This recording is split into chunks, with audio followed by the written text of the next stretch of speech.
Good morning and welcome to the Papare as we bring you the live action here from the Racecourse International Grounds of the second day of this Centenary Zahira College Rugby Centenary Rugby Sevens 2024. And first up in the morning we have the women games between Navy Sports Club and Yafo Sports Club, playing for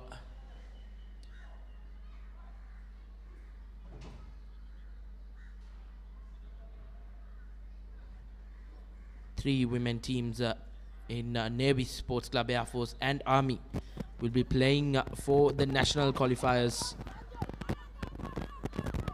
as Air Force with the early inroads.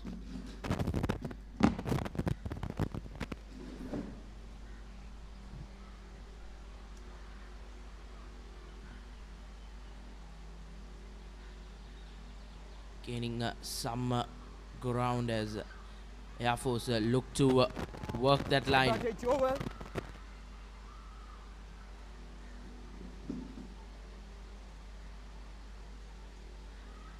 Good defensive work coming in from Navy Sports Club as the ball has been turned over, and advantage for Navy as she finds the gap. And looks like she will go over for the first try of this game as Navy Sports Club draw first blood, turning that ball in their own 22 and finishing it on the other side. Navy with the early lead.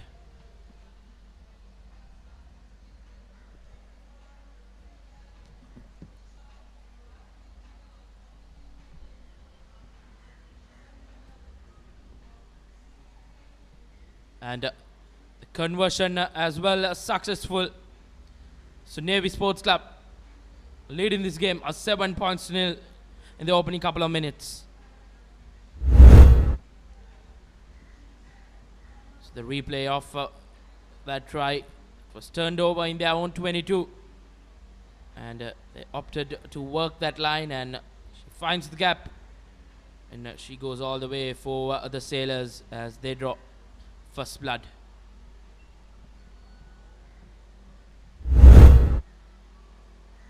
Navy. Good restart kick, fumble by Air Force as a knock-on infringement in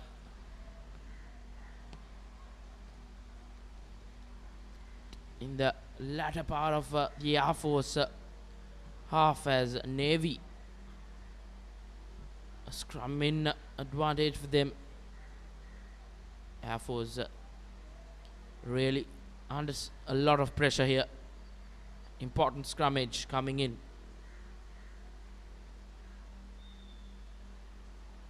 So neatly done by Navy.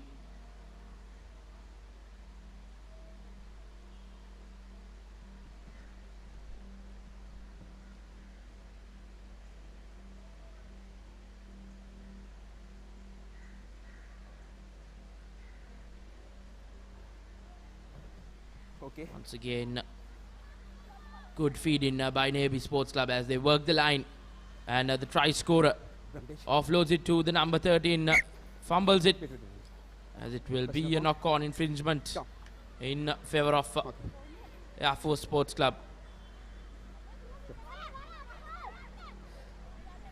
Take the mark.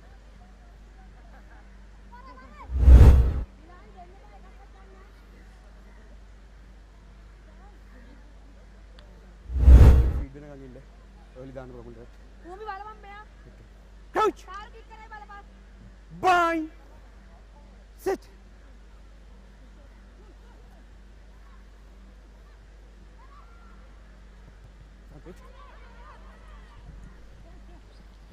Now welcoming to the comm box. Good morning, Nawad.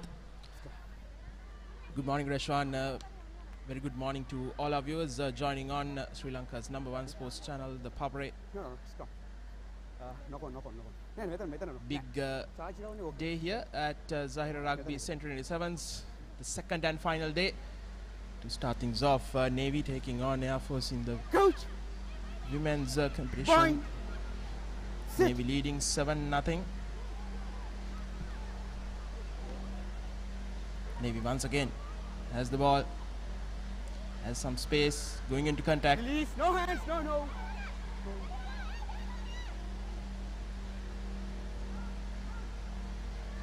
Looking for options, tackled, good offload.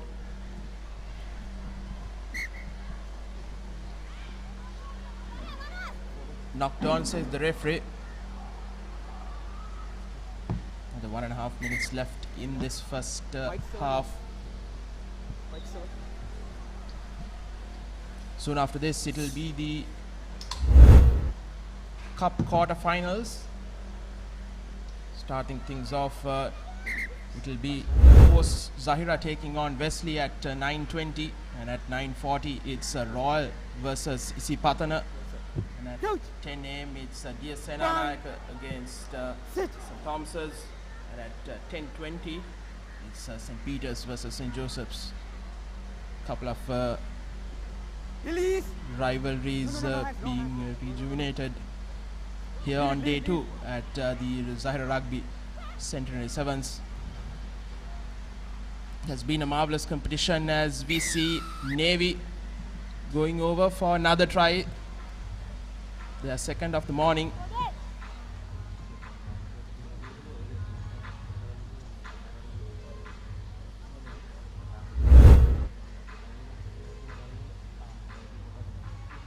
Again, good counter-rucking, forcing that error, turning the ball over, and good support play.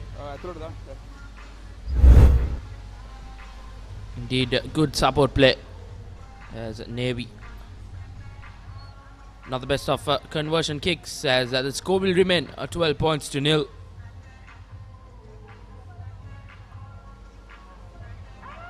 As Navod mentioned, we have some mouth-watering clashes coming your way in that Cup quarter-final. And soon after the Cup quarterfinals, we have a couple of games in the bowl segment. Dharmaraj College taking on Trinity, Lumbini taking on Kingswood, and after that in the Shield segments, and Lucius taking on Malyadeva, and Sri Sumangala taking on Mahanama. Those 4 matches will be worked off between 10:40 a.m. and 12 noon. As we see Navy looking to go on the attack, forward pass. Forward pass. The hooter has gone. Half-time, yes. And yes, that's half-time, says the referee. It's 12-0 in favor of Navy. Dominant first half performance from Navy Sports Club. As you see the half-time score confirmation. 12 points to nothing. Navy in the lead.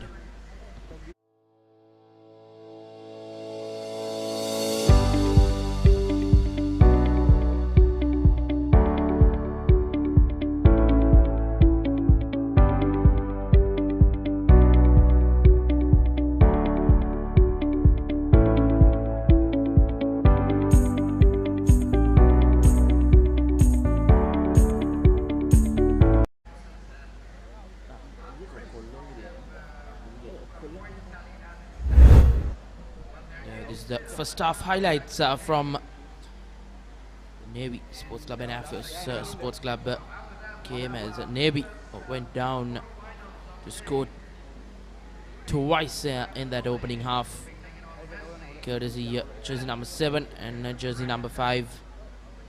It's been quite the test for Air Force, as you see on our screens. The next game, Cup quarterfinal, the first quarterfinal, as the host Zahira taking on Wesley.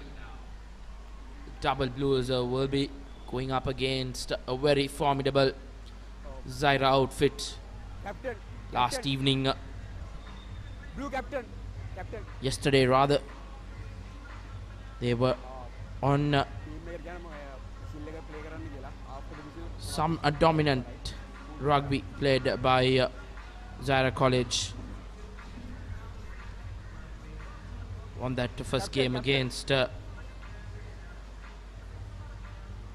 St. Aloysius College goal in the morning. play කරන්න after the incident කියාගන්න එපා කියන්නේ full play කරන්න right. Then went on to beat the other two teams in the group as well, St. Thomas and Dharmaraja. Yes, Rashwan, I think Zahira defeated St. Aloysius 22-5 in the first game of day one. And they defeated St. Thomas's 35-17, a high-scoring White game. captain. And against Dharmaraj College, close one, 21-19. Zahira prevailing to top Group A.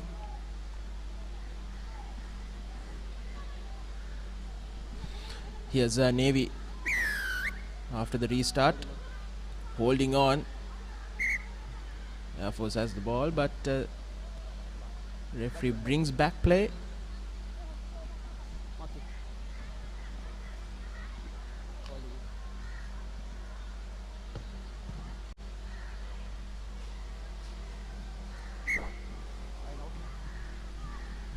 Good touch finder from Air Force Sports Club. They will want to get this line out correct, because if they are to get back into the game, they will have to get a score here.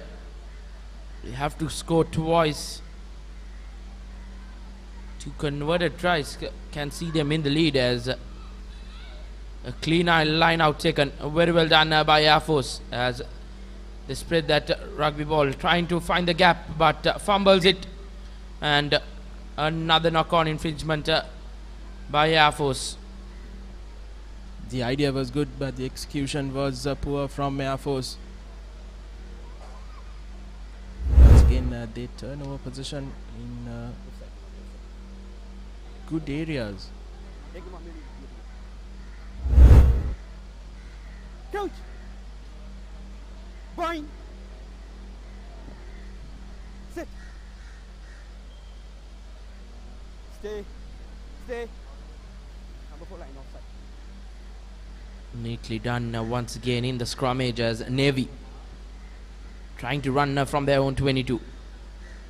Good defensive tackles coming in from Air Force Sports Club, but referee calls back play to the initial infringement of Number 4 line offside. Navy opting to take the tap, as they decide to run from their own half. Good cut out pass, but Take that roll away. No hands. tackle second to none, as Navy. Not the best of passes coming in. Good pressure Release. from the Air Force defense, as Roll away. Advantage. quick tap taken from Navy. Advantage over. And Navy beats the number 10, beats two defenders, as she goes over the whitewash for Navy, and giving their first score in this second half, increasing their lead 17 points to 0. Running around the two defenders with ease. Navy with their third try, 17-0. 10 plus minutes gone in this match.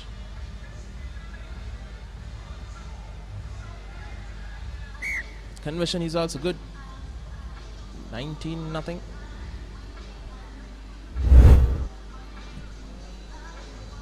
Superb run. Number 6 off. Sees off two defenders and sprints away Time off. towards the whitewash, White and off. Navy with a comfortable lead over Air Force Sports Club. Wait, wait. Wait, wait. Can I get it right? It's A lot of Zahira supporters will make their way to Racecourse grounds for their cup quarterfinal fixture against Wesley College. Crowd will back the host. The Double Blues will want to make an upset. So once again Air Force with another knock-on infringement. Plenty of knock-ons for Air Force, just not being able to keep hold of that rugby ball. White number 6. Number 6. Scrummage in favor of Navy Sports Club. Coach! Bind! Sit!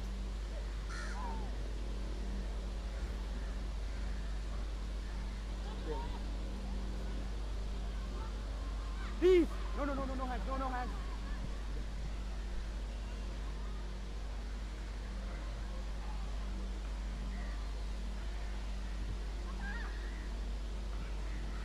Not the best of passes, but she gets at the end of it. Once again, a wayward one as the Air Force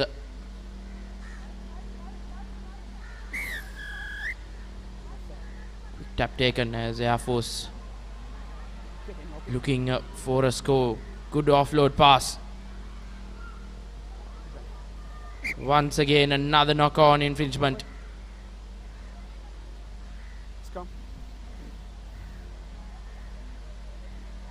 Knock-ons piling up here for Air Force.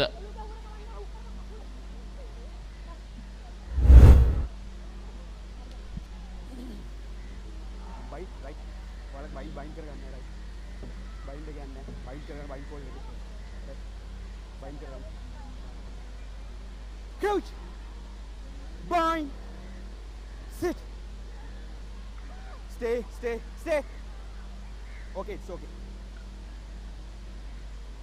Once again, a steady scrum from No hands. Navy.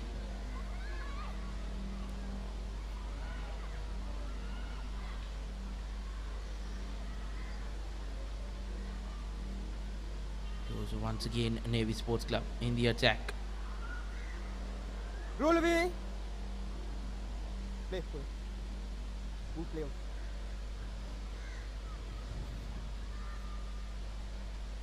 No hands. No. Tuck form. As the hooter goes off, Not 10. Navy with one last chance to add to their 19 points.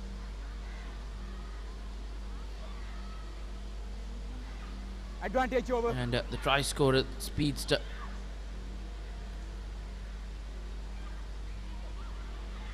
No.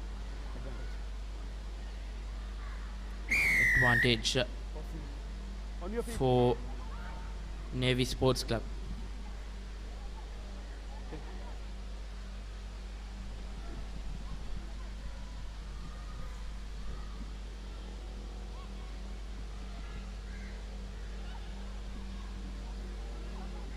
Tackle.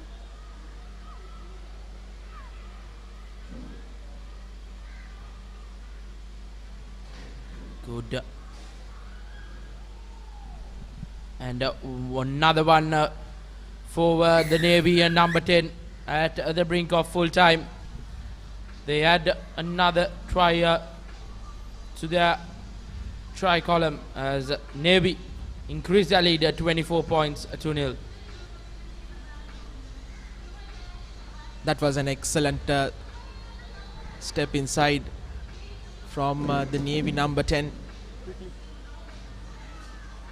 sending two Air Force defenders the wrong way. Excellent bit of skill shown.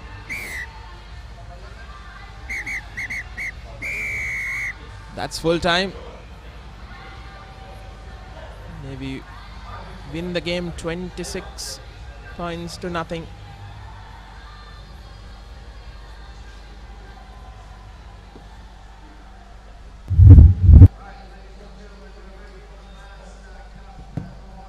full-time confirmation. Navy 26, Air Force nil.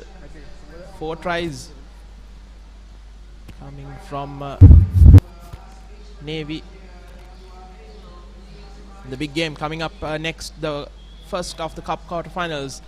The hosts Zahira College taking on Wesley College, as I'm joined in the commentary box by Abdullah Yusuf. Abdullah, a very good morning to you, and hoping for some excellent games of rugby.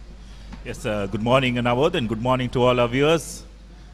Yes, I think we can expect some exhilarating rugby today. And on a slightly positive note, so far the conditions seem to be quite kind on the players. Let's hope it remains so. It was a very scorching and hot day yesterday. But today things seem to be a bit mild as of now. So let's hope that it remains that way, because that would definitely have an impact on how these young lads perform out on the field. Coming to this first Cup quarterfinal, Zahira, the hosts, looked pretty impressive yesterday. Winning all their matches relatively comfortably, you'd have to say. Was stretched against Dharma Raja in that final game when they had to just clinch the game on the final hooter. Wesley, on the other hand, just the one loss to DS, I believe. But other than that, they looked pretty comfortable as well. So all in all, I think we can expect a very close tussle in this first Cup quarterfinal. Yes, indeed. In their games, Zahira won 22-5 against St. Aloysius, won 35-17 against St. Thomas's, a high-scoring game, and 21-19, as you said, a close one against Dharmaraja College, while Wesley lost their first game, 17-5 to DS Senanayaka College, but then won 26-12 against Trinity, and then 45-7 against Malayadeva College. I think from day one, these two teams, Zahira and Wesley, seem to be two of the most impressive sides. I'm certainly hoping for some great game of sevens. Yeah, that's right. And both these teams like to play the game with a lot of pace. They fancy moving the ball around. So I think it'll be very entertaining. But at the same time, the tactics they adopt will also prove crucial. I think from what I saw against the Wesley Trinity game, Wesley adopted a very direct game of sevens, while I think Zahira would look to use the runners down the wings. But let's say Zahira with the kickoff.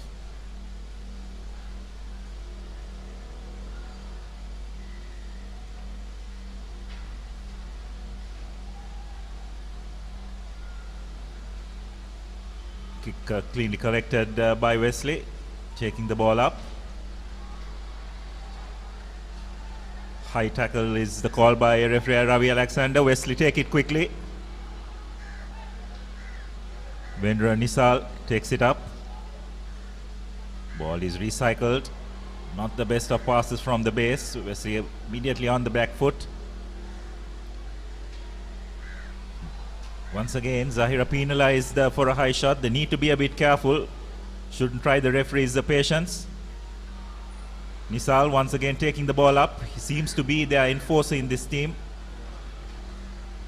Zahira have just picked that knock on, but there's no advantage, so they'll come back for the scrum. So the early exchanges, Nabod, looks pretty clear. Both these teams seem up for it. Ready to put in the big shots where necessary. Zahira just need to be a bit aware about their tackling technique. Already penalized twice for high tackles. Just don't want to test the referee's patience early on. Last thing you want to do in a knockout game so early is go down a player as well. Zahira win the ball, deciding to kick ahead. But Wesley had done well to recover possession.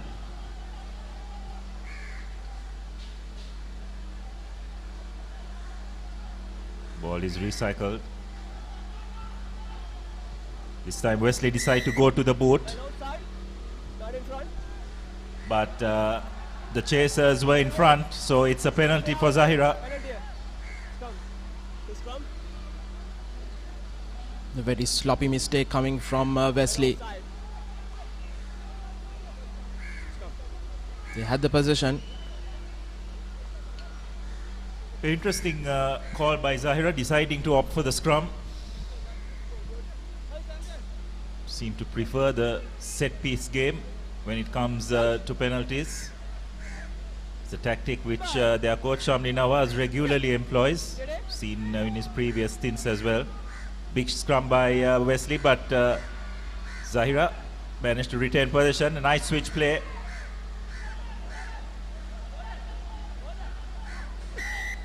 Not rolling away is Wesley, so it's another penalty for Zahira.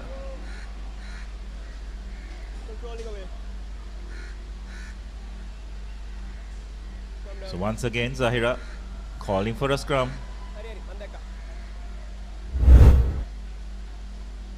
It's an interesting tactic, isn't it, now, opting for a scrum once you get a penalty in the game of sevens. We have to have very clear plans if we want to execute. Yes, indeed, Abdullah. I think maybe because they had that penalty right in the middle, looking to take advantage of both sides, but on that occasion Zahira weren't able to. But here they go. Slips, but recovers well. 3 or 4 players very near. Holding on, says the referee. Good defensive work coming from Wesley as they take it quickly, and I think it will be the first yellow card of the game. Yeah, pretty cynical by Zahira, you'd have to say. Needed to retreat the 10 meters, but didn't do so. So the referee Alexander had absolutely no option. So now it's an opportunity for Wesley to capitalize on this advantage. Sal gets the ball out to their speedster. Will it be the first score? Yes, it is. Dylan De Silva gets the first try for Wesley. And it clearly shows once you go a player down, you're always on the back foot. And Wesley were smart enough to exploit that. They took the quick tap, spread it out wide, stretched the Zahira defense, and found the extra man in De Silva. So Wesley draw first blood in this cup quarter-final. They're up 5-0. Wesley certainly taking advantage of that extra man. Rahat Saldin was the man who was sent off, and on the other end Dylan De Silva scoring that try, and the conversion is good. It's 7-0. 5 minutes gone in this first half, in the first cup quarterfinal of the Zahira Rugby Centenary Sevens.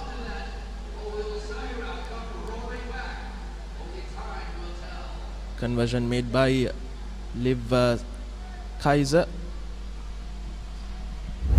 The restart, a high hanging ball, good tackle straight away on the ball, but penalty for Zahira. Yes, Nisal just needed to control his emotions a bit. He did all the hard work, put in a big hit, but just a bit over-anxious, not supporting his body weight at the breakdown. So another penalty, and Zahira opt for a scrum once again. Of course, in this situation, I can understand them wanting to do that. Now probably run the clock down a bit as well. The fact that they're down to 6 players.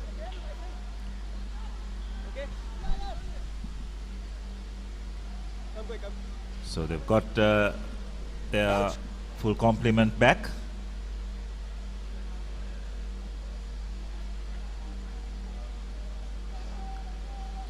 It'll be Saldin with the feed, and a poor pass by him.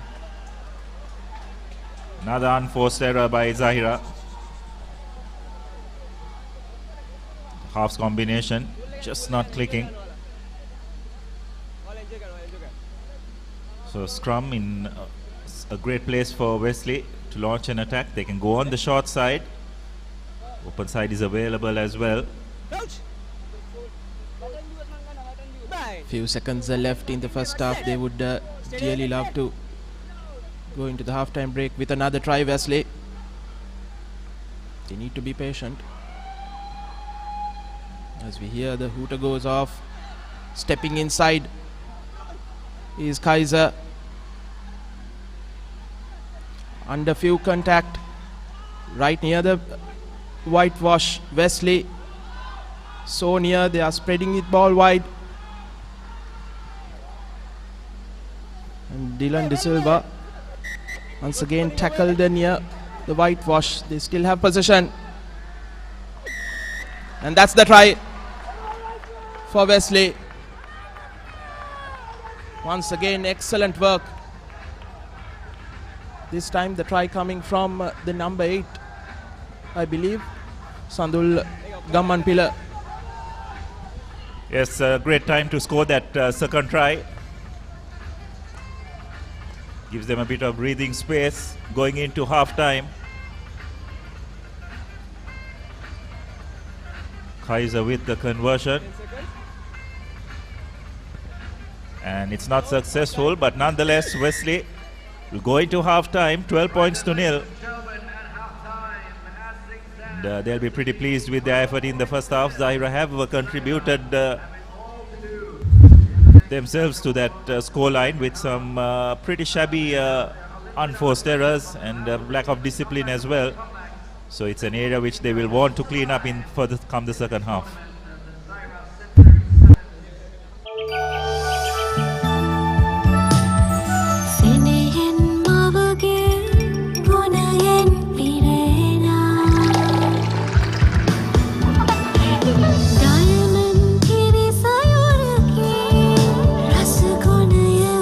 Your father also drank diamond milk when he was little. Diamond milk has been nourishing the nation for generations with milk produced by 100% grass-fed cows from New Zealand.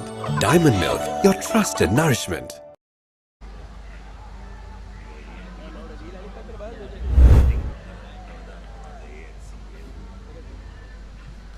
So these are the highlights of the first half.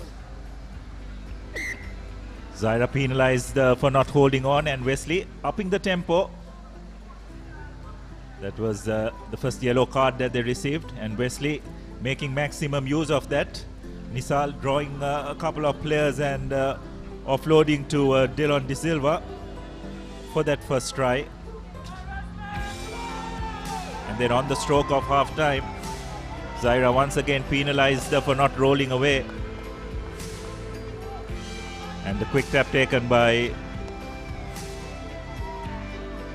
Fawaz Mohammed and going over for the second try. So Wesley up 12 points to nil in this first cup quarterfinal. Wesley had the larger share of position in that first half, and they were able to convert the position into points. The next cup quarterfinal after this, it will be Royal versus DC Patana, as Wesley restart the second half. What can Zahira do? They have 7 minutes in this second half. And this time around it's Wesley who gives away the first penalty. Farzan. They take the tap. No way through for the number 9. Putting some pressure on the ruck is Wesley. Another chip over the defense. This time it's Abdullah Hassan who plays some footy, but unable to get the ball, but he has support as Wesley goes under the post. Ina Mijaz, I beg your pardon, Zahira. Ina Mijaz going right under the post to start things off in the second half for Zahira. It's an interesting change of tactics by Zahira, deciding to take the quick tap. They realize that they have a game to chase. Conversion successful, and deciding to take the quick tap, and it was an interesting kick ahead. Wesley deciding to play without a sweeper, and as they say, any kick is only as good as it's chased, and that was a very good chase by the Zahirians. So now it's 12 points to 7, and the The match once again is thrown wide open. Zahira needed that try to start things off in the second half to give them some confidence. A high hanging ball, and it's Misal Tharaka who collects it, running down the wing, under pressure, brought down.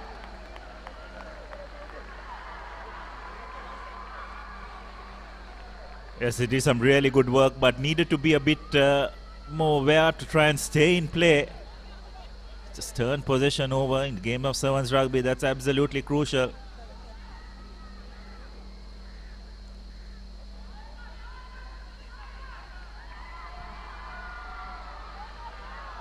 Line out for Zahira.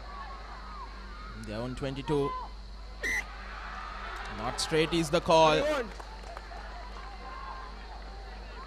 What do you want? What do you want? Another unforced error. Mat again. Scrum.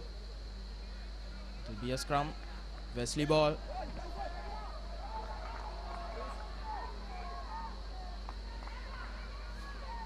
Come to 50. 50 lady. Made it. Abdullah, these unforced errors from Zahira has certainly Okay. Crouch. not worked out for them. Bind. Yes, we're considering the number of errors they have made, should consider themselves lucky that they're just down by a try. Now Wesley a chance to extend that. Oh, lovely draw and pass. And it's the Kavisha Dilhara who will go over for the third try.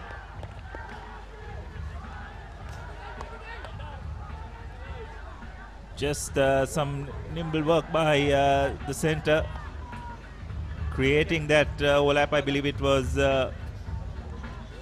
Kaiser Live.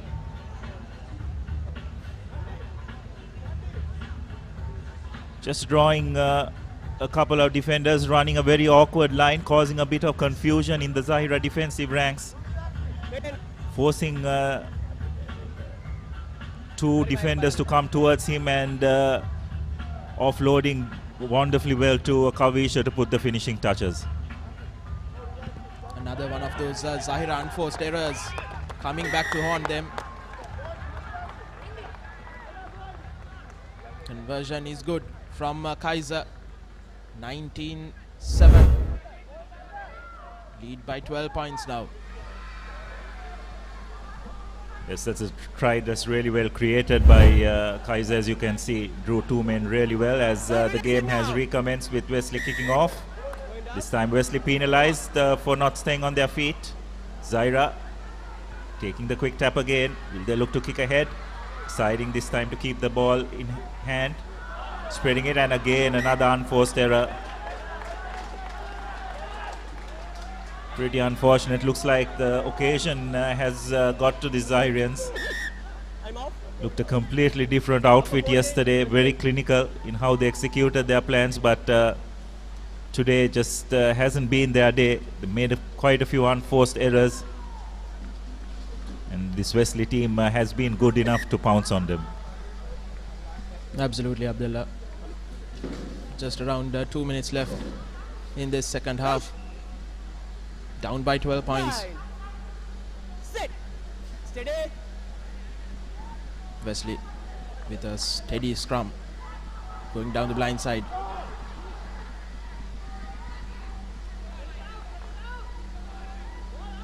Goal out.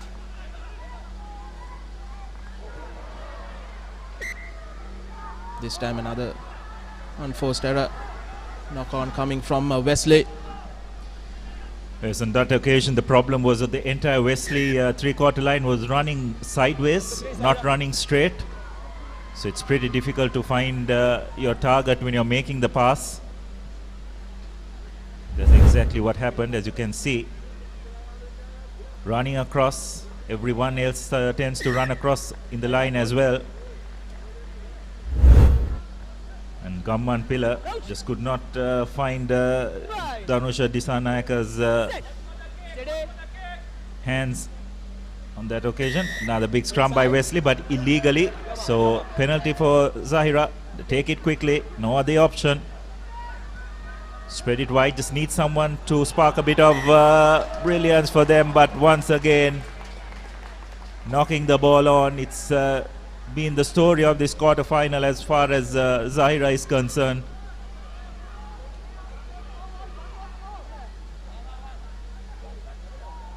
There's been a game of knock-ons, but it's Wesley who has taken advantage of those mistakes.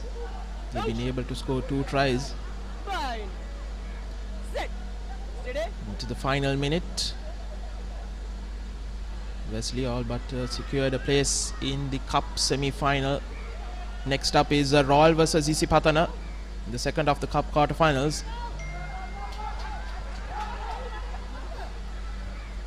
Going straight into contact. Here's Yusuf. Here's Gaman Pillar. The hooter goes off.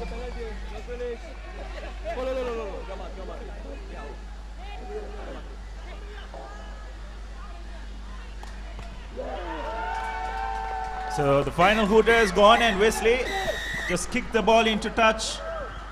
And they've qualified for the semi-final. A wonderful performance by the Wesleyites. They'll be pretty pleased with their performance and to make it to the next round.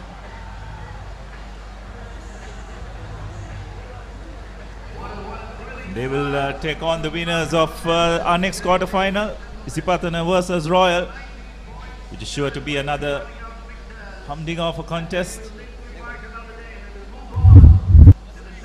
Wesley laid that foundation for the win in that first half. 12-0 it was at half-time. Both teams are scoring a try each in the second. 19-7. Next quarter-final, Royal versus Isipatana. So these are the highlights of the second half. Zahira scoring immediately after resumption. Thought at that moment they were back in it. But some wonderful work by Kaiser, creating a try for Kavisha Dilhara.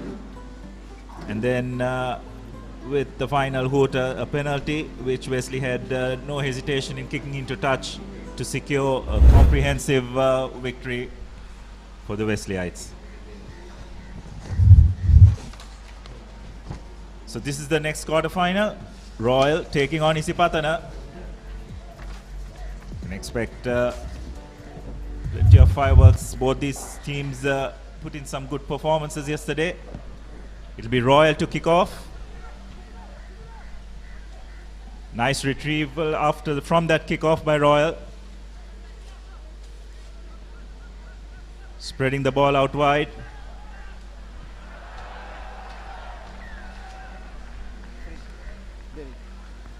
And that's the first yellow card for a dangerous tackle. Well, that's a huge blow, isn't it, Abdullah? It's not just a yellow card, it's Shahid Zumri as well. So early mistake by Isipatana. And this is the man who's really made things happen for Royal. Tiven. And Shyam with the big bust is a very direct player in the scrum cap. And Royal looking organised, Abdullah, and now that 6-man is going to be a real problem for Isipatana. Yeah, once again, Royal earlier on just taking the direct route, making Isipatana make a few tackles. Have to say Royal probably has slight physical advantage, so they'll want to approach the game that way. And how the game has changed over the years, isn't it, Abdullah? When we used to play sevens, it was just about getting away from the contact. But now there's a lot more direct confrontation, and teams that are a little physically more gifted than these Isipatanians, they'll look to take that route one ball. And it's an interesting contest of philosophies rather than just the contest between the two teams as well. Absolutely. Game has definitely changed leaps and bounds. Saw in the previous game how Zahira opted for taking scrums at penalty time. Royal deciding to take the short tap this time though. Here's Altaf Taking 3 defenders, Isipatana trying to hold him up, but it doesn't matter because Altaf will get over the line, but has he got the ball down is the question. Time off. And it looks like referee Arunasantha will have to confer with his in-goal judge. Go. And the try is given. So, wow, that was a big run from Altaf Aman. Massive run. He had about 3 players on him. Tremendous physicality. The referee had to consult his assistant ref. Altaf will look to make the conversion himself. Successful. So Royal draw first blood in this quarterfinal. 7 points to 0. Here's a bust. Just too many bodies in there, but you can see the ball under his left arm there and the in-goal touch judge. And you can see the player also knew immediately, didn't he? The players know when they get the ball down. Behind ball. Always a big occasion. Royal Isipatana, doesn't matter what the code, doesn't matter how many players are on the pitch, doesn't matter where it's played, but it's always going to be a huge contest. And in that sin bin period where Shahid Zumri was off the field, Isipatana have conceded. Didula Jayasuriya cutting back infield, not held in the tackle, so gets up and continues. Here's Altaf. And Isipatana do well at the fringe. He was just onside and he managed to make an important tackle. Altaf was a little lazy with that pass, and now here's the Isipatana threat. The big steppers. Coming back was Nimanta Atukoralage. And the high tackle will now send Shyam, another key player for Royal, to the bench. So both teams shorn of 2 very good players. As a little half break. But the ball knocked forward that time by Aditya Madhushan. So Royal will get a reprieve. Intense stuff already, Abdullah. Yes, Royal just seem intent on putting those big hits in.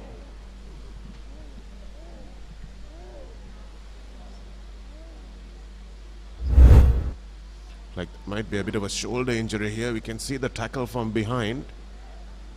And I think he might have just done his shoulder or his elbow under him. It's the worst kind of tackle you can get, Shanaga, is when you're absolutely blindsided, not expecting it. That's a real shame if Isipatana are going to lose Aditya, because he's a key player for them. One of the finishers in the side. Zumri is back in that number 7 jersey at the bottom of your screen. But they would not want this to happen, and seen quite a few injuries, haven't we, Abdullah, even on day 1. Yes, and you have to say that the heat has played no small part in that. We just speaking when the quarterfinals started today, the conditions just seem to be a bit better. Let's hope it remains as such, as this is the lineup for the game. So once this we're done with this quarterfinal, next up will be DSN Nayaka taking on St. Thomas's. St. Peter's will round up the quarterfinal fixtures against traditional foe St. Joseph's. And then of course we'll have the bowl segment, semi-finals, Dharmaraja taking on Trinity, Lumbini taking on Kingswood, and the Shield semi-finals will be between St. Aloysius, Malia Deva, Sri Sumangal will take on Mahanama. So a lot of rugby to look forward to. So stay with us here on ThePapare.com. We'll bring it all to you live. Yes, it is a wonderful occasion, this Zahira Centenary Sevens. Unfortunate for Zahira that they will be out of the Cup Championship, but they will be here during the tournament. And unlike previous editions of these Sevens tournaments, nobody really goes home on the first day. It's always good to see the teams coming back, having a trophy to play for. Doesn't matter what name it is. And now we're back. Hopefully Aditya's condition will be reviewed quickly and he'll be okay. That ball knocked hooked, so Arunasantha will have to bring it back.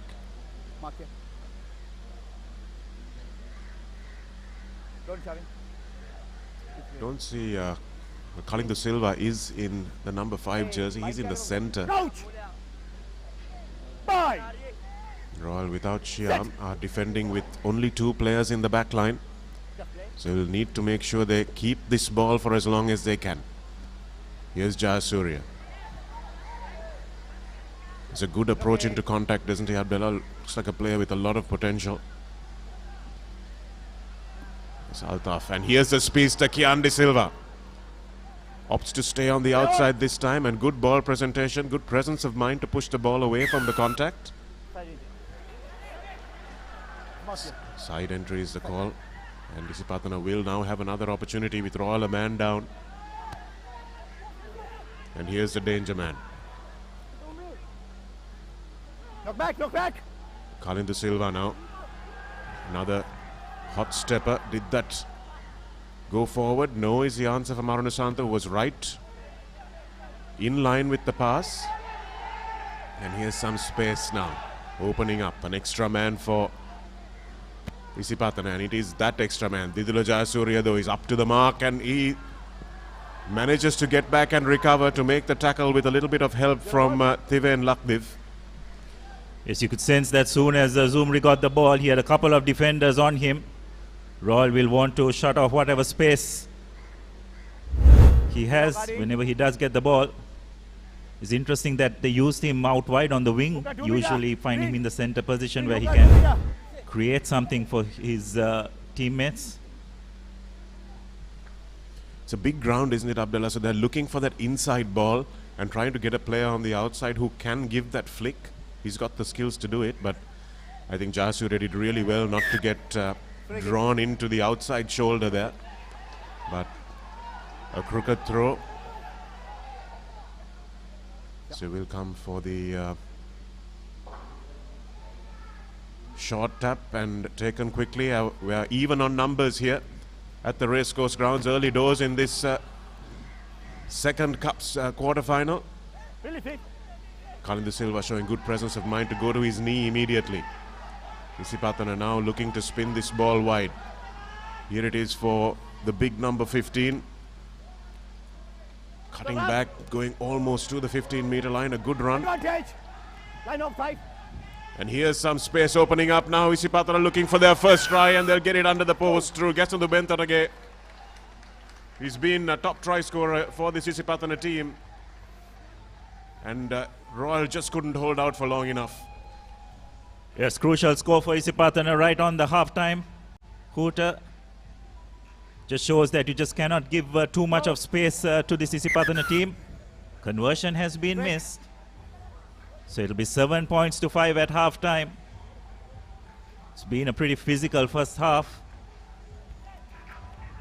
How much is that conversion going to cost in the final equation, Abdullah? Nisaja Jayavira with a big run to set up that score for Bentarage, who stepped and stepped again, thought he might have passed, but he held on to the ball and finished, which is what's important. And it's half-time in this second Cup quarter-final.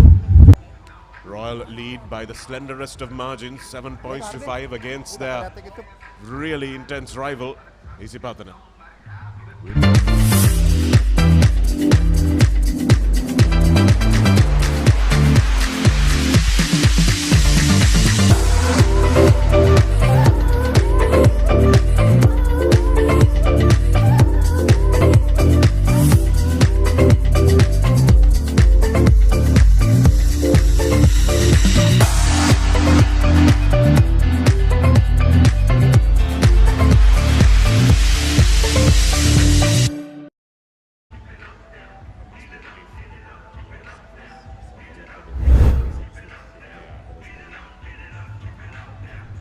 So these are the highlights of the first half. Royal drawing first blood. Courtesy a powerful run by Altaf. And on the stroke of half-time, Isipatana getting a try of their own. Bentarage putting the finishing touches. Conversion was missed though, so Royal just take a slender 2-point lead into half-time.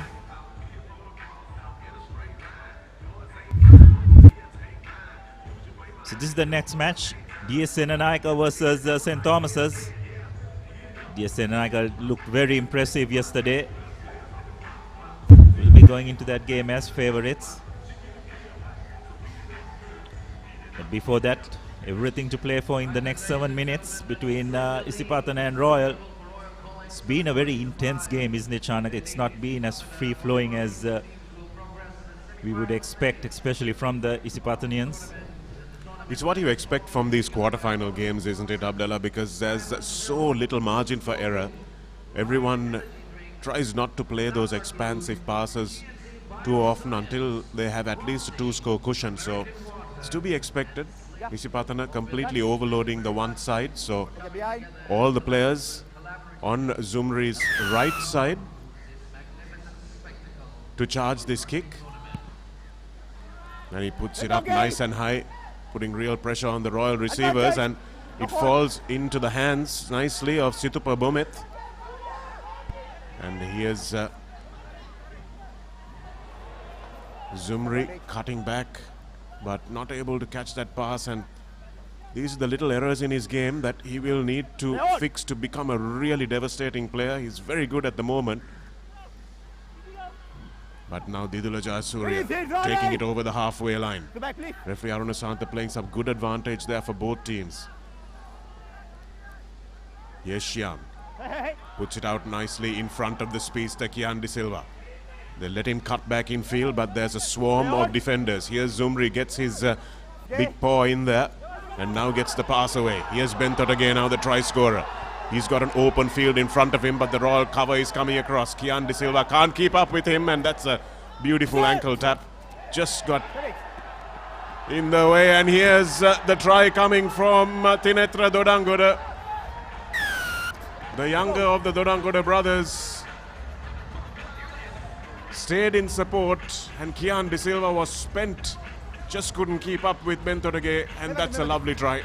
Absolutely brilliant, and that's what Royal just cannot afford to do, turn possession over in open play, because the players that Isipathana have got in their ranks will pounce on any loose ball which comes their way, and that's exactly what they have done. So Isipathana taking the lead. It's now 12 points to 7. Some good awareness and support by Benthot to offload the ball to Dodan Goda to put the finishing touches. Referee Aruna Santa also running a bit of a defensive line there, but Tinetra Dodan Goda rather able to beat everyone under the post. So still that conversion, Abdullah, means that Royal are within a score of winning this game. Not just tying this game, but winning this game. So Isipathana will know that, so will Royal, and so will everyone watching this on ThePapare.com. Zumri with the restart. Ooh, that's a beautiful kick. That is a stunning kick. Gosh, he does do some great things, Abdullah. He does some silly things as well, but he really does make up for them with some outstanding skills. Yes, he's just a fantastic player. He can kick, he can charge kickoffs as well. You saw it last year. Was used in a different role in sevens. It's just the kind of multi-skill player you'd love to have in your ranks. On the line, please. Right, number 9.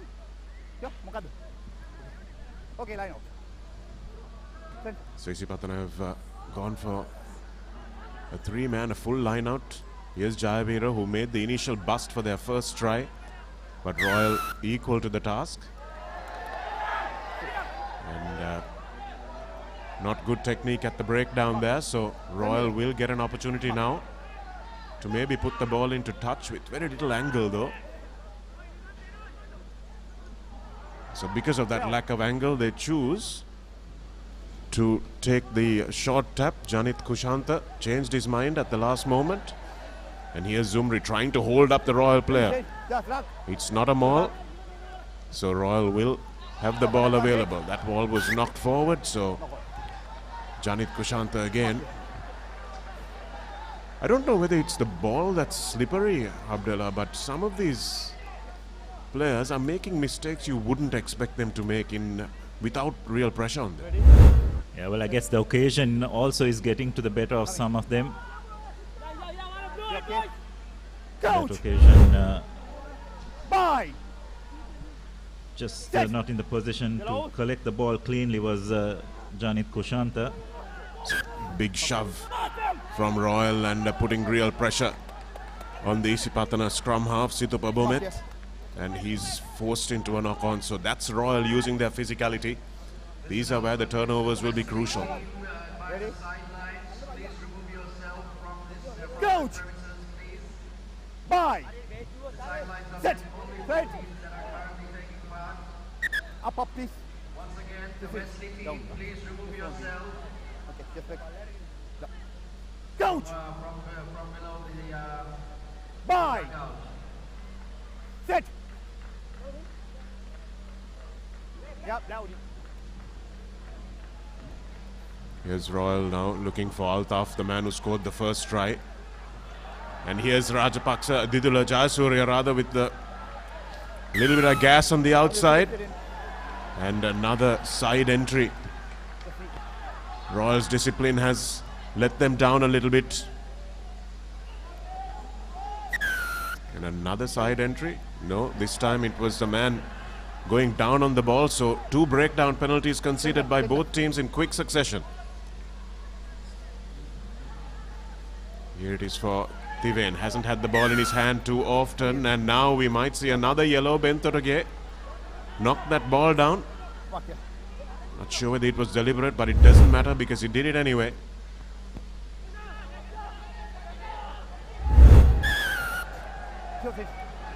Yellow card. Hey, Harry. Number 12. Oh, this is curtains for Isipatana. There's no way Royal are not going to score with a 2-man advantage. They're too good a team for that. And as I say that, they've conceded the ball to 5 men.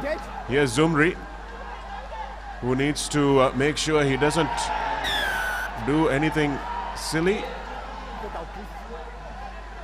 And that's really good game management, isn't it, Abdullah? Managing to get that 1-man back. And it was not by Royal. The last thing they needed when they had a 2-man advantage is to go into contact. And Zumre will be able to go all the way. Some desperate defense by Royal.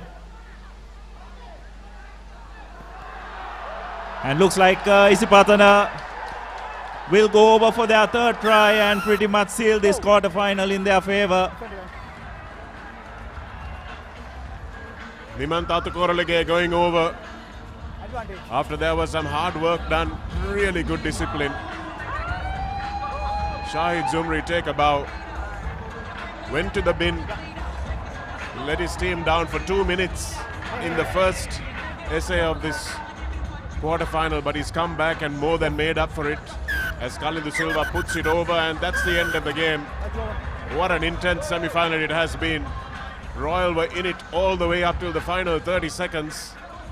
And then just one crucial turnover, Abdullah, and that's what we were talking about, the margins for error being so small. Yeah, absolutely, and it's just that moment, isn't it, when Isipatana were down to 5 players. Royal just need to have the presence of mind to spread the ball out wide, decided to go into contact, and I think it was Zumri and another Isipatana, one of his colleagues, just pounced on that at the breakdown, won the penalty, and end to end, they went and they put the finishing touches. It also shows that the crucial moments, you need your big players to stand up, and Zumri definitely did it. So just with the commencement of that second half, Dodan Goda went over for Isipatana first of all. Then did a mistake himself by just throwing a wild hand at trying to intercept the pass and was shown the yellow card. And then another infringement by Isipatana. They were down to 5 players, but had the presence of mind, take the ball upfield and put the finishing touches and clinch their place in the semi-final.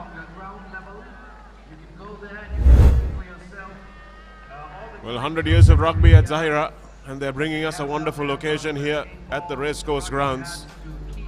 And what better to see than nail-biting games like those last 2 quarterfinals that we've had, especially the second one. Wesley pretty comfortable in the first one against the hosts.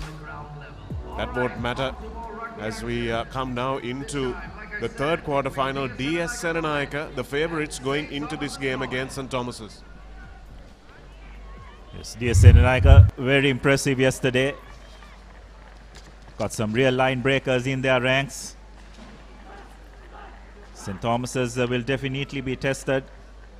Expect a big game from 2 of their bigger players. Yehan Bulat Singhalage and I think it was Sineksha Liana Gunawardana. They'll definitely need to stand up. St. Thomas is using most of their 15 squad as well, whereas a lot of teams seem to have been able to find the depth to go to more specialist sevens players. Ball bouncing out of the hands of the Sipatana, the DS receiver that time. Tackle assist not releasing is the call from the referee. So Sipatana have still head in the last quarter final. DS have the first penalty. Okay. It's good rucking from St. Thomas's, but somehow DS managed to get it back. And here's the dangerous Janidu Vijayaratna. Nice offload from him. Here's DS who've run the ball 40 meters. Tackle coming through, not in touch.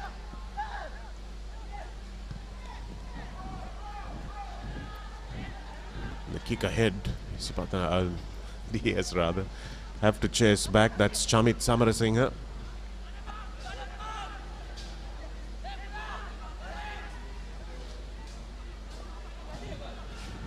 Here it is coming back to Janidu, who comes back to where he started off this move from.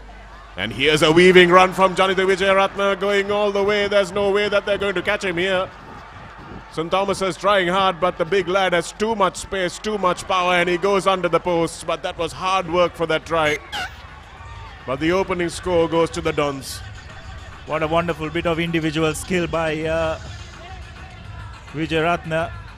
Was very quiet yesterday rather, but come the big occasion, he's definitely stood up so far, getting that first score for the Dons. Conversion is successful. So DS Sendanayaka draw first blood. Wonderful balance and footwork. He had to get round at least about 3 Thomian defenders within a short area. Real talent. Someone to look out for in the future. Certainly, Abdullah. Quite a flat-footed Thomian defense. You have to say, not alive to the threat that Vijayaratna poses, the individual threat that he poses. No hands. The ruck was formed, so 10 meters. Yehan Bulat Singhale will now take it and take the 10-meter advantage, and will also milk the yellow card. So good play from the experienced fullback. Will also be captaining the first 15 this year, Yehan Bulat Singhale. The Thomian attack is a little tentative, but they've now made a break, and a good one as well from Shevin Udugama.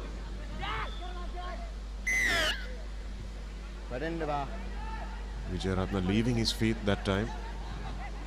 It's taken quickly by Venuka Vikramasuriya, and here's Bulat Singhale gives a little basketball pass away, and St. Thomas's will go under the post to Seneshka Liana Gunawardana. He's got such incredible ball skills. He's one of the stars of the Thomian basketball team, Abdullah, so he can give the pass from pretty much anywhere. Yes, and he's got very good game sense as well. So it was just that combination between Bulat Singhale and Liana Gunawardana that got them that try. So St. Thomas's strike back immediately. 7 points to 5.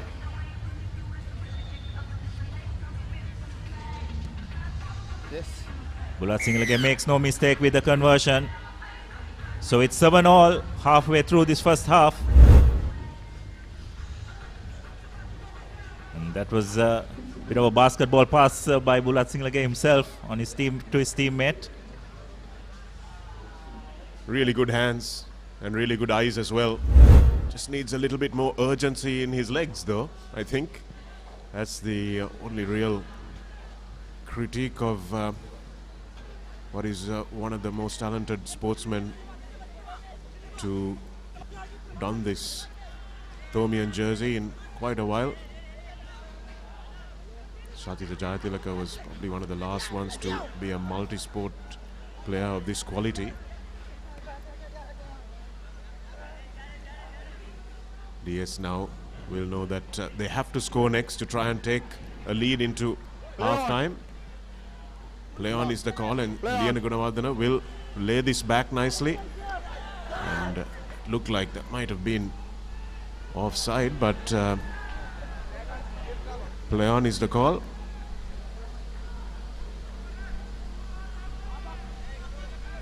Yes, the Tomians thus far making a real fits of this game. DSN Anaka just haven't been able to find any rhythm. I think you can give a lot of credit for that to this Tomian team's defensive effort. It was just that one moment of individual brilliance by Vijay Ratna that sees DSN Anaka on 7 points. Sit. Steady, steady.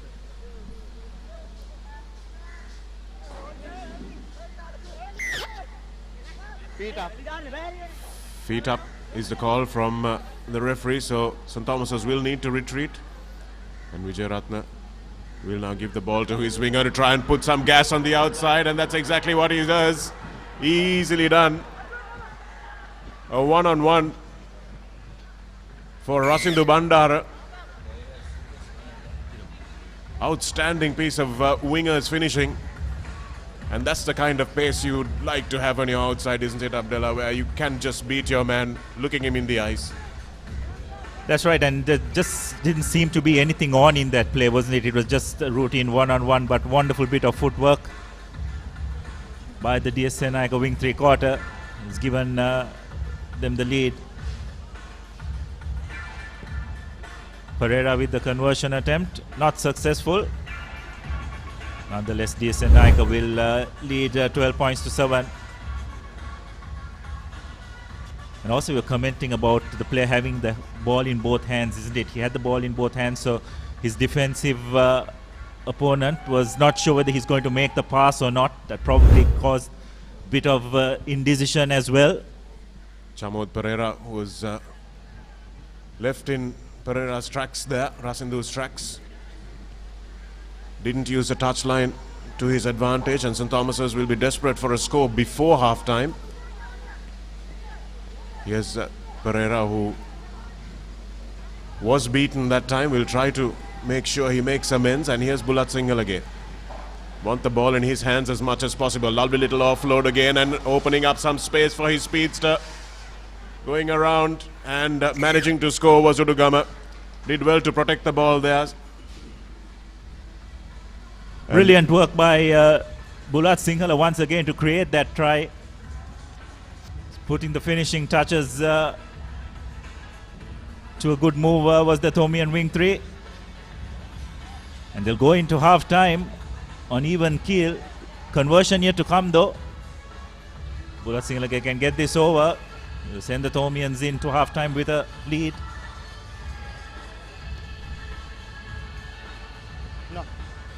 Well, he struck it well, but he's wide of the uprights, which means that we go into half-time at 12 points all. And after one intense quarter-final, we seem to be faced with another one this early Sunday morning. If you're just waking up, where have you been? Should probably be down here at the Racecourse for the Cup semi-finals, because this looks like it's going to heat up this Zahira Centenary Sevens.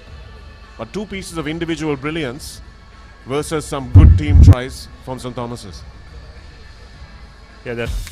Kissed Ride. Try the new wave of energy. Powder is a trusted source of nourishment, and from the best source of milk powder in the world, which is New Zealand's. Good milk powder is essential for athletes, whether it's performance or rapid recovery. Join us in championing the power of nutrition with Diamonds, the ultimate choice for athletes striving for greatness.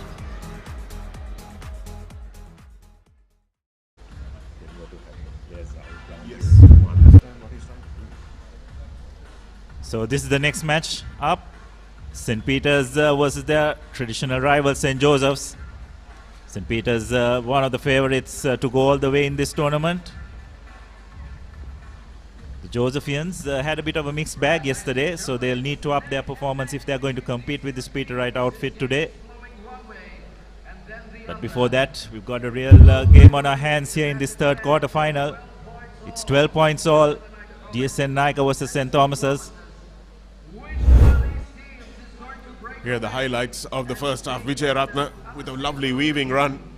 Left the Thomian defenders for dead and just had enough gas to get away from the Thomian defender. That was the first little try assist from Yahan Bulak Singhale to Senesh Kaliyana Gunawardena. And here was a lovely break from Rasindu Pereira. Just a traditional winger's try, put his ears back and burst his man on the outside. Conversion was not successful. Another little basketball pop from Yahan Bulak Singhale and Udugama going over in the corner. The conversion was mixed, so we're 12 points all. Everything to play for now in this next 7 minutes. Remember, we will go into extra time if there is a tie on the scoreboard.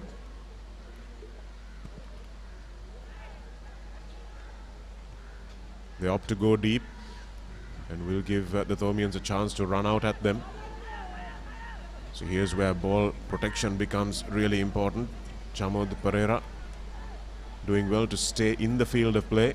And here's Bulat Singhale in the centers. It's not a good pass that time. I think, no, it was a decent pass. It's just the receiver who didn't take it. We're talking about these spiral passes with David Campisi over the last couple of weeks, Abdullah. I think he does have a point. Yes, it's an interesting conversation. When is the time to do a spiral pass? When is the time to do a normal pass? That's, I guess, the question. Spiral pass definitely adds a bit of speed onto the ball. 5 meter back, 5 meters. Probably the accuracy is what comes into question. So it's a skill that needs to be practiced. Get it into your muscle memory. Another big scrum by the Thomians. DSN Naika do well though to get the ball out. Change direction. Here's the run coming through from the outside and into Vijay Ratna, who will be pretty difficult to stop from 10 meters out. Thomians need to regroup, but they don't. It doesn't matter because they have the penalty advantage. Big hit. And here we go with a lot of space, stepping in field, but Bulat Singhale makes the tackle but doesn't complete it. And here it is now for another phase, and this time from much closer in. Rasindu Pereira will touch down. He didn't have to run nearly as far as the last time. Yeah, so once again, an unforced error from that knock-on by the Thomians, resulting in this try, you'd have to say. Just teams that commit fewer mistakes are the ones that are going to prevail in these kind of pressure matches.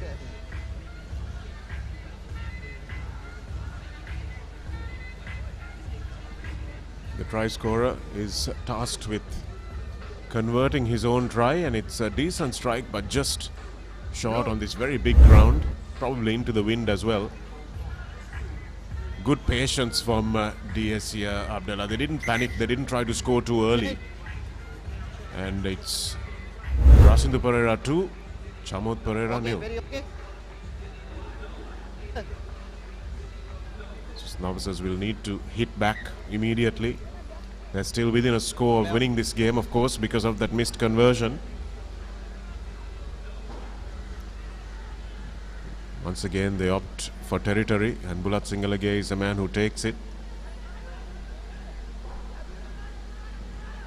The passes are still not out in front of the man. Cutting back infield nicely was Pereira that time. Playing with a lot of depth on the ball, Abdullah, and that's good if you have players getting behind the ball. Here's Bulat Singhale, realizing that he has to make something happen for his team. Here's Liana Gunawardena, another senior player in the side. Good counter ruck from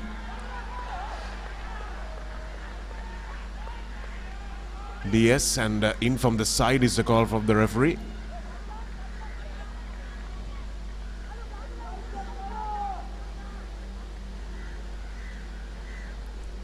So really good defensive work from DS so far. Yes, interestingly, deciding to go for touch. So just trying to control the pace of the game. It's just one score in it though, so DS will need to keep that in mind. Number 1. Out. I think that's a good call, Abdullah, because they're a score ahead. They just want to keep the pressure on, hold the ball, and taking some time off the clock with this line out as well. So I think that's a fairly sensible way to approach this game where they are at the moment. Chamod Pereira goes off. St. Thomas's make a couple of substitutions, and maybe the fresh legs will make a difference for them. That ball, the bounce evading everyone. Bulat Singalage has to act as scrum half. The nice long ball out. He is opening out for the new winger. Tackle. So Liana Gunawardena, another bounce pass. It's off the foot. The referee says play on. That was well spotted. Really good counter-rucking, not letting any ball come easily to St. Thomas's. Bulat Singalage again has to go to the open side. St. Thomas is very lateral the way they are attacking. Need to come back infield and create something. Skipping down the touchline was Vikramasuriya. St. Thomas's have a lifeline now with a penalty. Not doing themselves any favors with the grubber. Bulat Singalage thinking of a kick, or at least faking the kick, and that's the second time his pass has not been collected by his teammate. And he will not be happy with that. Vijay Ratna just having a sympathetic shake of the head with the opposition. Well, that's the second time that has happened with the Thomians.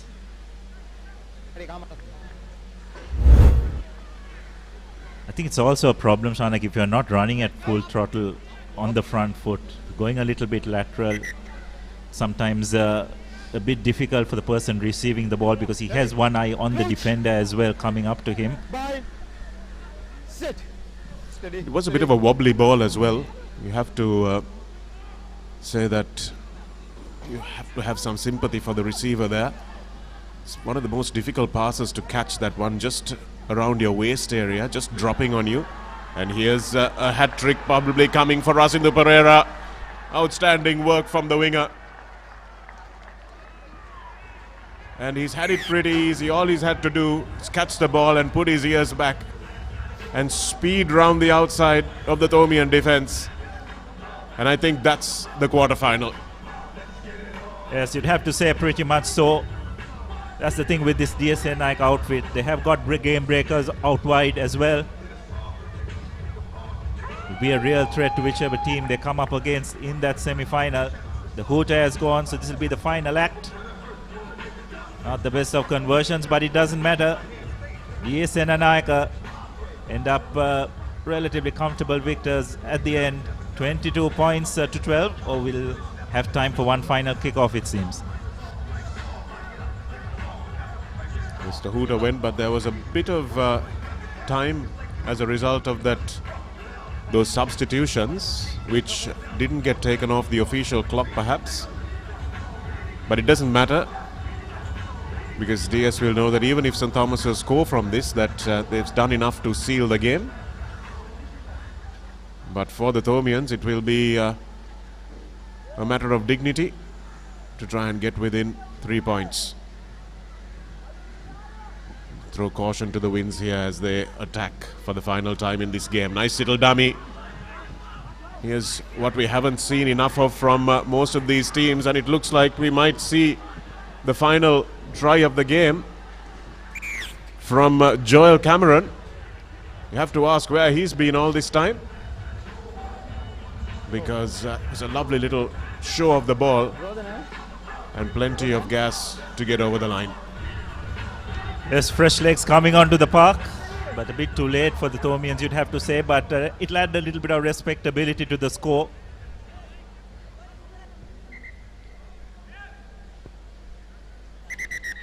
So Thomians deciding not to take the kickoff, expecting that, decide not to take the conversion, expecting to take the kickoff, but referee seems to have indicated that the hoot had already gone before the try, so that will be the end of the game. DS Senanayaka eventually coming through, 22 points to 17. They'll take their place in the semi-finals. He sets up a few mouth-watering clashes, and probably the team of the tournament for me coming up next, Abdullah. We have St. Peter's taking on St. Joseph's, and in terms of accuracy, they've been the best to watch so far. DS, that's a confirmation of the score. Those two knock-ons really grinding an axe into the backs of St. Thomas's. 22 points to 17, a wonderful win for the Dons.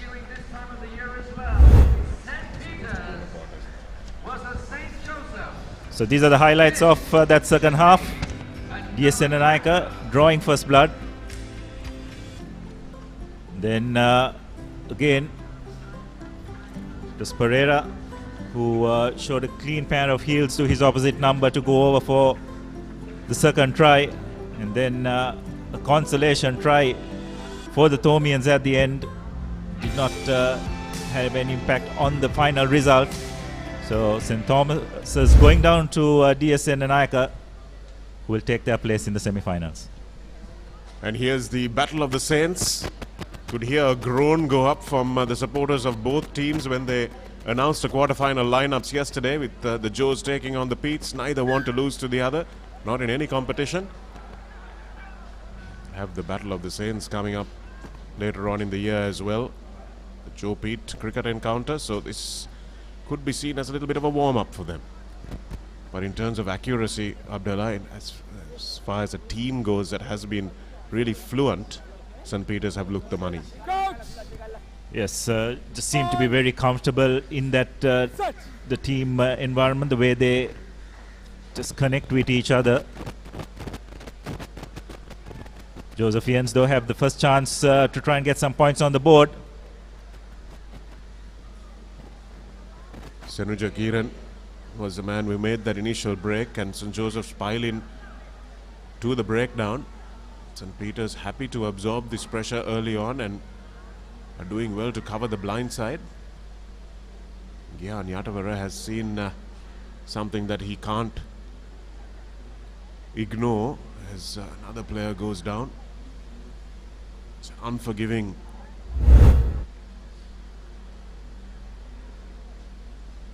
Nice bust through the middle from Marasinghe. Obishma Jayasekara it was, the number 8 jersey, and going on the blind side was Tevan Kitnuka. He's just saying it's an unforgiving code of the game, isn't it, Abdullah, Sevens rugby? Yes, it just taxes you in so many areas, no least the fatigue factor. Teams that are generally fit, endurance and in terms of strength are the ones that will prevail. It's like a bit of a serious injury to the young lad.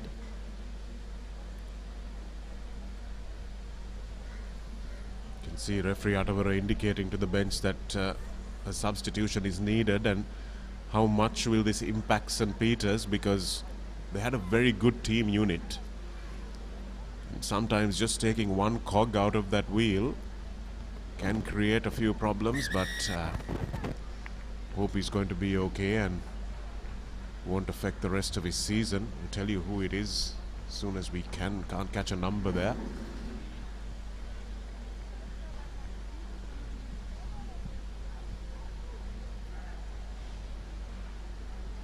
So we'll come back for the scrum. St. Joseph's had the ball, so when a game is stopped for a situation like that, then it restarts with a scrum to the team who was in possession. St. Joseph's playing very close to each other.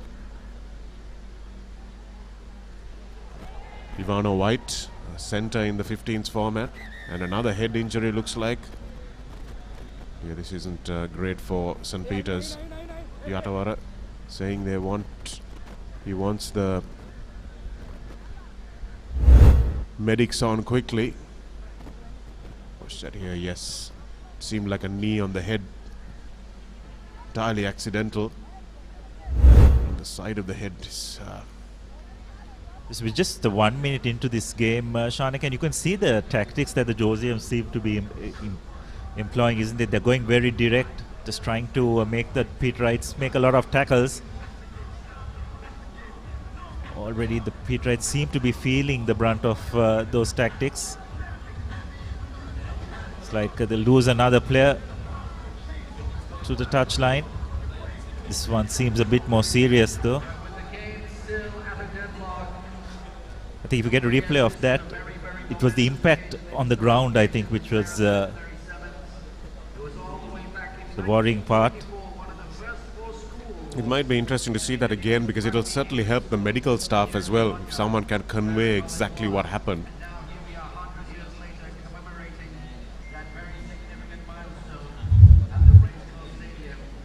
Here's the results so far. Zahira, the hosts, going down to Wesley in the first cup quarter-final, and an intense game between Royal and Isipatana. Ended up 19 points to 7, with Royal almost in the game until the final few seconds. DS Senanayaka comfortable winners over St. Thomas's. The scoreline is a little fluttering to the Thomians, but DS with some wonderful individual tries, and we're currently in the fourth and final quarterfinal of the Cup Championship. St. Peter's taking on St. Joseph's in this Zahira College Rugby Centenary Sevens. Dharmaraja take on Trinity a little while later. Lumbini take on Kingswood, and St. Aloysius and Maliyadeva Sri Sumangala taking on Mahanama in the Shield segment. Lovely to have a team from Gaul and a team from Kurunagala to add, of course, to the two teams from Kandy who are here. Yes, and just looking at that Shield segment, isn't it just great, as you said, trying to have players from different areas. And this is 145th Battle of the Blues coming up next week. Catch it all live on the Papare. Played at the Sinhalese Sports Club. Well, St. Thomas's really did miss the man on the right there, Mahit Pereira, who is the captain of the first 11. Obviously not released for duties for the Sevens team today. And, they're making sure that they get all the protocols right in the case of a head injury. And the Papare now, what will this do to their morale?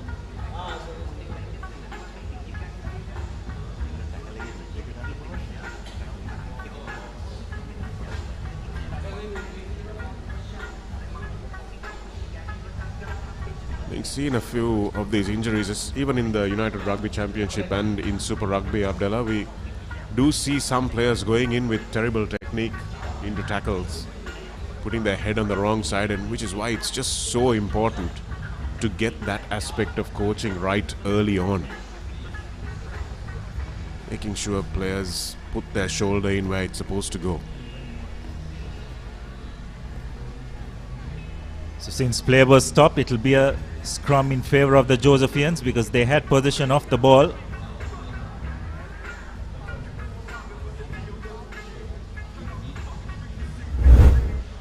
So just having a look at that replay once again.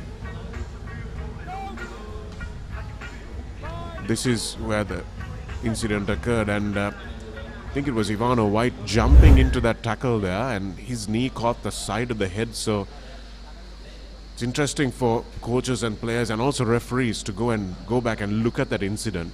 And when you leave the ground, do you actually put the defender in a little bit of danger because your knee is in line with his head? So could be something for us to talk about a little bit more, just to enhance the safety and not to condemn any players or officials, but just to look at what is important to teach on the pitch, and referees reviewing the games.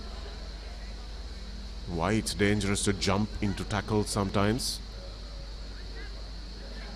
St. Peter's will be just sighing a sigh of relief because they've caught a break and can get out of their half a little bit. Yes, their depth is going to be tested as well. Lost 2 players through injuries in the first minute of this game. Nice clean line out taken by the Papare. Going out wide. It was a good one by Pramukh Tikshana, who won that line out, and now they've managed to loop around. Yes, Pasindu. Pasindu looks like he might have the gas to go all the way. Yes, he evades the final defender. And despite the strife that they had in the first couple of minutes with injuries, St. Peter's have come through to score a nice team try. Started with a good line-out win and nice execution all the way around. The Josephian fans with their hands on their heads. Yes, from absolutely nothing, Peterites have managed to create a try. That's the class of players they have in their ranks. Well-seasoned team as well. They've been a successful outfit, so they know how to win these big games, win the big moments. Just a lack of communication in the Josephian defensive line there. Not drifting across, getting committed to the ball carrier, which created a bit of space for the Peter right wing three-quarter to put the finishing touches. A super run by Pasindu Bandara. Had it all to do when he collected that ball, and a good recovery from St. Peter's. This is something that they have done really well, getting the ball back from their own kickoffs. And I thought that was a bit of a harsh penalty for the Josephian defender, who looked like he'd got rights to the ball, but now they will concede another man as well, because they didn't retire 10 meters.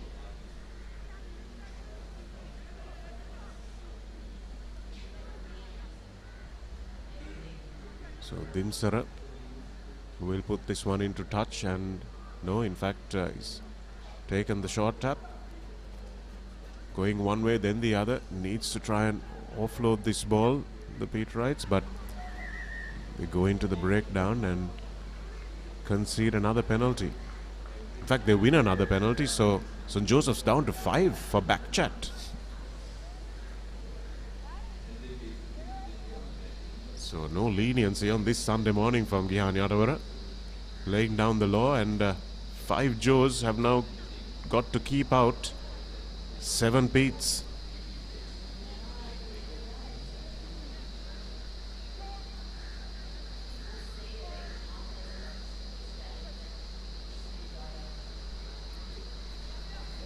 Easily done, and this should be a fairly simple score, especially with 3 of those 5 players in the scrum there. So easy does it for St. Peter's, and the try was scored by Emit Jayavira. And this is a kind of thing that you expect St. Peter's to do clinically, Abdullah, and that's what we saw yesterday from them as well. When it's 7 versus 5, you have to score.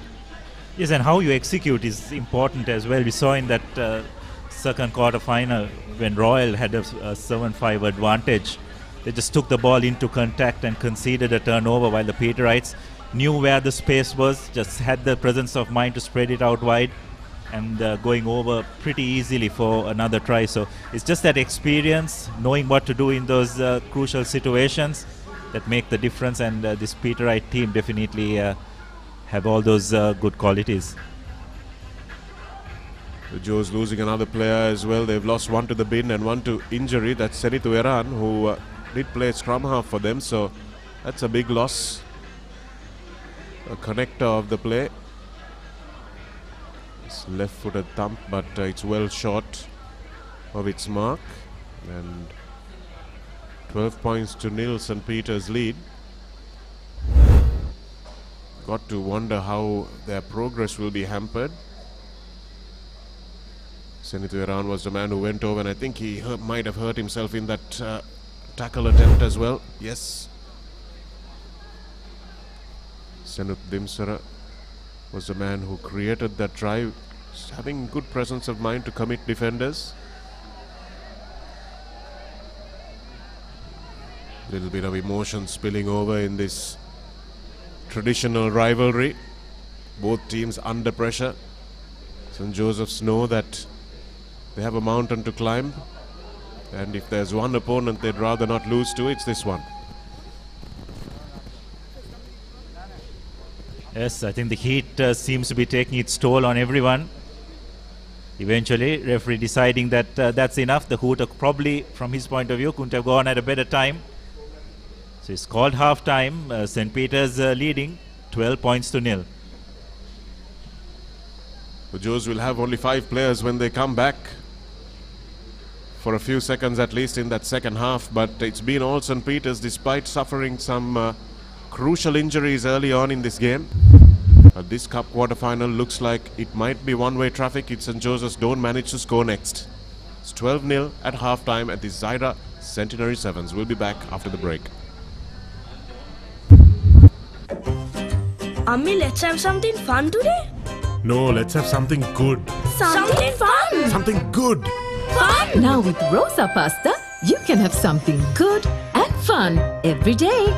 Rosa Pasta contains protein, dietary fiber and a low glycemic index and is made with 100% durum flour.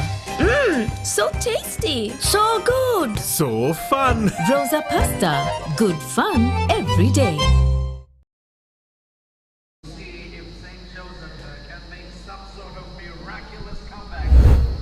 So we're back here at the racecourse, and these are the highlights of that first half.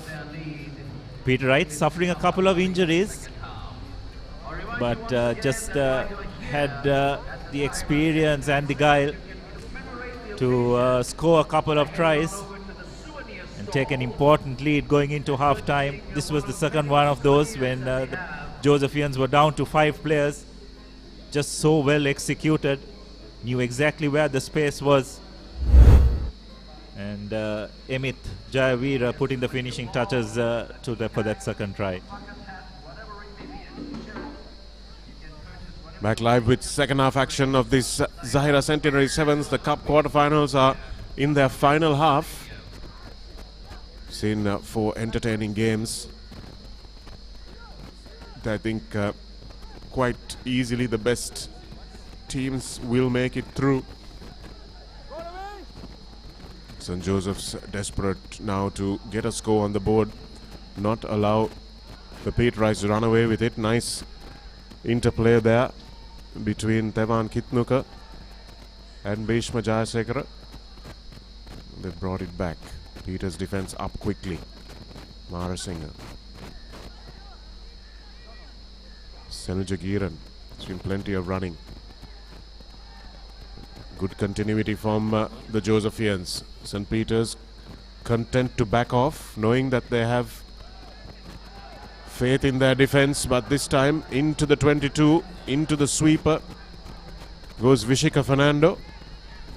Again, 4 Josephian players in together with each other, and I thought that might have been a knockdown, which might have been missed by everyone, but they will bring it back. No, they will instead play the knock forward. So St. Joseph's will get the ball back, whereas they might argue that they should have had a penalty and perhaps a yellow card inside the 22, if we can see that again.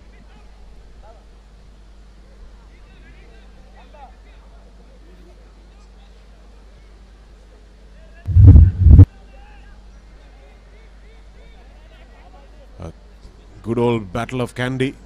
Dharmaraja taking on Trinity in the next game, which will be the plate quarterfinals. It's bowl semi-finals, I beg your pardon.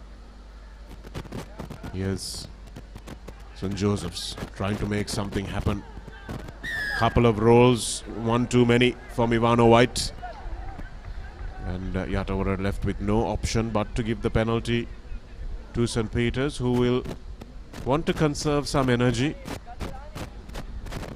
Try and run some time off the clock. So on that occasion, a bit of inexperience by White. Just needed to shift the ball out wide, not go into contact.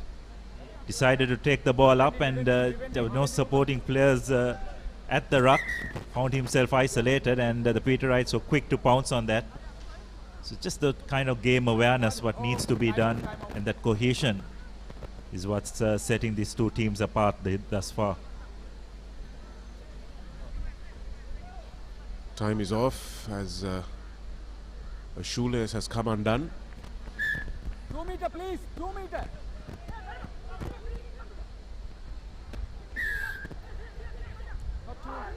Not 2 meters is the call, and although St. Peter's won that, they will get the option of the free kick. Here's the try scorer, Amit Jayavira. He's a big lad, got some pace as well.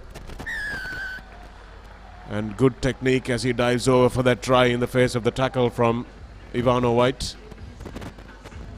So St. Peter's stamping their class on this game and sending a warning shot out to the other 3 semi-finalists. Wesley College, DS Senanayaka, and of course Isipathana.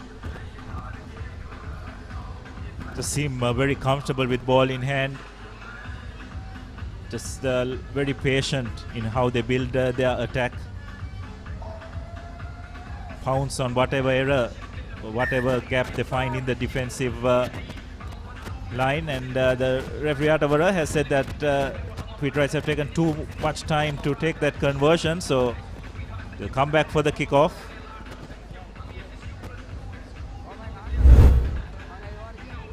As you can see, have a look at that replay once again. Again, just the missed tackle. And Jayavira knew exactly where the try line was. St. Peter's opting to go a little deeper with that kickoff, not trying to regather that ball and force St. Joseph's to run it out. Backwards. On the short side, something does open up here. Janit Marasinghe taking a couple of defenders, the big lad. His brother is now a league champion with CRNFC, but his teammates are not able to hold on to the ball out wide. I'm wondering whether there's just more sweat than usual because of this heat, Abdullah, and the ball becomes a little bit more slippery than it would. This is definitely a possible reason. We've seen an unusual amount of knock forwards. And the passes just not sticking, so it's something which the players will need to be conscious of and adapt.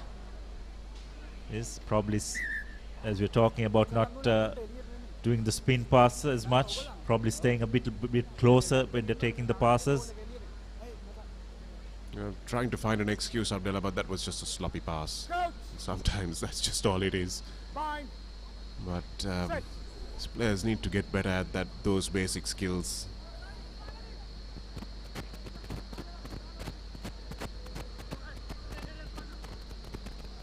A little chip over the top. We haven't seen much of that. In the end, the ball eludes Vishenka Silva, taken quickly by St. Joseph's, who don't want to muck around. They've not got a lot of time. Ball went backwards off the hand, and again has been, oh dear, it's becoming pretty untidy now. And I can just imagine if we can get a shot of him, Coach Sanat Martis on the bench will be shaking his head. Yes, fatigue definitely creeping into both these teams' performances now. Really tough conditions. Interesting to see how much this game takes out of St. Peter's as well, because they would have had a plan with their bench, but now they've had to use 2 of their reserves very early on, so they don't have as much of a bench to unleash as well. So these starters will have to go the distance, and how much will that impact their semi-final fatigue levels? Be played in a much hotter time of day as well. I think the first 2 and maybe 3 quarterfinals were played in fairly decent weather. It was a little cloudy and a little cooler, but now the sun has beaten down. Play on is the call at that breakdown. Good contest for the ball, and Dimsara will realize that this game is won and not want to do any last minute heroics as he just stumps the ball into touch, and that's the last of the semi-final places decided. St. Peter's taking it easily, not having their line crossed, and we have the semi-final lineup ready for you as we move now into the bowl segment of the competition. That's the final score. St. Peter's, you'd have to say, ending up as comfortable victors, 17 points to nil. And they'll make their way to the semi-finals where they'll take on DSA Nanayaka.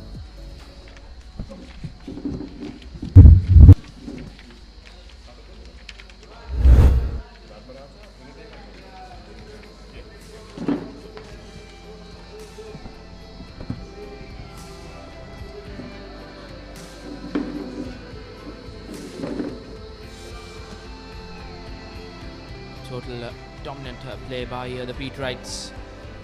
Fourth quarter-final in that cup segment. Good morning, Rishwan, and I don't see any joy in your voice, confirming that full-time result. Trinity taking on Dharmaraja in this bowl semis. Trinity had a disappointing opening day yesterday, going down to Wesley and DS, managing to recover their own kick.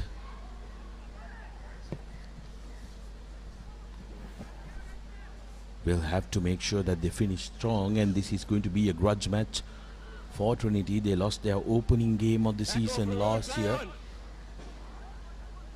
to Dharmaraja.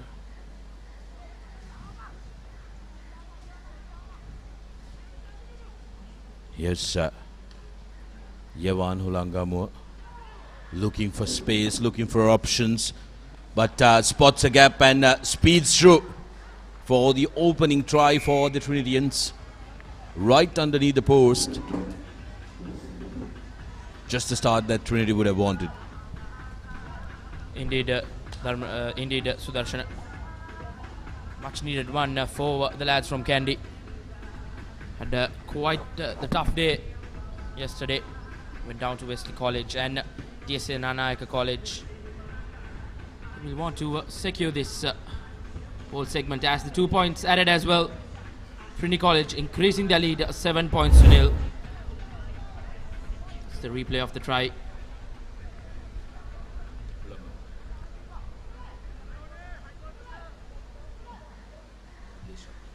Udesh Ratnayaka. Yesterday round, we saw a couple of tries from him as well.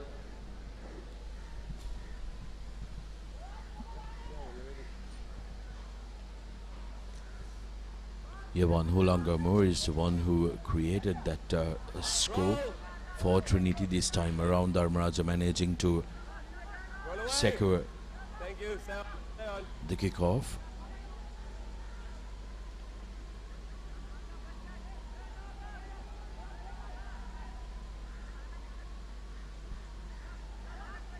Slow ball coming in for Dharmaraja, but here's space for Sadisha. Puts the boot, and now it's a foot race, and he manages to collect it again. Sadisha needed to release that ball, so that will be a penalty in favor of Trinity. Back here, 12. On the AR. Everything right, Sadisha. Just couldn't release it on time. They have support. Nevertheless, Trinity College up to going to touch.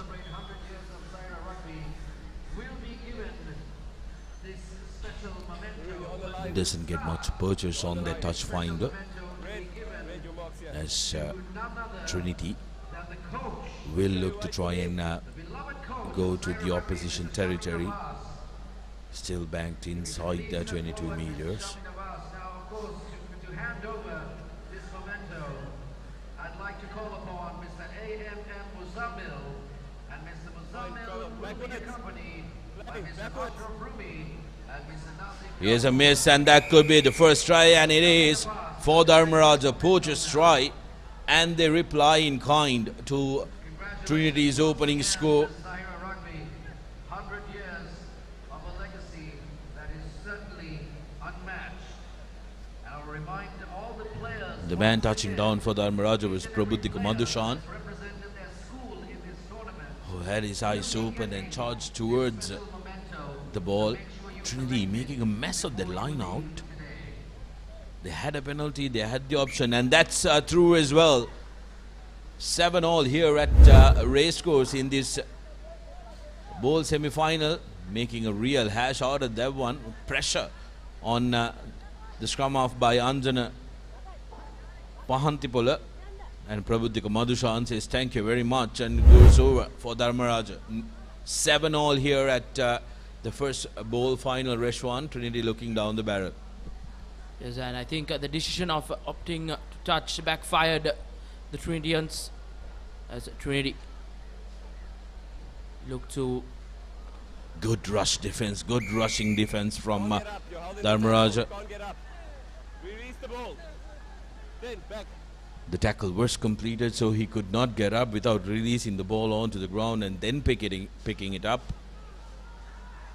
Now Dharmaraja searching for their second in dangerous zones.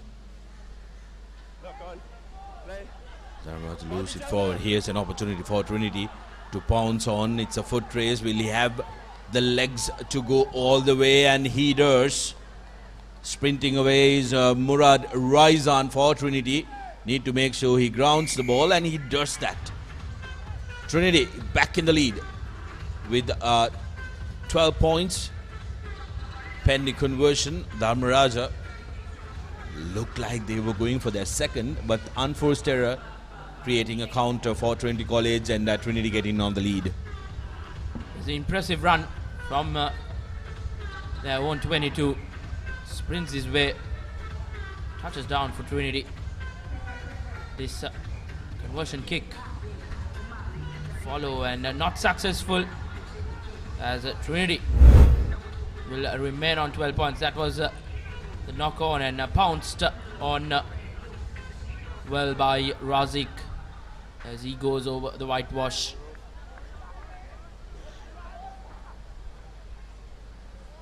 Trinity College back in the lead.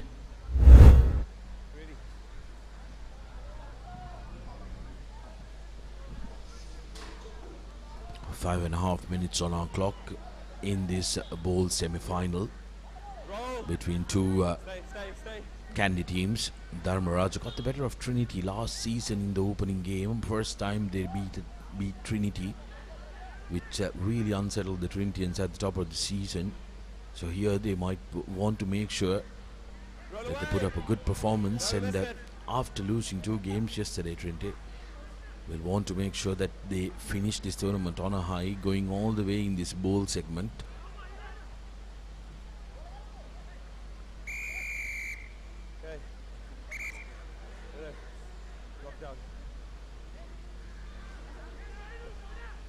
Penalized for a knockdown, but it did look like the player lost the ball in the tackle. No. Assistant tackle, release. Play. That's fine. Trinity playing with a man down as Dharmaraja looking to pounce on that. The far side. Dharmaraja goes over the whitewash as Nim Shapiris touches down and equals the Trinity score. 12 points all with the conversion kick to come. Earlier round, successful conversion from Dharmaraja. They will want a repeat of that. It's just at the stroke of half time, Reshwan, Dharmaraja will be pretty elated at the fact that they managed to equalize.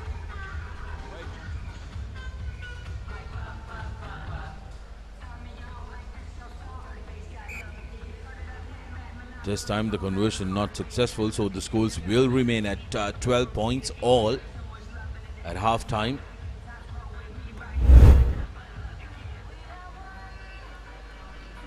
It's a replay of Dharmaraja equalizing try, courtesy Paris. Simple overlap due to the lack of numbers Trinity are having at the moment.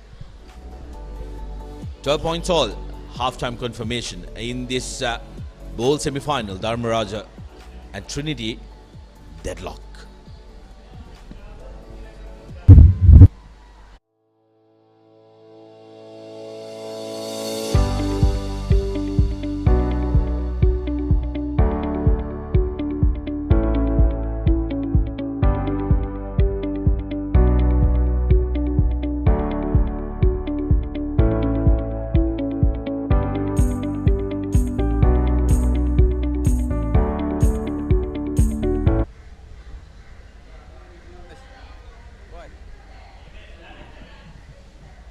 Back to the live action here at the Racecourse grounds. We're here at Zahira Centenary Under 20 Rugby Sevens as the bowl semi-finals. Semi-final one between Trinity and Dharma Raja. Trinity drew first blood. Came away with that lead, and then Dharma Raja pounced on mistake done by Trinity in that line out. And then Razik sprints his way to give Trinity College the lead. Then at the brink of half time, it was Pires who equalized the scores as 12-12, going into a very interesting second half in this bowl semi-final as Dharmaraja kicks things off. Important second half, and Dharmaraja started with a bang. Well-timed tackle that.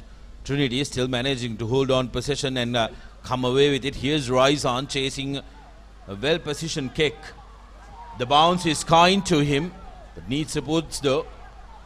Gets it in the form of Udesh Ratnayaka, who says thank you very much. A very well executed start for Trinity. They were equal to the task, because as soon as it was decided to put the kick on, Raizan knew exactly where it would be landing. Dharmaraja players wanting to rile up Ratnayaka, but he adds the two. Ratnayaka going in for his second try in this game. He converts his own try, giving Trinity a 7-point lead here.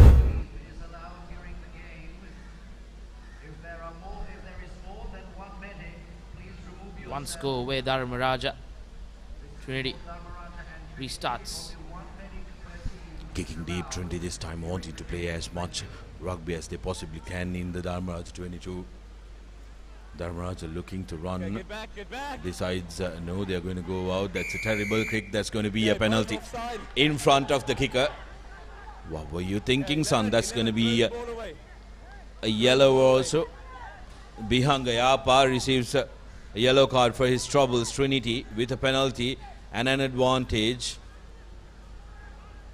Good defensive work. That's a forward pass. Trinity still playing with advantage, so they'll get the penalty. Hands is what they need, and Ratnayaka says, "You had a lot to chat, mate. But meantime, I'll score my third." Ratnayaka with his hat-trick, and Trinity gets their fourth.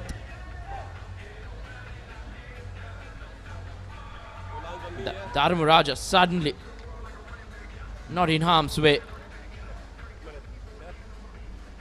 A man down, and a 12-point deficit with the conversion kick to follow. Not a successful one, as the score will remain 24 points to 12 in favor of Trinity College. The replay of that try. And Ratnayaka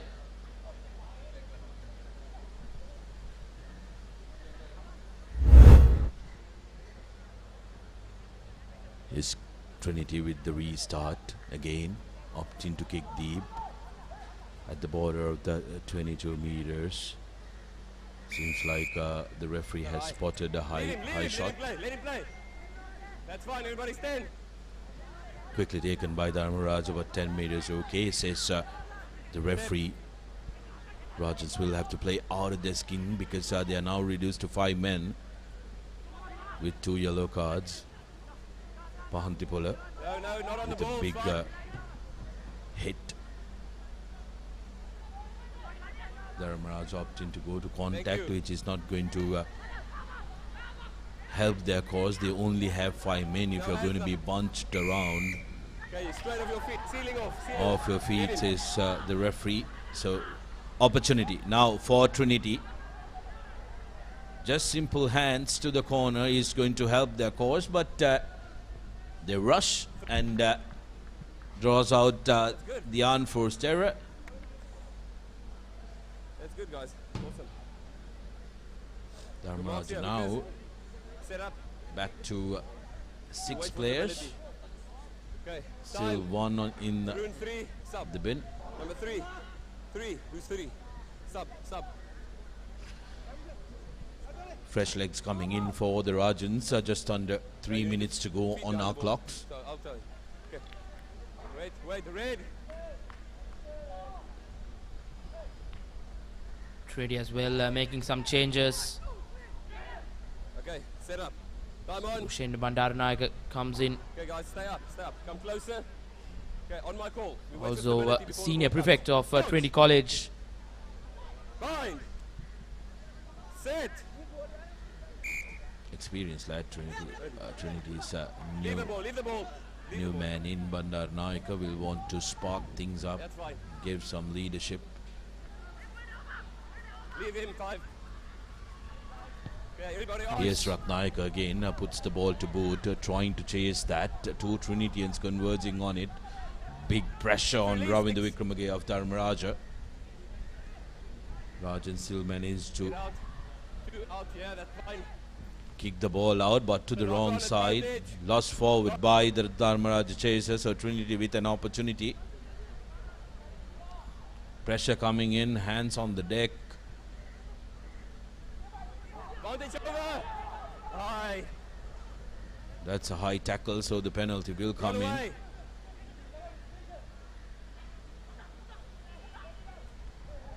Lovely inside ball, and now this Ratnaika, was it going to be his fourth? But no, offloads, and this time it will be Ridman Imnet who will go in for Trinity College. 15, be careful. 29 points with the conversion to come. It's safe to say Trinity have booked their spot in the bowl finals, Reshwan. Had a couple of nervy moments, but they've managed to make sure that they play to the style that they prefer and dominate this game. Yes, Sudarshan. Trinity College, as expected, running away with the game and booking themselves a spot in the bowl bowl final rather. Beautiful offload pass to Ratnaik, and Ratnaik, good pass to number 9. And he goes over the whitewash, and Dharmaraja just haven't got anything right in this second half, as Bandaranaike will restart things.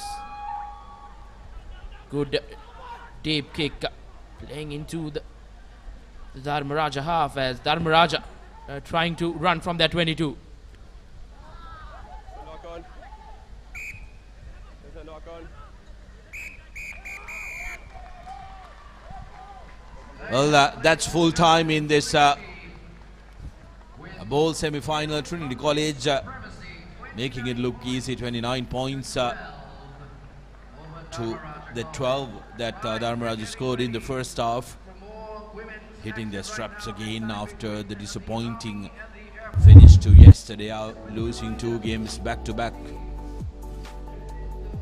Dharmaraja will bid adieu to their tournament in the bowl semis. 12 points to 29.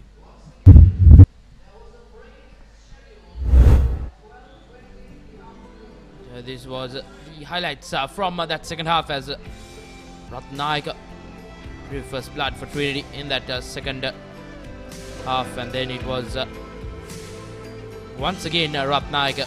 His hat-trick was completed in this try. This was that final try for Trinity, where they put the nail in the coffin. Dharmaraja, as their tournament comes to an end, and Trinity will feature in the bowl final. Captain, ready? Captain. Ladies action right now.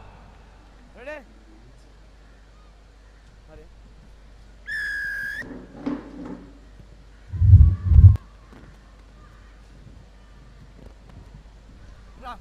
Right foot, no hand. Get back, get back.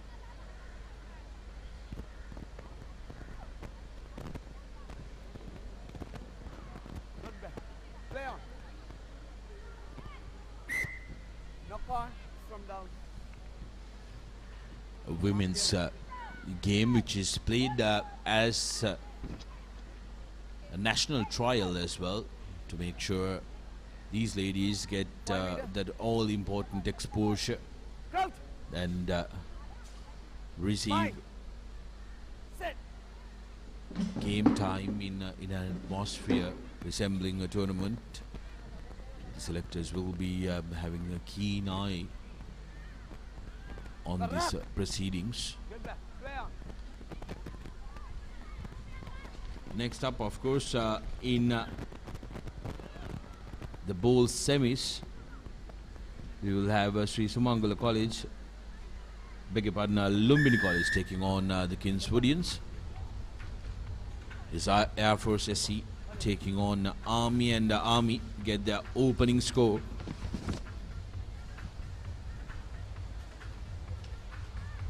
Army cross first blood as they want to add the 2 points as well. Air Force played one game against the Navy. Lost that game 26 points to nil. As Army adds the 2 points as well, so Army increased their lead 7 points to nil. Air Force yet to get off the mark. It's Army number 4. Easy as you see, goes over the whitewash.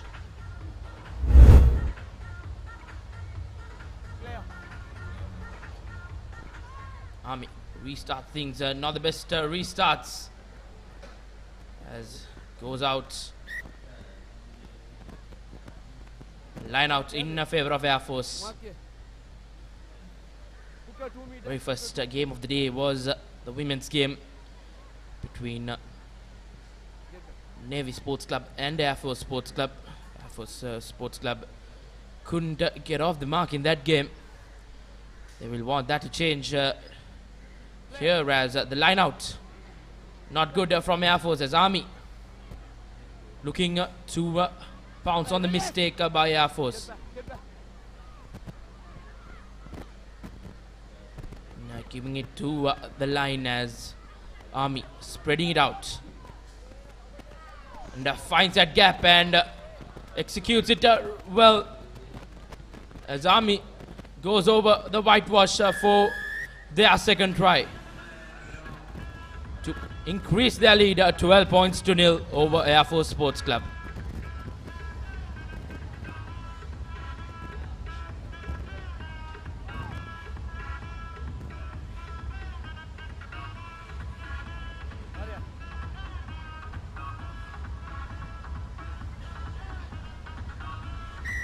This time around as well, the 2 points added.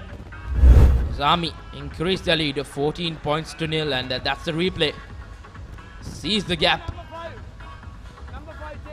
and executes it well. Air Force just can't find any answers.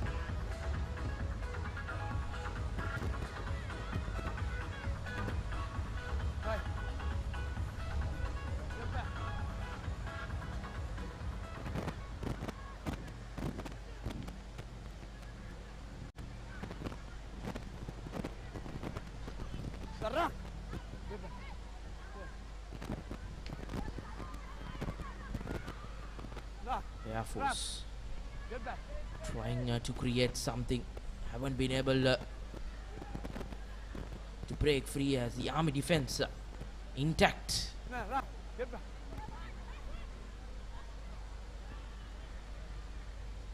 Once again spreading it out is Air Force, and a good thumping tackle coming in from the Army number 4. But a penalty awarded to Air Force, as Army will go down to 6. So, and surprisingly, Air Force have opted for a scrum, thinking that Army is a player down. Right thing to do.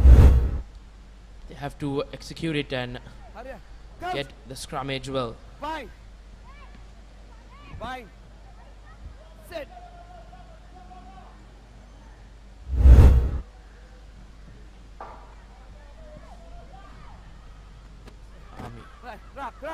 Good tackles coming in, not letting Air Force get away. Little goose step, but defense of Army up to it. Keeping Air Force in their own 22. Play.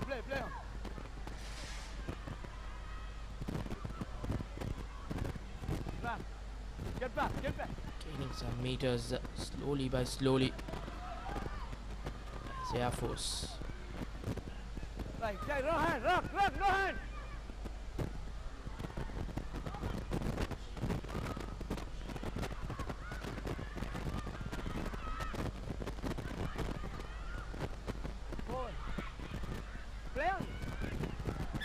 And foot raise, but referee calls back play.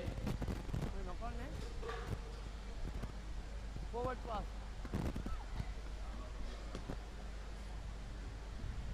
Penalty in favor of Army Sports Club. Air Force really not getting their act together. First game of the day went down to Navy Sports Club 26 points to nothing. And currently against Army Sports Club, they are yet to get off the mark as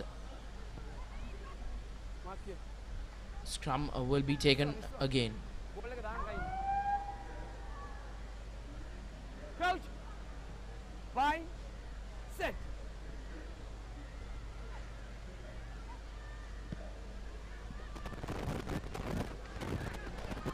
Good long cutout pass as Army going away from the defenders as Army will go on to touchdown for their third, increasing their lead 19 points to nil at the brink of half time.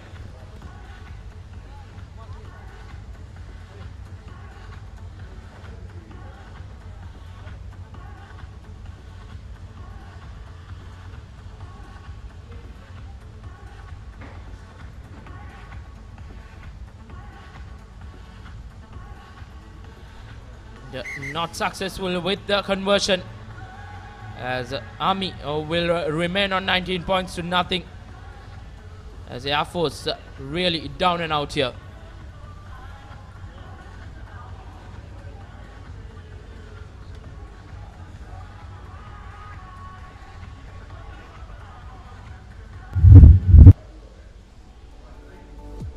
Your halftime score confirmation: Army Sports Club 19, Air Force yet to get off the mark.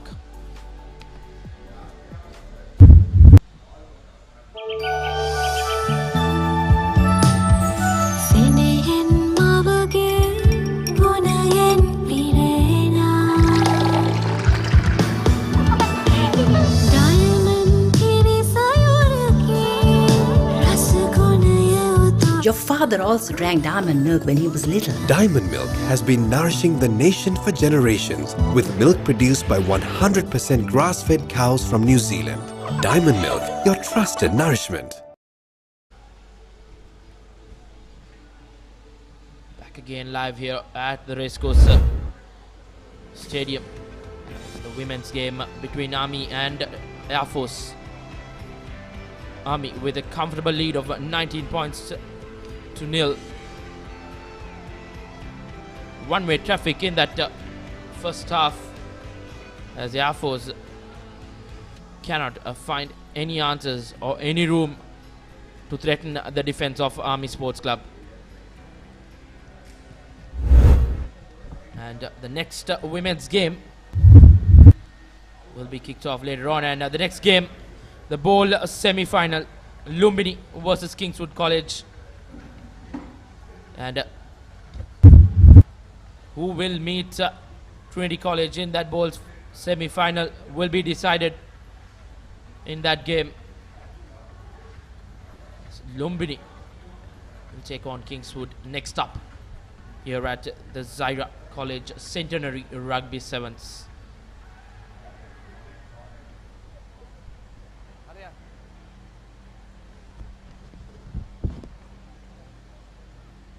Captain, ready?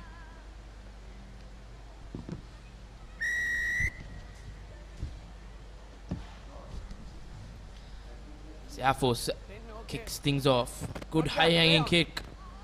The Army up to the task as they secure the ball.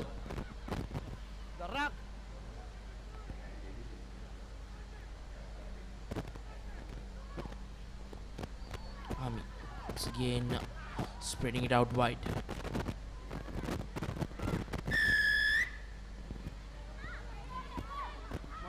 Holding on, infringement by Army. Air Force opting to go into touch. Line out throw to follow for Air Force. They will want to get this right. They will want to get a score here. As things stand, this will be a final game for Air Force. If they have to make a comeback, that will be quite the one. The next women's game will be played between Army Sports Club and Navy Sports Club at 12:40 here at the Racecourse grounds. As Air Force have made a mess of that line out throw, as Army looking to run from their own 22.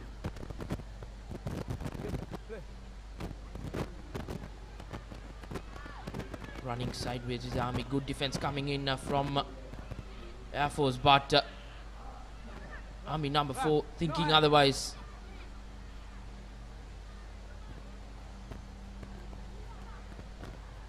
Not back. Knockback says the referee, as Army finds space, and can she go all the way? As things stand, she will.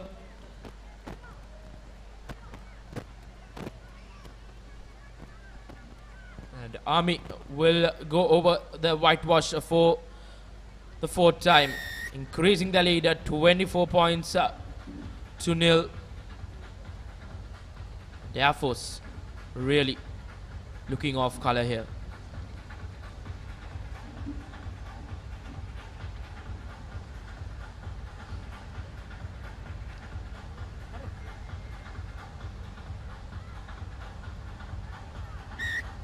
That's the 2 points as well.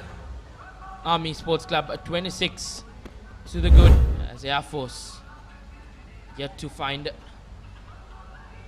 any answers in this tournament, as they are playing for the national qualifiers. Just the 4 women's games here at Zahira Centenary Rugby Sevens. Will be a final as well, just before the cup final. Wait. 11 out. 11 out.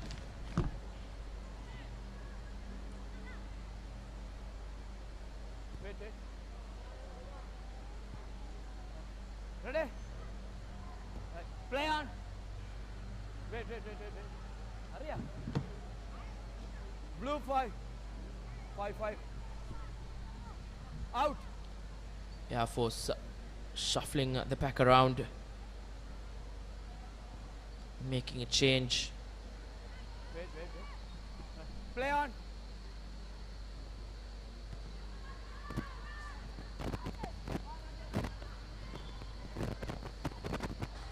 Clean collection, but good pressure coming in from Army.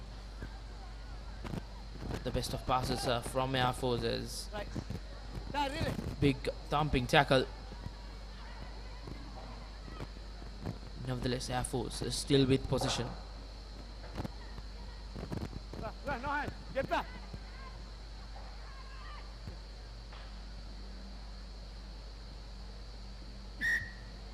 Flag.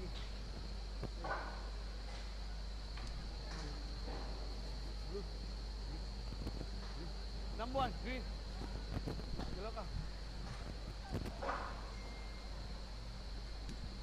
Mark it. And Army Sports Club, jersey number 1, will go into the sin bin as Army will play with 6 players on the park.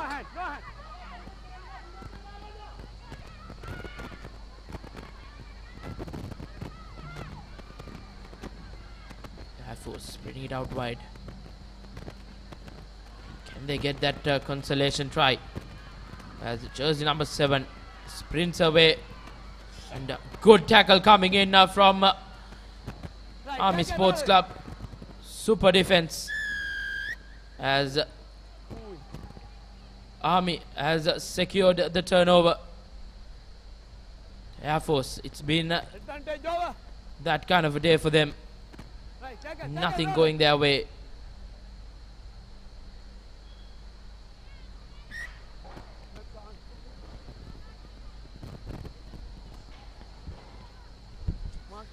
And she's made a mess of that. Not gathered the ball cleanly. So it will be a knock-on infringement. Army Sports Club, and a scrum in favor of Air Force. The scheduled break at 12:20 p.m.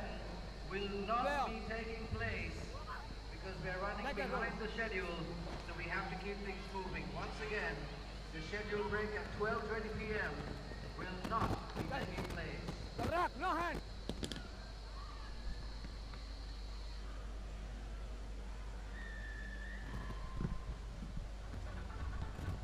And Air Force getting their first score. Not only in the game, even for the day. They lost that game to Navy without scoring. So that's a consolation try for Air Force.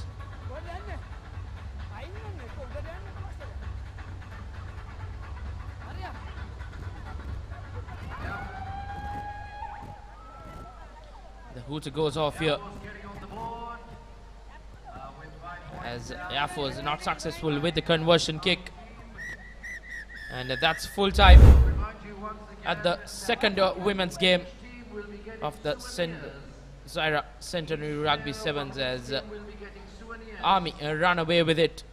That was that final consolation try for Air Force,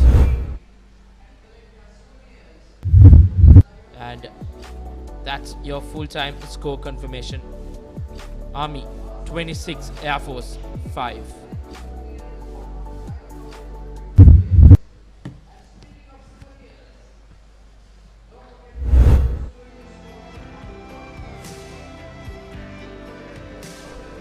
Second half highlights where Army just did the good work from where they left off in that first half. And this was that consolation try for the Air Force to bid their way out of the tournament. And next up, we have the ball semi-final on our cards, as Lumini taking on Kingswood College Candy. That's your match confirmation. Lumini versus Kingswood for the ball semi-final. And, the next 14 minutes out, we can see who will face Trinity College. Will it be once again a Candy affair, or can Lumbini College spoil the party? Interesting game that we have on our hands here. Bowl semi-final. Kingswood collecting their own kick, managing to put pressure, but temporarily stolen by Lumbini College, who lose the ball forward. A good start is going to be imperative for both these outfits to make sure that they do well in the semi-final. For both the teams, 2 games away from some silverware to take from this tournament.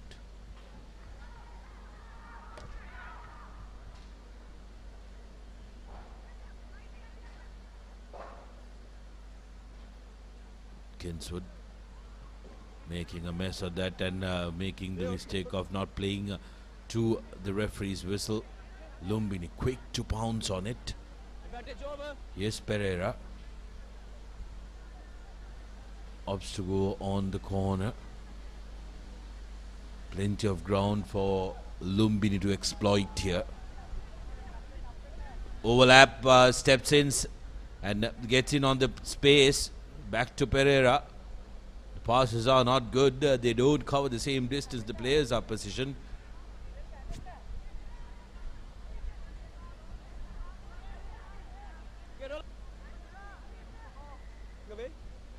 You got to release the player before you try to jackal the ball. Lumbini taking it quickly. Here's space. Undecided. Miraculously offloads. Wanting to keep the continuity going. Again deciding to go into contact Lumbini. Still working for them, and referee Alexander says no clear lyrics. Here's Pereira trying to create that overlap. Cutting back inside is his winger, and then Pereira is just short of the line, but the momentum takes him forward. Gets 5 points.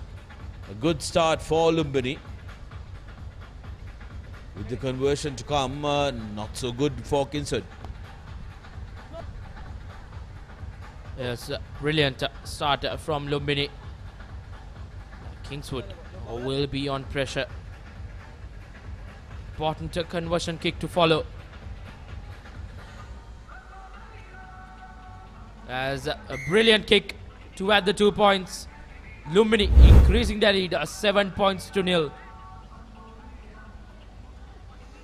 Good bit of work, cuts back inside, gives it to the man on the outside, who hesitates for a little bit, and then reaches out to score the first try, the opening try of the game, and it comes through Lumbini man. Lumbini with the restart, a good high-hanging kick, but the chasers are not committed. Here's an opportunity for Kingswood College, and breaking away Sachin to Samantha. Sadev Dilshan in support and now finds Baldwin, who touches down underneath the post straight away with the reply from Kingswood College. 5 points to 7 with the conversion to come, and for the quality of player of Baldwin, this shouldn't be too much of a hassle. I really do hope that I haven't put the commentator's curse on him, because funny things have happened in rugby. Baldwin, no problem. 7-all here in the second bowl quarter-final of Zahira Centenary Rugby Sevens. We had a terrific day, opening day, Reshwan yesterday. Numbers coming in, people making sure that they are behind their teams, and here we are in the second day, and it's lovely to see that the sun has gone behind the clouds as well.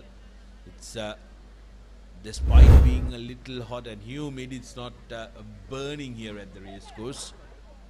I'm sure the players will be very thankful for that. Tournaments of this nature, it's very important for you as team administration, for you as players, to make sure that you aid your recovery as much as you possibly can. Get those electrolytes that you've lost, the ice baths, making sure your hydration is on point. For some of these players, they are not used to these conditions, just like the Kingswoodians. Couple of ploys from Lumbini, looking for option, and attacks the corner channels. Now space, will he have the speed? Trying to run on the outside, decides that he doesn't have the full speed to take on the man. Made the good decision of cutting back inside and looking for support. Here's Pereira trying to make his way through the Kingswood defense. Kingswood trying to rip the ball out, not successful. A costly cough up there. Just popped out like a wet bar of soap from his hand. I think he was mainly looking at where he was going to run before he collected the ball. Rashwan. Not the ideal stuff from Lumbini. Costly mistake, as Sudarshan mentioned. And can Kingswood pounce on that mistake?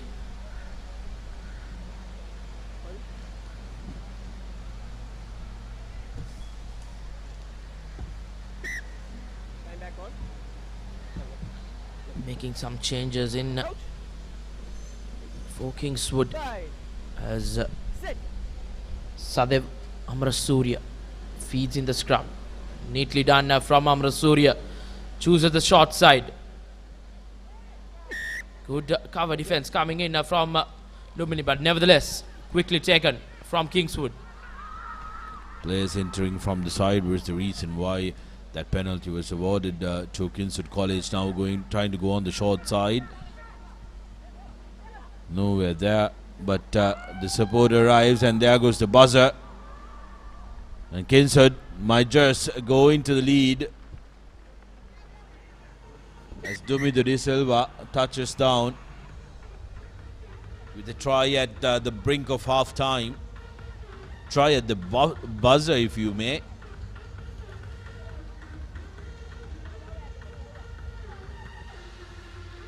Baldwin has no problem to add the extras. 14 points to 7. Kingswood just managing to steal the lead at the last breath. Yes, and it will be an interesting second half coming up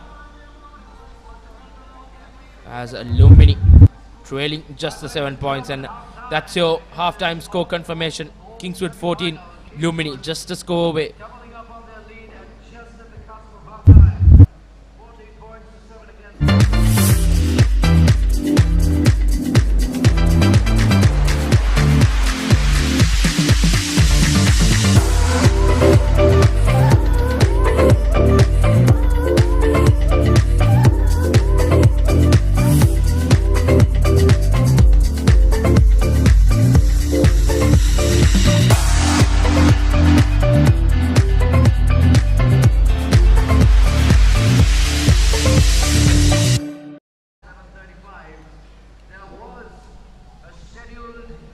Welcome back to the action of the bowl semi-final. Here's what happened in the first half of the second bowl semi-final.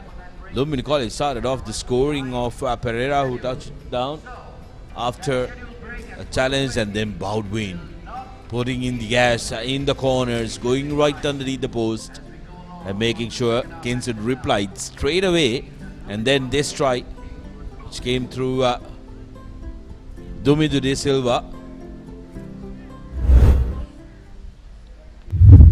just at the buzzer went. So Kingswood in front, 14 points to 7. Next match we will be St. Aloysius taking on Malayadeva College. That's in the Shield semi-final. Lumbini with the restart, good high-hanging kick, contestable, and they contest it well. Have managed to win that back. Need to be very careful with their handling, because that's when they have really squandered their chances of creating a big upset against Kingswood College. Isolated now, needs to make sure that he makes the ball available. Kingswood taking it quickly.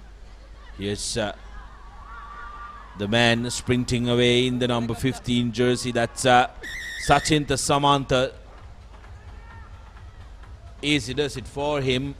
Attacks this free space and goes right underneath the post. Just from where they left off in that first half, Kingswood getting their first touchdown in this second half. And successful with the kick as well. a comfortable lead of 14 points. A beautiful offload there. And number 15, Samantha, adding in the final touches as Kingswood College leading this game at 21 points to 7.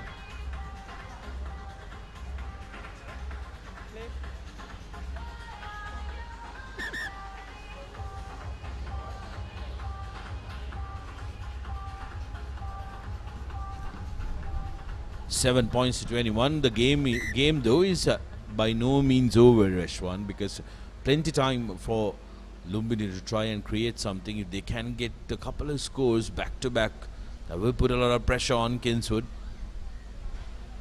Kingswood kicking deep, closer to the 22 meters. Lumbini have to attack from deep. Need to make sure that their approach is direct, and those kind of handling errors are really going to make them pay. That's not going to do very well for their course. Kingswood, on the other hand, need to try and manage the game now. They have a 14-point lead. Got to make sure that they put pressure on Lumbini and try and camp up in this part of the field. So it'll be important for them to play that territorial aspect of the game well, Reshwan. Yes, Lumbini, if they are to make a comeback, Sudarshan, they will have to show some urgency, and they will have to do it quick as Kingswood spreading it out. Good contest. They are near the fringes from both the teams. Lumbini putting pressure, and Kingswood standing strong to it.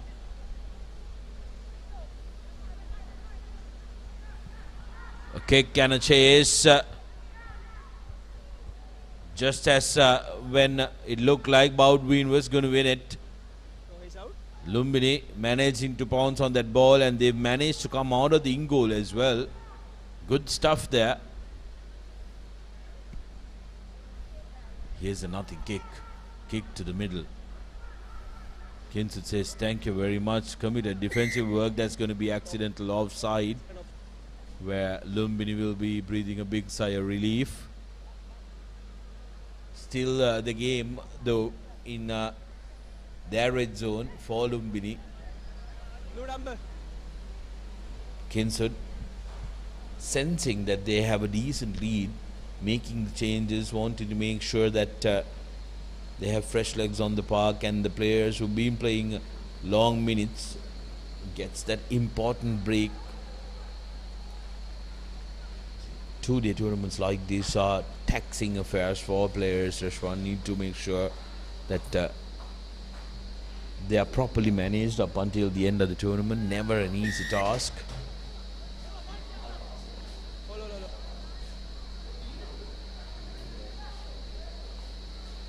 High shot, and now Kingswood reduced to 6. This is going to be interesting. Can Lumbini get a score, create something or the other? They have the numerical advantage, but they are crowding themselves in the corner. Kingswood managing to jackal that ball, playing with confidence with that advantage back of the hand. Very unnecessary.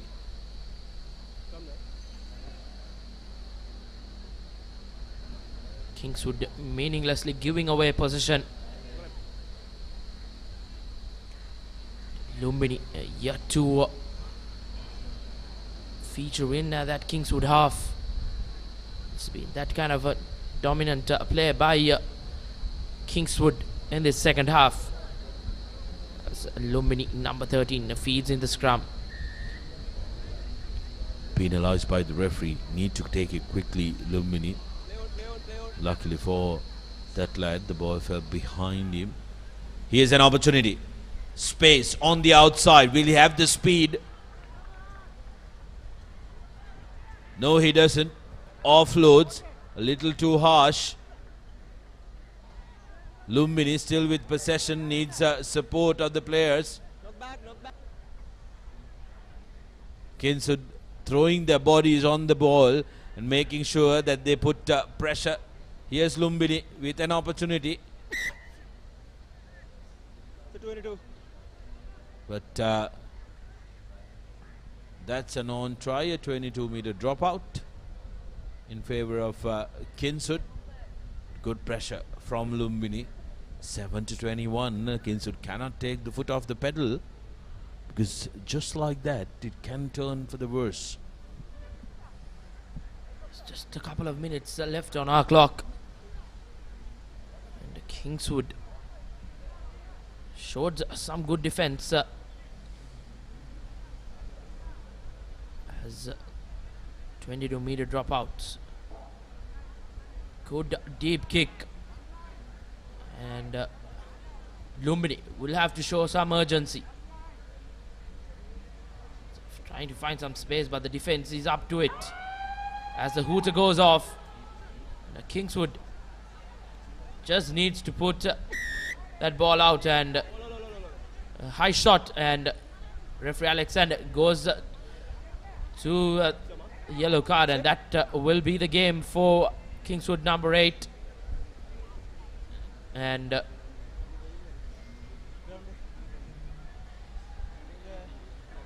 Lumbini College player looks some discomfort as medics have come onto the field. It looked a little disoriented, didn't he, Reshwan?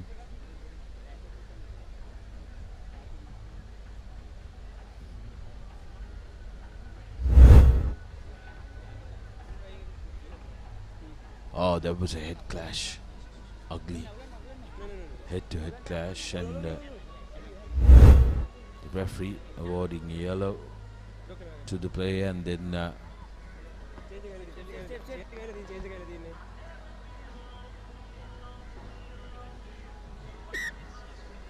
Pereira being asked to come, and that's his tournament.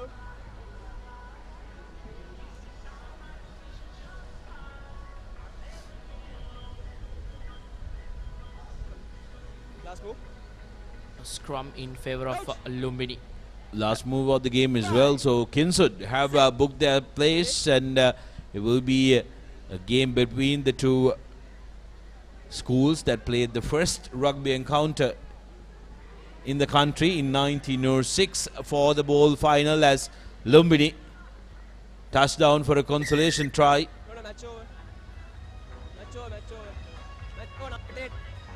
Number 10. That's time, says the referee. So despite the conversion being good, the game will finish as 14 points to 21. And the Kinsud booked their place in the bowl final. Just like that, they will face their arch rivals in Kandy. It will be a Kandy clash. And that's your full-time score confirmation. Kingswood 21 and Lumbini 14. And Trinity College and Kingswood College will battle it out in the bowl final. This announcement is to Shahid Sumri. Shahid Sumri from Kisipatala College. Please come to the recorder's table with your master in charge. Shahid Sumri from Kisipatala College. The second half highlights.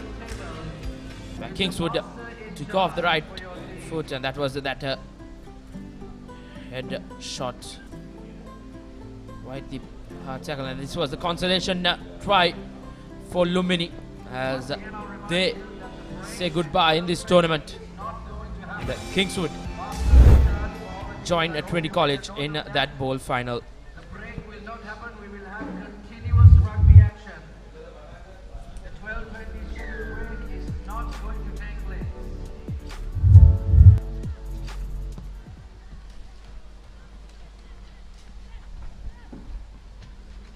The first Shield semi-final, St. Aloysius College, all the way from Gaul, taking on the lads from the land of the rocks, Kurunagala, Malideva College. Malideva on the charge, right from the kickoff, and the big man now goes in from the right flank. forward. Mark, yeah. Malidev College, Ravindu Ekanayaka, probably one of the biggest players here on the pitch today, playing for Malidev College, taking on St. Aloysius College in the first Shield semi-final. Now it's a pretty humid affair out here, and even yesterday as well, saw a lot of intense clashes with this intense heat in Colombo. Yes, Muad, I think in the morning we had much better conditions. It was slightly overcast when we had the 4 cup quarters, but now the sun is out, as was yesterday. It's scorching down here in Colombo Racecourse International Stadium for day 2 of Zahira Rugby Centenary Sevens. We've had some good games to start day 2 off.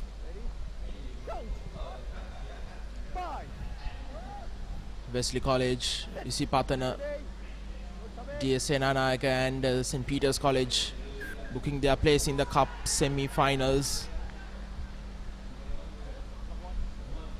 Both Isipatana and Wesley lost a game in the first round of the tournament, as DS and St. Peter's are the high-riding favourites of the tournament. Wesley pipped Zahira College in the first quarter-final of the Centenary Sevens here at the Racecourse. Sad exit for the hosts of the tournament, as Malidev College on the charge. Going direct is the little man. Here's Malayadeva down near the wing. Has he gone out? No, he hasn't, and it's a try. It's the big man from Malayadeva, Ravindu Ekanayaka, who goes over on the right flank for the first try of this game. Malidev leading 5-0. Just over 2 minutes gone in this first half.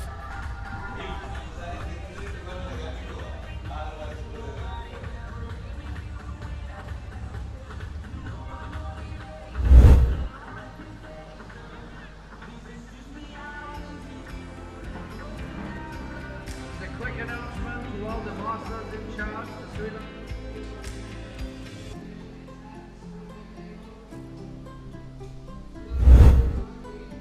Going over quite easily from the ruck. Man was way in front for that restart. Very clumsy mistake from Malayadeva.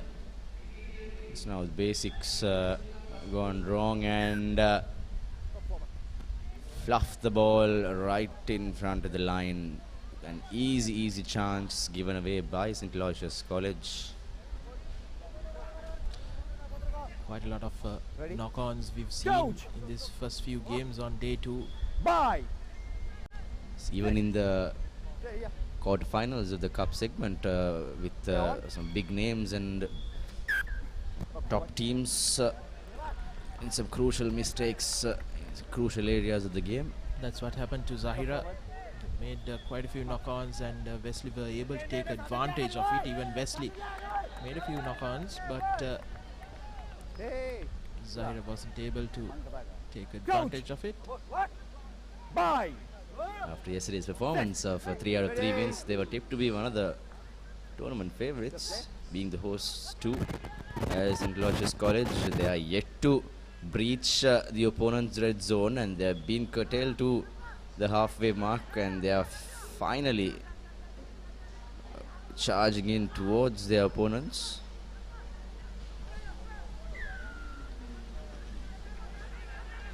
Holding on is the call. Penalty to Malayadeva.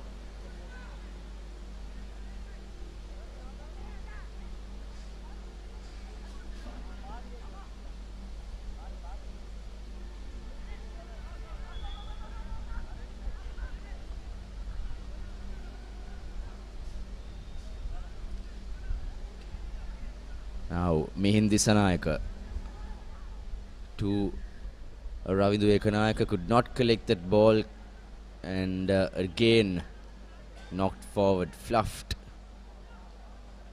by Ekanayaka. Mallideva College coming in as favourites, definitely playing in the slightly higher division compared to the lads from Gaul.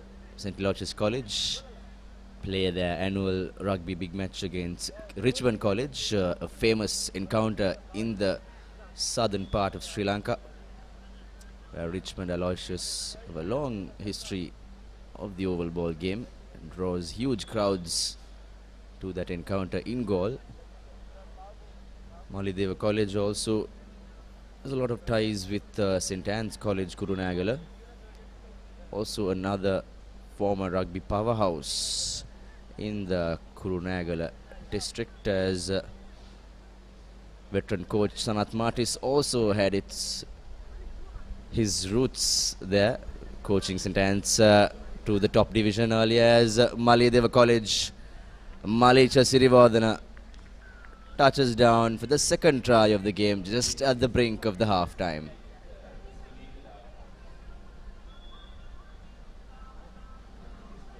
Smallest man on the park, beating a couple of defenders to go over the try line.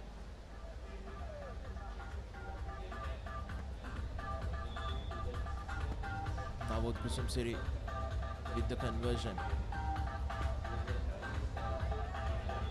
It's good. As Mallideva go into half-time, 12-0 against St. Aloysius. This Shield semi-final, the first of Shield semi-finals.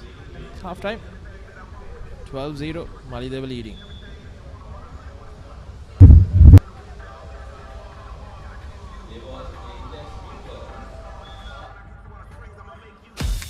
Kissed Ride. Try the new wave of energy.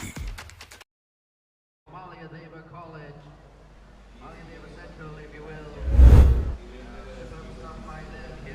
Zahira Centenary 7. The highlights from that first half. Scramble down at that wing. But it was Ravindu Ekanayaka who went over for the first try for Mallideva. And with the last play of the first half, Malicha Sirivardhana scoring that second try for Mallideva College. They are leading 12-0 against St. Aloysius in the first semi-final in the Shield segment. The next up is Sri Sumangala College Kandy taking on Mahanama College in the second semi-final of the Shield segment.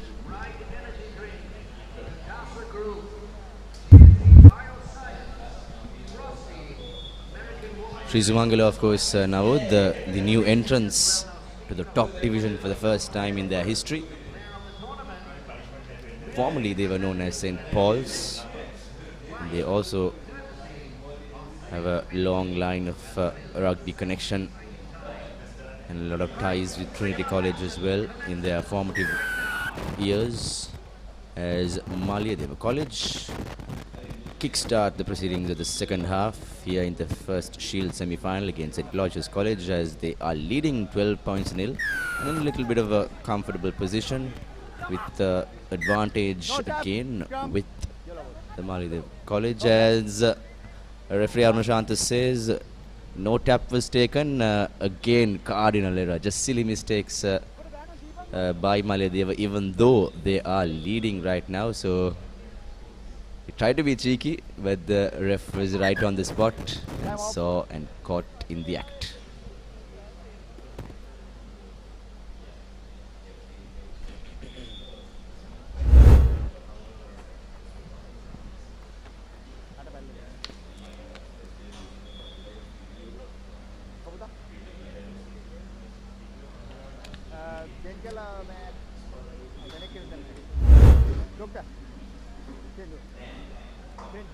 Some medical attention being needed for the Lumbini College player. He seems to be okay right now.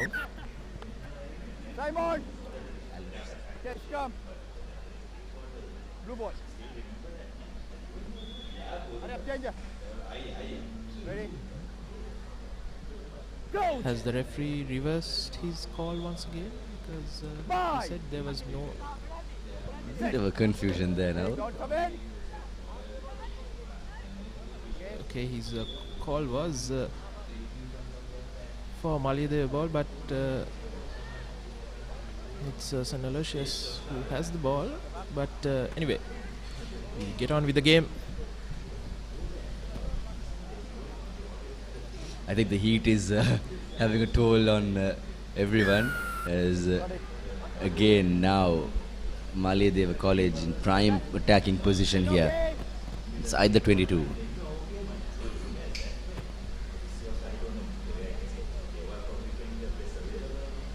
Stepping inside is Malisha Sirivadan, the try scorer for Malayadeva. 5 meters away. Poor ball. Looking for space is Malayadeva. Now Kusum Siri goes into contact. Stepping inside. And easy as you like is Senhas De Silva scoring the 3rd try for Malayadeva right under the post.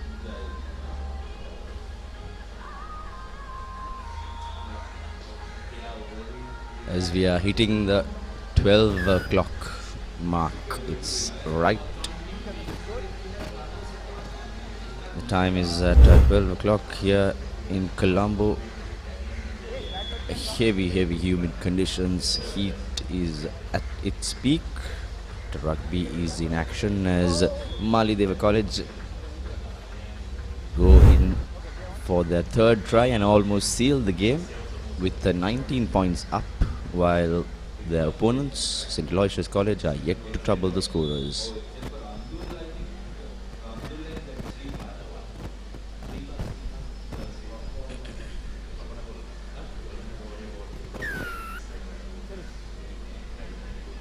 Penalty for St. Aloysius.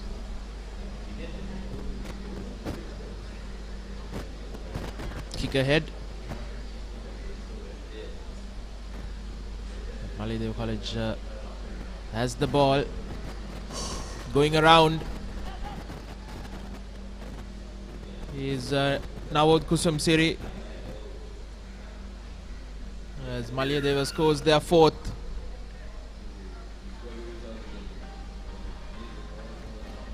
.24 in the 11th minute. And sealing the game for Malayadeva Kusum Siri with their 4th try, like we just saw, and we might see a bit of replacements coming in for the Kurunagal lads.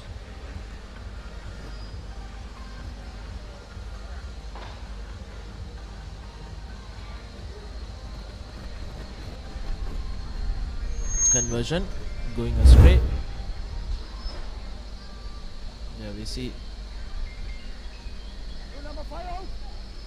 Kusum Siri running around the defenders.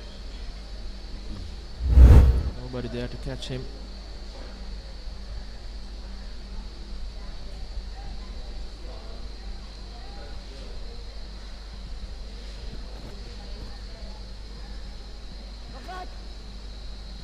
Referee says knock back.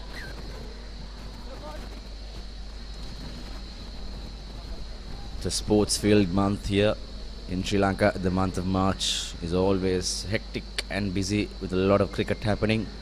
This time around, the school's rugby season pushed forward to the mid part of the year. However, Zahira Rugby Centenary Rugby Sevens starting off this year's rugby season and giving a lot of exposure to the young guns, especially the ones who are yet to take the field. We saw a lot of fresh legs coming in for the first time to the field and making their debut as Big prop forward for St. Aloysius College goes into contact. We haven't seen much of big hits coming in from the Aloysius side or any thumping runs. Now for the first time in the second half, the Aloysius lads tried to attack. However, some basic errors coming in their way to restrict them from getting that points on board, with a few yet another replacement coming in for the Aloysians.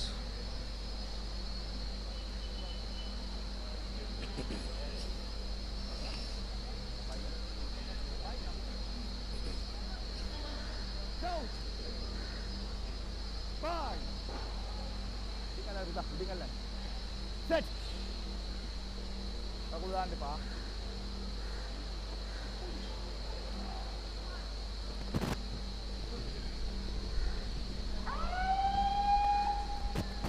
The hooter goes off as here goes number 7 Malisha Sirivardhana.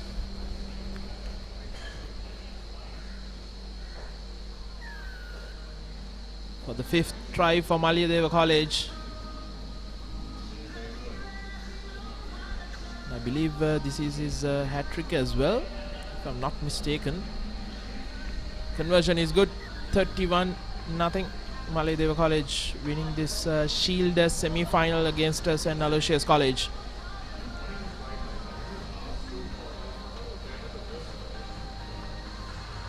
Well, you saw the Leicester Tigers board out there, the global partner club for Zahira College and the Centenary Rugby Sevens here in Colombo. Full-time score here. Aloysius being completely dominated by Kurunagala lads, Malayadeva College. And here's the highlights of the first Shield semi-final between Malayadeva and St. Aloysius. The first try for Senas de Silva.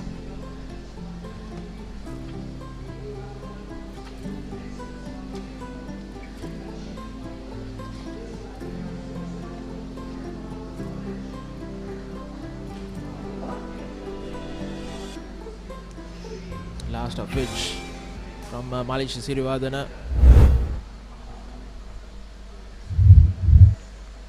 The next semi-final in the Shield segment, it's Sri Sumangala College Kandy taking on Mahanama College, which will start in a few seconds time here at the Racecourse International Stadium.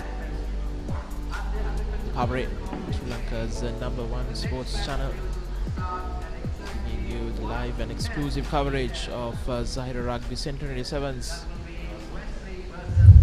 in day 2, the Cup semi-finals are up next in the next hour or so.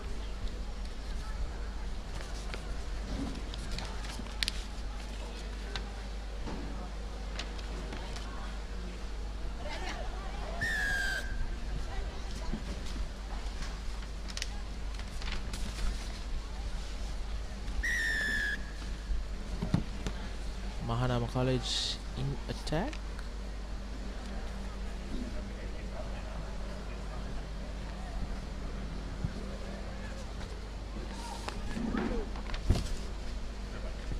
Stepping inside,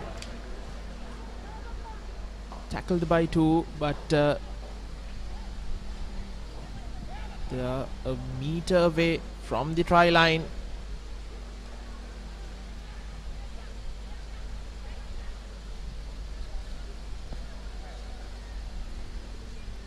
This time around, he goes over. Mahanama College scoring that first try. Udara Abhishek, the first try scorer for Mahanama. Almost identical jerseys by the two teams. A lot of yellow on their back as Abhishek's first try gives the first points on board for the Mahanama College lads. 5-0 up. Took some time to figure things out. The conversion is not good.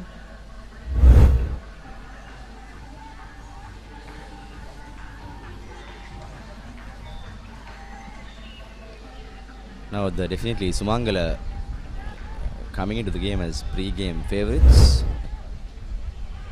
having the luxury of playing in the A division this time around. They will be a force to watch this season after their tremendous feat achieved last year.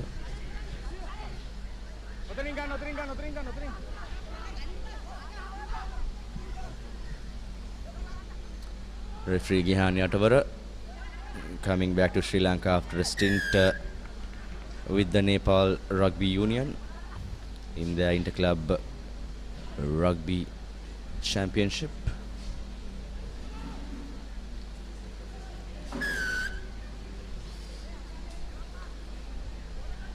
Not rolling away is the call.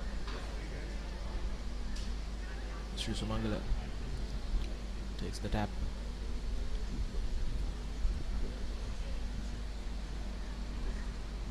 Knock forward. Mahanama has possession. And wonderful awareness from Mahanama lad.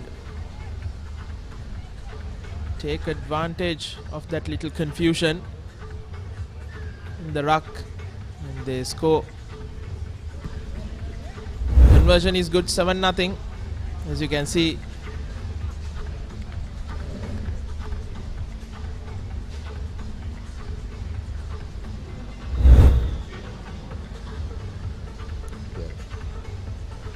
Second try for Mahanama.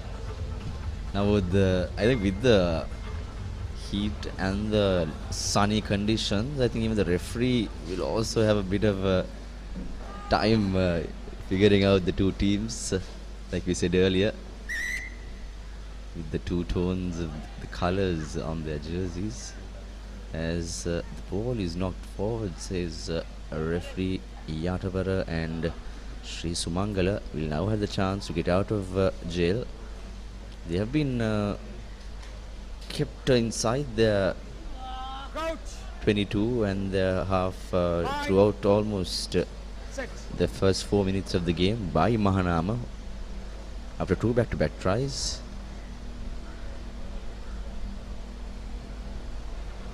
Playing on a different pattern, Sumangala lads.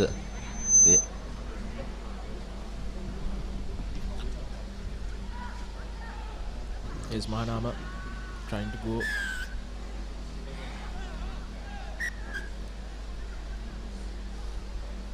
Looks like it'll be a yellow card. Yes, it is.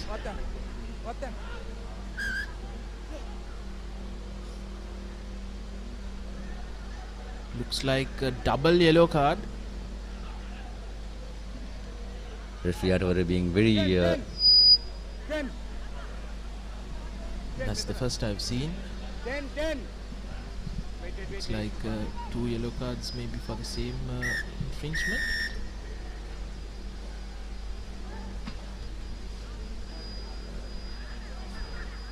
Here's Sri Sumangala.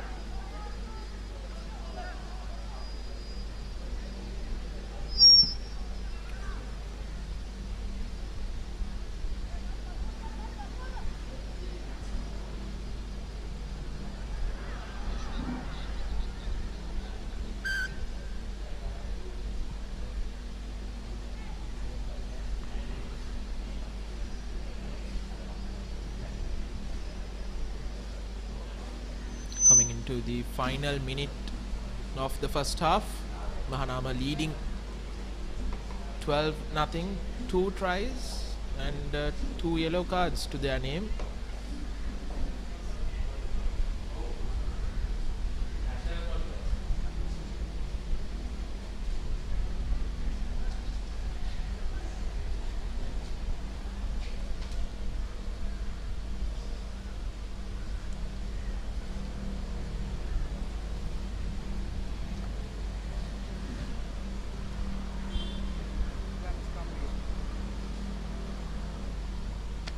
Still Mahanama ball.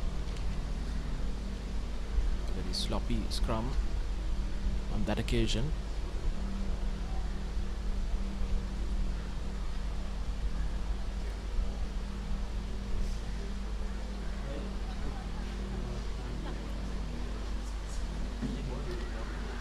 Going round is the Mahanama player, fending off one. And 5-man Mahanama College scores their third. It's Mandilu Nimsara, the man who scored that try. And looks like the Mahanama lads have no problem with playing with 4 or 5 or 7 players, whereas Sumangala lads failing to capitalize on that 2-man advantage, which is a really bad loss for the Sumangala lads. Half time 17-0 in favor of Mahanama College, who has been dominating the proceedings here, the second Shield semi-finals. Zahira Rugby Centenary 7s 2024. Ammi, let's have something fun today? No, let's have something good. Something fun! Something good! Fun! Now with Rosa Pasta, you can have something good and fun every day. Rosa Pasta contains protein, dietary fiber and a low glycemic index, and is made with 100% durum flour. Mmm, so tasty, so good. So fun! Rosa Pasta, good fun every day.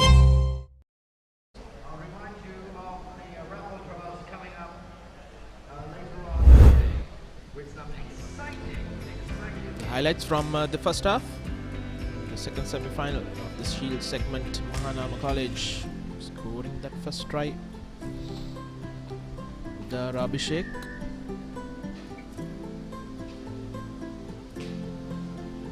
That was the second, and this was the third. Mandilu Nimsara scoring that try for 5-man Mahanama College. Next up, it will be Army versus Navy in the women's competition.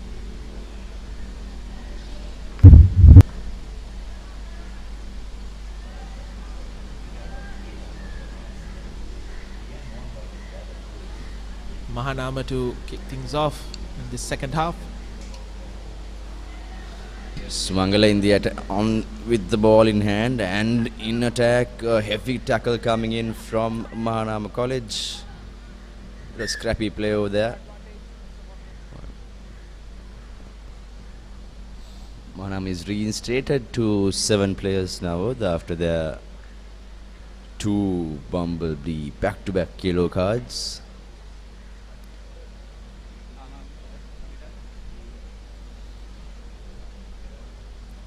Scrum for Mahanama. Bye.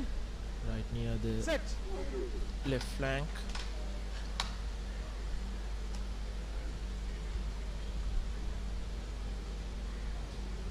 Pass inside. Wonderful switcheroo. Coming back in defense is Sri Sumangala to get the ball.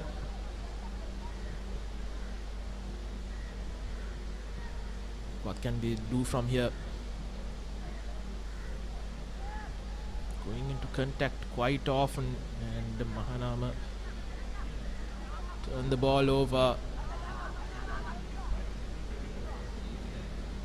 Stepping inside, fending off 1, fending off 2, 3. Still going.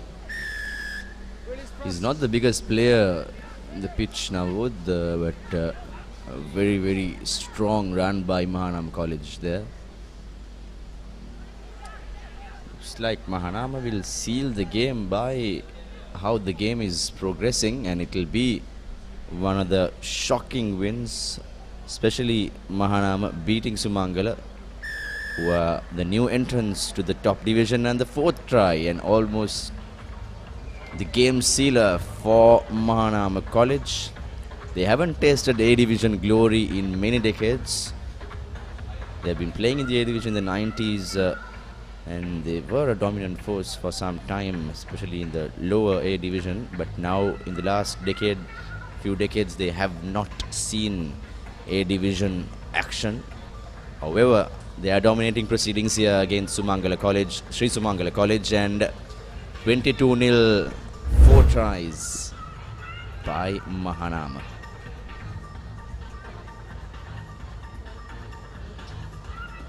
Need bit of footwork coming from Nesandu Gilaka.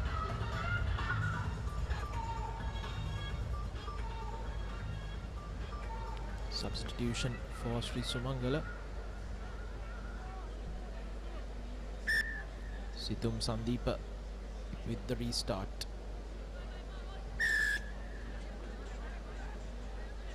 Poor restart, allowing Sri Sumangala to start from the middle.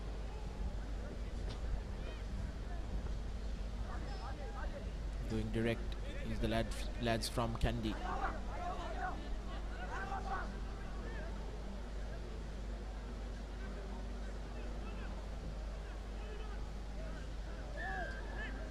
Good defensive work from Mahanama College, but this time around it's a penalty for Sri Sumangala.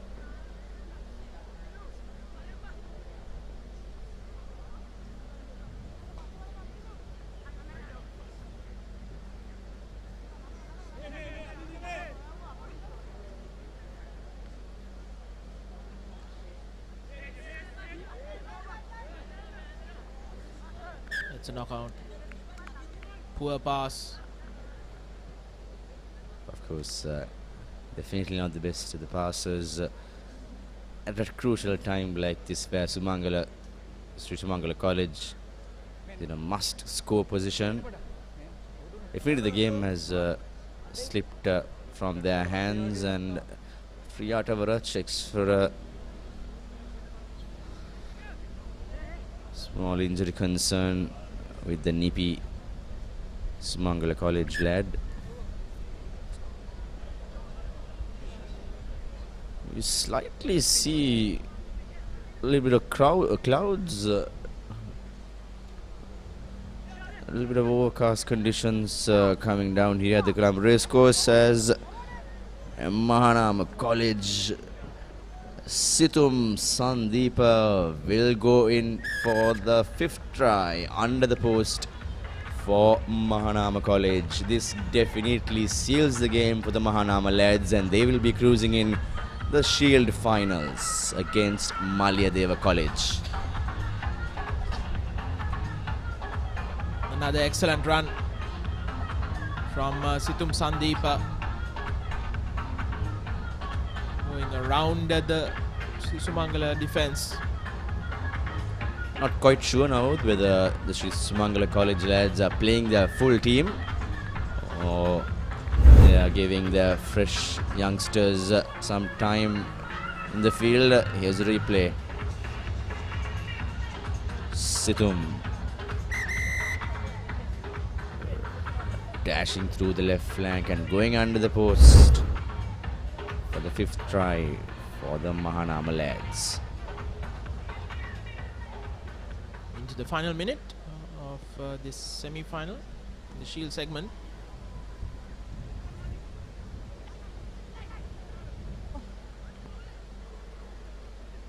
Mahanama College showing how eager they are to go for more points, as Sri Sumangala College finally salvaging some pride just before full time and going for their first try of the game right from the kickoff.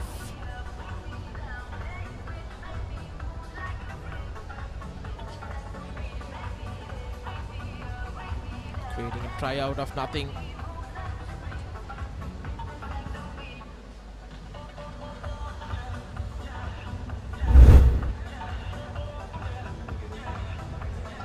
So we'll be seeing 5 Hill Capital Kandy teams this year in the school's rugby season. with Sri Sumangala, Trinity, Kingswood, Vidyartha and Dharmaraja in the top division this time around. After a long time, 5 teams from Kandy. So knock on. Holding on, and they take the tap quickly. Sumangala lads. Sumangala lads now they're showing a lot of eagerness at the latter stages of the game. This is the intent that they should have shown in the first half.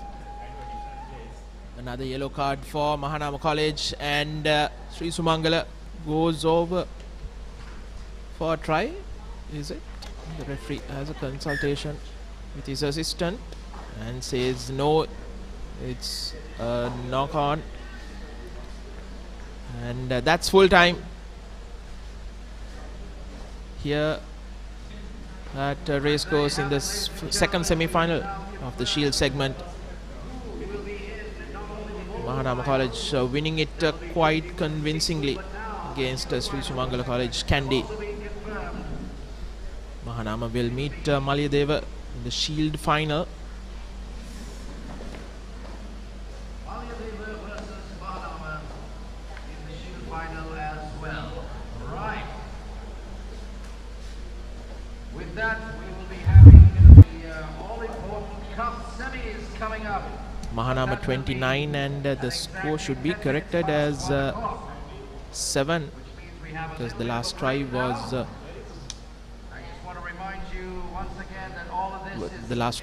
reversed by the referee. Sri Sumangala 7, Mahanama College 2.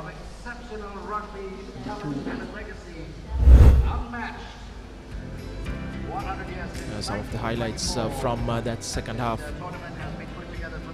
Twice stepping in, showing in some nippy footwork was Udara Abhishek, and this was Situm Sandeepa going around the defense, and this was the only try for Sri Sumangala College. Shashika Bandara was the man who scored that only try. Next up is the women's match, Army versus Navy. I beg your pardon, apparently that match is not happening. So we invite all of you who are in and around Colombo to join us here at the festivities. It's 100 years of celebration of Zahira College's rugby. A proud history since 1924. A lot of happenings here at the Colombo Racecourse. Fun games, stalls, food, music, raffle draws and many interesting lineups for the spectators as well.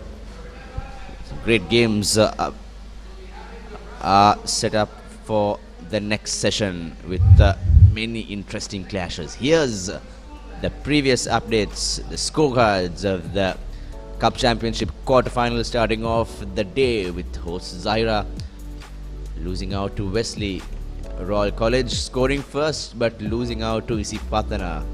BSNR College continued their unbeaten momentum, beating St. Thomas's 22-17, and St. Peter's destroying their arch traditional rivals St. Joseph's 17-0, the final Cup quarterfinal. And in the bold semi-finals, Dharmaraja winning, Trinity winning 29-12 against Dharmaraja College, and Lumbini defeating Kingswood 21-14. That's a real upset. And in the Shield semi-finals, St. Aloysius defeated by Malayadeva College 31-0, and Mahanama College defeating Sri Sumangala 29-7. But this is a very telling scoreline, isn't it? Lumbini College defeating Kingswood College. And now, so Lumbini, how was the scoreline? I just missed the 14, I think 21.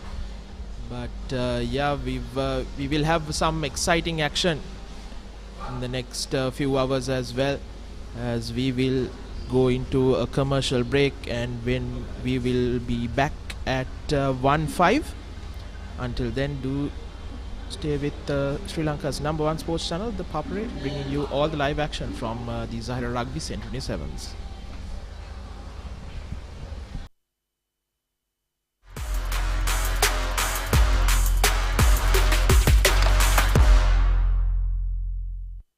The history maker of sport.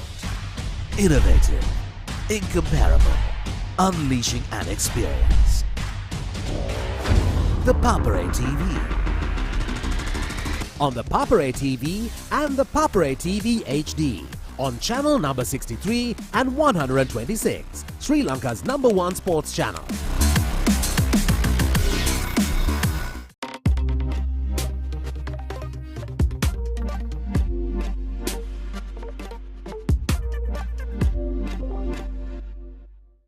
First and exclusive.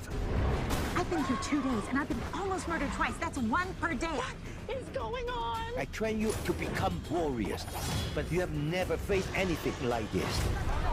If you can give me the location, I can get him out of the country. It's too dangerous. Where is everyone? We're gonna have to figure this out. Who the hell are they? I work for Dracula. What? You're like the guy that gets the villain's Postmates. That's it. First and exclusive. All new on Saturdays. මාර්තුවේ උන්මාදය සූදානම්ද big match වසන්තයට පෙබරවාරි 24 සිට සජීවීව ThePapare TV, ThePapare TV HD, Dialog ViU app සහ ThePapare.com ශ්‍රී ලංකාවේ අංක 1 ක්‍රීඩා නාලිකාව. Catch the action of the Sri Lanka Tour of Bangladesh 2024 live.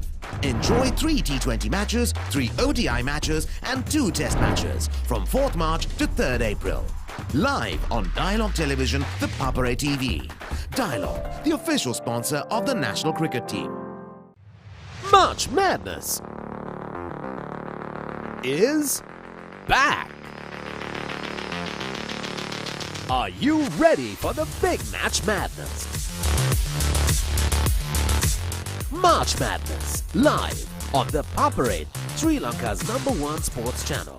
ඉන්දිය ආධිපත්‍ය බිඳලීමට එන ඉංග්‍රීසීන්. ඉංග්‍රීසීන්ට පසු නොබසින ඉන්දියානුවන්. එංගලන්ත කණ්ඩායමේ ඉන්දීය සංචාරය. ටෙස්ට් තරග 5කින් සමන්විත ද්වන්ද්ව සංග්‍රාමයේ ආශ්වාදය. පෙබරවාරි 2 වෙනිදා සිට මාර්තු 11 වෙනිදා දක්වා සජීවීව ThePapare TV සහ Dialog ViU app ශ්‍රී ලංකාවේ අංක 1 ක්‍රීඩා නාලිකාව.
Let's get into it.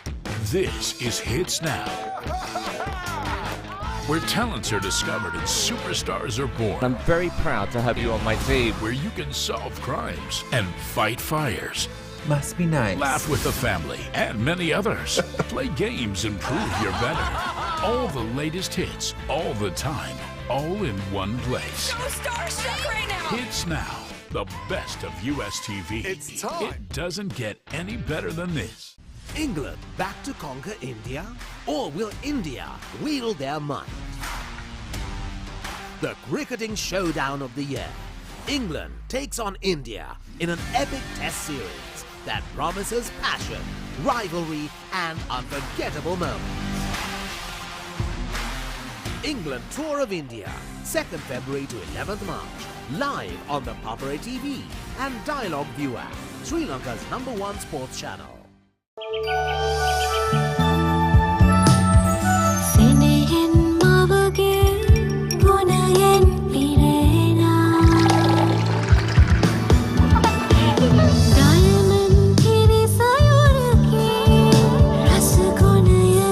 Your father also drank diamond milk when he was little. Diamond Milk has been nourishing the nation for generations with milk produced by 100% grass-fed cows from New Zealand. Diamond Milk, your trusted nourishment. Catch the excitement real time. Be up to date with it all. Let us capture your milestones.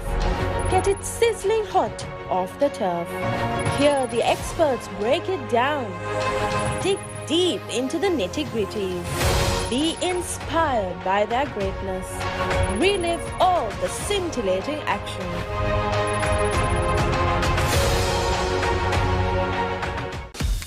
Kissed Ride. Try the new wave of energy.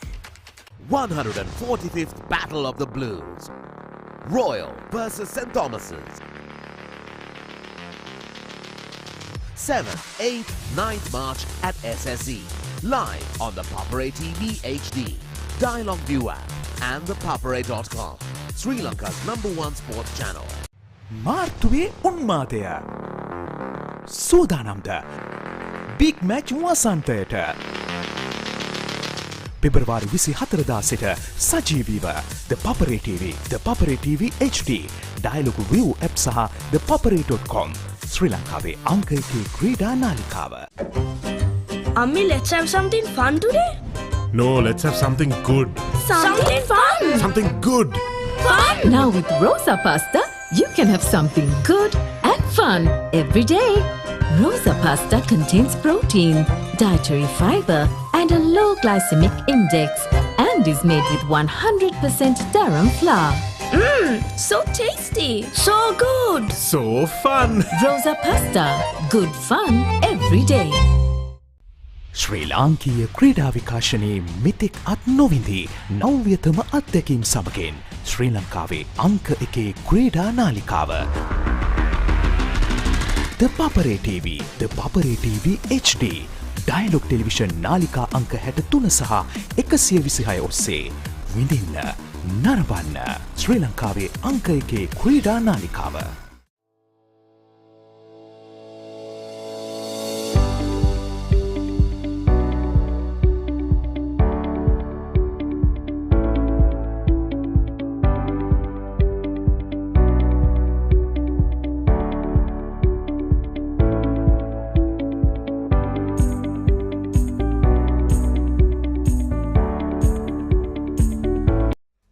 Milk powder is a trusted source of nourishment and from the best source of milk powder in the world, which is New Zealand's.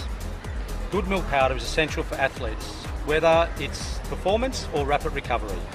Join us in championing the power of nutrition with Diamonds, the ultimate choice for athletes striving for greatness.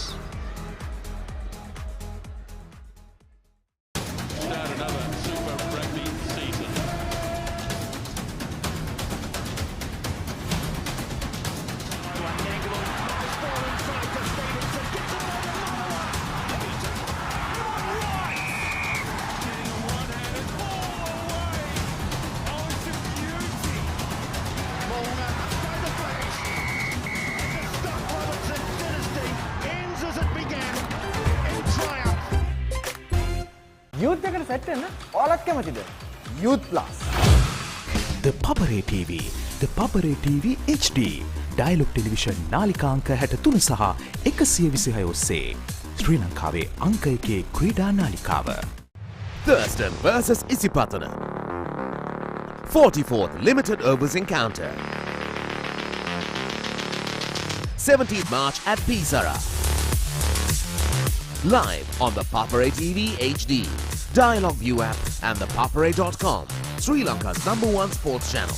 ඔයාලගේ company එකේ, ඔයාලගේ club එකේ, ඔයාලගේ school එකේ youth එකට set වෙන ඕනම event එකක් The Papare TV එකෙන් මුළු ලංකාවටම පෙන්වන්න අපි ලෑස්ති.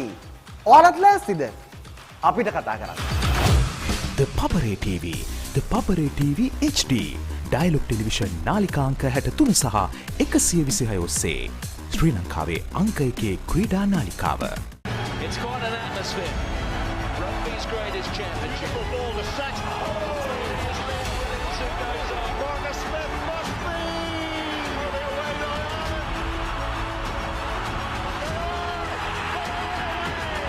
This time, no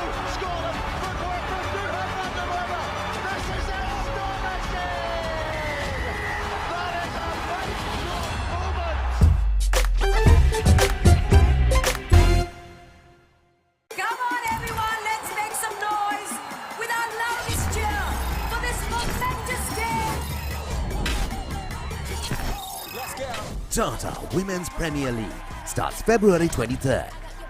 Live on the Papare TV HD and Dialog ViU app, Sri Lanka's #1 sports channel.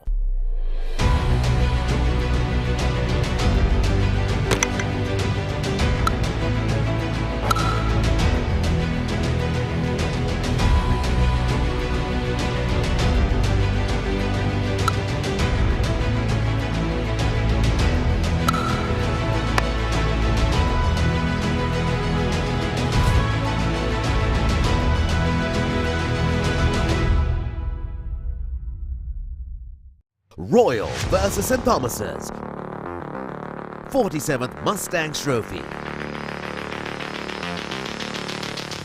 16th March at SSE. Live on the Papare TV HD, Dialog ViU app and ThePapare.com, Sri Lanka's #1 sports channel. ඉන්දිය ආධිපත්‍ය බිඳලීමට එන ඉංග්‍රීසීන්. ඉංග්‍රීසීන්ට පසු නොබසින ඉන්දියානුවන්. එංගලන්ත කණ්ඩායමේ ඉන්දීය සංචාරය test තරඟ 5කින් සමන්විත ද්වන්ද්ව සංග්‍රාමයේ ආශ්වාදය. පෙබරවාරි 2 වෙනිදා සිට මාර්තු 11 වෙනිදා දක්වා සජීවීව ThePapare TV සහ Dialog ViU app ශ්‍රී ලංකාවේ අංක 1 ක්‍රීඩා නාලිකාව.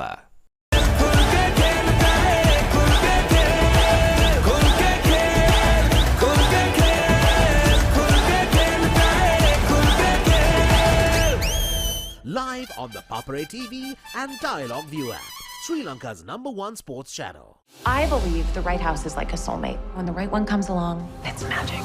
Welcome home, Susan. There's something in the house making it hard for us to sell, and we make it go away. Run as fast as you can. Is there anything else that I need to know? Real Estate, Season 2. Real estate is exciting, isn't it? On Rock Entertainment. The history maker of sport. Innovative, incomparable, unleashing an experience. The Papare TV. On the Papare TV and the Papare TV HD. On channel number 63 and 126. Sri Lanka's #1 sports channel.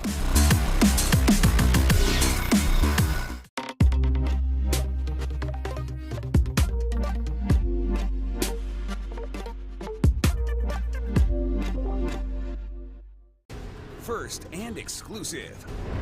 I've been here 2 days and I've been almost murdered twice. That's 1 per day. What is going on? I train you to become warriors, but you have never faced anything like this. If you can give me the location, I can get him out of the country. It's too dangerous. Where is everyone? We're gonna have to figure this out. Who the hell are they? I work for Dracula. What? You're like the guy that gets the villain's Postmates. That's it. First and exclusive. All new on Saturdays. මාර්තුවේ උන්මාදය. සූදානම්ද big match වසන්තයට. පෙබරවාරි 24 සිට සජීවීව ThePapare TV, ThePapare TV HD, Dialog ViU app සහ ThePapare.com, ශ්‍රී ලංකාවේ අංක 1 ක්‍රීඩා නාලිකාව. Catch the action of the Sri Lanka Tour of Bangladesh 2024 live. Enjoy 3 T20 matches, 3 ODI matches and 2 test matches from 4th March to 3rd April. Live on Dialog Television, the Papare TV. Dialog, the official sponsor of the national cricket team. March Madness is back. Are you ready for the big Match Madness? March Madness, live on the Papare, Sri Lanka's #1 sports channel. ඉන්දිය ආධිපත්‍ය බිඳලීමට එන ඉංග්‍රීසීන්. ඉංග්‍රීසීන්ට පසු නොබසින ඉන්දියානුවන්. එංගලන්ත කණ්ඩායමේ ඉන්දීය සංචාරය test තරඟ 5කින් සමන්විත ද්වන්ද්ව සංග්‍රාමයේ ආශ්වාදය. පෙබරවාරි 2 වෙනිදා සිට මාර්තු 11 වෙනිදා දක්වා සජීවීව ThePapare TV සහ Dialog ViU app ශ්‍රී ලංකාවේ අංක 1 ක්‍රීඩා නාලිකාව.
Let's get into it.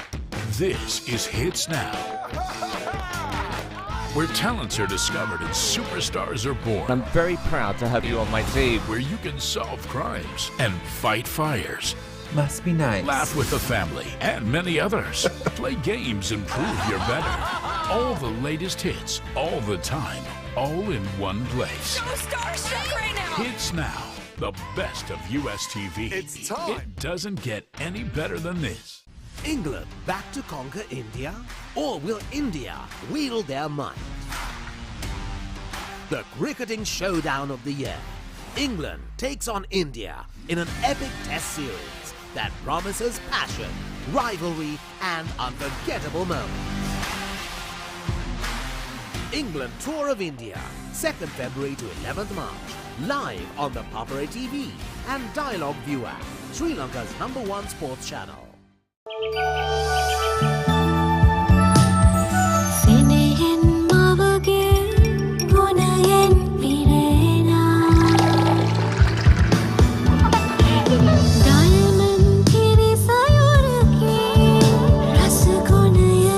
Your father also drank diamond milk when he was little. Diamond Milk has been nourishing the nation for generations with milk produced by 100% grass-fed cows from New Zealand. Diamond Milk, your trusted nourishment.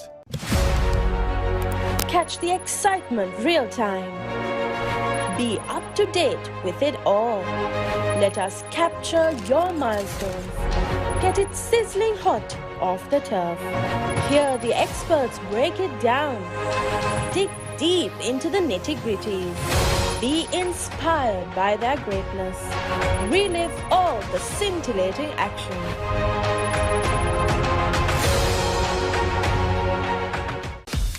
Kissed Ride. Try the new wave of energy.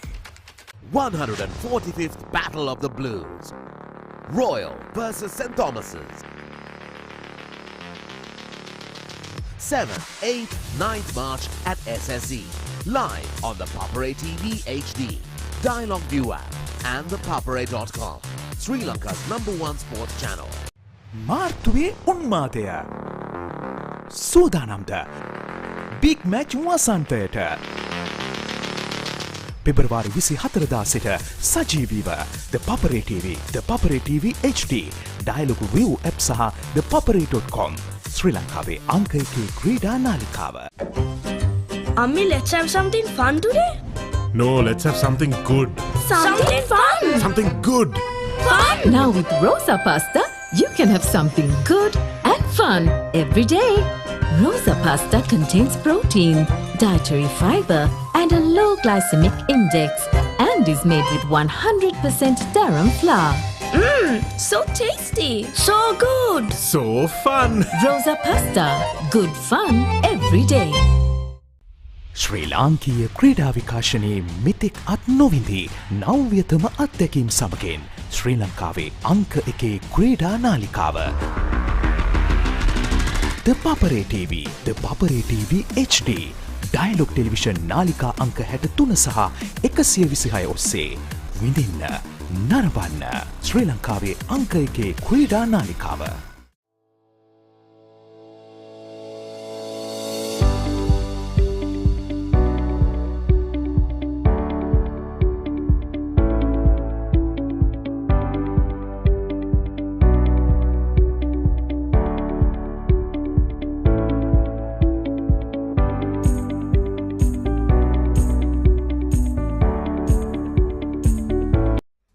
Milk powder is a trusted source of nourishment and from the best source of milk powder in the world, which is New Zealand's.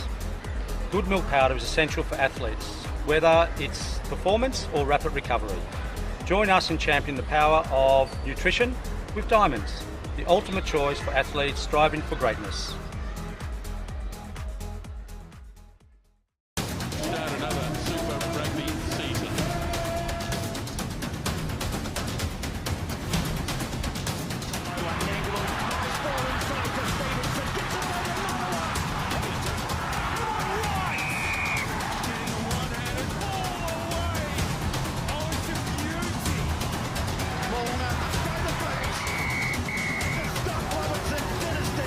Ends as a youth එකට set වෙන්න ඔයාලත් කැමතිද? Youth Plus. The Papare TV, The Papare TV HD, Dialog Television නාලිකා අංක 63 සහ 126 ඔස්සේ ශ්‍රී ලංකාවේ අංක 1 ක්‍රීඩා නාලිකාව. Thurston versus Isipatana. 44th limited overs encounter. 17th March at Pisara. Live on the Papare TV HD, Dialog ViU app and ThePapare.com, Sri Lanka's #1 sports channel. ඔයාලගේ company එකේ, ඔයාලගේ ක්ලබ් එකේ, ඔයාලගේ ස්කූල් එකේ youth එකට set වෙන ඕනම event එකක් The Papare TV එකෙන් මුළු ලංකාවටම පෙන්වන්න අපි ලෑස්ති. ඔයාලත් ලෑස්තිද? අපිට කතා කරන්න. The Papare TV, The Papare TV HD, Dialog Television නාලිකා අංක 63 සහ 126 ඔස්සේ ශ්‍රී ලංකාවේ අංක 1 ක්‍රීඩා නාලිකාව. It's quite an atmosphere. Rugby's greatest championship. Ball to Sachs.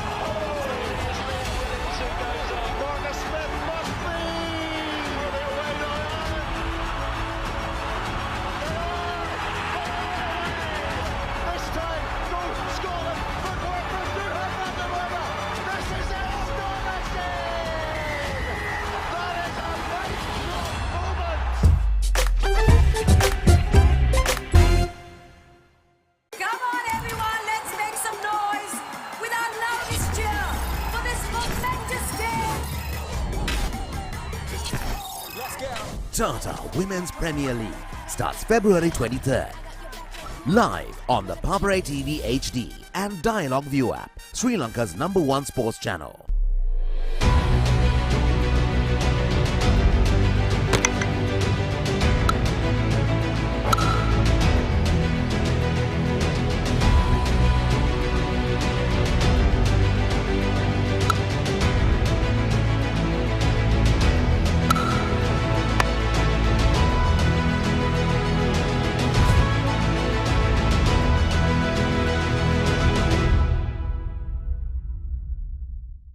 Royal versus St Thomas's. 47th Mustangs Trophy. 16th March at SSE. Live on the Papare TV HD, Dialog ViU app and ThePapare.com, Sri Lanka's #1 sports channel. ඉන්දිය ආධිපත්‍ය බිඳලීමට එන ඉංග්‍රීසීන්. ඉංග්‍රීසීන්ට පසු නොබසින ඉන්දියානුවන්. එංගලන්ත කණ්ඩායමේ ඉන්දීය සංචාරය test තරග 5කින් සමන්විත ද්වන්ද්ව සංග්‍රාමයේ ආශ්වාදය. පෙබරවාරි 2 වෙනිදා සිට මාර්තු 11 වෙනිදා දක්වා සජීවීව The Papare TV සහ Dialog ViU app ශ්‍රී ලංකාවේ අංක 1 ක්‍රීඩා නාලිකාව.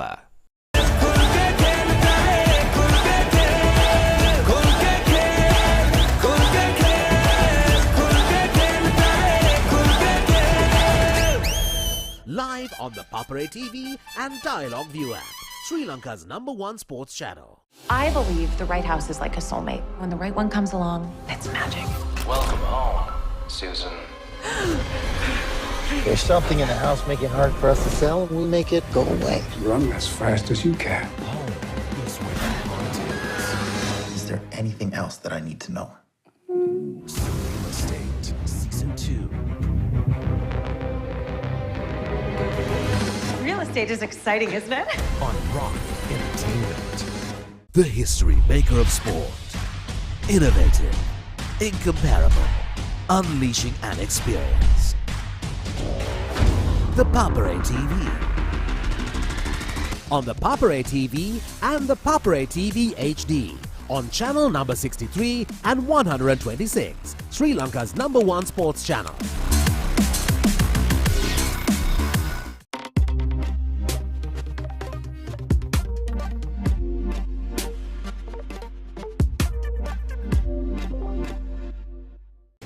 First and exclusive.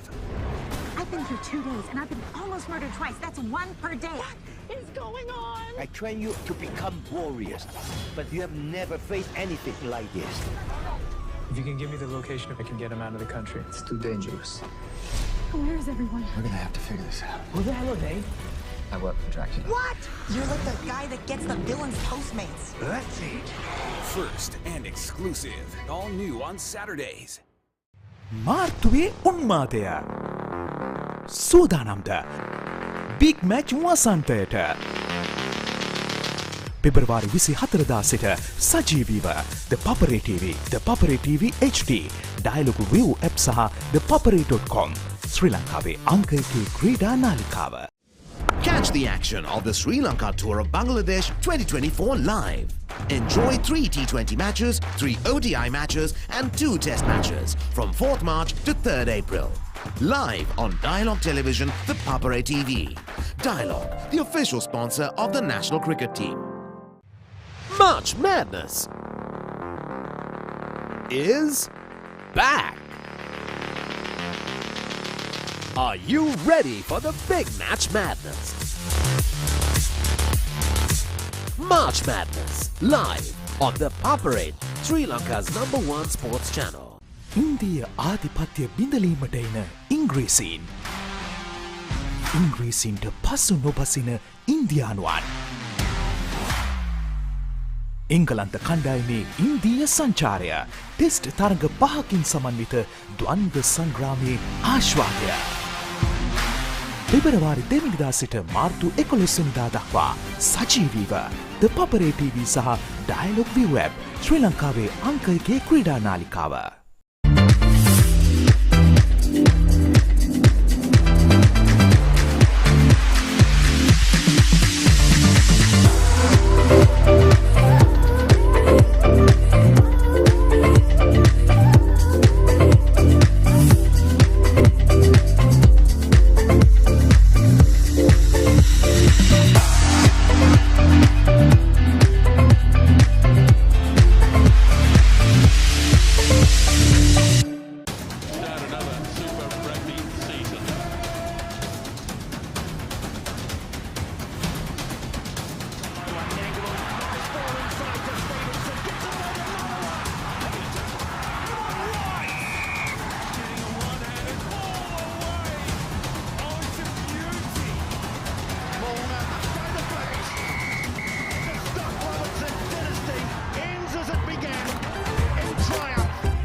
Let's get into it. This is Hits Now, where talents are discovered and superstars are born. I'm very proud to have you on my team. Where you can solve crimes and fight fires. Must be nice. Laugh with the family and many others. Play games and prove you're better. All the latest hits, all the time, all in one place. So starstruck right now. Hits Now, the best of US TV. It's time. It doesn't get any better than this. England back to conquer India? Or will India wield their might? The cricketing showdown of the year. England takes on India in an epic test series that promises passion, rivalry and unforgettable moments. England Tour of India, 2nd February to 11th March. Live on the Papare TV and Dialog ViU app, Sri Lanka's #1 sports channel.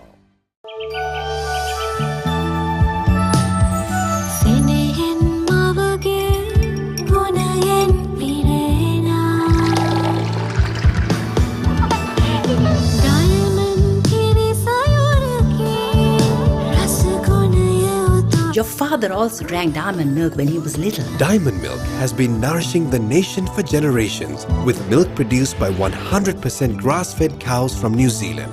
Diamond milk, your trusted nourishment. Catch the excitement real time. Be up to date with it all. Let us capture your milestones. Get it sizzling hot off the turf. Hear the experts break it down. Dig deep into the nitty-gritties. Be inspired by their greatness. Relive all the scintillating action.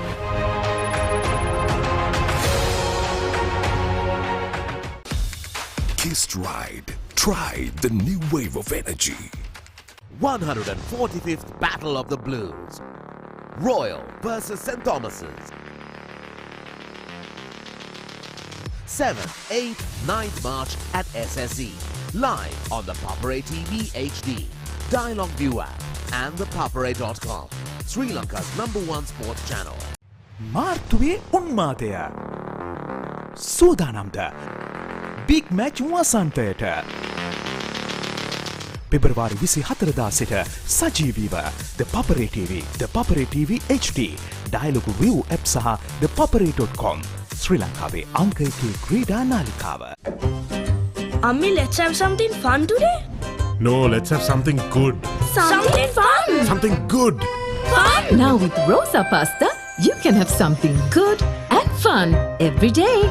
Rosa pasta contains protein, dietary fiber, and a low glycemic index, and is made with 100% durum flour. So tasty. So good. So fun. Rosa pasta, good fun every day. ශ්‍රී ලාංකීය ක්‍රීඩා විකාශනයේ මෙතෙක් අත් නොවිඳී නව්‍යතම අත්දැකීම් සමගින් ශ්‍රී ලංකාවේ අංක 1 ක්‍රීඩා නාලිකාව ThePapare TV, ThePapare TV HD, Dialog television නාලිකා අංක 63 සහ 126 ඔස්සේ විඳින්න නරඹන්න ශ්‍රී ලංකාවේ අංක 1 ක්‍රීඩා නාලිකාව.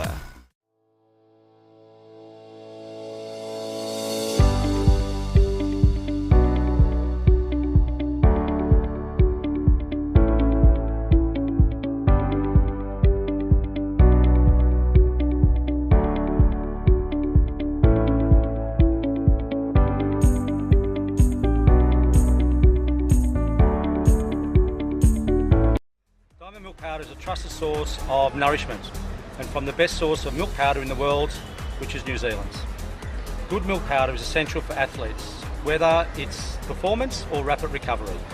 Join us in championing the power of nutrition with Diamonds, the ultimate choice for athletes striving for greatness.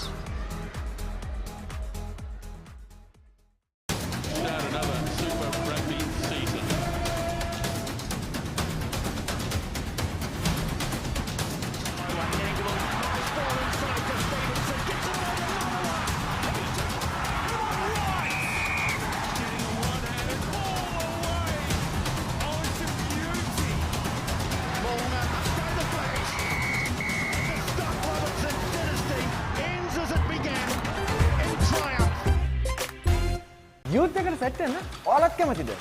Youth Plus. ThePapare TV, ThePapare TV HD, Dialog television නාලිකා අංක 63 සහ 126 ඔස්සේ ශ්‍රී ලංකාවේ අංක 1 ක්‍රීඩා නාලිකාව. Thurston versus Isipatana. 44th limited overs encounter. 17th March at Pisara. Live on the Papare TV HD, Dialog ViU app and ThePapare.com, Sri Lanka's #1 sports channel. ඔයාලගේ company එකේ, ඔයාලගේ ක්ලබ් එකේ, ඔයාලගේ ස්කූල් එකේ youth එකට සෙට් වෙන ඕනම event එකක් The Papare TV එකෙන් මුළු ලංකාවටම පෙන්වන්න අපි ලෑස්ති. ඔයාලත් ලෑස්තිද? අපිට කතා කරන්න. ThePapare TV, ThePapare TV HD, Dialog television නාලිකා අංක 63 සහ 126 ඔස්සේ ශ්‍රී ලංකාවේ අංක 1 ක්‍රීඩා නාලිකාව. It's quite an atmosphere. Rugby's greatest championship of all the set.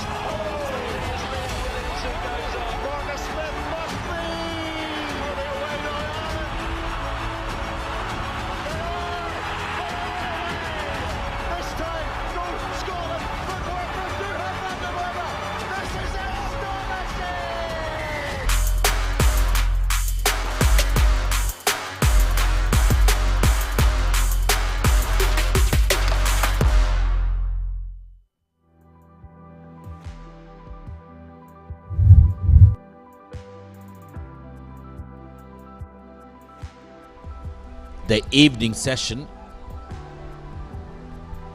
at the Racecourse Stadium, Wesley College taking on Isipatana at Zahira College Rugby Centenary Sevens. This is the Cup semi-final. It's going to be a very, very close contested one. Straight away kicking off the business end of the tournament, the evening session will be the Cup semis. Important game for both these teams. They're just two good games away from taking the ultimate title of Zahira Centenary Rugby Sevens. What a fabulous 2 days we've had with some brilliant rugby dished out by these young men in celebration of a century with Zahira Rugby. Upcoming fixtures: Wesley take on Isipatana, of course, and then the next semi-final will be between Dialog College and St. Peter's College.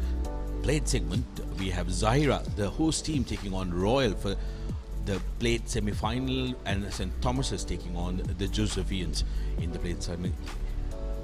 The final of the bowl segment and the shield segment are already decided. Trinity taking on Kingswood in the bowl final, while the shield segment will feature Malia Deva and Mahanama College. Packed evening of very competitive rugby here at the Zahira Centenary Sevens. The two teams about to walk out, Wesley College and Isipatana College, for the first plate semi-final. Abdullah, this one is going to be close and interesting. Yes, it most definitely is, Sudarshana. Both these teams are coming off very contrasting wins in their semi-finals, not so much in terms of the scoreline, but the way the game panned out. So Isipatana, traditional powerhouses in schools rugby, will be relying a lot on that man, number 7, Zumri, to create something for them. He played a big part in that victory over Royal. Just stepped up at the correct time. The Wesleys, on the other hand, a very underrated team, isn't it? Not expecting much, but slowly but surely they have managed to string in a few performances and get themselves in this semi-final. They will definitely look to cause an upset. Yes, absolutely. I think out of the 4 teams who are in the cup semis, Wesley can really be termed as the dark horse who can go all the way in this tournament, Abdullah, because like you said, they've stringed up a couple of very good performances and they are growing in confidence.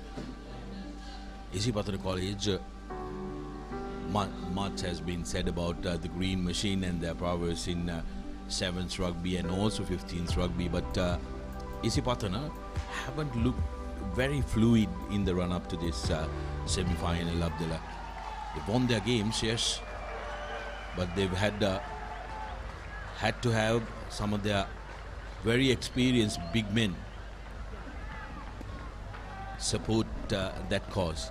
Yes, they have relied much more on individual brilliance rather than a team effort. So Wesley, on the other hand, have relied on each player pulling their weight to the maximum. So one thing which Wesley will need to do is shut down Zahid Zumri as much as possible, because he is the playmaker, he is the player who is able to create something for himself as well as those around him. So he'll be a key part of their attack, and it's something which Wesley need to be wary of.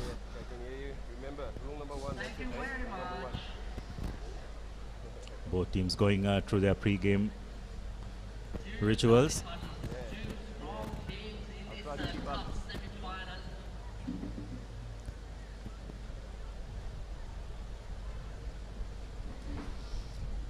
The sun's out again, isn't it, Sudarshana? But there's a strong wind blowing across the ground, which is probably lightening conditions a little bit from what we experienced yesterday. It was pretty humid and steamy on the first day of the tournament. Abdullah, we had a break of about 40 minutes, and during that break I was seated on one of the balconies and I was thinking to myself, it was absolutely wonderful because the sun had gone behind the clouds. I was thinking to myself, it will be great conditions if the evening stays the same, but the weather has been unkind to these young men who are in the middle. Would be looking to dish up some good running, fast rugby as we are seconds away from the kickoff of the first cup semi-final between Isipatana College, the Green Machine, and the Zamzam Zake.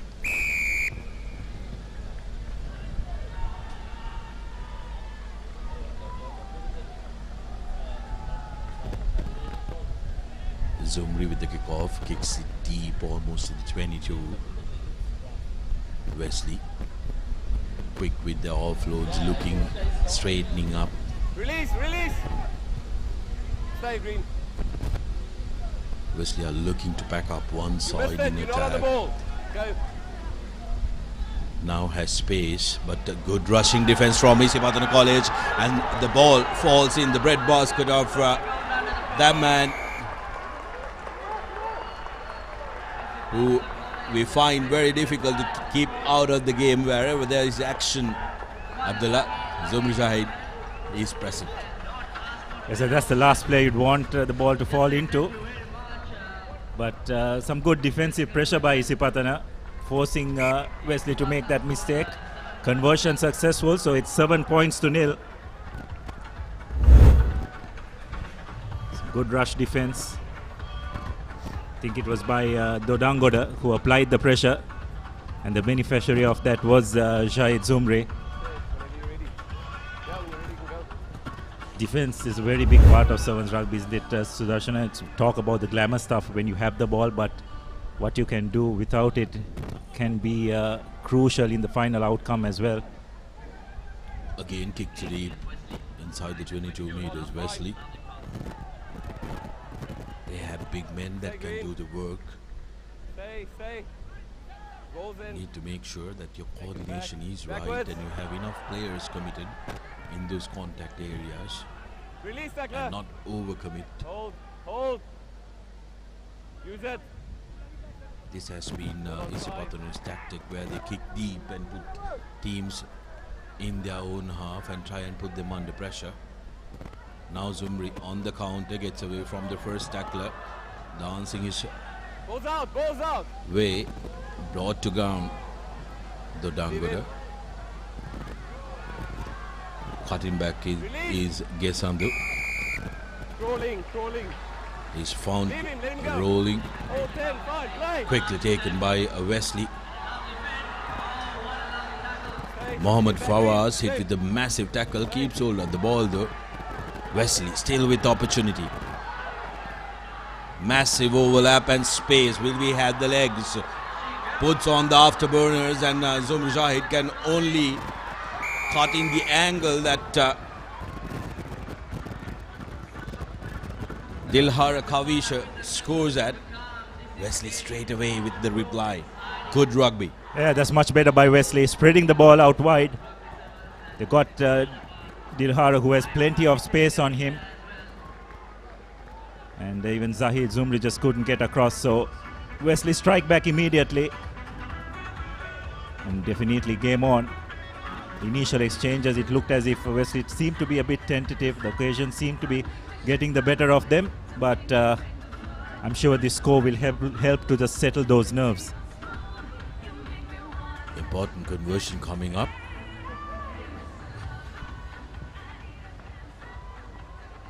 So Isipatana will retain a slender lead, 2-point lead. So this is the try again. This lad has some real gas on him. Wesley just need to try and give him a bit of space. I'm sure he could do much more damage to the opposition if they do so. Now Wesley's turn as they kick. Isipatana have decided to quickly transfer the ball to the corner channels. Through Zumri they set it up. Silva spreading the ball now. Dodangoda as Isipatana look to attack the opposite corner. Pressure coming in from Wesley, but from an offside position. Gesandu takes it quickly. Isipatana opting to run from the 22 meters. Wesley looking to put pressure. That's really good defensive work by Wesley, working in pairs. They've taken the quick tap. Could they go over for the next try? Some desperate defense by Isipatana. Penalty.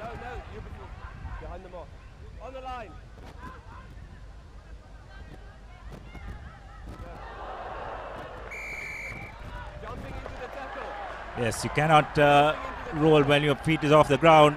A reprieve for Isipatana. Zumri just trying to create something for his team.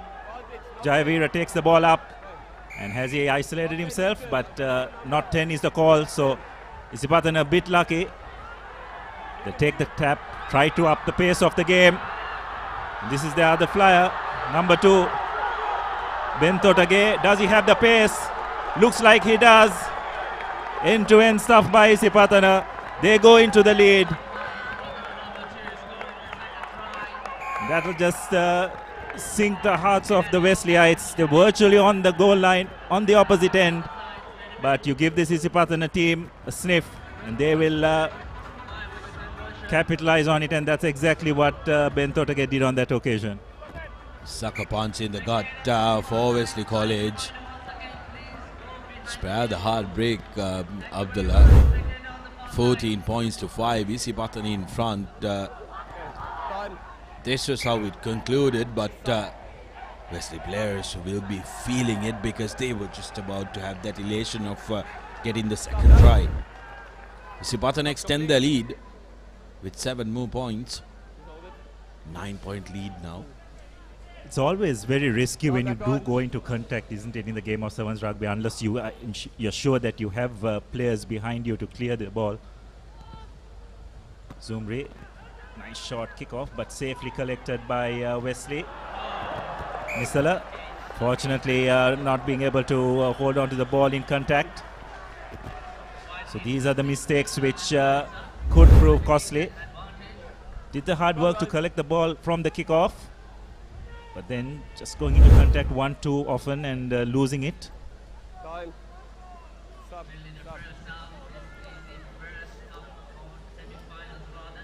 Okay, guys. First scrum, I want stability. Wait for the ball, okay? Anything early will be punished. Your mark's there. Stay 5. Stay 5. No, I didn't say crouch yet. Wait. Crouch! So we are into extra time in this first half. It's imperative that Wesley don't concede any points further, otherwise it's going to be an uphill task in that second session for them to get back. The hooter has gone. Ball fed into the scrum.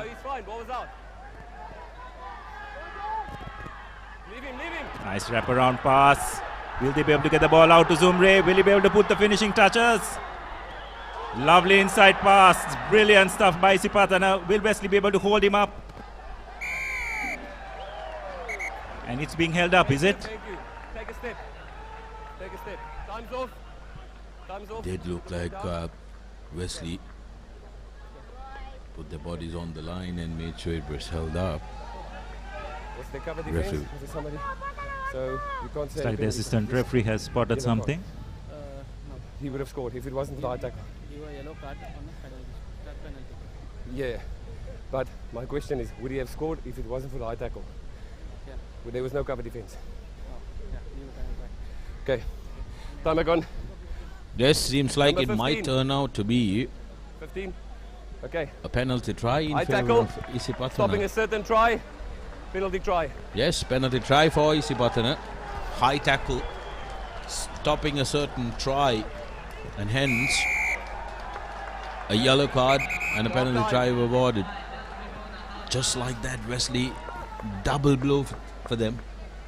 Conceded a heartbreaking try, and then just before half-time, concedes a yellow card as well. Yes, just Isipatana's experience coming to the fore. Ability to capitalize on crucial moments. And at half-time, sitting pretty, 21 points to 5.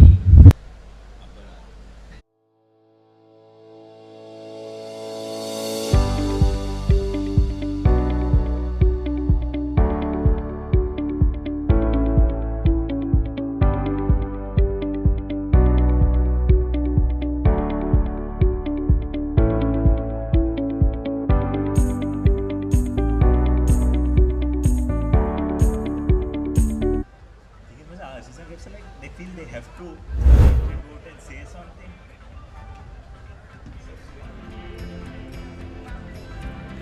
Action of the first half as Isipatana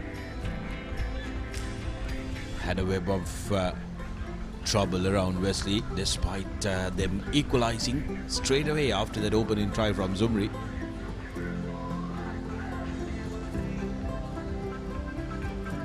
Havish Dilhar was the speedster for Wesley, but guess Abdul Bentarage said, I can do that better. Hit the ranks, and Zumri offloading, and this was judged a high shot and a certain obstruction to a sure try, which led to Isipathana being awarded a penalty try. Might have been a little harsh on the Wesleyite, but DS taking on the Petrites in the next semi-final. Going to be a very interesting one, because DS Sri College have put up a good fight amongst the other teams up the land. One of those players who have really impressed me is Bandara, the number 5 for DS. Terrific speed he possesses. Yes, they've got some terrific individual players in their ranks, but they'll be up against an outfit that is very cohesive in the way they approach the game. So it will be an interesting battle in terms of styles of play. But before that, we yet have another half to complete in this first semi-final. Isipathana sitting pretty, 17 points to 5. Yes, the double blue of the Zamzam Zake. The Wesleyites will be hoping their team starts off well, and that's a good start. He's fine. He didn't play the ball. Isipathana playing deep in their own 22. Fine play.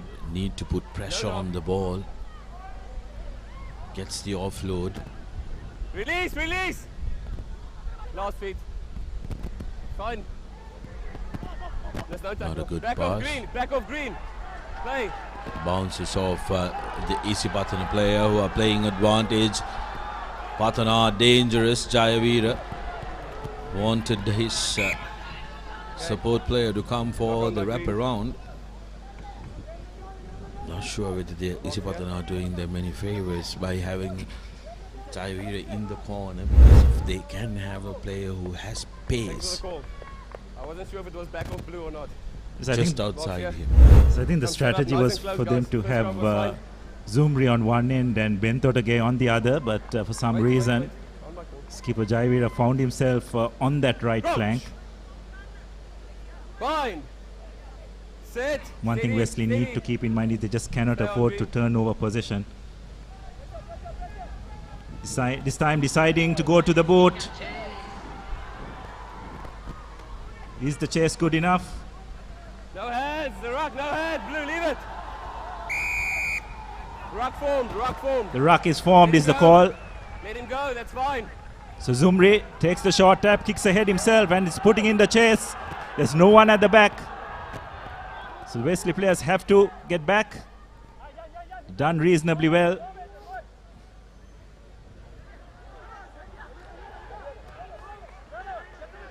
Stay blue, get back green.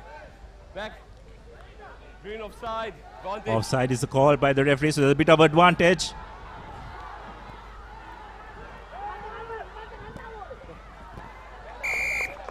There's no advantage from that passage of play, so they'll come back for the penalty. Green offside. It's energy sapping stuff here. You can see players off their feet. It's really taking a toll on them. Need to keep in mind that 3 games yesterday as well, plus a quarter-final today, so it's definitely having an impact.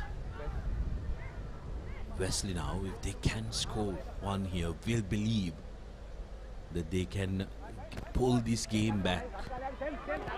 Need to show that urgency though, because some of the partner players, like you mentioned, the fatigue is setting into them. They need to make sure the coaching department will be bringing in fresh legs ASAP, Abdullah, because you need to make sure that you keep your players fresh and manage them up until the end of the tournament. One more game. And I think that's where tactics come into play as well. You can see both teams making a few substitutions. The depth of the squads are going to be tested as well. So no doubt about that. Fawaz with the throw. Slivin, good line out ball. Just need someone to create something for them. This is their speedster. Will he be able to get over? But some terrific defense by the Isipatana lads. And it's held on. Lovely work from Silva. Colombo Silva is the man who made that tackle, taken quickly and offloads. Isipatana wanting to keep the continuity going. Zahira. Now fresh legs. You missed it, you missed it, you missed it. Leave. Fazil Second grab, Rock's form. earns a penalty for Isipatana. Will do well to manage the game now, Abdullah. 10.5 minutes on the clock. Is Zahira, gets away from the first tackler. Lovely ball out. The offload finds Bomet. Back. Gilja holding on. The marks here. Can't take it in front of the mark.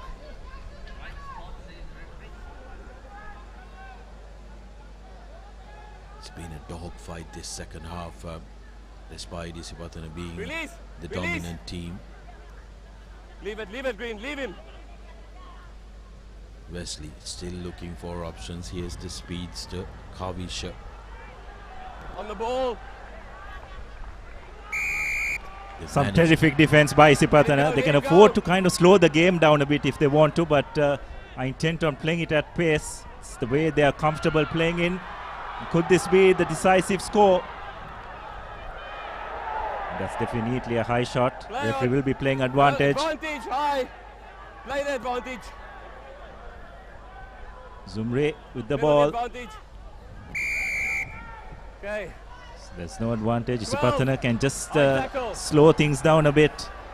Now, as you said, Sudarshana, just need to manage the game looking ahead. It's a couple of minutes to go. So they decide to call for a scrum. And you wonder why have that contact in a game that you've almost closed out 5 points to 21. You're in the correct part of the field as well. You need to make sure that you manage the game well, and Isipatana finally deciding to take two of their key men, Zumri Shahid and Zahira, captain, vice captain goes Time's off. back on. Sorry. Naam. Good marks here. I need 3 in.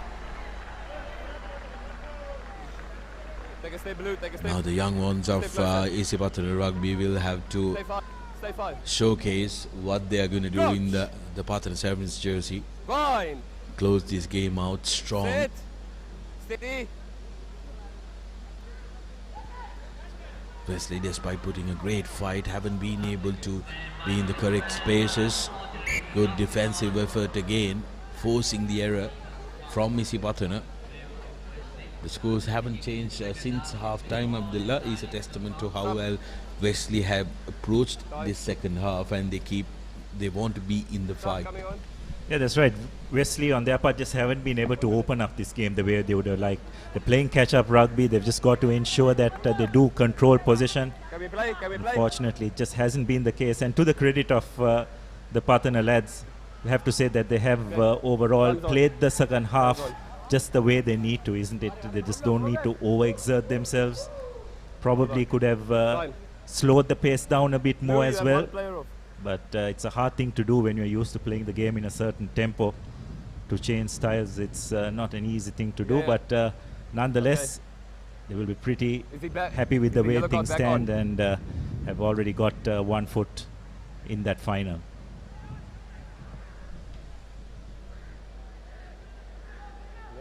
A little bit of a stoppage because Wesley has only 6 players on the pitch.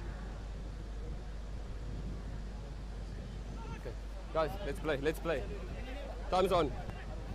On my call. Bind on the back. Bind on the back, not on the shoulder. Take a step. You have to bind on his back, not on his shoulder. Okay, coach! The buzzer goes. Bind. Isipatana book their place in another final. Stay. Walking around. No. Your mark's here. You can't take it all the way there. Here's the last gasp. Wesley will be playing the third place playoff, with Isipatana booking their place in the final of Zahira Centenary Sevens.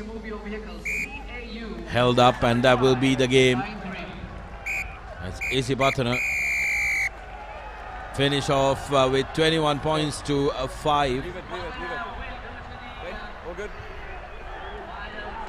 And book their place in the final.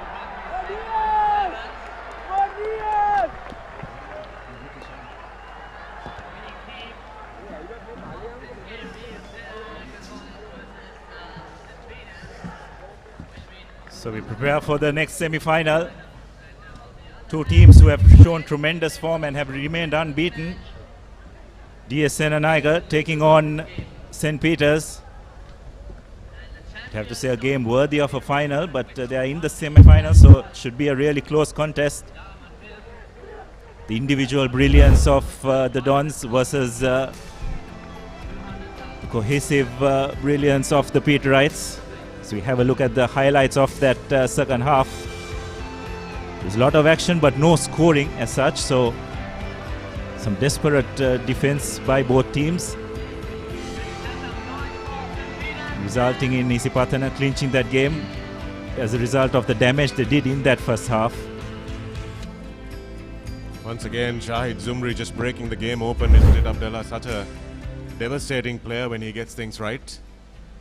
And we might see a few of those players in this game as well. Vijay Ratna is one to look out for, and of course the hat-trick hero from the quarterfinals for DS, which was Rasindu Bandara, the number 5 jersey. So St. Peter's would have watched that performance and known that they've got to mark these two players. If there's anything about St. Peter's, their preparation is going to be on point.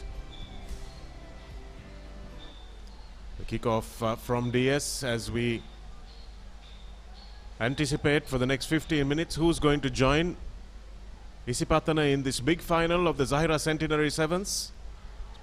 Peter's trying to get away on the outside. I think that was Garlage with a little step, and Ravin Alexander very quickly to the pocket. So I think that was tad unfortunate. He was going low, so the natural attempt was to go low. I think Bandara did that as well, but unfortunately the ball carrier was also at a low angle, so he had no other option. Bit unfortunate, but that's a huge advantage for Peters. No doubt that they'll look to capitalize on it. Let's have a look at that yellow card again a little later as we see Navodaya, the Peterite captain, making a big break on the right-hand touchline for him. And now St. Peter's spin it the opposite way, just penduluming that defense. Nice ball handling there by Pramukha Theekshana. Dimsara makes it available, playing some really good link play. And here's Navodaya again. Bustling player. St. Peter's again spinning it. And, looking for the two-man overlap. And just intervening was the touchline, even though DS have a defender down. They use the touchline as that extra defender quite well there. Yes, I think DS did extremely well to put in that defensive shift. Peters were launching wave on wave of attack, but with 6 men, terrific effort by the DS Senanaiga lads. They just need to manage the next minute or so, need to just hold on to possession till they get their full complement of players back. Tatira Pereira with a big hit that time on Pramukha Theekshana. Took a while getting up from that one, so sometimes it's important to make defense a real statement. Navodaya coming through very quickly. Just beat the offside trap, and great counter ruck from Peters. And Pramukha Theekshana there makes the ball available from the deck. And it's an easy score in the end for Dulaj Navodaya. Having the presence of mind, Rahul Peter, to link up with his skipper and make sure they went under the post for the 7-pointer. Yes, well, I think the skipper deserved that try, because it was some terrific work at that breakdown from that line out. where he drove in and counter-ruck, turned possession over, which resulted from that in that try. Conversion successful, so St. Peter's going to the lead. As you can have a look at that try once again. It was just a screenshot or two before that, where Navodaya drove into that ruck and turned possession over for his team. So just shows how important even the breakdown is in this form of the game. Yes, that was some terrific work from the Papare, realizing where the opportunity was. You don't have to attack every single breakdown in sevens rugby, but when you see a chance, you've got to take it, and that's exactly what they did. Here's Wijayaratne. They'll be quickly onto him as three defenders swarm to contain the DS danger man. Here's DS with a little bit of an opportunity now. Prasindu Bandara back on the field and puts a long, dangerous pass in. And ball took a little long to get to the opposite wing. But here's the big man who's camped on that wing, Thiven Pereira. And now the space opening up. Here's that lovely stepping style of Wijayaratne.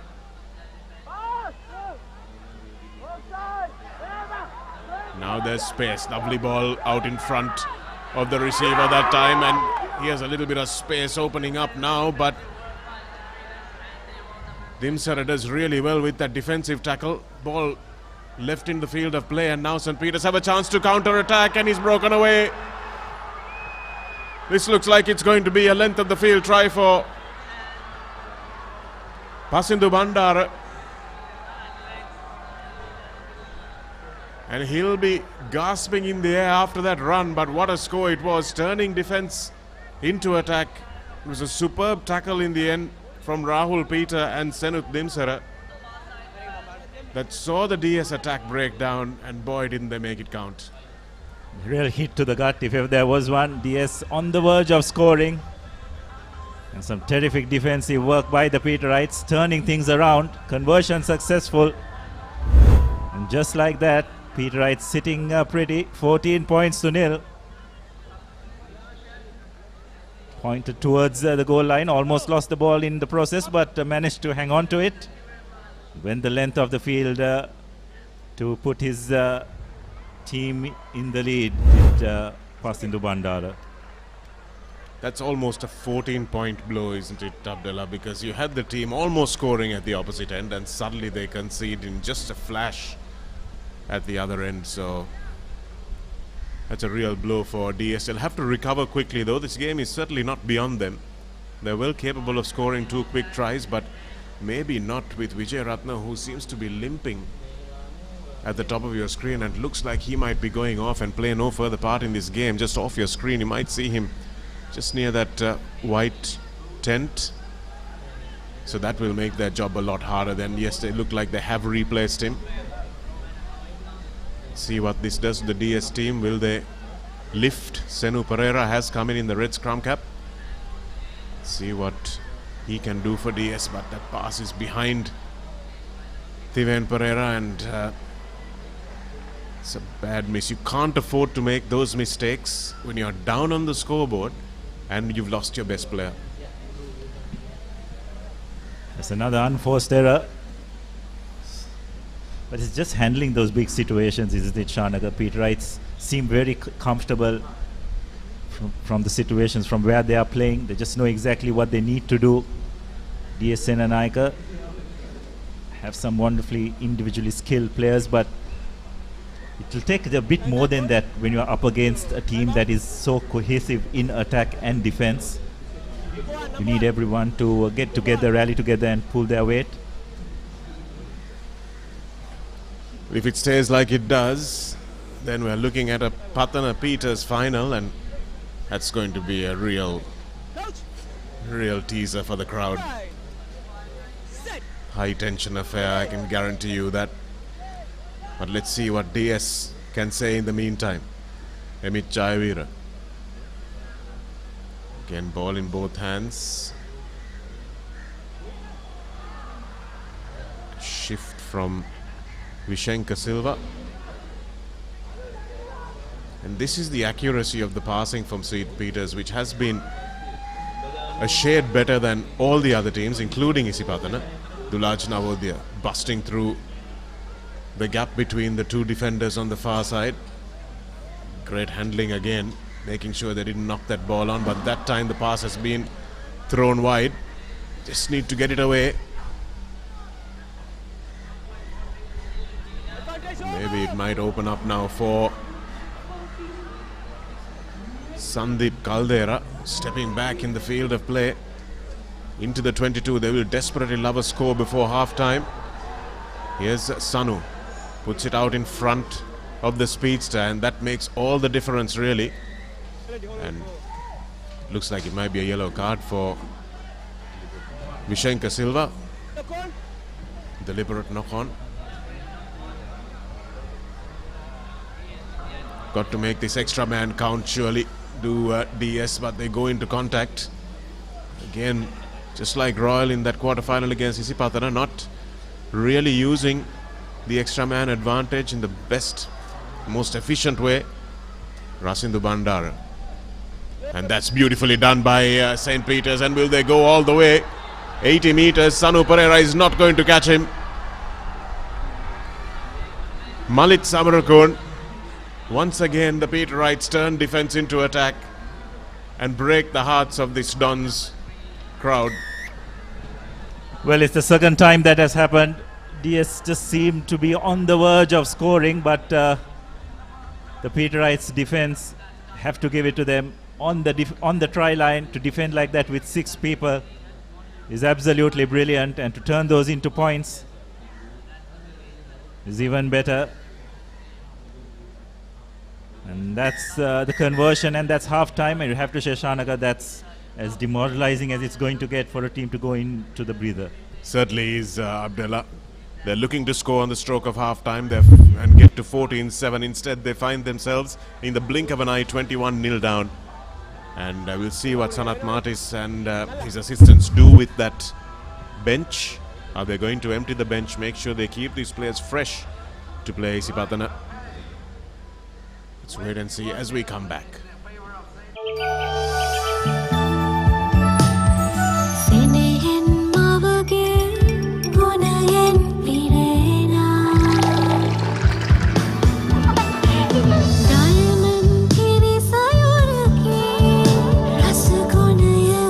Your father also drank diamond milk when he was little. Diamond milk has been nourishing the nation for generations with milk produced by 100% grass-fed cows from New Zealand. Diamond milk, your trusted nourishment.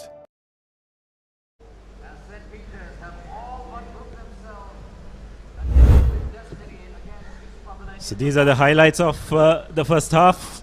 DSN Naika going down a player in the very first minute for a high tackle. The Peterites capitalizing immediately. Some terrific work at the breakground by their skipper, Navodaya, who was on hand to put the finishing touches. And then a couple of tries, breakaway tries. You'd have to say when DSN Naika just seemed to be on the verge of scoring, some terrific defense by the Peterites, turning position over and going the other end of the field to build up a healthy 21-point lead. And in a semi-final, surmounting a comeback against a team like St. Peters is an uphill task. So this is the next match. It'll be the plate semi-final. Host Zahira taking on Royal. Both teams going down to the opponents of the previous semi-final.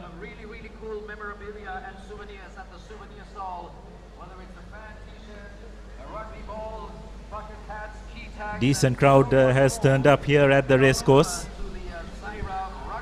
I'm sure that'll only continue to grow, Abdullah. So Wesley College support will be disappointed with their result, but will know that their team can come back and have a crack during the course of this season.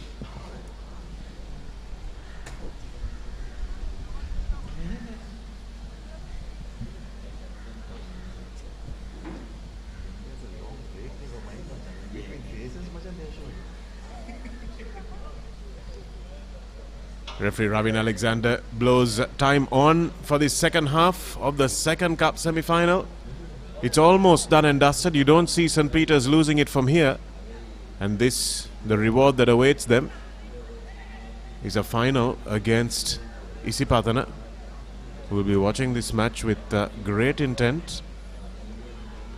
St. Peter's picking their moments. Lovely angle from Emit Jayavira. Tries to get the ball over the top, but getting in the way was Thiven Pereira. But again, approaching the tackle from the side. And the referee, Ravin Alexander, very quick with his cards. Unlike in the 15s game, the 7s game. Not sure what that was for, actually. He was a tackler. Well, the hand did make contact with the head, but the Peterite player was pretty much on the ground. Something we heard at the World Cup very clearly is not every head contact is not foul play. So you've got to be a bit judicious sometimes. If it's reckless, dangerous, then certainly. But sometimes bear in mind that the defenders have done their best. The ball goes behind the Peterite winger, and it's an easy score again for Pasindu Bandara. The bouncing ball did the job for him. Yes, he's a very strong lad, isn't it? One-on-one situation. It's pretty hard to bring down. So Peterites further extending their lead, and it's turning out to be an absolute rout here. Just those 2 tries conceded before halftime, isn't it, Shanaka? Before when DS Sri Lanka looked as if they were going to score, the way the Peterites just turned position over and went the other end to score just seems to have taken the wind off the sails of this DS team. And it was imperative that they get the first score in the second half, but that's not the case. And DS need to be a bit careful that this doesn't turn out to be a complete rout. Really nice fend from Pasindu Bandara as he went over to score that try. Nice to see that aspect of the game is still alive and well in this younger generation of players. The handoff, as it used to be known. Good tackle from St. Peter's on the far side. And yet another good tackle, and creating defensive pressure but not rolling away as the tackle was completed. And DS will have to open the scoring, but another superb tackle.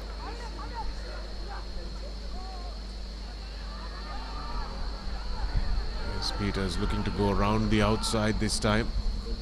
Again, good composure with the ball in hand.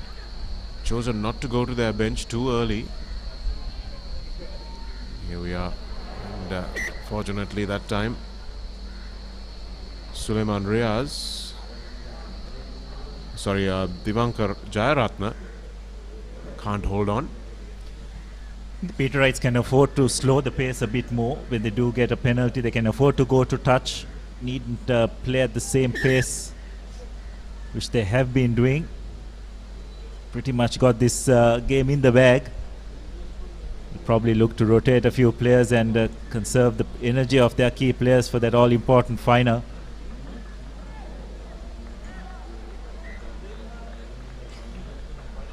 Skipper Dulaj Navodya has been terrific for this Peterite team.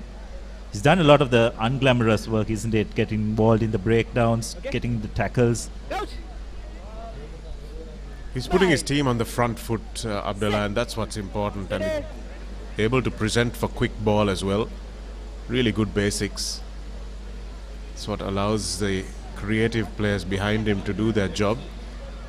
Here's DS now trying to break out of that 22.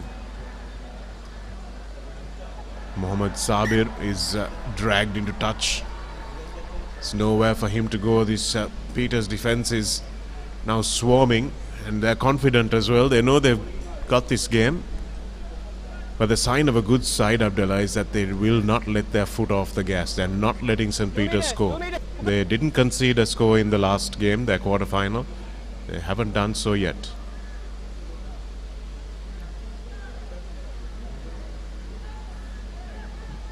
Probably the messiest little passage of play from St. Peter's so far in the whole tournament there.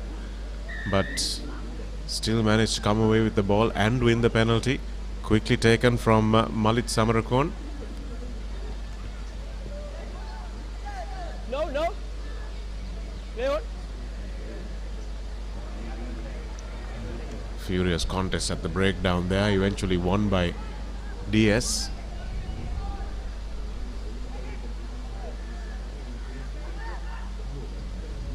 Stepping back infield, but again St. Peter's outnumbering the Dons at the breakdown, but in from the side, says the referee.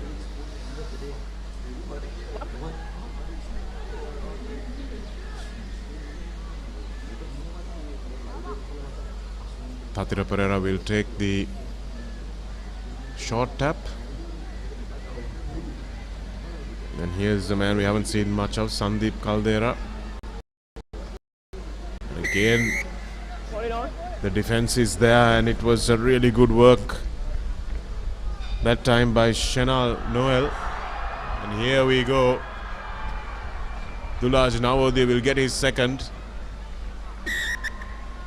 And the skipper, you can see what it's taken out of him. Getting up and walking back to the halfway is going to be a challenge because this heat is properly sapping. Yes, and I think that would probably be the end of his game as well for the moment.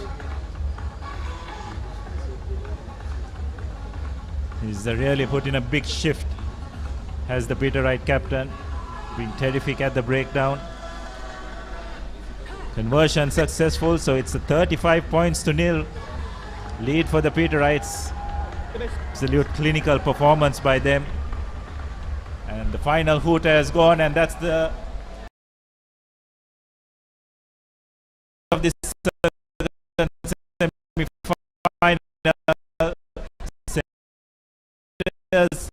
Comfortable victors will progress to the grand final against their recent traditional rivals. You'd have to say Isipatana, and what a final that's shaping up to be. Yes, I'm sure there'll be some carryover from the league competition last year. 35 points to nil. DS Serenayaka unable to trouble the scorers in this encounter, and we'll have to wait and see how the injuries for St. Peter's will affect them. Here are the highlights. Passing to Bandara, a lovely fend, managing to keep the pace going while he fended as well, and coming through to score the first try. Dulaj Navodya hitting a nice angle. The skipper running away and puffing some big ones in a second half for Speeds. Up next is Zahira versus live from Racecourse International Stadium. Dynamic conditions playing Colombo. This stage of Zahira Rugby Centenary.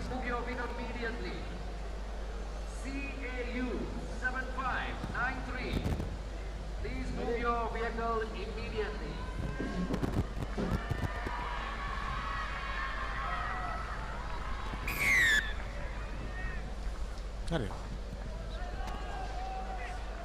Zahira kicking off to Royal, and here's one of the more impressive playmakers of the tournament, Tiven Lakdiv. Plenty of Tivens in these squads. Tiven Lakdiv, there's Tiven Pereira in the DS squad, there's Tiven who captains the Royal first 15 as well. Didula cutting back in field, but he's lost the ball forward, and now Zahira will have a chance to counter attack, but Shyam up quickly in defense, stops that move, and now Zahira have a bit of ping pong they're playing of their own. Bit unstructured so far, but finding a little bit of space, and this might be the opening try. Indeed, it will be the opening try for Nadine Lukman. just saw the gap opening up and kept going, and in the end managed to touch down. Wonderful work from Zahira. Looking to make amends after their cup quarter-final defeat early in the morning to Wesley. Scoring that first try against Royal here in the played semi-final.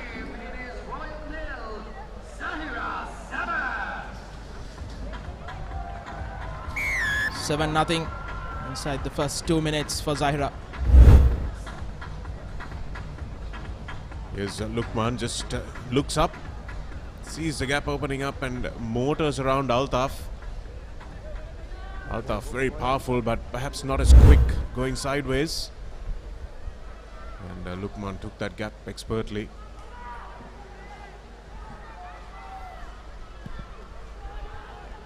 Kick off by Abdullah Hassan. The chase is good. Kian De Silva getting smashed by Sabri Saibo. But Royal still retaining the ball, and here's Altaf. There's Didula with a lovely handoff, but staying in the fight was a Zahira defender getting dragged along like he's tied to a truck.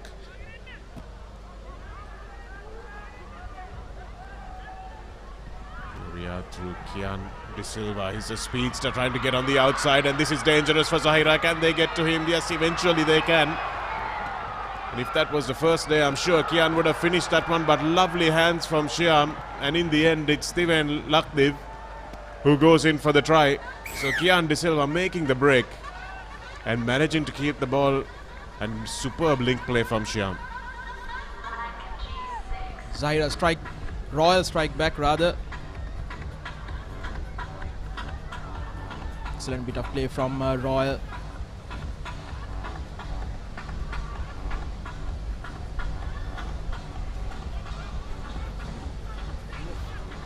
Conversion is good. It's 7-all. Good support play from Royal.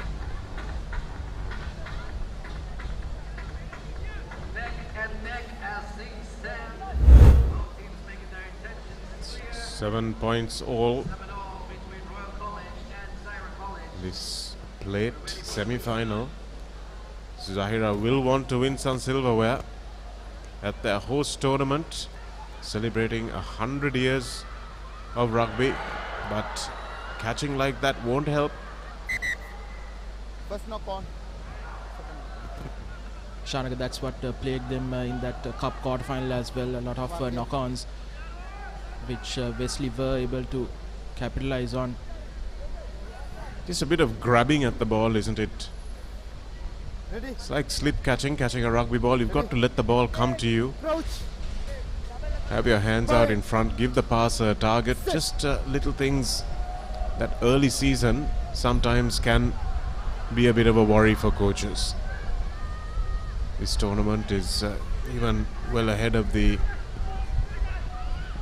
All Ireland Sevens tournament, as Altaf takes 3 Zahira defenders to bring him down in midfield, and now he acts as scrum half.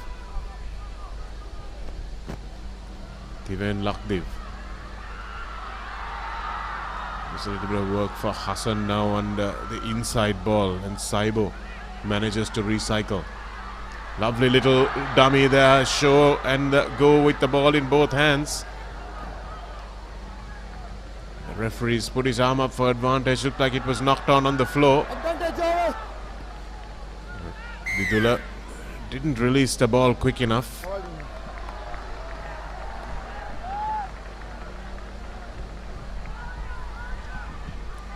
And they take it quickly. Zahira looking to find a sweeper, but they don't spot one. The crowd thinks there was an obstruction there, and they might just be right. But that ball has been knocked on, and now it's everything happening here. But referee will come back for the knock forward. Kian De Silva, it's like he's had enough running for today, as do most of these other players. Energy-sapping conditions here in Colombo. 2 days of relentless rugby sevens. Crouch. Bind. Set.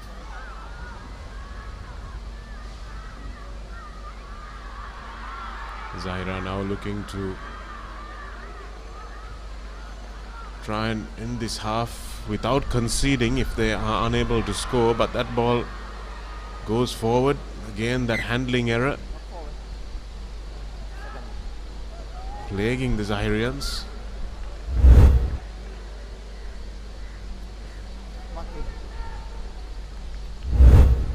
That inability to get their hands free in the tackle is what's been costing them. Number 2. Number 2. Change. There's going to be a substitution. Nadine Lukman goes off for Zahira.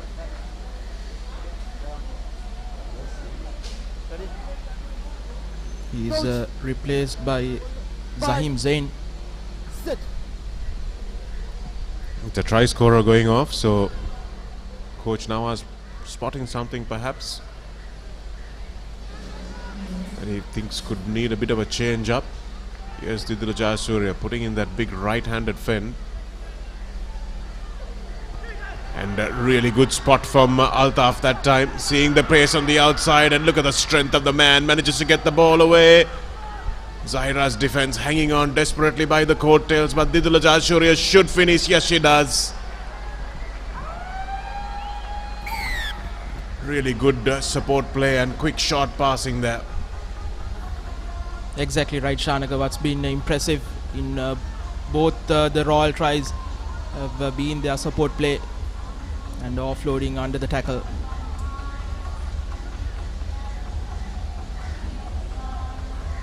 (12-7) with the conversion to come for Royal.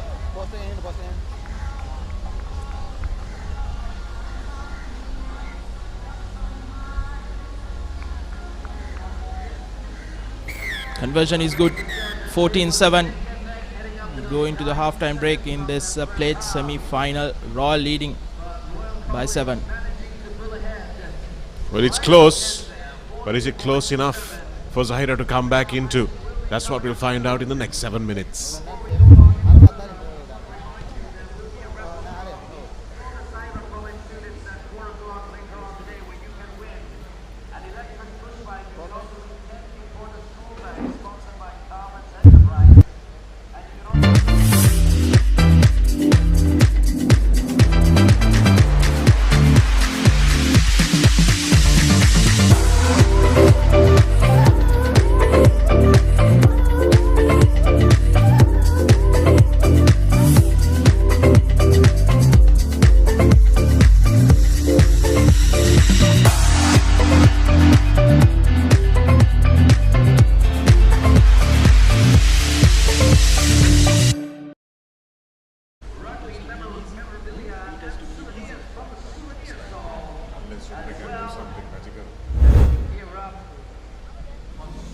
The highlights from the first half. Nadine Lukman scoring that first one for Zahira. Then it was all Royal. Their support play has been excellent in both those tries. Didula Jayasuriya with that second. They're leading 14-7 in the first of the plate semi-finals here at Zahira Rugby Centenary Sevens. The next plate semi-final, St. Joseph's taking on St. Thomas's. That's up next.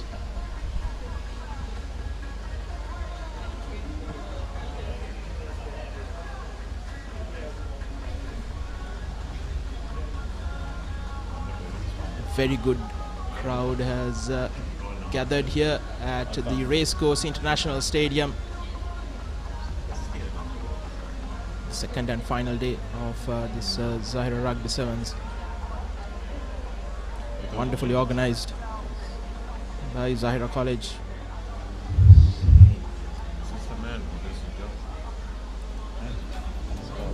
7th, 8th, 9th. The SSC is the place to be for the 145th Battle of the Blues. Royal taking on St. Thomas's. Royal's Sineth and his boys taking on St. Thomas's, captained by Mahit Pereira. Got a couple of hundreds under his belt this season, but I think they could probably have used him earlier in the day. So we see Zahira fielding this kickoff. They will need to score next if they are not to allow this semi-final to go beyond them. A little bit of space opening up, but the gap closing quickly. Royal's defense is very organized. The penalty is coming. Referee calling it before too much time has passed, which is good for Zahira. And now they have a bit of an overlap. They need to get the ball away, but the passing was so ill-timed. Coach Nawaz will be absolutely livid. They had two men over and chose to botch it.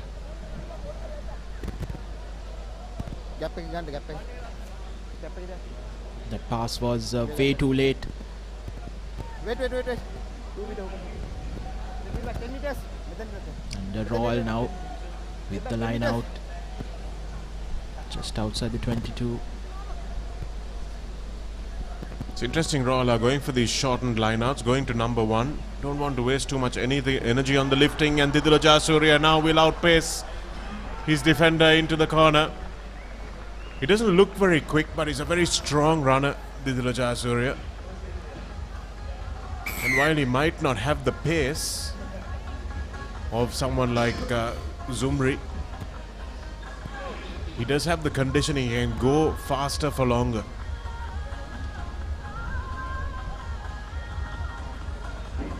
That mistake from Zahira costing them dearly. Now Royal 14 points ahead.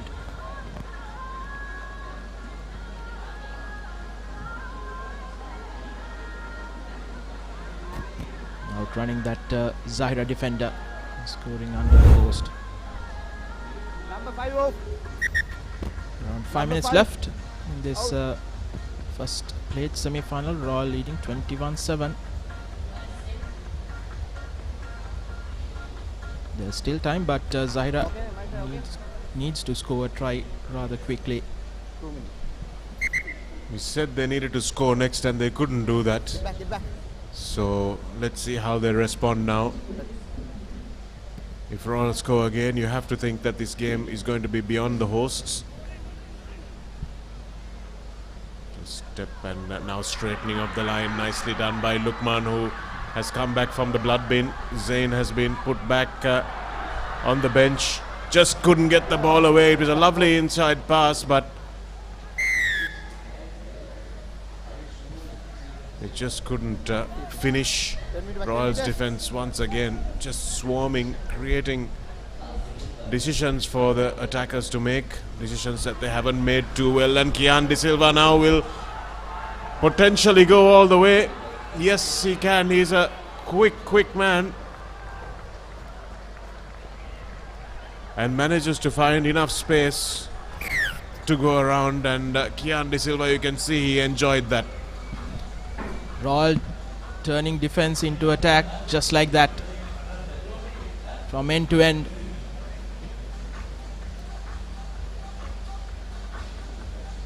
Good defensive work turned into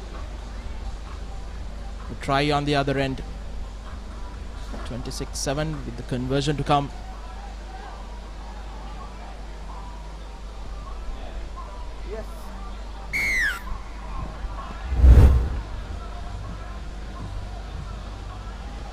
Just a little bit of a show of the ball. Again, holding the ball in both hands. I've been saying this like a broken record, but young players watching, that's how to beat defenders. Just give them some indecision. Don't make it obvious what you're going to do. And practice running with the ball in both hands, because it's really a skill that's not easily mastered. Number 2, high tackle. Zahira have the advantage, but we'll need a little bit more than that to make this count. Little chip ahead, but the referee will bring it back perhaps. as Tahir Chunchi's kick doesn't have the intended effect. Thought they were playing a high tackle advantage, but the referee probably deemed that that advantage was over once Chunchi got in the clear.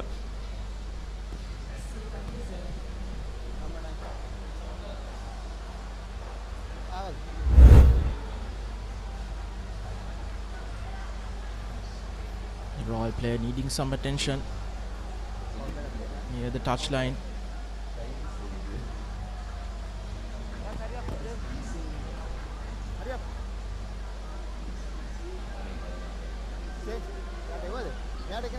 Doesn't look good for him.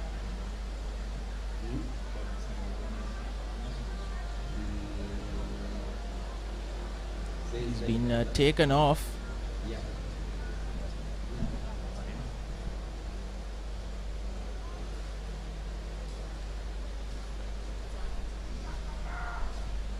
Line out for Royal.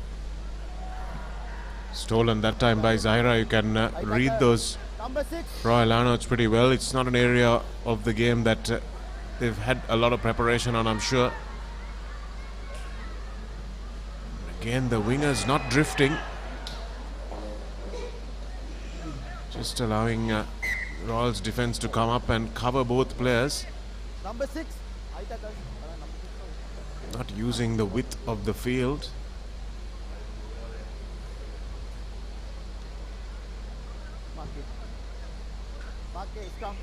High tackle for Zahira, so they will take the scrum penalty. Ready. Coach. Bye. Sit.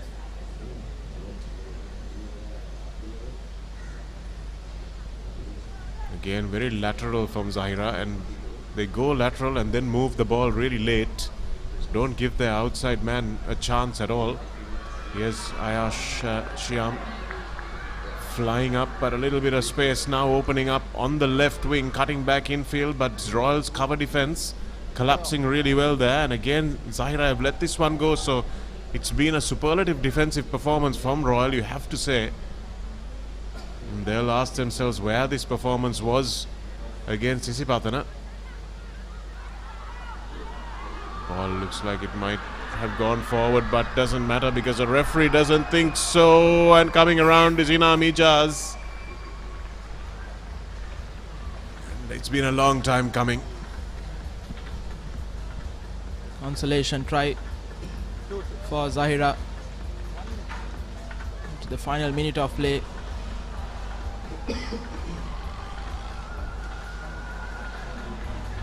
Things hadn't turned out well for them on day 2. They had an excellent day 1 in the Zahira Rugby Centenary Sevens.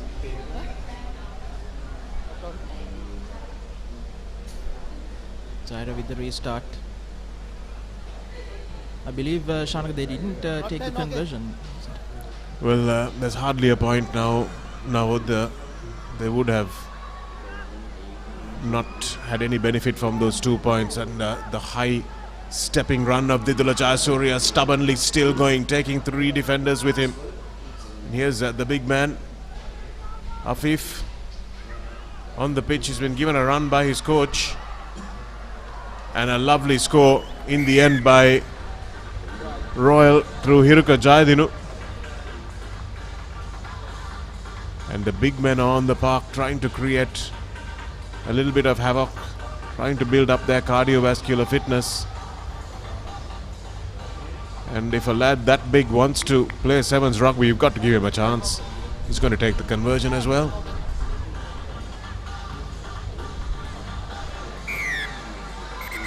Well, Hafif Akram with the final rights in that game, a 33 points to 12 win for Royal over Zahira. So unfortunately for the Zahirians in their host tournament, they find themselves coming up a little short in that plate semi-final. And up next, we have St. Thomas's taking on St. Joseph's. near clinical performance from Royal. 35-12, booking a place in the plate final rather.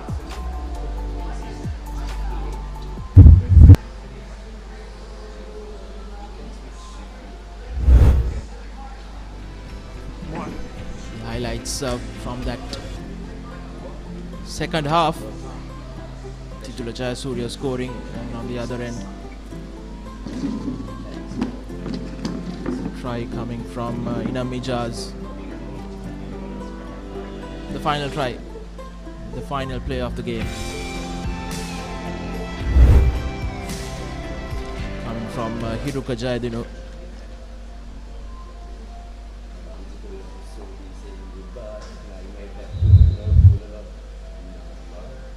St. Thomas's against St. Joseph's, the second plate semi-final.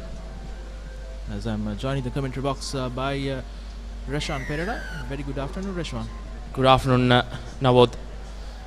We're in for a very interesting game.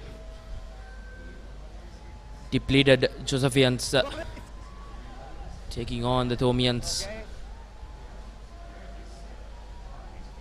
Stora spreading out that line and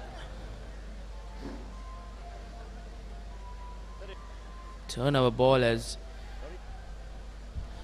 Bisma puts it out, and Ivano White will touch down for the Josephians and draw first blood in this second plate semi-final.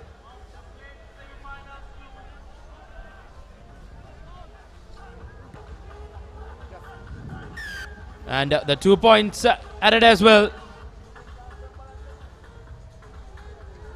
Josephians increasing the lead 7 points to 0.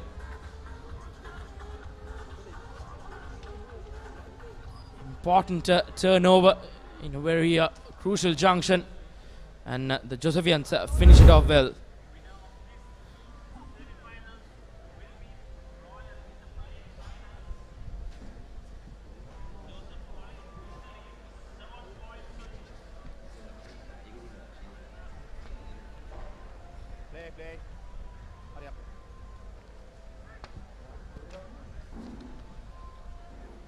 Joes with the restart. Deep kick. Here's Vlad Singalage, the pat pass. No look pass. Not going to the intended man.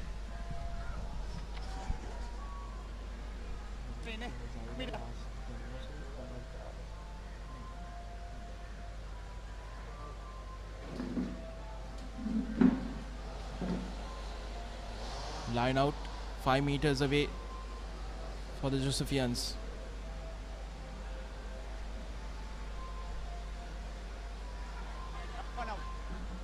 Looking to create a maul.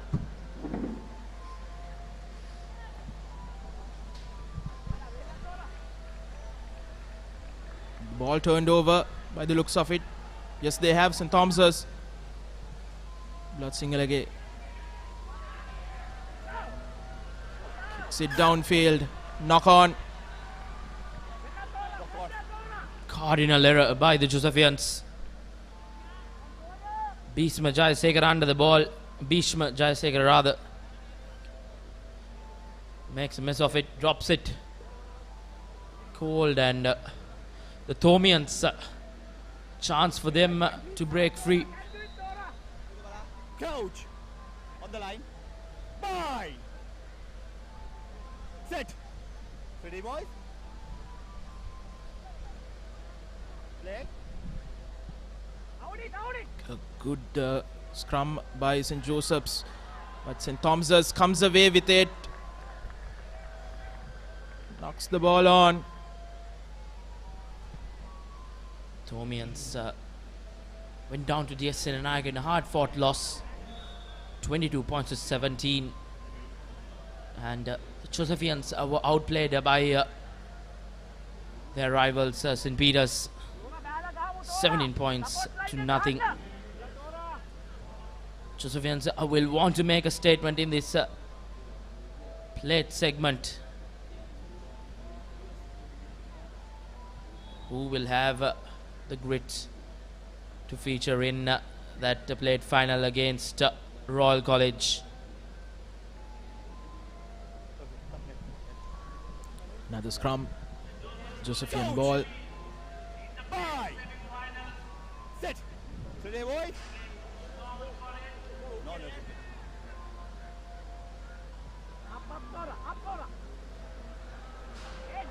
Right down the middle once again. No one can catch Bhishma Jayasekara. Second try for St. Joseph's. Making amends, Bhishma, after that error with the knock-on earlier round, and he comes away with a try as the Josephians lead this game 12 points to nil. Ivana White not successful with the conversion. Nevertheless, Josephians ahead.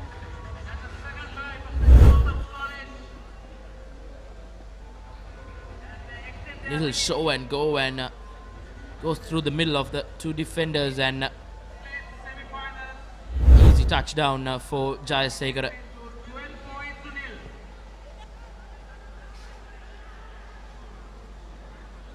Not a good start from the Josephians, as it was kicked out on the full.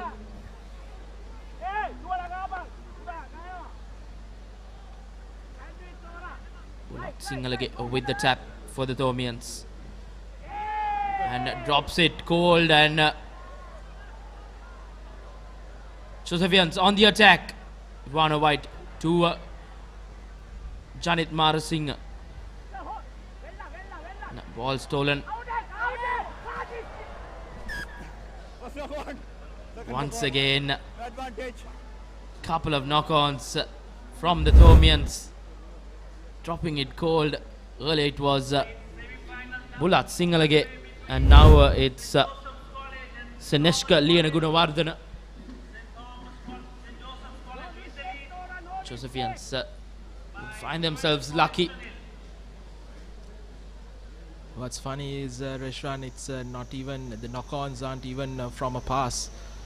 Both Bulat Singalage and the most recent one as well.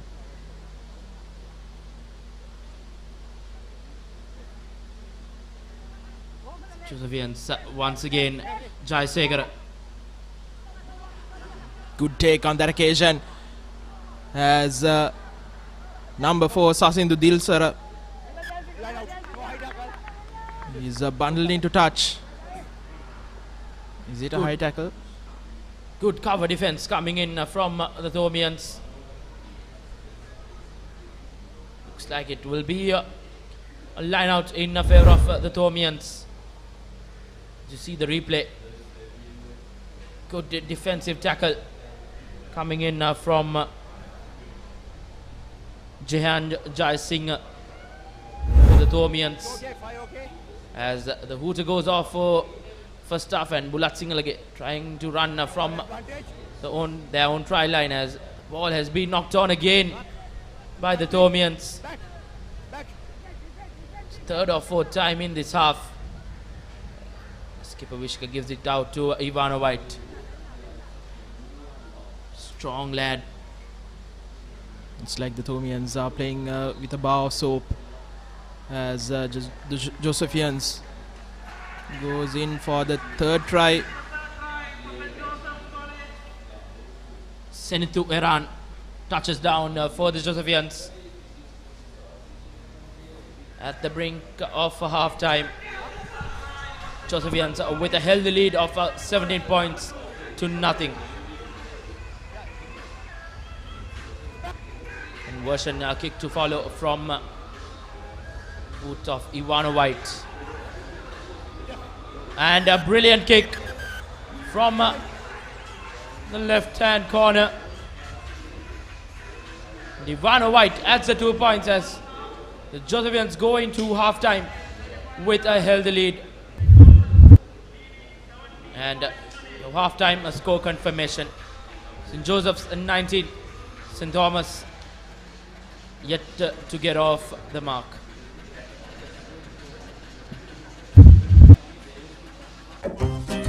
Ammi, let's have something fun today.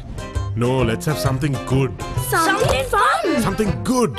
Fun. Now with Rosa Pasta, you can have something good and fun every day.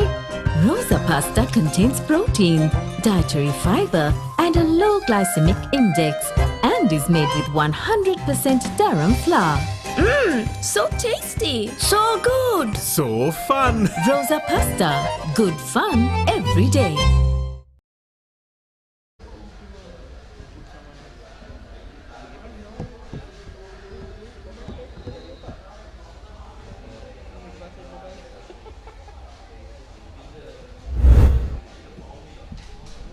The first half highlights. Yeah. It was the first try from it, the Josephians. It was all Josephian affair in that opening half. It was the second try, courtesy Jai Sekhar.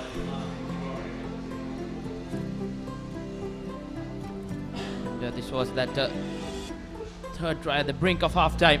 Iran going in to the whitewash as the Josephians held the lead of 19 points to nil. And next up we have the Shield final between Malyadeva College and Mahanama College at 3 p.m. live from the Racecourse Stadium here at the Zahira College Centenary Rugby Sevens.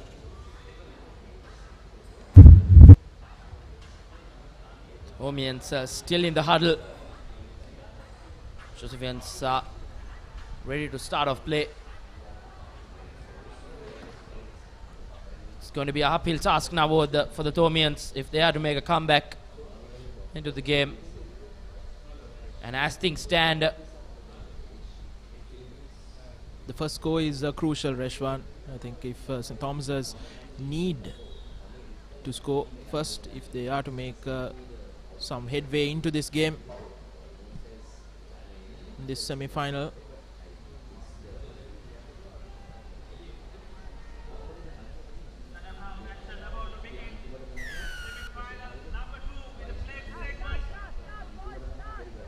Thomians kicks off the second half down by 19.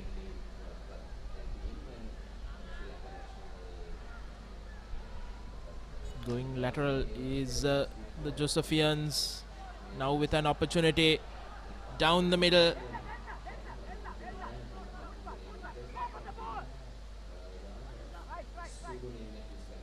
knocked on advantage towards the Thomians.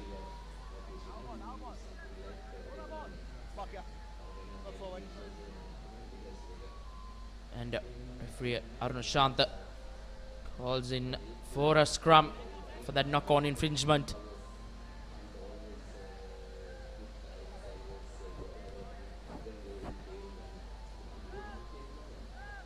Thomians will have to hurry. They have to get back into this game. They need to score 3 converted tries to pass the Josephians at 19 points. Coach.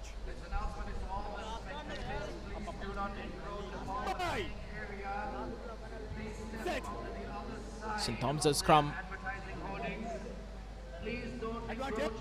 Very good counter scrum from St. Joseph's, but referee brings back play.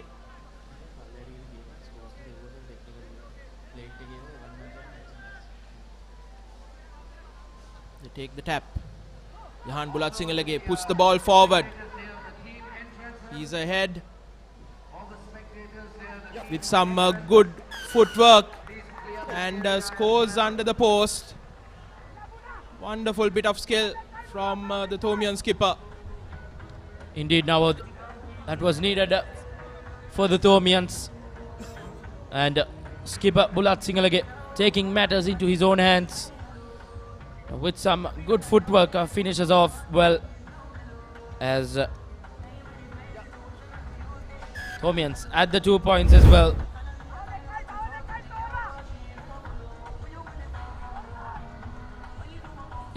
Individual brilliance from Bulat Singalage in that occasion. Just caught the Josephians napping as the Thomians get underway.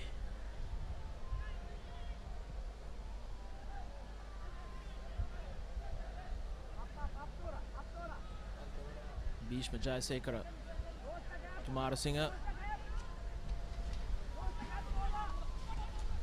Try scorer Ivana White.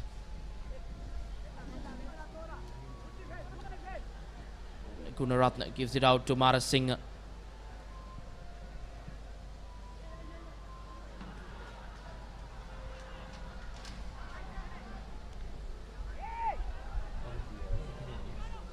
Ivana White going, gives it out to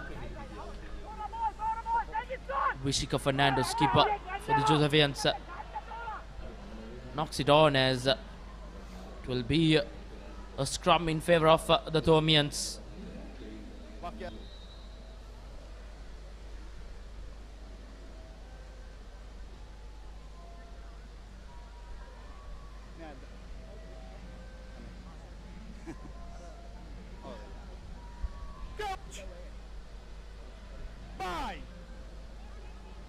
Josephians have a very powerful scrum 3.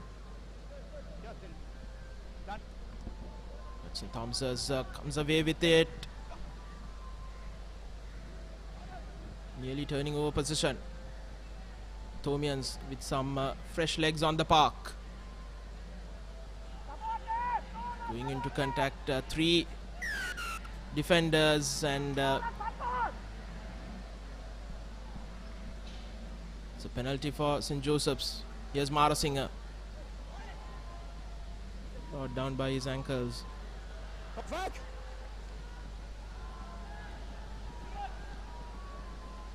Vishika Fernando gives it out to Marasinghe. Gaining some yards. The Josephians, and Iran gives it to Bhishma. Jayasekara trying to go from the gap. Good defense coming in from the Thomians as Gunaratne secures the ball. And Iran caught napping.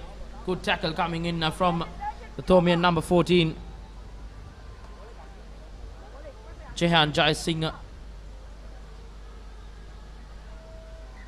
Good defensive tackle as once again a scrum in favour of the Thomians.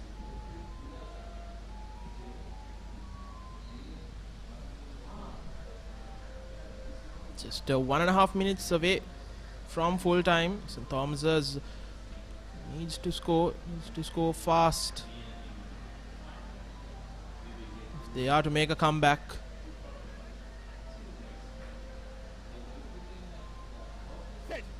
Another scrum on the 22-meter line. Again, another advantage for St. Thomas's. Referee brings back play. Penalty advantage. Thomians showing some urgency as Latsingalage taps. Trying to search. A thumping tackle from I think Bhishma Jayasekara, that Thomian player.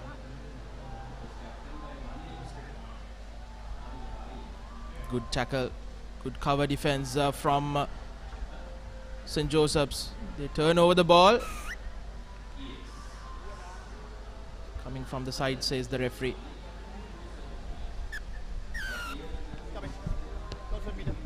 Referee Arunashant goes to his pocket, and skipper Bulat Singalage goes to the sin bin as worries mount on the Thomians.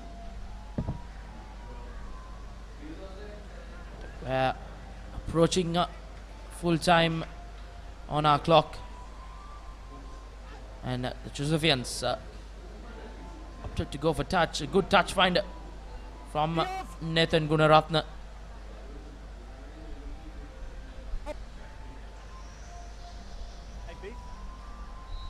Thomians will be a man down.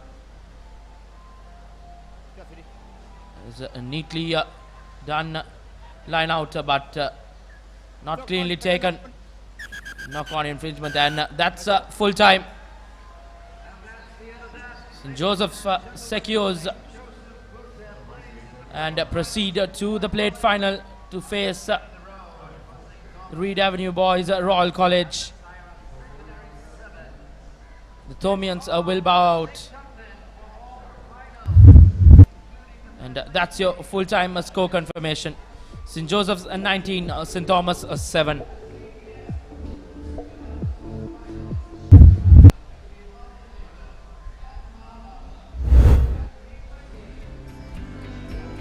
Quite the second half, just one score in it, courtesy Bulat Singhalage's individual play. This was that final play where referee Arun Shanta goes to his pocket and whistles for full time.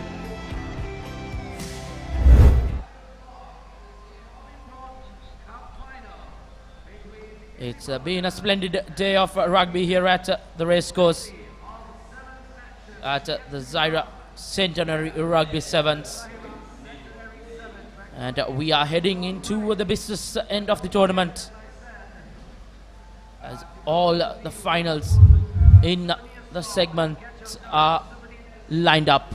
And this is the results and fixtures in the Cup Championship semi-final where Wesley met Sipatana won that game comprehensively, 21 points to 5, and the Petrites ran riot against the Dons, 35 points to nothing. And then the plate segment semi-final, Royal College beat the host Zahira, 35 points to 12, and the most recently concluded game, the Josephians went on victorious to St. Thomas College, 19 points to 7.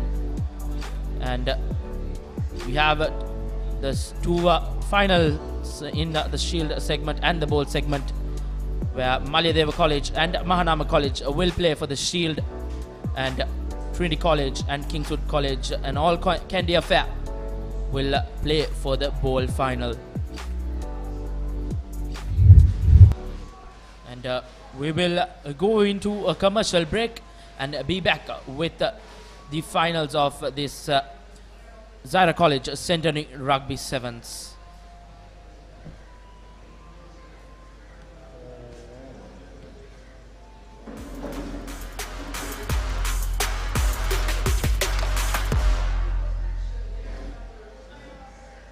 It's quite an atmosphere. Rugby's greatest championship. Ball to set.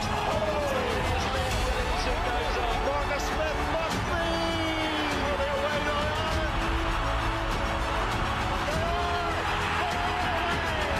This time, go Scotland. Look what we do have at the river. This is astonishing. That is a moment. Come on, everyone, let's make some noise with our loudest cheer for this momentous day. Let's go. Tata Women's Premier League starts February 23rd. Live on the Papare TV HD and Dialog ViU app, Sri Lanka's #1 sports channel.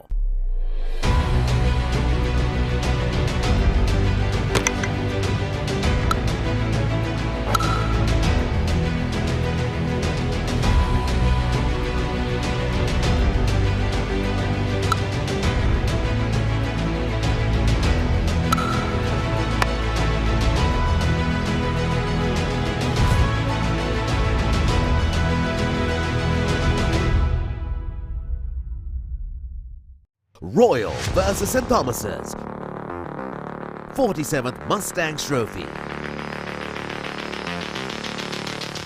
16th March at SSE.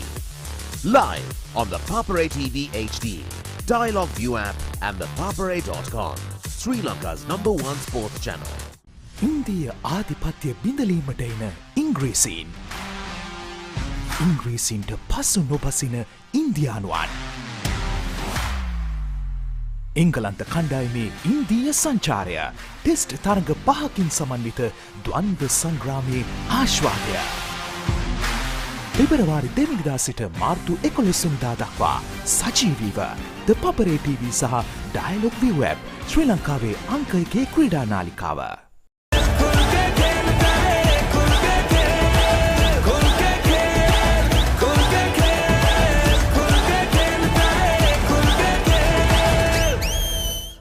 on the Papare TV and Dialog ViU app, Sri Lanka's #1 sports channel. I believe the right house is like a soulmate. When the right one comes along, it's magic. Welcome home, Susan. There's something in the house making it hard for us to sell. We make it go away. Run as fast as you can. Is there anything else that I need to know? Real Estate Season 2. Real estate is exciting, isn't it? On Rock Entertainment. The history maker of sport. Innovative, incomparable, unleashing an experience. The Papare TV. On the Papare TV and the Papare TV HD. On channel number 63 and 126. Sri Lanka's #1 sports channel.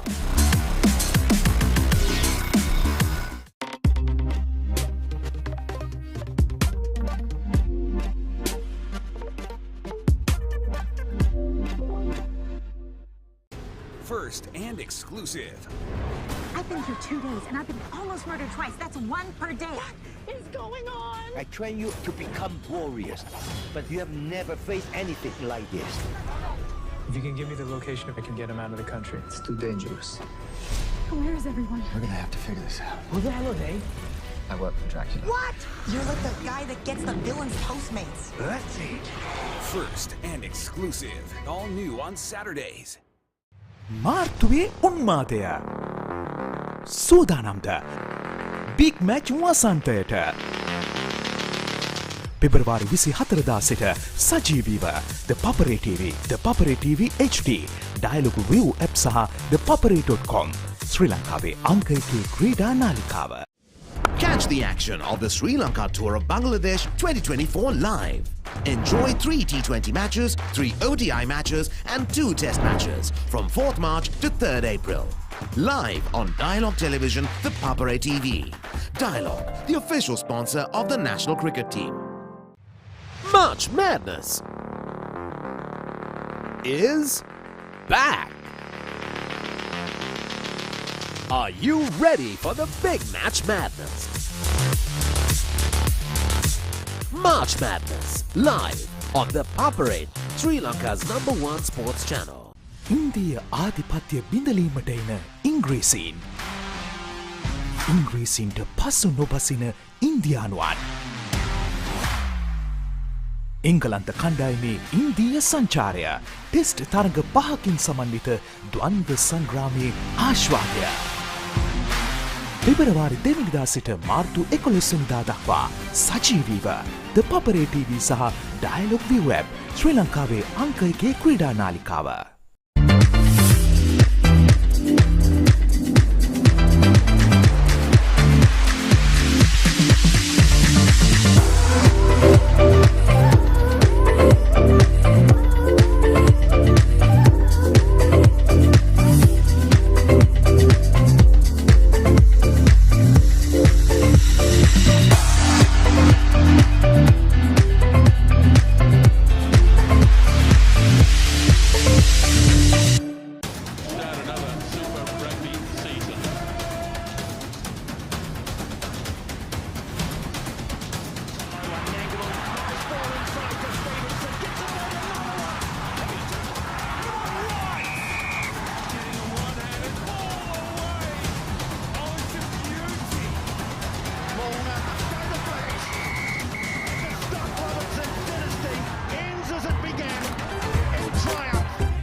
Let's get into it. This is Hits Now, where talents are discovered and superstars are born. I'm very proud to have you on my team. Where you can solve crimes and fight fires. Must be nice. Laugh with the family and many others. Play games and prove you're better. All the latest hits, all the time, all in one place. So starstruck right now. Hits Now, the best of US TV. It's time. It doesn't get any better than this. England back to conquer India? Or will India wield their might? The cricketing showdown of the year. England takes on India in an epic test series that promises passion, rivalry and unforgettable moments. England Tour of India, 2nd February to 11th March. Live on the Papare TV and Dialog ViU app, Sri Lanka's #1 sports channel.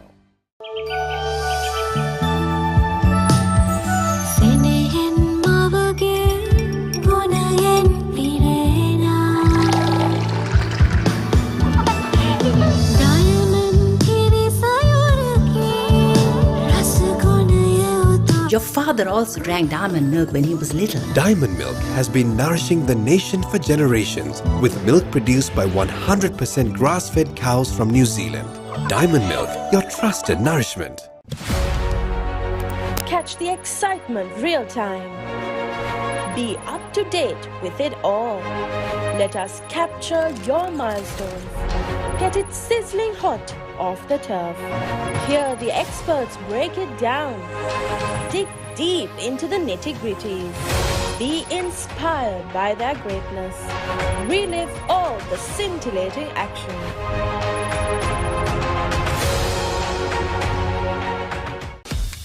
Kissed Ride. Try the new wave of energy. 145th Battle of the Blues. Royal versus St. Thomas's.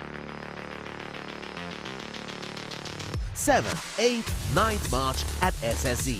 Live on the Papare TV HD, Dialog ViU app and ThePapare.com. Sri Lanka's #1 sports channel. මාර්තුවේ උන්මාදය සූදානම්ද big match වසන්තයට පෙබරවාරි 24 සිට සජීවීව ThePapare TV, ThePapare TV HD, Dialog ViU app සහ ThePapare.com. ශ්‍රී ලංකාවේ අංක 1 ක්‍රීඩා නාලිකාව. Ammi, let's have something fun today. No, let's have something good. Something fun. Something good. Fun. Now with Rosa Pasta, you can have something good and fun every day. Rosa Pasta contains protein, dietary fiber, and a low glycemic index, and is made with 100% durum flour. So tasty. So good. So fun. Rosa Pasta. Good fun every day. ශ්‍රී ලාංකීය ක්‍රීඩා විකාශනයේ මෙතෙක් අත් නොවිඳී නව්‍යතම අත්දැකීම් සමගින් ශ්‍රී ලංකාවේ අංක 1 ක්‍රීඩා නාලිකාව. ThePapare TV, ThePapare TV HD, Dialog television නාලිකා අංක 63 සහ 126 ඔස්සේ විඳින්න නරඹන්න ශ්‍රී ලංකාවේ අංක 1 ක්‍රීඩා නාලිකාව.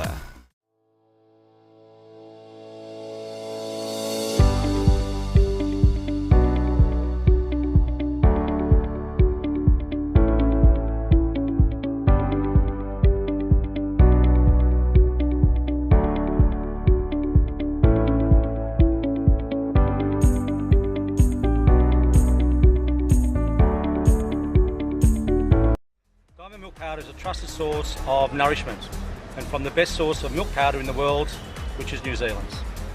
Good milk powder is essential for athletes, whether it's performance or rapid recovery. Join us in championing the power of nutrition with Diamonds, the ultimate choice for athletes striving for greatness.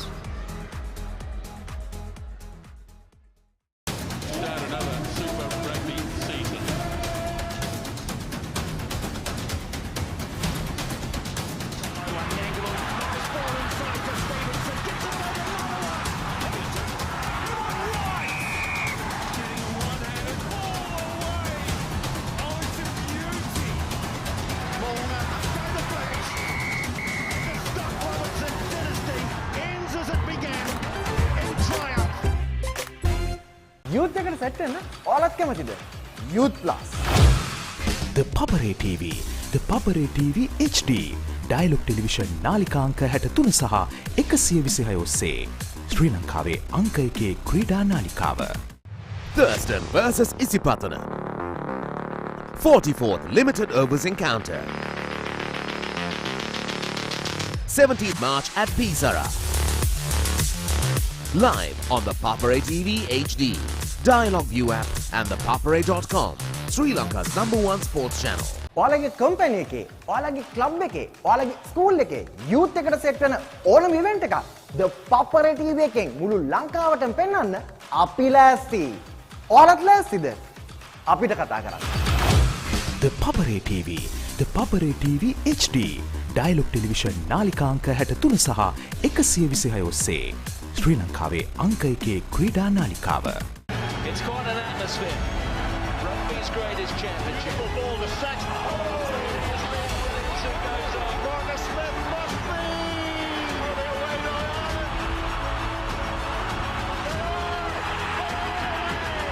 This time, go Scotland. Good work from Durham and the winner.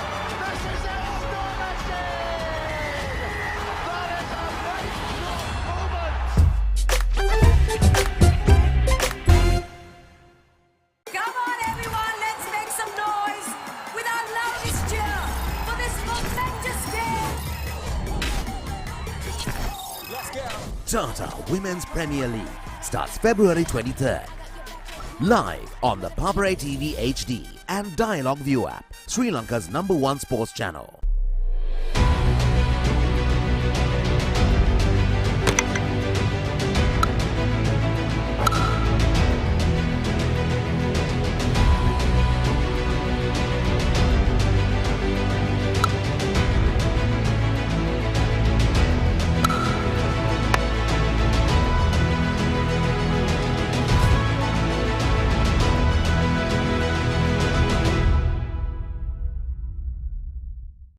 Royal versus St. Thomas's 47th Mustangs Trophy. 16th March at SSE.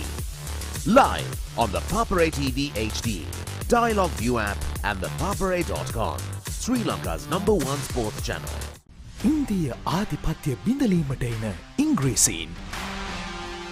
ඉංග්‍රීසීන්ට පසු නොබසින ඉන්දියානුවන්. එංගලන්ත කණ්ඩායමේ ඉන්දීය සංචාරය test තරඟ 5කින් සමන්විත ද්වන්ද්ව සංග්‍රාමයේ ආශ්වාදය.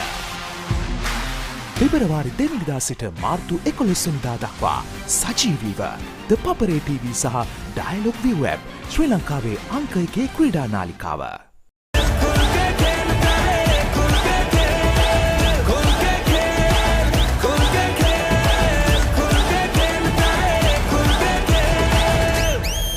Live on the Papare TV and Dialog ViU app, Sri Lanka's #1 sports channel. I believe the right house is like a soulmate. When the right one comes along, it's magic. Welcome home, Susan. There's something in the house making it hard for us to sell, and we make it go away. Run as fast as you can. Is there anything else that I need to know? Real Estate, Season 2. Real estate is exciting, isn't it? On Rock Entertainment. The history maker of sport. Innovative, incomparable, unleashing an experience. The Papare TV. On the Papare TV and the Papare TV HD. On channel number 63 and 126. Sri Lanka's #1 sports channel.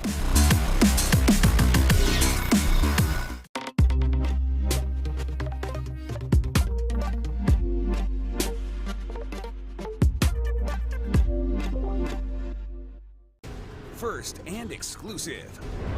I've been here 2 days and I've been almost murdered twice. That's 1 per day. What is going on? I train you to become warriors, but you have never faced anything like this. If you can give me the location, I can get him out of the country. It's too dangerous. Where is everyone? We're gonna have to figure this out. Who the hell are they? I work for Dracula. What?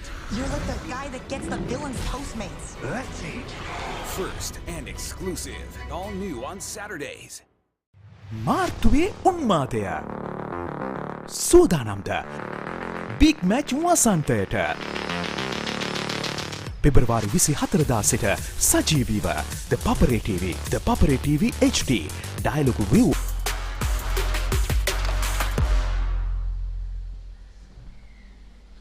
Welcome back to the live action from the Racecourse grounds as the Shield final between Zahira College and Mahanama College kicks off.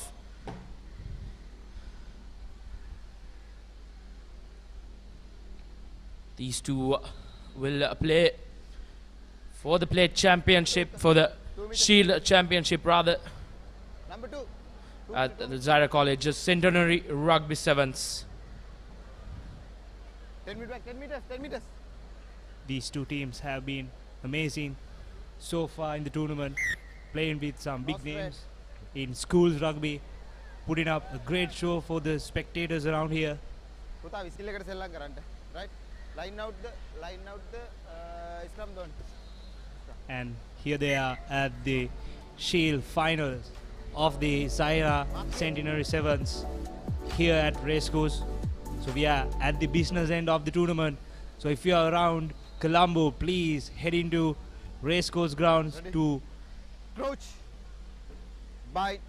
to get to see some thrilling encounters between Play on. some school talent. No hands, no hands. Right. Mali there with the ball now. Not 10 meters. Advantage. Not 10, says the referee. Number 4. Not 10 meters. That's the first yellow card of the game for Get back, 10 meters back, 10 Mahanama. Mali there with the position, trying to open the account of the game. Tackle roll away. Again tackle roll away. That's the quickest. And that's the first try of the game for Mali Deva, scoring right under the post. 10 meter back end, 10 meter quick back end. Mahanama, quick back Went end, with 10 the quick meters back tap end. and 10 meters manages back to end, quick. get the Quick back end, 10 account open for Mali Deva College here at the Shield final of Zahira Sevens. And that is successful as well. Just like that, Malyadeva adds the 2 points as well. 7 points to nothing. And Mahanama College in a spot of bother. The opening couple of minutes in this Shield final. Not 10 meters. Not 10 meters, says the referee. So Mahanama College takes the quick tap, gives it out to the left flank. That's not the restart they wanted, Reshwan.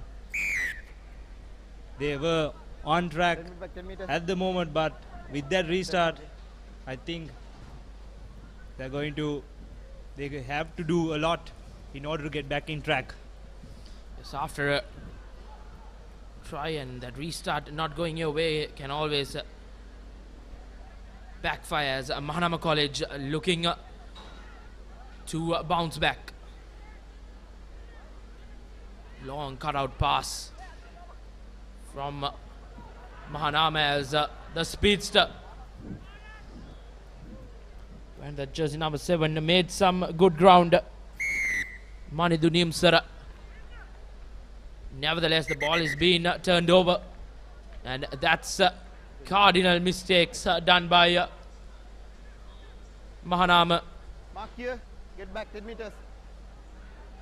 Not 10 meters and 10 meters back, makes 10. tackle, and referee has no option but to go into the books, Not 10 meters. as Mahanama will be down to 6 men on the park for a couple of minutes.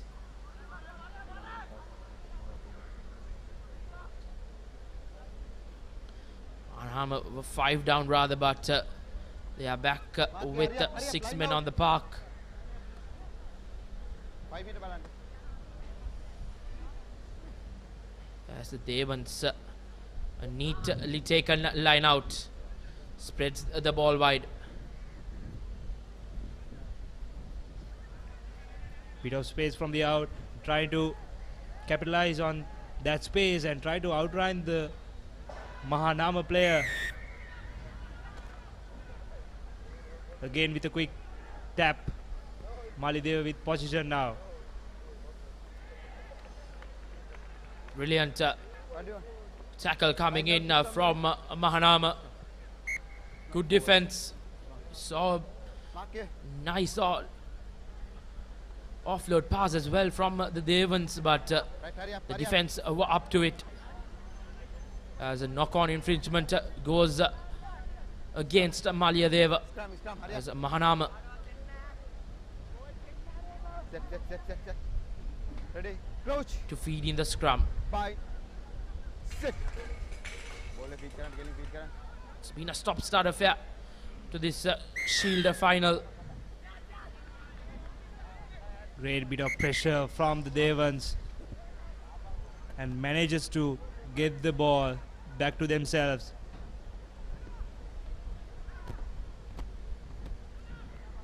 Trying to find that space. Lovely tackle coming up from Mahanama. Trying to send the ball out wide.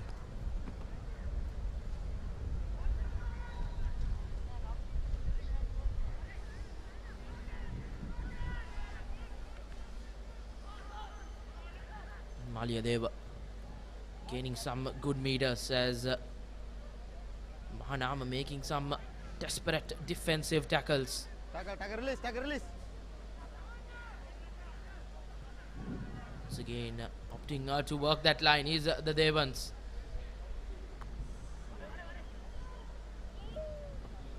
Bit show and go, but the defense were up to it as Malyadeva once again a good cutout pass as Malyadeva inches away from the try line. And that will be the second touchdown for the Devons. Courtesy Malisha Sirivardhana adds one more try to the try column of Malyadeva College as the halftime hoot goes off with that. And not a successful conversion kick. So Malyadeva will remain on 12 points as Mahanama College yet to get off the mark. What a brilliant run by Malisha with the help of a lovely passage of play by the Devons. And that brings the end of the first half. And here we have the score confirmation of the halftime. Malyadeva 12 points, Mahanama yet to open their account.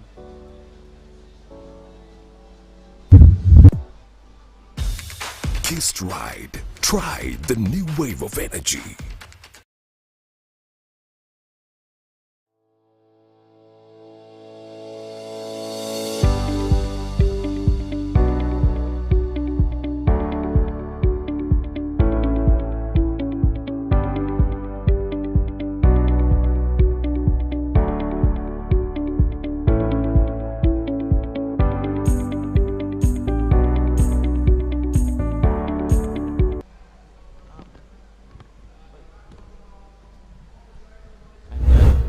Highlight from that opening half of the Shield final.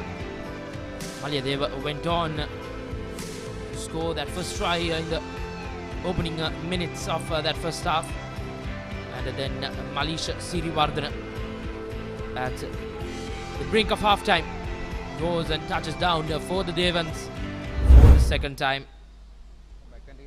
as scores stand as 12 points to nil. Mahanama College needs to score and score fast. This tournament has been amazing so far, Ashwan, with a lot more to come in the upcoming matches as well.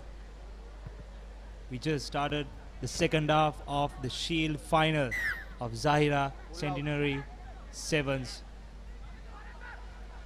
It was not the restart that the Mahanama lads wanted.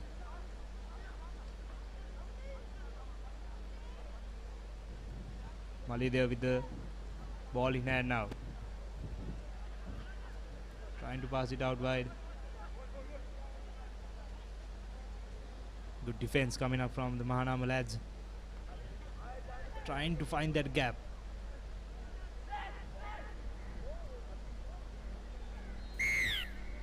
And that's a knock on Wait.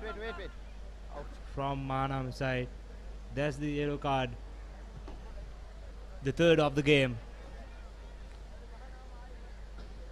That has not helped Mahanama in this case. 3 yellow cards and You can't expect your attackers to go on and finish and score being a man down, as Devans spreading it out and knowing that Mahanama College are playing with a man down. Advantage, high tackle. Advantage, high tackle for Devans, as once again the try scorer for Malyadeva tries to get free, but good defensive work coming in from Mahanama. Number 60. The try scorer was trying to find the short side of the game to run and score another for their team, but unfortunately a brilliant tackle coming from the Mahanama side ends that beautiful run.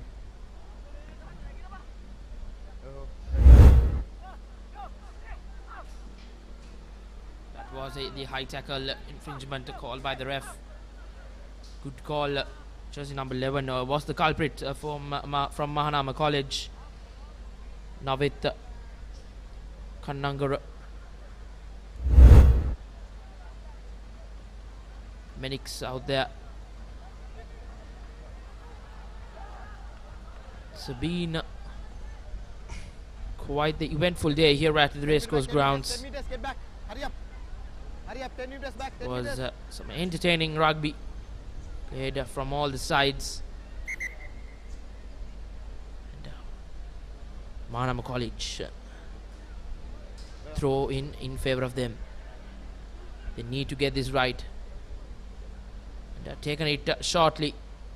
Taking it from the first man, as they are spreading that ball to the wide.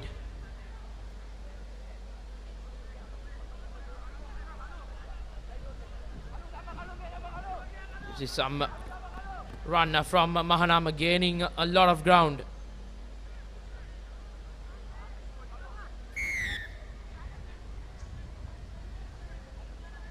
Line offside infringement. So Mahanama takes it quickly, gives off the offload, but referee whistles, and Malyadeva will be a man down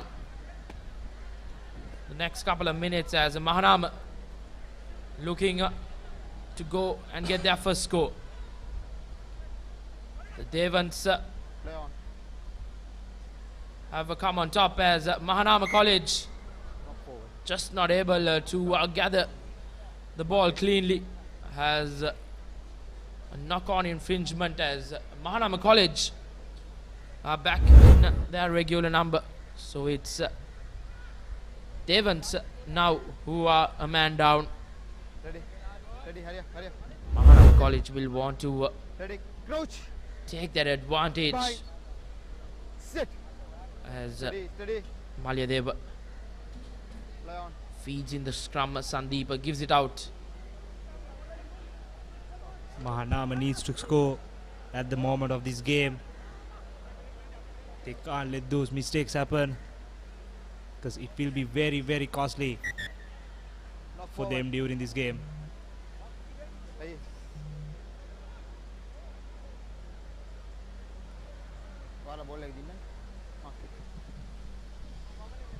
Once again, Malyadeva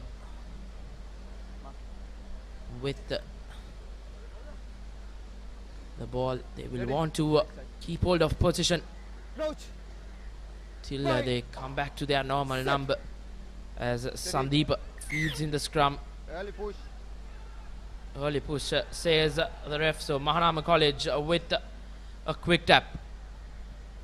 This has to be their try, the first try of the game for Mahanama. Right under the post. The game is on, Reshwan. That's the try they wanted. Indeed, Dishen Situm Sandeep goes over the whitewash for Mahanama College for the first time in this final, this Shield final, as Mahanama showing some urgency. Mahanama rightly making Malyadeva pay for that yellow card, as Mahanama just a 5-point difference, as once again they are in enemy territory to go on and get that equalizing score. Converted try could see Mahanama College getting the lead for the first time in this Shield final. Neatly done in the scrum as Mahanama sees that gap and he goes on to score. It's Nihindu for Mahanama to give Mahanama the try they were after. And Mahanama have made a mess of that conversion. So the scores will stand as 12 points to 12 going into that final minute.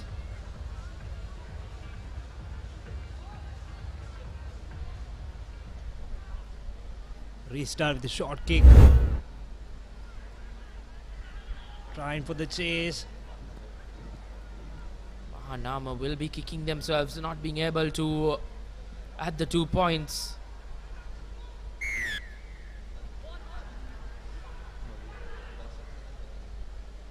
Holding on, says referee, as Malyadeva rather taking the quick tap. They are just few meters away from the try line. They need to make this try, score. Going through that space. And he manages a touchdown. Malyadeva going for the third try of the game. It's Mihin Disanayaka, the try scorer from Malyadeva, to put their team on the safer side of the Shield final with the conversion to come. What a brilliant play by the Devans. We were just talking about that they should put this try to score, and they did, just like we said. Not successful with the conversion kick, but nevertheless Malyadeva back with the lead, and that's it, says the referee, as Malyadeva clinch the Shield Championship here at the Zahira Centenary Rugby Sevens 2024. And the Shield champions, Malyadeva College, all the way from Kurnagal, they have clinched the Shield Championship here at the Zahira College Centenary Rugby Sevens. What an encounter that was, Rishwar. And here's the full-time score. Malyadeva 17, Mahanama 12, and Malyadeva College being the Shield champions of Zahira Centenary Sevens 2024. Full-time score confirmation. Malyadeva getting that final touchdown. That dying moments of the game. It was a splendid comeback from Mahanama College to get level pegged, and then at the brink of full time, Malyadeva went on to secure the Shield Championship. This was that winning try.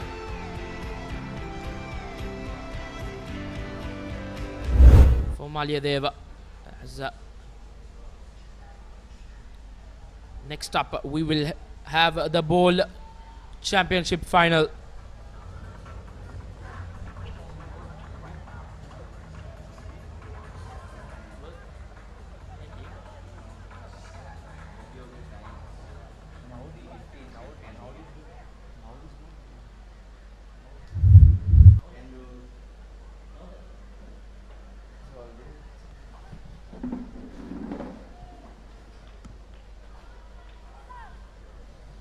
So next up, we have the bowl final, an all candy affair where Trinity College take on Kingswood College, and Trinity kicks things off. Has a good kick to start off the game from Trinity, working that line.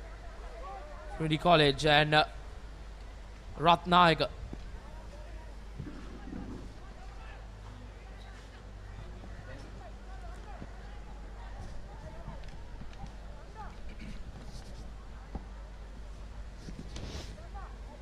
an all candy affair in the bowl final here at the Zahira Rugby Centenary Sevens as Trinity goes over for the first try inside the first 30 seconds of this bowl final. Trinity against Kingswood.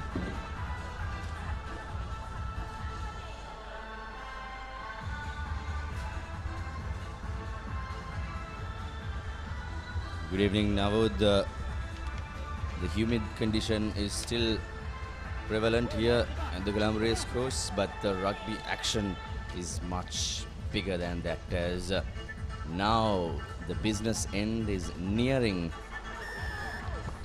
here at the Zahira Centenary Rugby Sevens, and Trinity College makes no mistake with the extras to go up 7-0 against their hometown rivals Kingswood College, where they actually played their inaugural encounter in 1906 as well. Their first rivals in the rugby field. A lot of history behind these two teams in the oval ball game. Let's see what Trinity has in offer.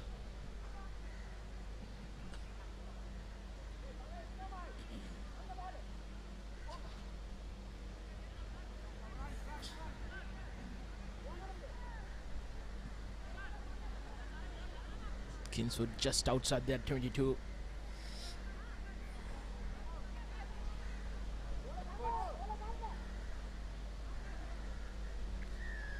Now the Kingswoodians have a lot to offer and a lot of responsibilities and hopes in their shoulders, as they had a very dismal season in the last few years. They have a lot to prove this year, bouncing back with a new setup. Rajapati leading the Kingswood outfit this time.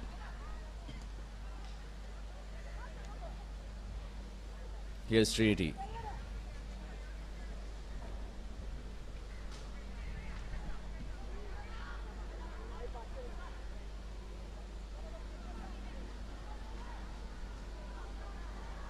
Trinity College with a beautiful bit of work there. Good hands, good support coming in for the Trinity College outfit here. Working the ball side to side, but fluffing that like a bar of soap. Trinity,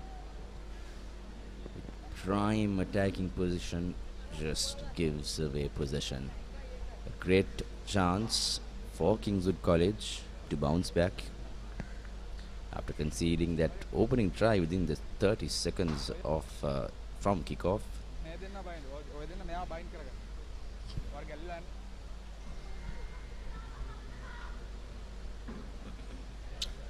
Tavisheka Nayaka for Kingswood, ball in hand.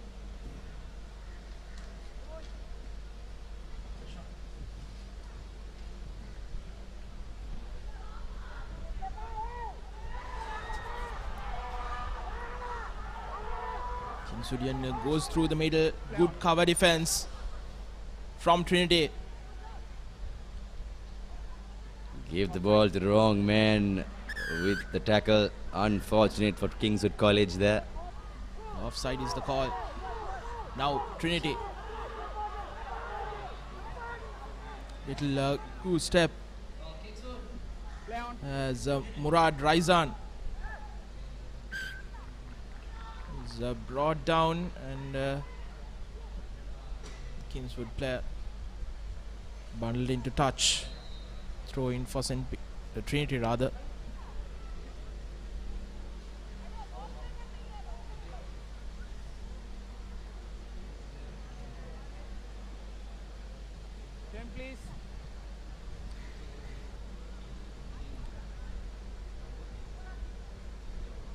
Trinity led by senior man Anuhas Kodituaku.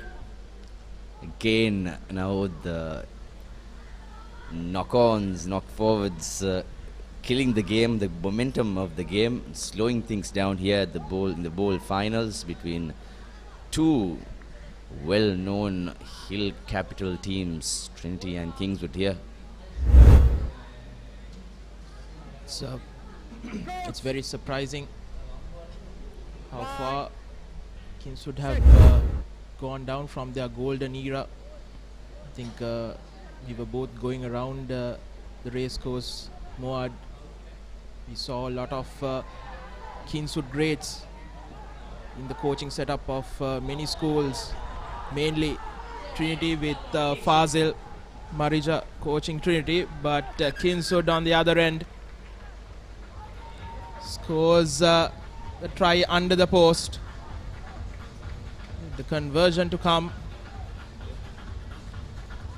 So with loose play, Kingswood looks very dangerous and just pounced on that one opportunity.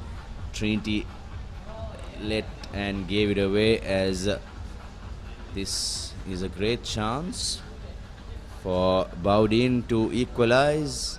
Misses it. Unfortunate. Easy sitter, missed under the post, and here's the replay of that try by Sadev Amarasuriya for Kingswood College. The first try of the bowls finals for the Kingswood lads. Now the kick might be a crucial factor, the 2 points at the final whistle, and we were talking about the cream of Kingswood, the golden era, especially the 2000s, early 2000s, late 90s and mid 2000s, where the drop goal hero Devanand we saw. Now I think he's with the Tomian setup along with Anurang Valpola and the co. They transferred from Zahira to the school by the sea. Great to see Devanand after a long time. It was wonderful to see many other greats from Kingswood as well. Yes, indeed. As we come to the halftime break in this bowl final, Trinity leading 7-5 against Kingswood.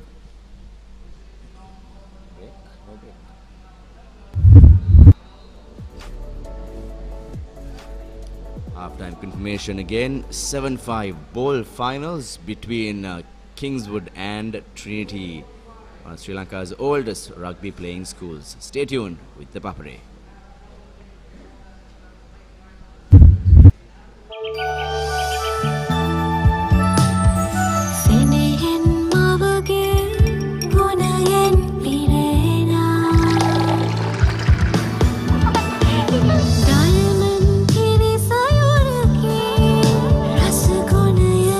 Your father also drank diamond milk when he was little. Diamond milk has been nourishing the nation for generations, with milk produced by 100% grass-fed cows from New Zealand. Diamond milk, your trusted nourishment. You're back live on Sri Lanka's #1 sports channel, the Papare, bringing you live and exclusive coverage of Zahira Rugby Centenary Sevens. We are nearing final stages. This is the first half of the bowl final. Trinity against Kingswood. Trinity leading 7-5.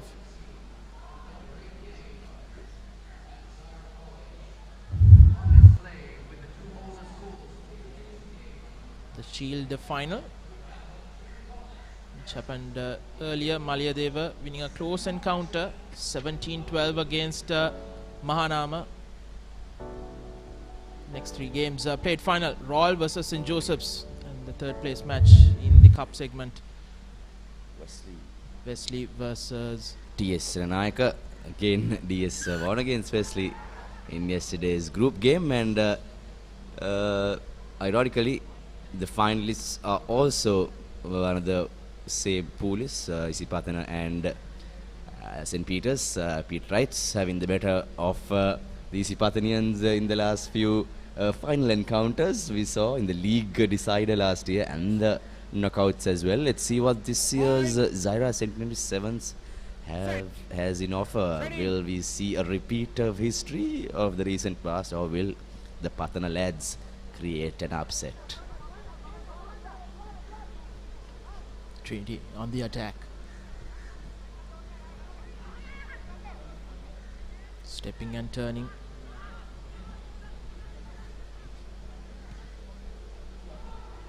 Kick ahead. Trinity is Vihangamanta going after it. Ball is bundled into touch. Trinity have the line out.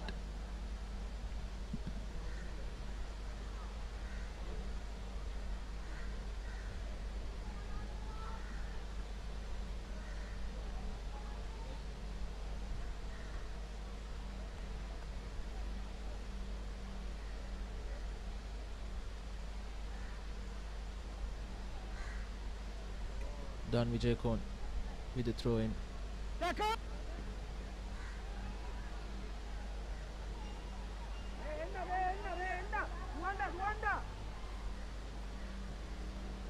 Trying to go down the middle, tackled by two. Go! Support!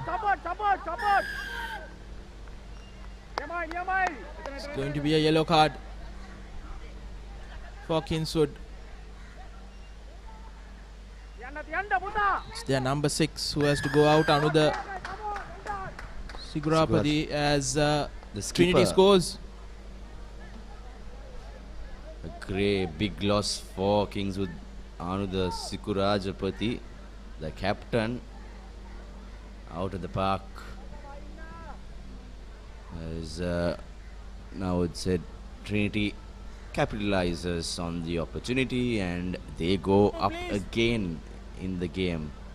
So it's been Trinity has been commanding with the lead of the game.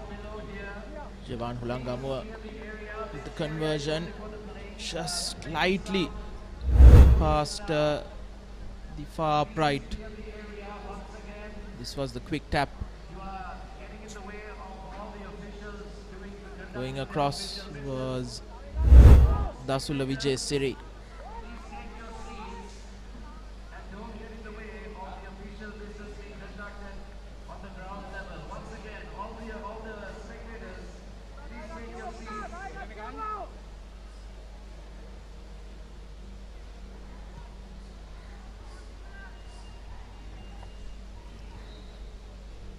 Brilliant charge by Trinity to get the ball back from the kickoff. Nonetheless, Kingswood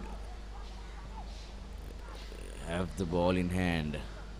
They have to score, equalize in order to stay in contention for the bowl championship.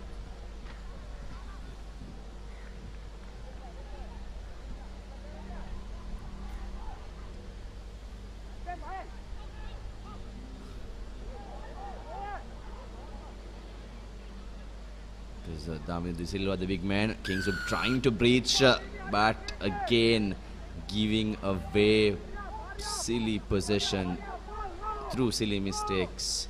Easy possession handover to Trinity. They will now definitely try to charge from there, as Kingswood come under tremendous pressure out here from the Trinity lads. Might see now. There's another yellow card. This time to Kingswood. Number 2, Akila Dilshan. I wonder why that yellow card was Navod for a dangerous charge. I believe so.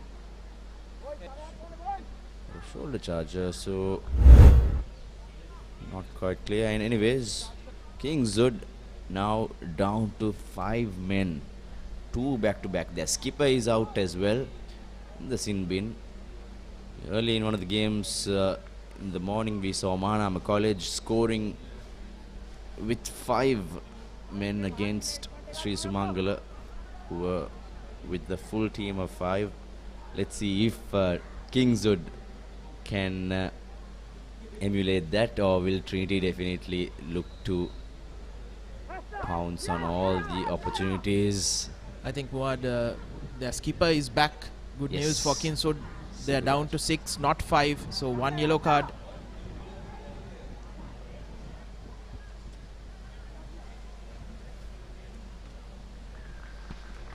As Trinity goes over for another try.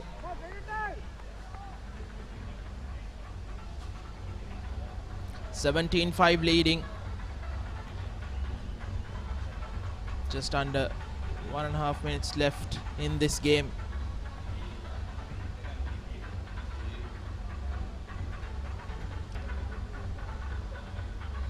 Trinity, of course, coached by Kingswood's finest products, Basil Marija, legend of Sri Lanka and Kandy Sports Club. Here's Kingswood Trinity's third try of the game. The third try is scored by Udisha Ratnayaka.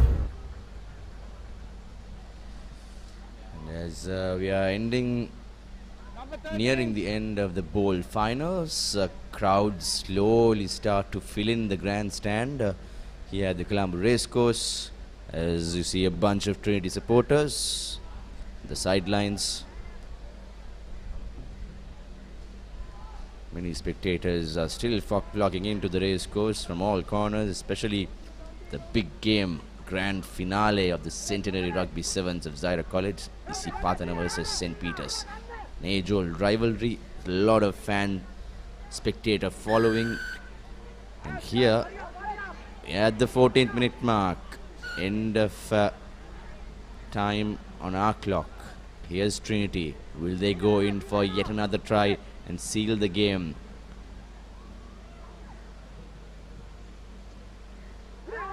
And yes, they do. Trinity College, Udisha Ratnayaka scoring again. The second try, back-to-back tries for Ratnayaka. And they will be going home happily after a one-sided affair we saw against the traditional hometown rivals Kingswood College. You can see 100 years of rugby is not an easy task. Lots of history, lots of pride and heritage behind the Zahira College and their humble beginnings in 1924. One of the first 4 schools to start rugby. As the Lions row and Kingswood and Trinity say goodbye to the tournament after for 2 days of action-packed Sevens rugby here at the racecourse.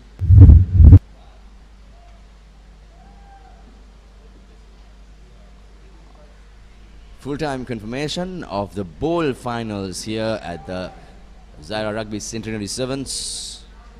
22-5.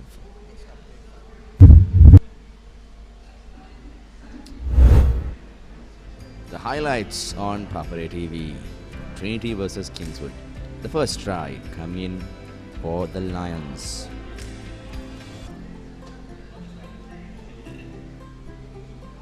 Udisha Ratnayaka scoring his first try.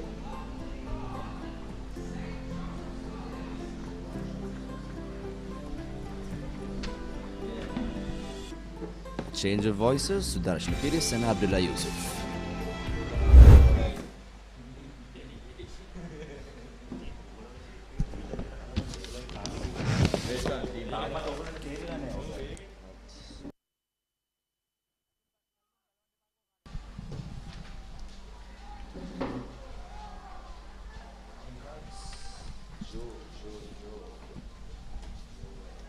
Bowl finals won by Trinity College, overcoming their traditional rivals Kingswood in the final of Zahira Centenary Sevens bowl segment.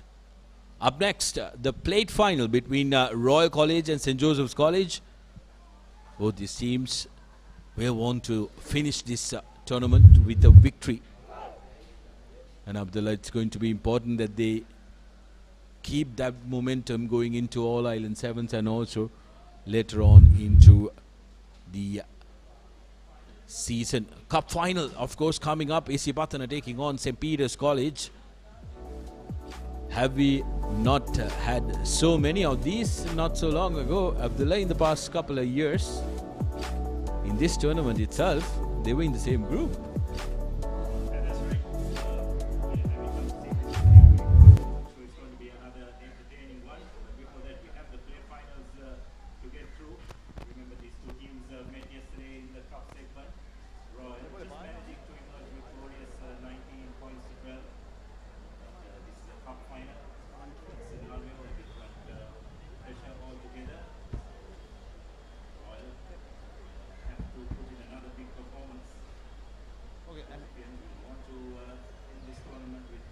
okay.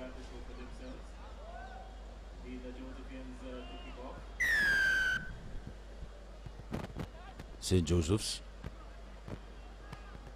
through Iran kicks off the proceedings, wins back possession. Good restart by St. Joseph's. That's going to be a penalty against Royal College, quickly taken by Bhishma Jayasekara. Important cog in the wheel of the Josephians. Not 10 meters. Some referees would opt for a card.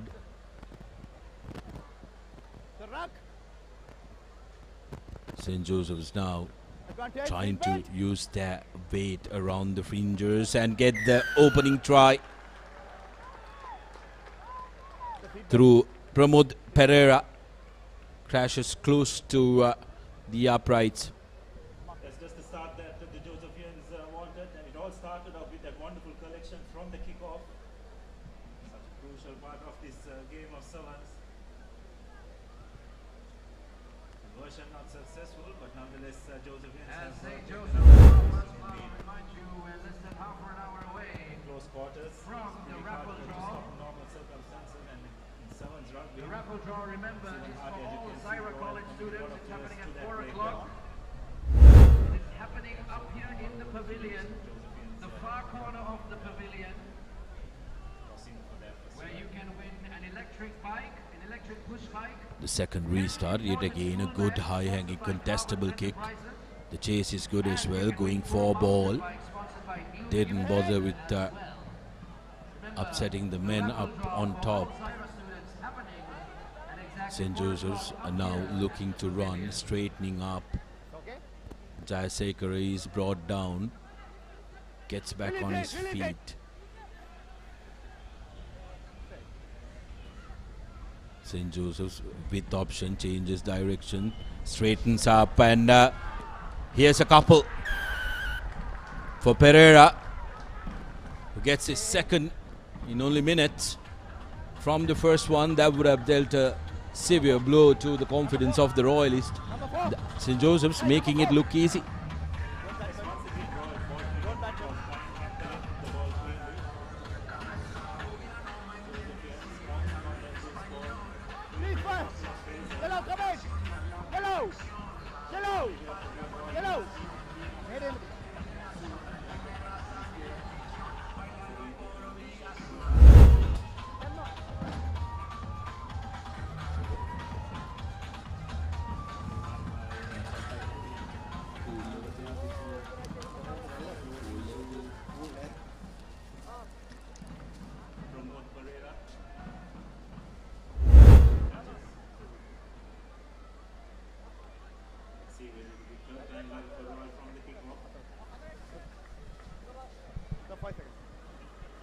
Earlier on the mic, I was chatting with Shanak on the same lines, Abdullah, about how important the restart is going to be. If you can have a kicker who can time his kick, the height and precision target, what kind of advantage that gives you as a team.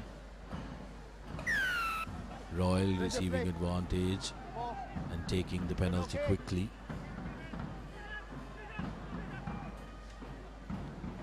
Goes for the inside ball. Now space, but opts to go on the short side, gaining about 3 meters, but that draws out a yellow card. So Joe's now reduced to 6 men. How costly would this be? We will have to wait and see. Maximum use of it. They've opted for a scrum.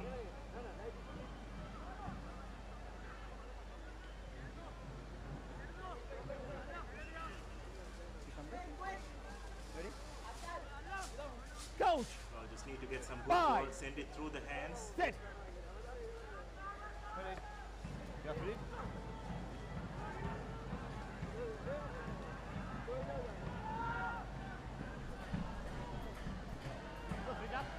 Good forward charge from Royal College. Looking to snipe through is the number 12, Aman Zayas. Fine support from his mates, and They will have support in the blue goal to finish up that try royal. Yes, they did make a pretty hard work of it because they had made out wide and the Josephians were short on numbers, but eventually managing to get through.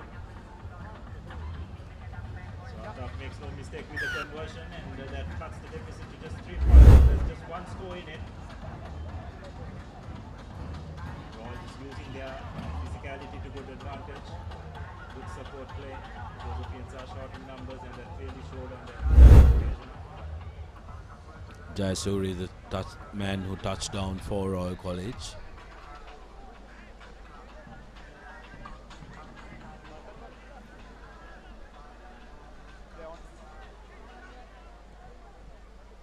Sayers. Now St. Joseph's looking to run from their own half. Sends it to the corner to Fernando. Marsing rather. Isolated and poached by Royal College, who had all the right to that ball, but referee says losing the balance. The second arriving player, I believe, was found guilty of that. White, big hit on him, coughs the ball out cheaply. Royal on counter. Can they create something here, playing with advantage? Pass is not sticking, but referee awards a penalty. High tackle is the infringement.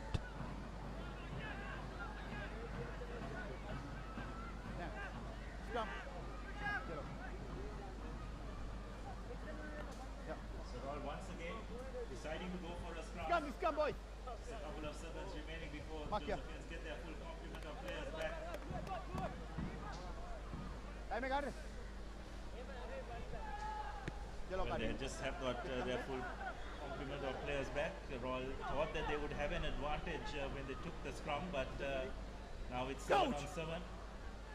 Bye. Set. Ball to be defended by Tiven.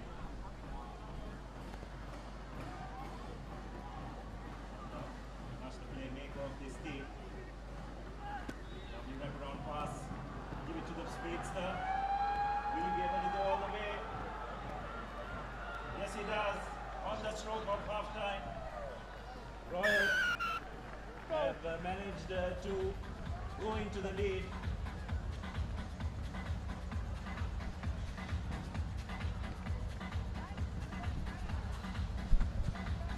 Terrific work by Royal College to close out the half with a lead sapping try. Everybody had to work hard up the line in order to get that.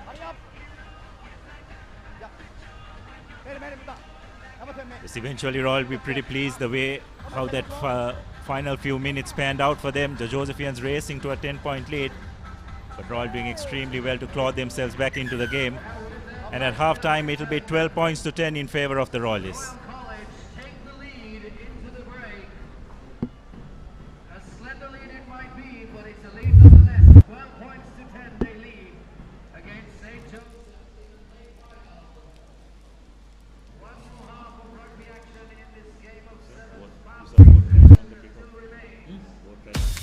Kissed Ride. Try the new wave of energy.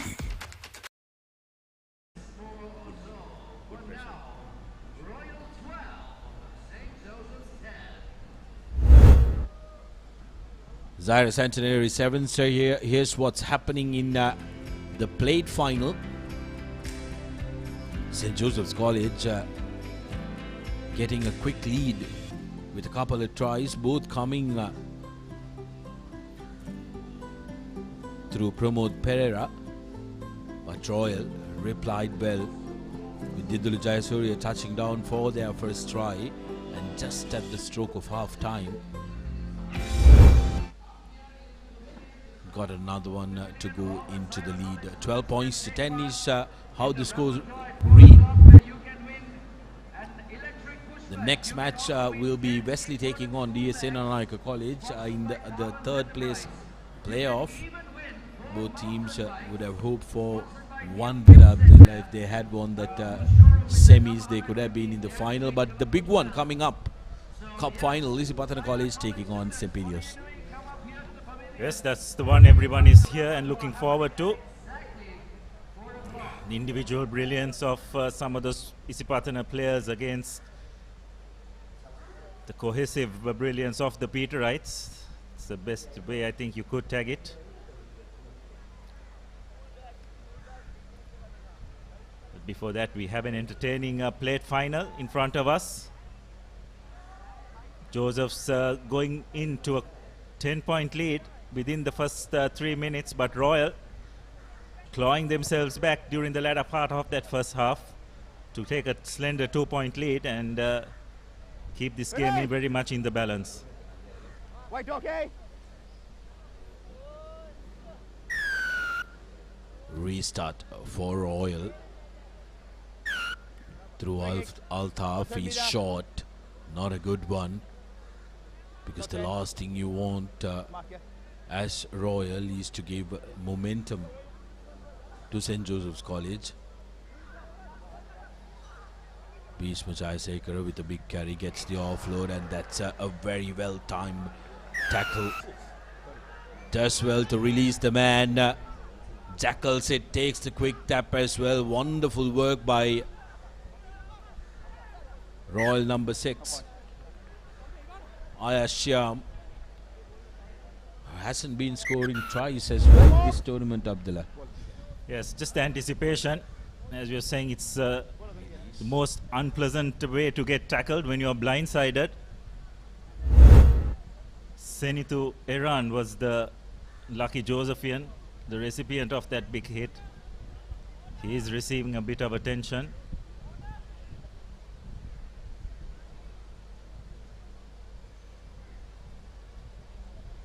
Got a feel for these players, Sudarshan. It's been a hard 2 days of rugby.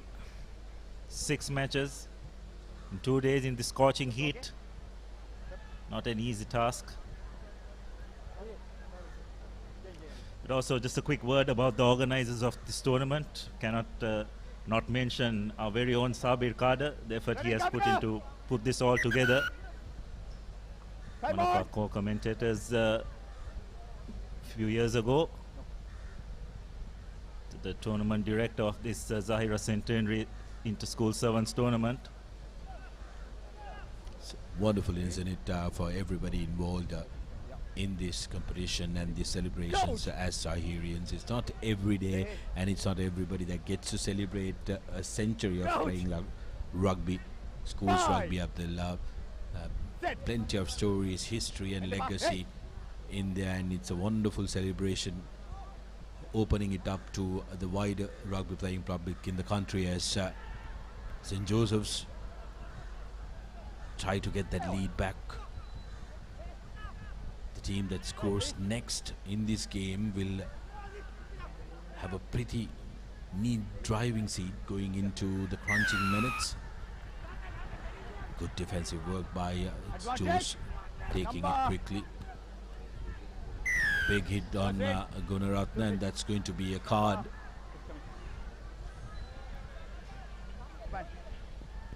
Number 4, back.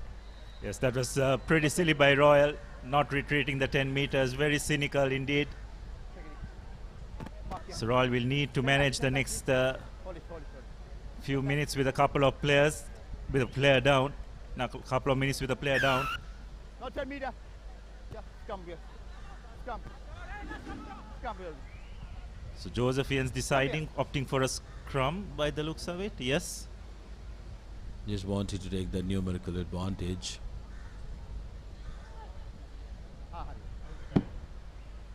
Joe's chasing. Another one. Another one. Come here. Come here. Yeah. Coach. Taken a little while to convince one of the backs to come and play in the forwards for Royal, but here's the Josh. White changes direction, goes into traffic. White still going, gives it out, a long wide pass, and St. Joseph's couple of feet away from the whitewash. Have plenty of numbers and will get the equalizer.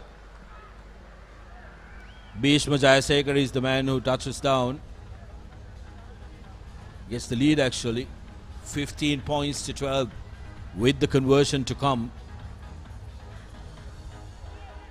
The numerical disadvantage really hurting Royal at that point, Abdullah.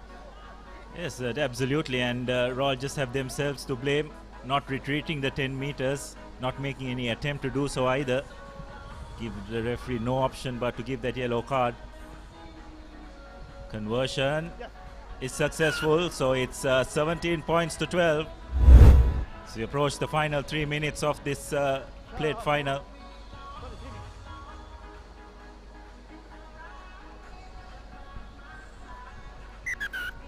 And eventually a bit of navel gazing by the Royal team, not helping their cause.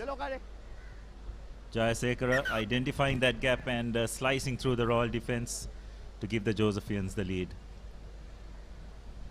Is white with restart. Gunaratna chases it down. Royal looking to run from their own 22. Gets the ball out wide to the speedster quickly. A fend and offload. Finds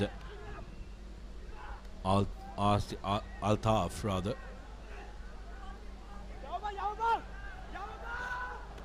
Numbers now for Royal. They can get it to the corner. Sham will be happy, but they wouldn't need it. It's De Silva who's going in.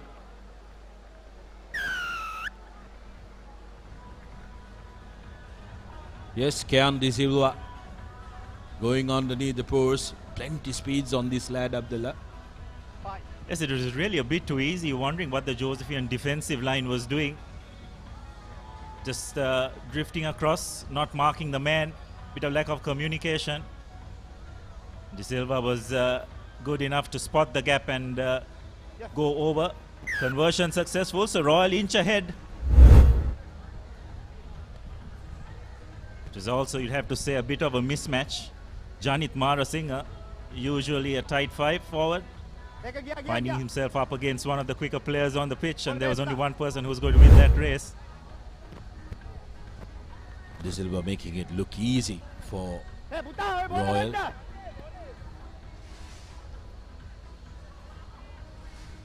got to feel for the ball boys, isn't it, Abdullah? They've been out there from start to end.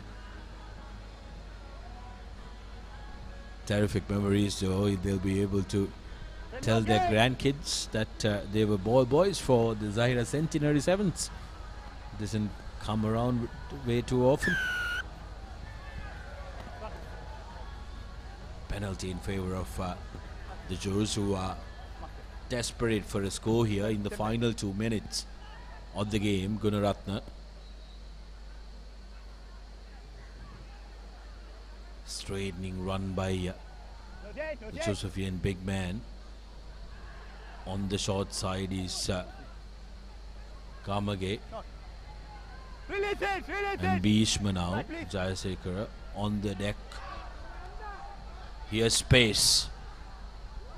Will they have the speed to outrun the defense? St. Joseph still managing to hold on to possession. Gunaratna, draw and pass. Space now. There goes the buzzer. This will be the last play. Pressure on both teams.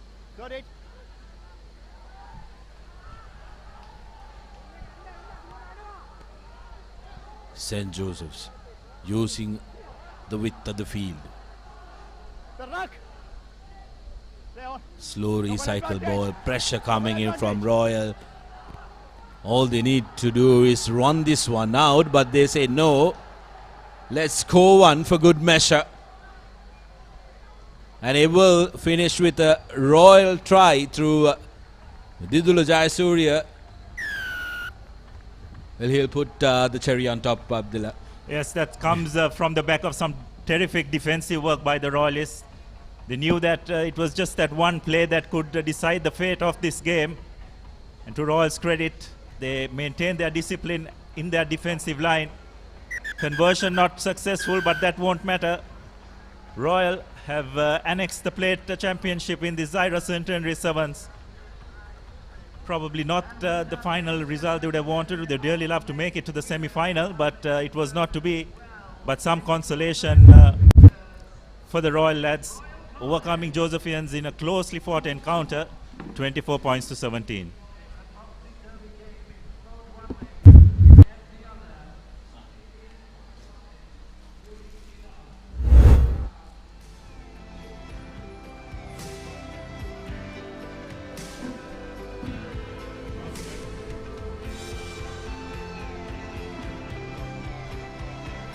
So these are the highlights of that second half.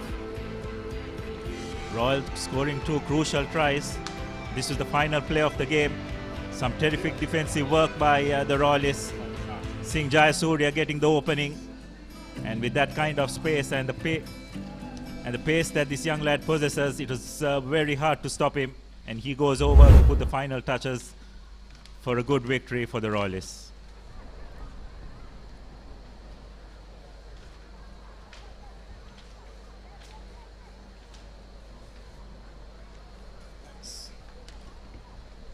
So up next is the third place playoff between the losing semi-finalists. That's DS Senanayaka and Wesley College. These two teams too did meet on the first day of this tournament. The DS Senanayaka lads coming out victorious, and I'm sure the Wesley team would want to get one back on them and finish third. Always better than fourth, isn't it, Shanaga? Well, they call this the final. Nobody wants to play, Abdullah, because you're so disappointed from your semi-final losses, but they would have picked themselves up, especially because they met in the group and because they want to settle old scores. And Wesley have looked like a better team than they've showed in that semi-final.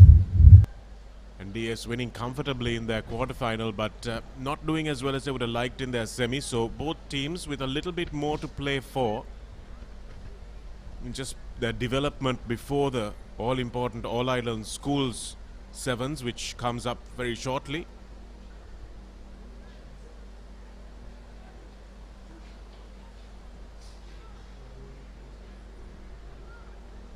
Should be a very interesting matchup.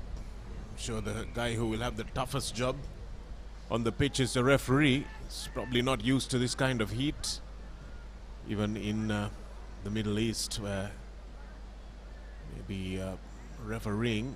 Here's DS putting it through the hands initially and trying to make the initial break on the outside. And this is what I've seen a lot of from the players, Abdullah. They swing it wide, and the one before the last player tries to make something happen, but there's not a lot going on off the ball. Not enough straightening of defensive lines, not enough committing of defenders. So this is something coaches will need to work on quite a bit before the All-Ireland Sevens. That's right, and also another reason is probably they do a lot of shadows at training, isn't it? And these are the routines where you spread it from one end to the other, create a phase outwise and swing it back in. So just keep repeatedly doing that without any opposition. Whatever chances that come your way during a game, you tend not to see it because that's what you are used to doing at training. You play how you train is the old adage. The first line out of the game thrown in by DS. A little bit of interruption by Wesley, but not enough to prevent DS from winning the ball. So again, good easy one-up defense for Wesley, but they will come back for the first knock-on. In fact, it is an offside from the back of the line out there. Hadi Abdul was adjudged to have come offside. So again, DS very static passings, long ball over the face of the defense, and Vijay Ratna, in fact Thiven Pereira, was standing in touch when he collected the ball. So again, this Racecourse touchline proving the undoing of more than one player. Here you go. Black. Keep it open. It's probably a lapse of concentration part of Pereira. So possession turned over.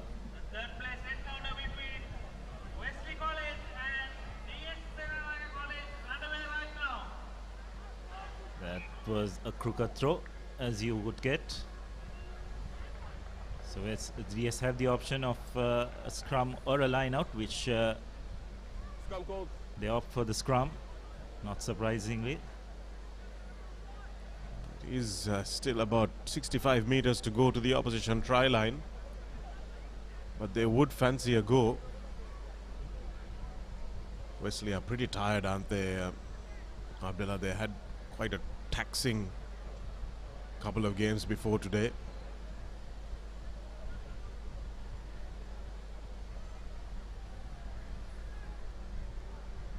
DS with the feed, and it's a good scrum win. Now they've got to just create something in midfield. Zahira Pereira in the centres. Here's Sanu Pereira looking for the wraparound pass, but again the attackers not in complete sync, not knowing what line to run in support, and that's something that Royal were really good at. Grubber kicked through and the ball has been knocked on, and Wesley is in front of that ball as well. So it is a penalty for DS. As Rasindu Bandara now setting things in motion. Sanu can't run onto it. Looks like DS are without one of their key players, Janidu Wijayaratne, isn't it? Is probably carrying an injury. It's not didn't play in the semi-final as well. He hobbled off with what looked like an ankle or knee injury, Abdullah, in that last game, and hopefully it doesn't affect his season, but it's something that he can walk off or get over in a week or so.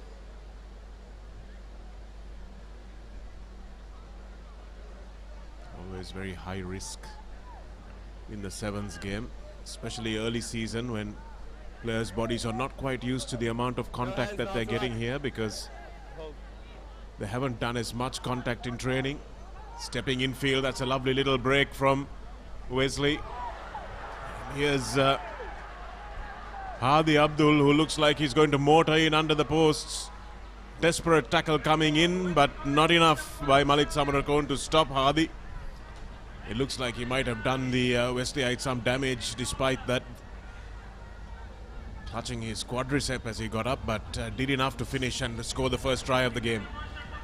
Yes, brilliant bit of individual work by Hadi. Had a lot of work to do, managed to evade about 3 DSN Naga defenders to give his team the first score of this game. It's been a tough first 5 minutes. And eventually, Wesley managing to break the deadlock. Kaiser with the conversion, and it's successful. So Wesley are off to a 7 points to nil lead. Good, nicely timed fend, wasn't that, Abdullah? Absolutely. And identifying the gap, the DS defenders just drifting across a bit too much. And Hadi was good enough to change direction and sprint towards the line. Changing direction at pace. We say it like it's something that everyone should be able to do, but it really is a skill. None better at it, of course, than Srinath Surya Bandara in recent times. Good battle at the breakdown, and Wesley managing to turn that ball over. And we'll have an opportunity now to just consolidate on that lead just before half-time. Well, they've taken route 1 this time. And finding that a dead-end route.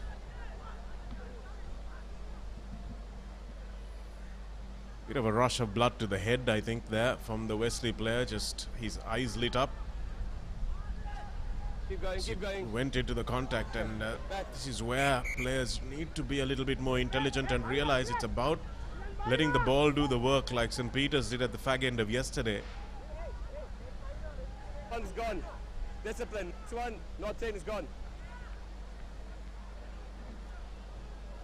Here it is for DS to try and spring a final attack of the first half.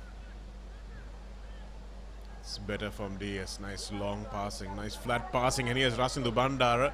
But this time they're alive to the danger. The Wesley defense, they've seen him break open a few defenses previously and managed to stay on him as the referee blows half time in this third place playoff, and it's tight as you like. 7 points to 0. It's a good effort by the Wesleyites. Managed to control position to a greater part in that first half. Just pounced on the opportunity when it came their way. DS Senenaiga just haven't been able to find any rhythm in this game so far. They'll want to put in a better performance in the second half to try and annex the third place.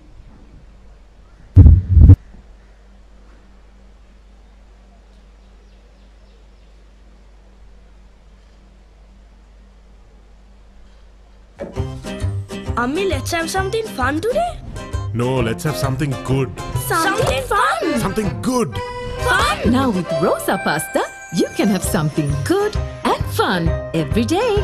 Rosa Pasta contains protein, dietary fiber and a low glycemic index and is made with 100% durum flour.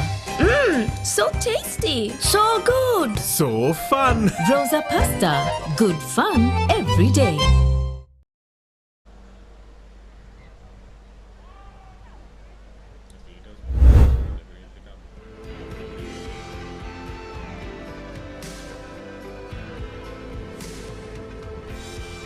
These are the highlights of that first half. Abdul Hadi getting the lone score for the Wesleyites.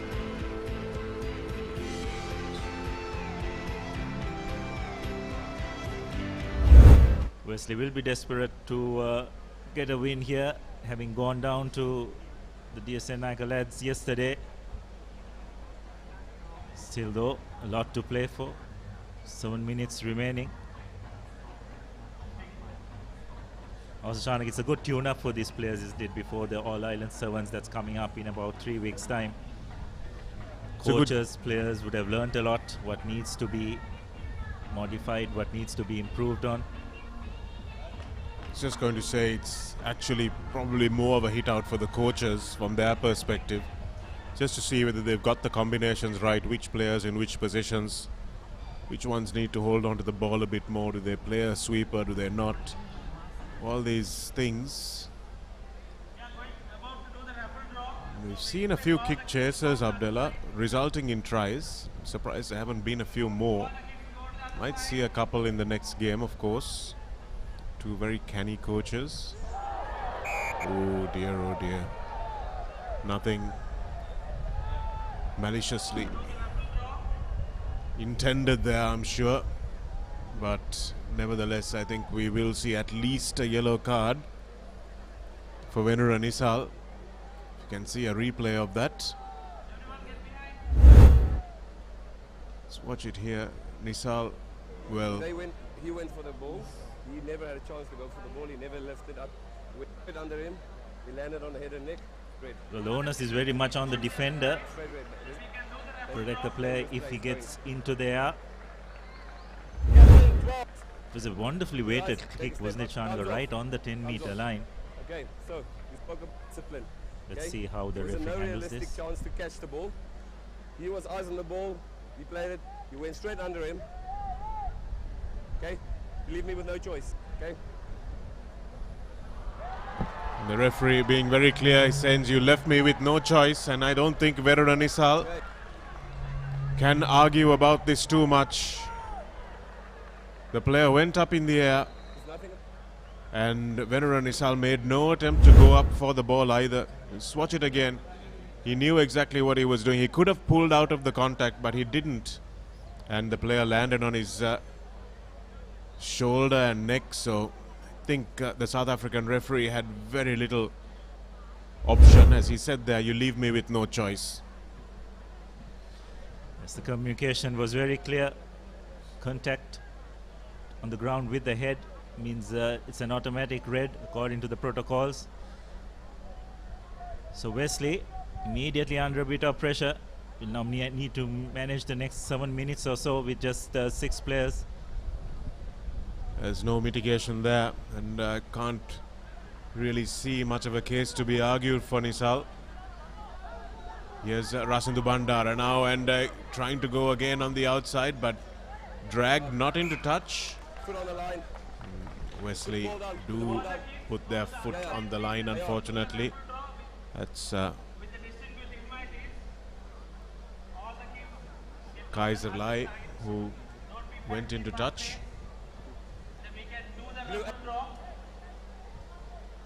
So DC Naika just need to be a bit smart on how they approach this one-man advantage. Just need to be very clear on what they want to do. Sometimes you can get excited when you have an extra man and try things which you normally wouldn't. Seen a couple of teams do that in this tournament and having paid the price. It must be a player in the 5. Inside the 5, you're the hooker. Defending hooker. Okay. Malit Samarakon with the throw-in. Wait. Finds the mark. DSN Naika spreading it wide. Bandara just looking at the options, losing his feet, but managing to retain possession. Now hands on the ball. Wesley desperately hanging in there. DSN Naika probing away. You're not on the ball. Some brilliant work by Wesley, you'd have to say. Taking the quick tap. I'm happy. That was fine. The DS player had retreated 10 meters. And DSN Naika returning the favor at the breakdown. Okay, let him go, let him go. I'm happy, everybody stand. Quick tap taken by Thiven Pereira. DSN Naika have numbers out wide if they can get it out.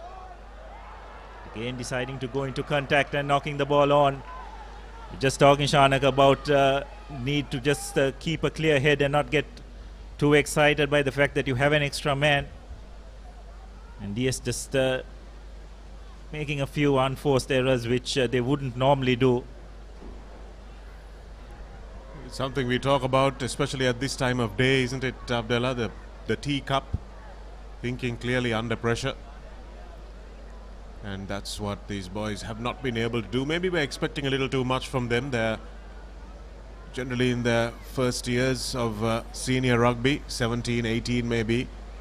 So this is all experience. Maybe we're expecting a little too much, especially after a World Cup year where we've seen the highest quality rugby on TV. So, but it is important that these players know what they're working towards. Here's Wesley now with that one-man shot that they're going to have for the rest of this match. Stepping away from the breakdown nicely was good handoff that time. Good strength in the tackle. Keep going, keep going.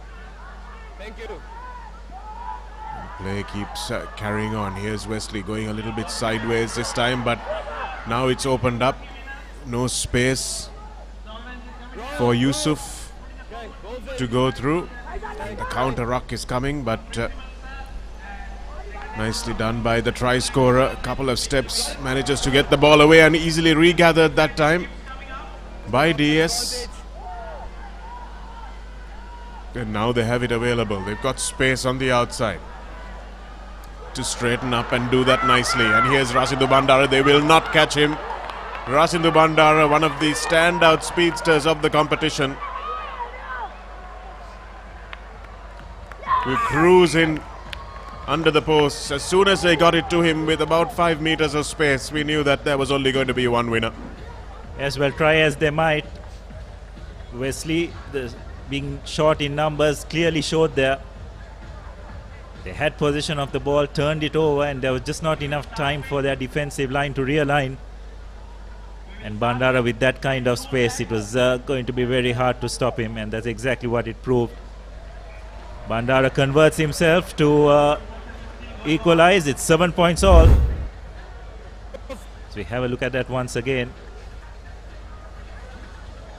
Bit of rush of blood as well. I think that player in the corner should have just hung with Bandara and trusted his inside defense.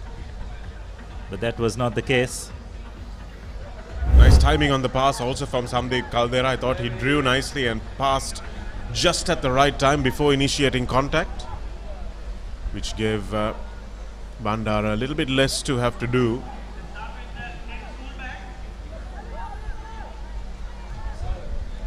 Wesley now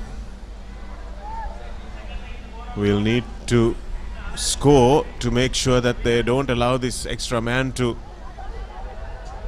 upset them too much, but DS have dropped a player back there and ready for that kick. Here they go again, DS on the outside. Can they get through? Yes, they can. Outstanding bit of running from Malit Samarakon. He didn't imagine that there would be space, but when it did open up, he took the gap, didn't need a second invitation, and really good pace to finish this off. Yes, eventually numbers game showing up. Just not sure that was the correct option to kick ahead, especially when there was a sweeper back. Bit of a rush of blood, you'd have to say, by the Thurston player. Rather the Wesley player. Conversion not successful. So there's still 90 seconds remaining.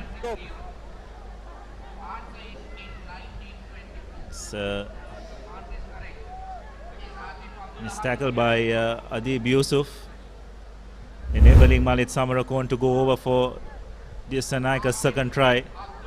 Approaching the final 90 seconds of this game. It will be a heartbreak for Wesley.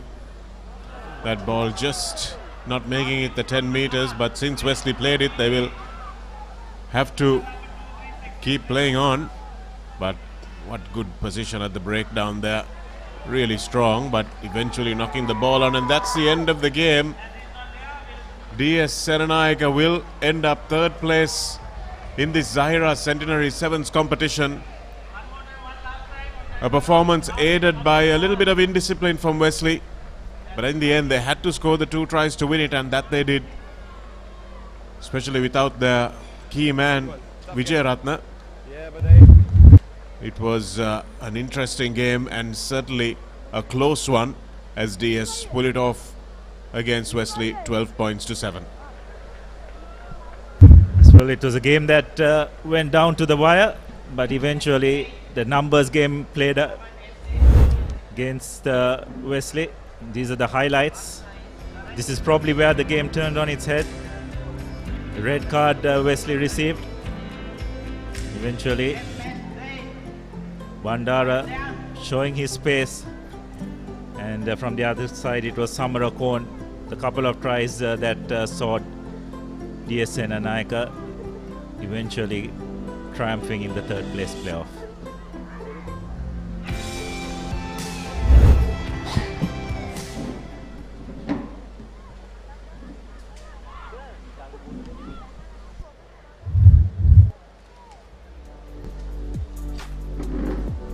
It's Army Sports Club taking on Navy Sports Club here in the women's game.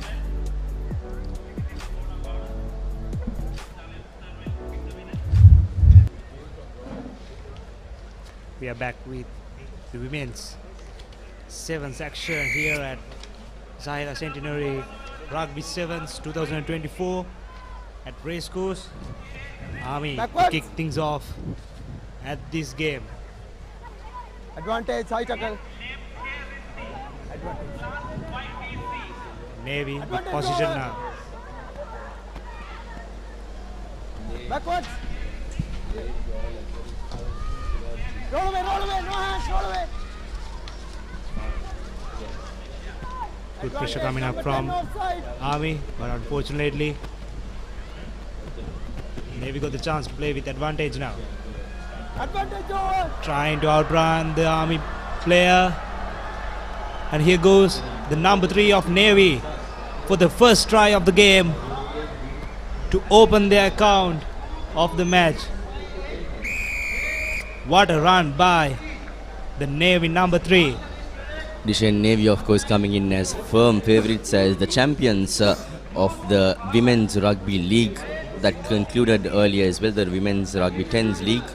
Navy has been the dominant side throughout that league games, and rightly as they were dominating, they are currently dominating the proceedings here at the Zahira Rugby Centenary 7s here in the Colombo Racecourse, as the extras are good, and the score is Navy leading 7 points nil against Army. Navy playing with a lot of passion and a lot of fast-paced, a very fast-paced game put on by the Navy outfit. Here's Army with now ball in possession.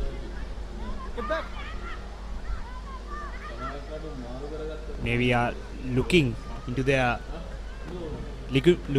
another championship to their name after the league title. They will be able to put up a great show against Army. Rush defense coming in from Navy against Army. Yes, Dishan, of course, Navy will be eyeing that title here as well. That was very unfortunate from the Army side, Muad. That forward pass will cost them highly in this game. Just meters from the try line in favor of Navy. It's a great chance for attacking here for the Navy lasses. Navy, of course, winning that first try, and the scrum half goes under the post.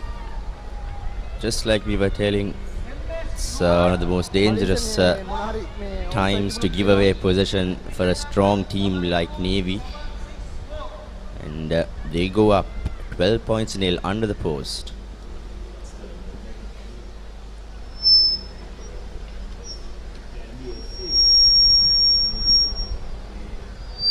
That was a bit unfortunate for not scoring, for not putting the conversion through, just scoring the try under the post. But still, Navy in the lead with 12 points to nil, just under 4 minutes of the game.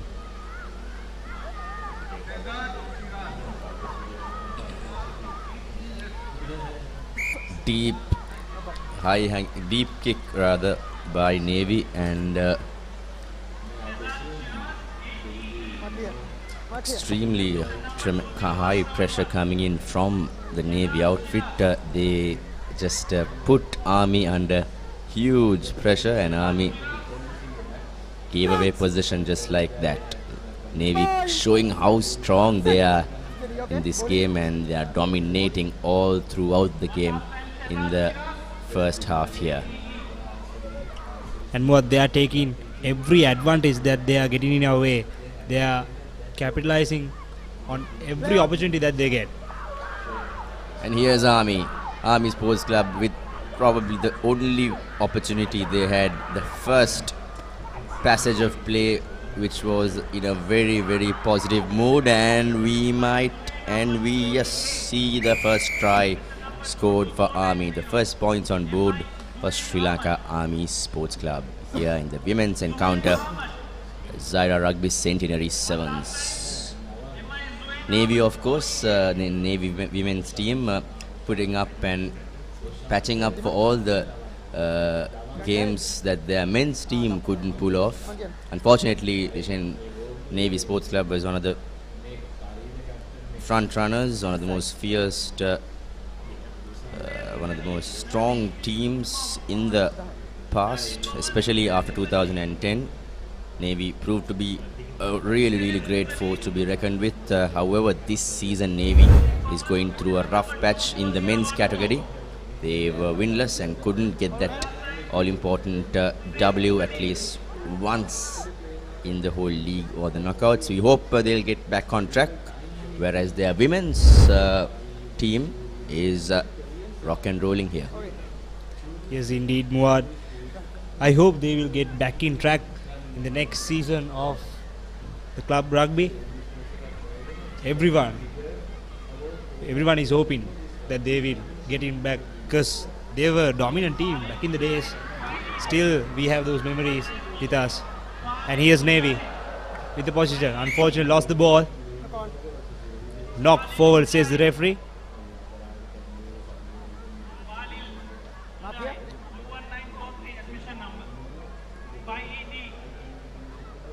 Just one try away for Army to get back in the game and apply more pressure on the Navy side. And up next, of course, we had the biggest clash, the grand finale of the Centenary Rugby Sevens of Zahira College.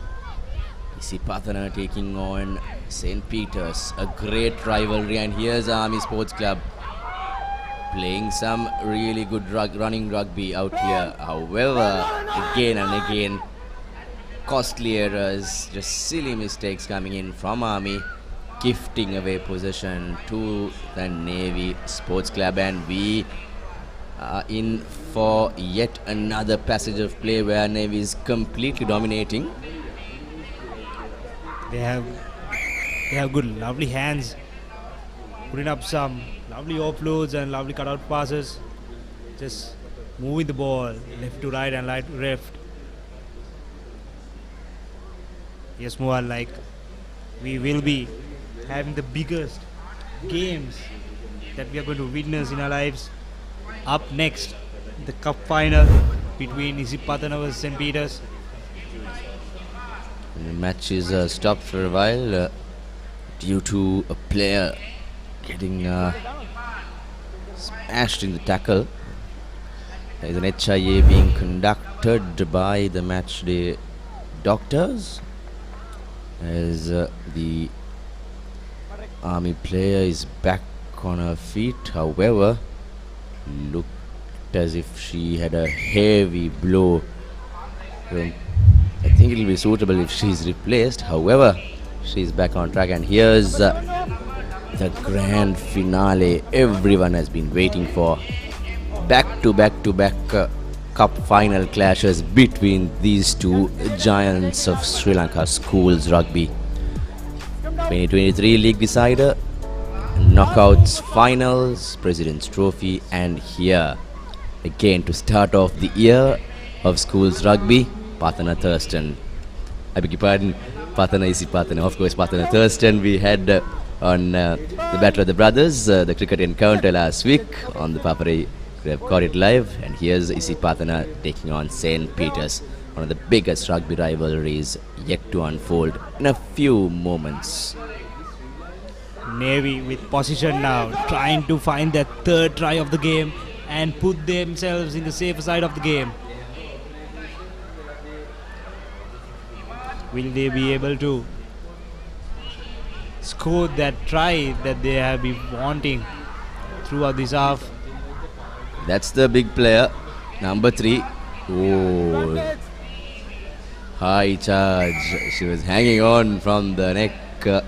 Definite clear cut yellow card, and the ref continues to play the game, whereas the clock is at 9 minutes past 17 seconds on our clock. There was a stoppage, so might see a little bit of action from this encounter. Oh, that was very, very high. That is a definite yellow. You, like I said, you can't afford those mistakes at a place like that, just few meters away from the try line. And also against a strong champion outfit like Navy, you cannot take on those chances. Yes, indeed. And Army are now down to 6 players, which will be a good advantage for the Navy to capitalize on them. Sending the ball out wide. A lot of free space on the left flank for Navy.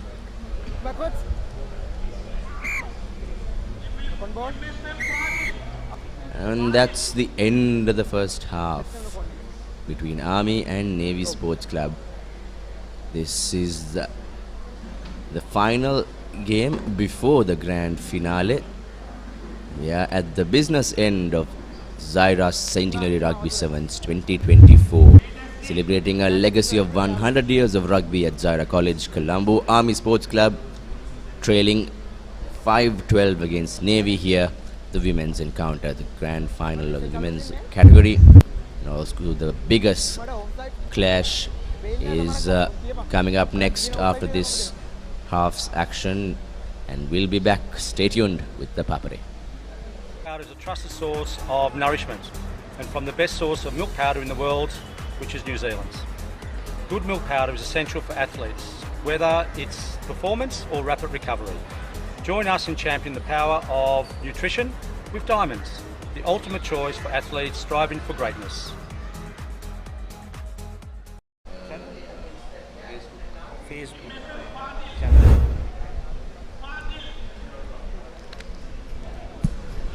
Here's the highlights of the first half. Army-Navy women's encounter.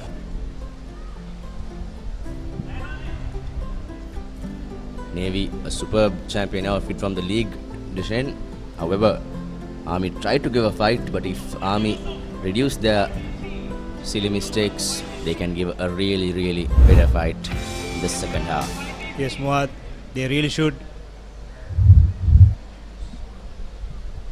work on their mistakes going into this second half of the game. And here it is, the cup final that we all been waiting for. Isipatana College taking on St. Peter's College. We are just minutes away from this game. One of the biggest rivalries in the school rugby history. And of course, Zahira College officials and the Centenary Rugby Committee, and we're really proud of what they have organized this time around. It looks and what we hear from the players, fans, spectators and the coaches and officials is that the tournament has been organized very well. Every team is looked after and a lot of prizes and gift money is on offer. So Zahira College Colombo is setting an example for the future development of Sri Lanka rugby. And here's Army Sports Club women's team on the charge. Great pressure coming from the Navy team, but I think the ball is in play. Army is just cornered, Dishen. Yes, that's right, Muad. Still Army.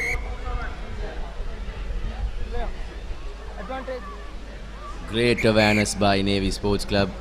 They are going for that quick taps and milking that yellow card as well. So looks like Army is down to 5 players. So 5 players playing against 7, which is the best opportunity, attacking opportunity that Navy has had so far in this game. They should definitely score with the caliber of the players they've got, Navy. Indeed, Muad, and they're only just few meters away from the try line. This is a really great opportunity for them to score their 3rd try of the game. And yes, they do. Under the post goes the halfback. She has been scoring throughout the sevens here on both the days, and of course this is her 2nd try. Looks like Navy will run away with this game as well. A great awareness by the halfback of the Navy Sports Club, and the conversion is through. That brings the score up to 19. Let's look at the replay of that try. What a lovely play by the halfback of Navy, right under the post.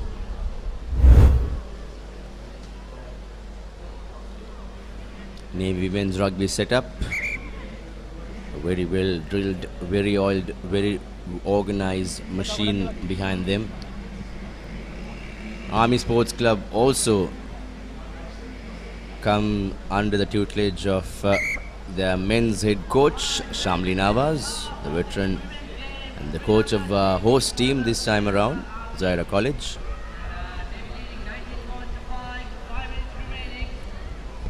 Army with the ball now.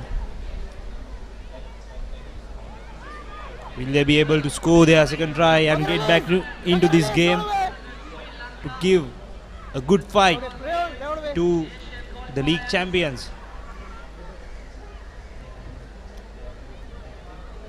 Trying to send it out wide.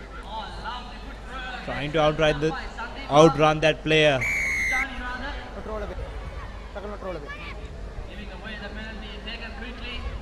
Army with the quick tap now. They are showing a lot of intent, Rishan. They want to score, but it's not easy with a team like Navy Sports Club here. They will give no chance for their opponents to easily get away. That determination is the thing that brought them the cup back to their base in Valisara in That's the right. league championship, where they battled it out with Army, Air Force and the new entrants CRNFC women's team. We had some beautiful matches from that segment as well in the league championship. Yes, most games were played prior to the men's games, and some great rugby was dished out by the women's outfits as Army Sports Club finally get their first points on board in the second half, and they are now trailing by 9 points as the score goes up 10-19. Still Navy leading with a handy 9 points lead. Still we have a couple of minutes to go and we never know what will happen till the last second of this game. As you can see, the crowd is getting in to the stands and all around the racecourse grounds for the big final coming up. As they know that it will be a thrilling encounter right after this game. I was just gonna say, by seeing the number of vehicles parked outside, it's jam-packed out here, and from both the sides, all the corners of Racecourse is packed and almost packed to capacity. We see the middle part of the main pavilion of the Racecourse. We might see a full pack house. Number 6 out. Just Number 6. before the finals. And the weather is quite perfect for a game of rugby, a thrilling encounter. Oh yes, even though the weather is very warm and humid, it's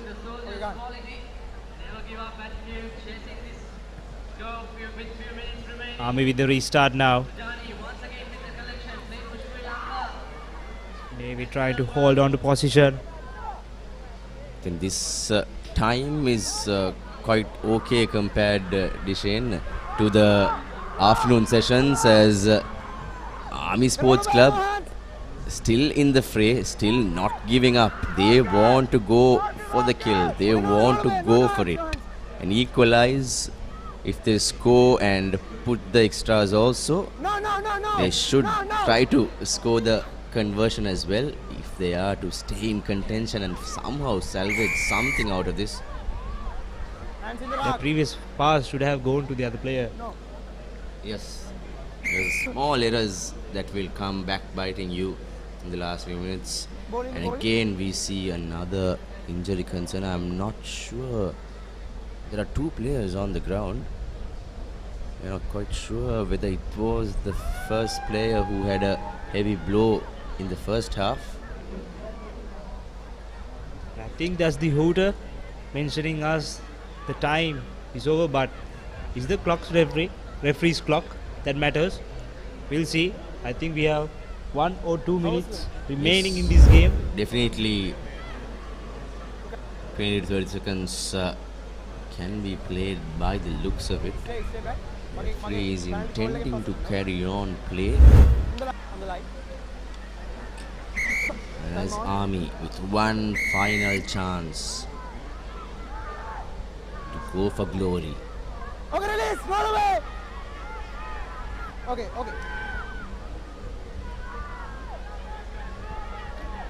There's Army Sports Club fighting for survival. It's a do-or-die battle here, and they give away. Yes, see the frustration, and Navy celebrate. Navy win the women's game here, beating Army Sports Club 19 points to 12 after a hard-fought battle where Army fought back against the league champions of the women's category, Navy Sports Club. A great camaraderie, great sportsmanship by both the forces, outfits, Army and Navy. And here's the full-time score confirmation. Army Sports Club 12 points and Navy Sports Club winning this match with 19 points.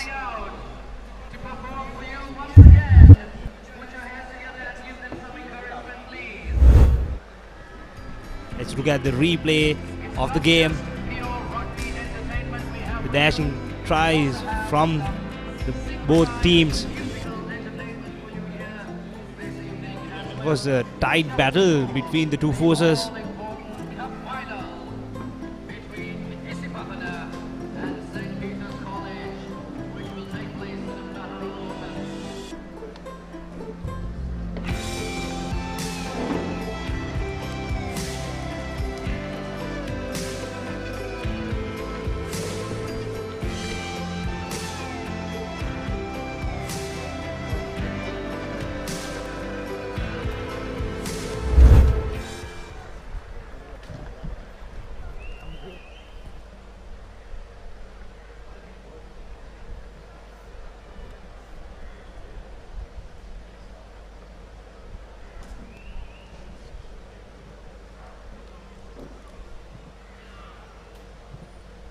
Jubilant scenes at the end of that game, Sudarshana, with Navy Sports Club. Jubilant scenes at the end of that game, Sudarshana, with Navy Sports Club running out winners in the women's competition of this Zahira Centenary Sevens. And we're coming to the apex, the all-important game, the one that teams have been training for, and Zahira have been preparing for a long time now. 100 years of rugby history culminating in this game. Isipatana versus St. Peter's, the cup final, and without a doubt the two best teams in the competition. Definitely, Shanaka, the two teams that have really made this tournament a light, and in the past couple of seasons we've seen this matchup time and time again, and despite it being a very common occurrence, it hasn't been short of any excitement, Shanak. It has been absolutely brilliant every time these two teams meet.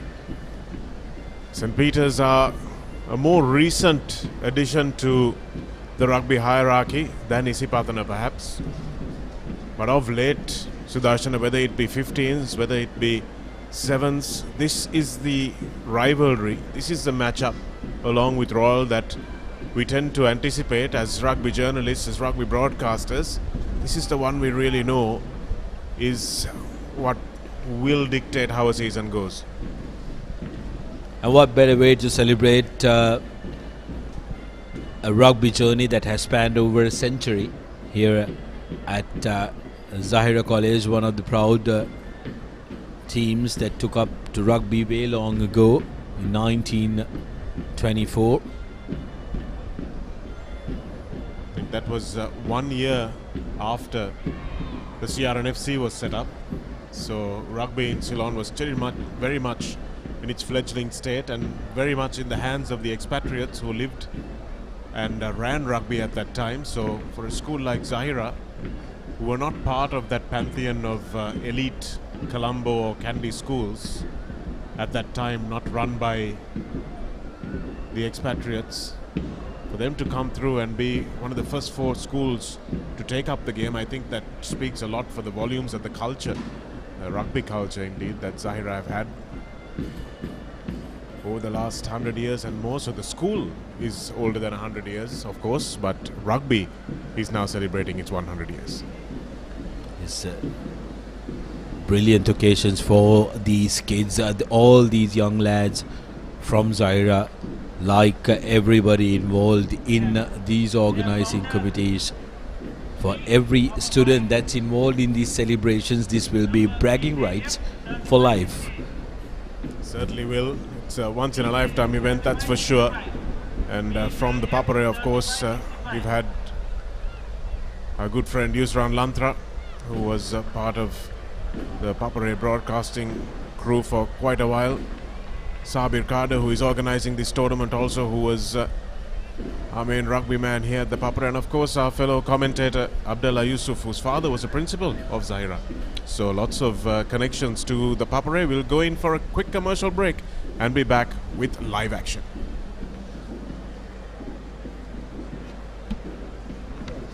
Thurston versus Isipatana. 44th limited overs encounter. 17th March at Pisara. Live on the Papare TV HD, Dialog ViU app and thepapare.com, Sri Lanka's #1 sports channel. ඔයාලගේ company එකේ, ඔයාලගේ club එකේ, ඔයාලගේ school එකේ, youth එකට set වෙන ඕනම event එකක් The Papare TV එකෙන් මුළු ලංකාවටම පෙන්වන්න අපි ලෑස්ති. ඔයාලත් ලෑස්තිද? අපිට කතා කරන්න. The Papare TV, The Papare TV HD, Dialog Television නාලිකා අංක 63 සහ 126 ඔස්සේ ශ්‍රී ලංකාවේ අංක 1 ක්‍රීඩා නාලිකාව. It's quite an atmosphere. Rugby's greatest championship. Ball to set. Marcus Smith must be for the away line.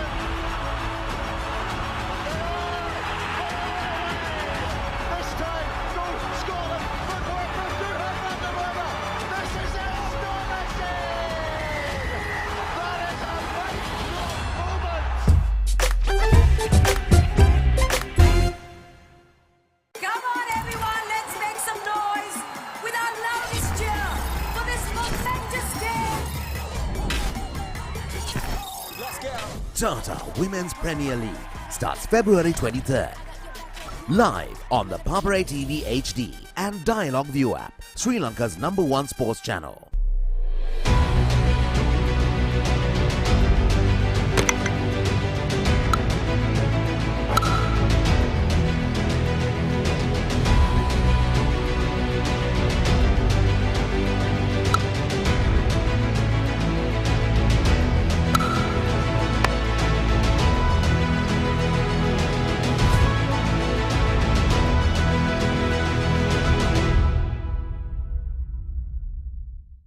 Royal versus St Thomas's. 47th Mustangs Trophy. 16th March at SSE. Live on the Papare TV HD, Dialog ViU app and thepapare.com, Sri Lanka's #1 sports channel. ඉන්දිය ආධිපත්‍ය බිඳලීමට එන ඉංග්‍රීසීන්. ඉංග්‍රීසීන්ට පසු නොබසින ඉන්දියානුවන්. එංගලන්ත කණ්ඩායමේ ඉන්දීය සංචාරය test තරඟ 5කින් සමන්විත ද්වන්ද්ව සංග්‍රාමයේ ආශ්වාදය. පෙබරවාරි 2 වෙනිදා සිට මාර්තු 11 වෙනිදා දක්වා සජීවීව The Papare TV සහ Dialog ViU app ශ්‍රී ලංකාවේ අංක 1 ක්‍රීඩා නාලිකාව.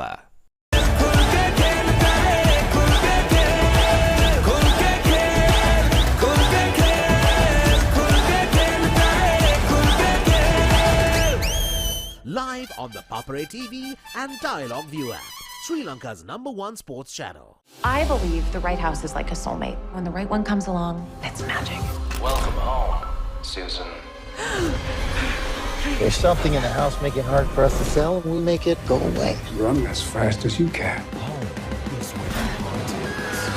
Is there anything else that I need to know? Real Estate Season 2. stage is exciting, isn't it? On Rock Entertainment. The history maker of sport.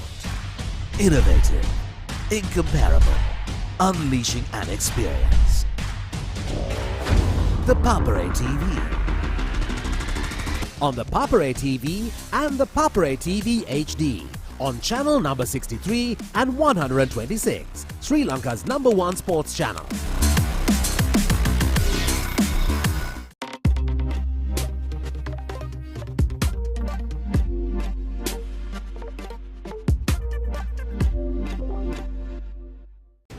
First and exclusive. I've been here 2 days and I've been almost murdered twice. That's one per day. What is going on? I train you to become warriors, but you have never faced anything like this. If you can give me the location, I can get him out of the country. It's too dangerous. Where is everyone? We're gonna have to figure this out. Who the hell are they? I work for Dracula. What? You're like the guy that gets the villain's Postmates. That's it. First and exclusive. All new on Saturdays. මාර්තුවේ උන්මාදය සූදානම්ද big match වසන්තයට පෙබරවාරි 24 සිට සජීවීව ThePapare TV, ThePapare TV HD, Dialog ViU app සහ ThePapare.com ශ්‍රී ලංකාවේ අංක 1 ක්‍රීඩා නාලිකාව. Catch the action of the Sri Lanka Tour of Bangladesh 2024 live. Enjoy 3 T20 matches, 3 ODI matches and 2 Test matches from 4th March to 3rd April. Live on Dialog Television, the Papare TV. Dialog, the official sponsor of the national cricket team. March Madness is back. Are you ready for the big Match Madness? March Madness, live on the Papare, Sri Lanka's #1 sports channel. ඉන්දිය ආධිපත්‍ය බිඳලීමට එන ඉංග්‍රීසීන්. ඉංග්‍රීසීන්ට පසු නොබසින ඉන්දියානුවන්. එංගලන්ත කණ්ඩායමේ ඉන්දීය සංචාරය test තරඟ 5කින් සමන්විත ද්වන්ද්ව සංග්‍රාමයේ ආශ්වාදය. පෙබරවාරි 2 වෙනිදා සිට මාර්තු 11 වෙනිදා දක්වා සජීවීව ThePapare TV සහ Dialog ViU app ශ්‍රී ලංකාවේ අංක 1.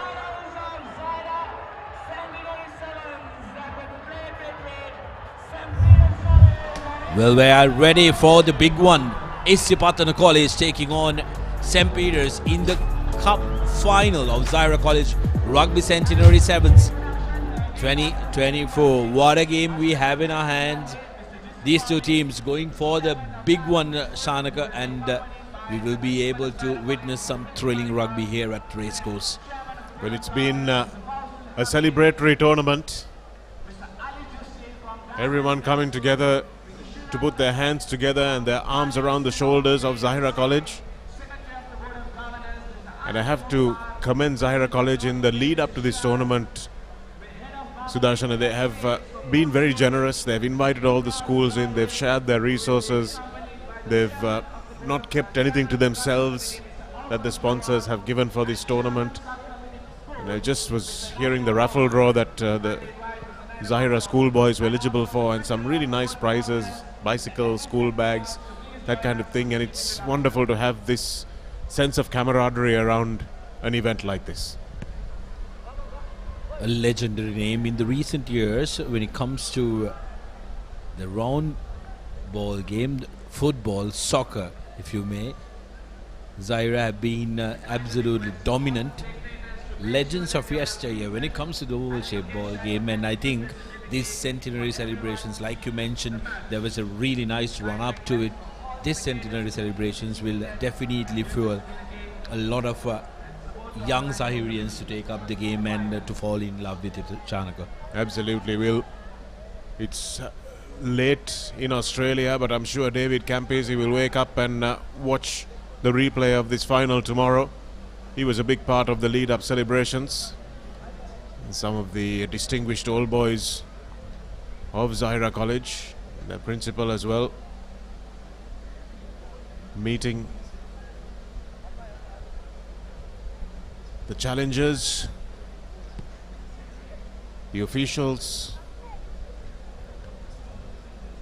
I say challenges, but who are the favourites here, Sudarshana? I don't think we have one really. Well, I think that has to be decided with the referees' coin toss, just like they decide which side they're going to start from. It has to be a complete guesswork with these two teams, because although St. Peter's may be the most structured outfit of the two, with Isipatana banking on a couple of the game breakers who are lined up together, Jayavira, Zumri, Silva, and also some of those speedsters in the corners for Isipatana. St. Peter's, on the other hand, they do play very well like a unit. Shanaka with their captain Dulaj Navodya leading from the front. Had a couple of injuries earlier on today. St. Peter's, 2 starters being hauled off in the first couple of minutes of their cup quarter-final. Don't know how that has affected their preparation, because it means that their bench has not stretched as far. So conditioning might be an issue for them, but they have looked pretty good value for that as well. But like you were saying, the game breakers in this Isipatana lineup, plenty to expect from them, as the 2 school songs will now play.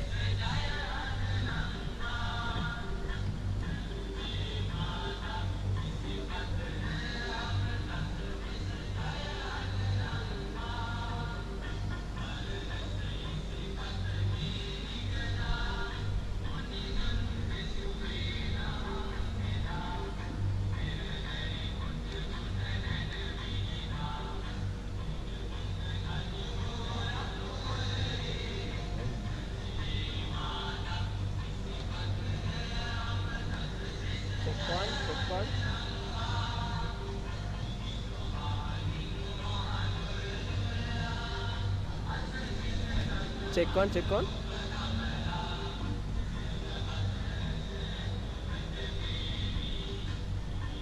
on, referees might check on.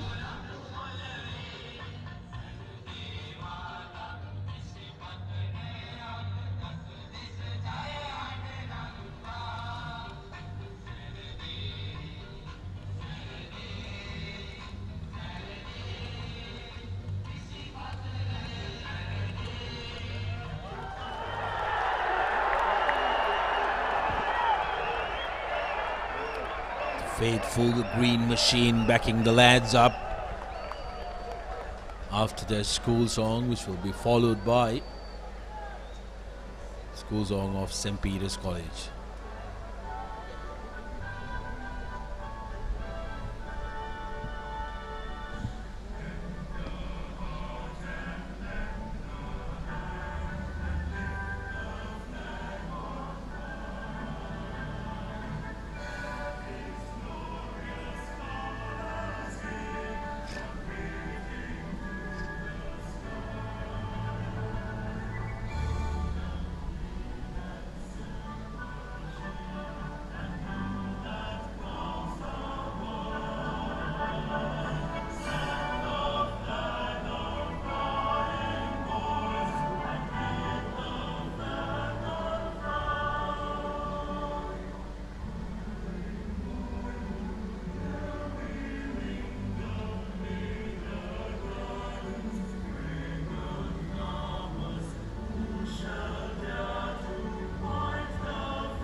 Well, a rousing cheer for the Patriots as well.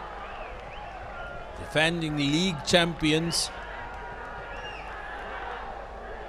Will want to make sure that they show their dominance come the first tournament of the year.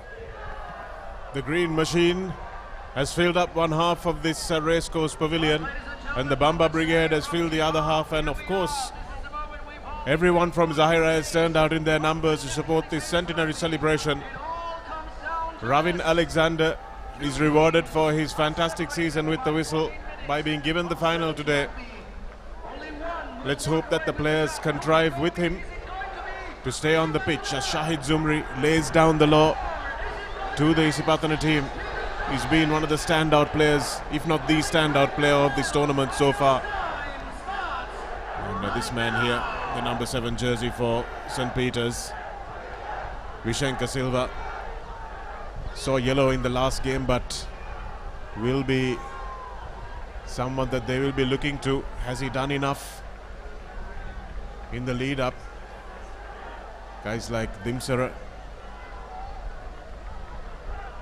and Dulaj Navodya, Amit Jayavira have done plenty of the running and may need a few other players to step up from their team.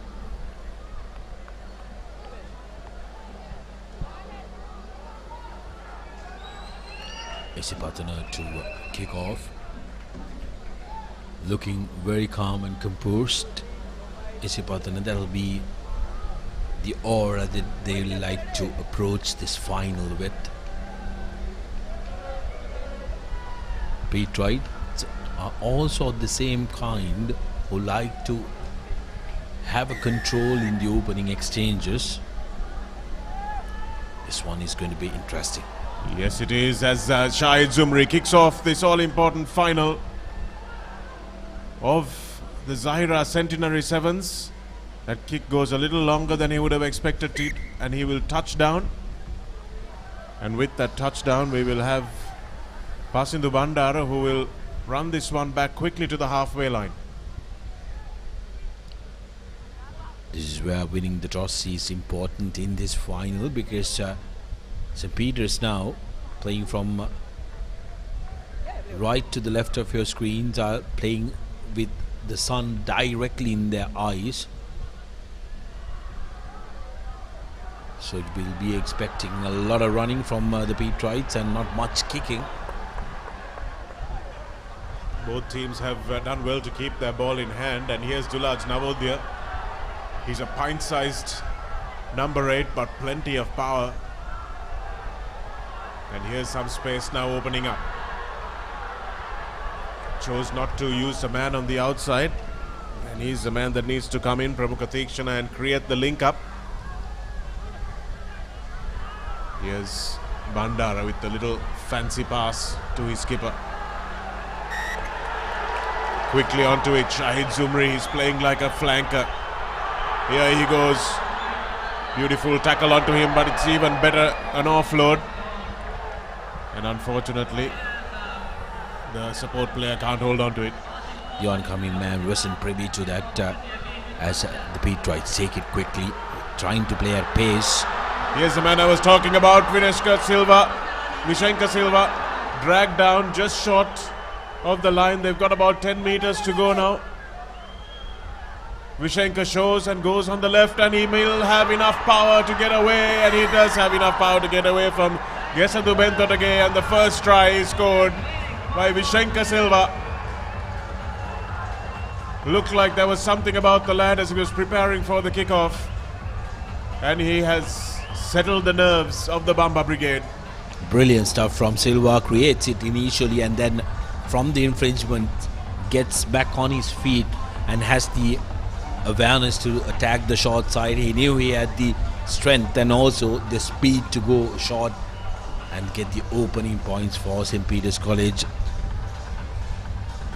Two standout players from the both teams, if I may, Vishenka Silva and Shahid Zumri, who started it off on the other corner, both wearing the same number as well. Shanaka. You can see that Bentotage, the pillar in that ruck, was caught completely unawares. He was standing in a no man's land position right behind the ruck. should probably have moved to one of the pillar positions on the right or left. And he bought that dummy that Vishenka sold him at a discount. Ball bouncing and rolling into touch, but it will be Isipatana ball. No, it isn't. Referee Alexander had spotted a touch, so he corrects his assistant referee.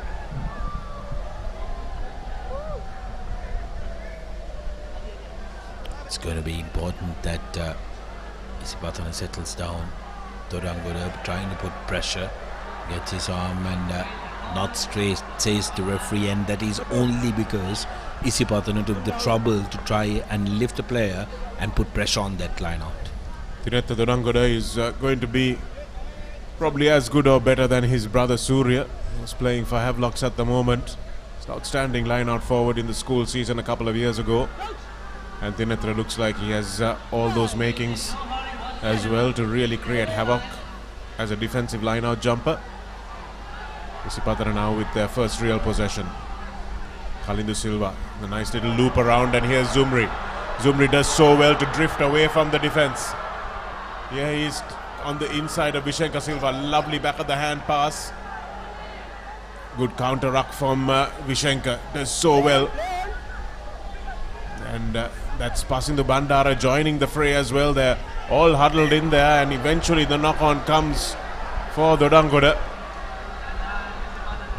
But big up for Silva. Vishenka Silva going in and doing the hard work. He's already scored the try. Now he's getting in and doing that difficult work, which most times they're not, goes unnoticed. Zumri Shahid taking that extra step, attacking the outside channel, and when he wanted to cut back inside, the support that he was expecting was not in sync or in rhythm with Zumri.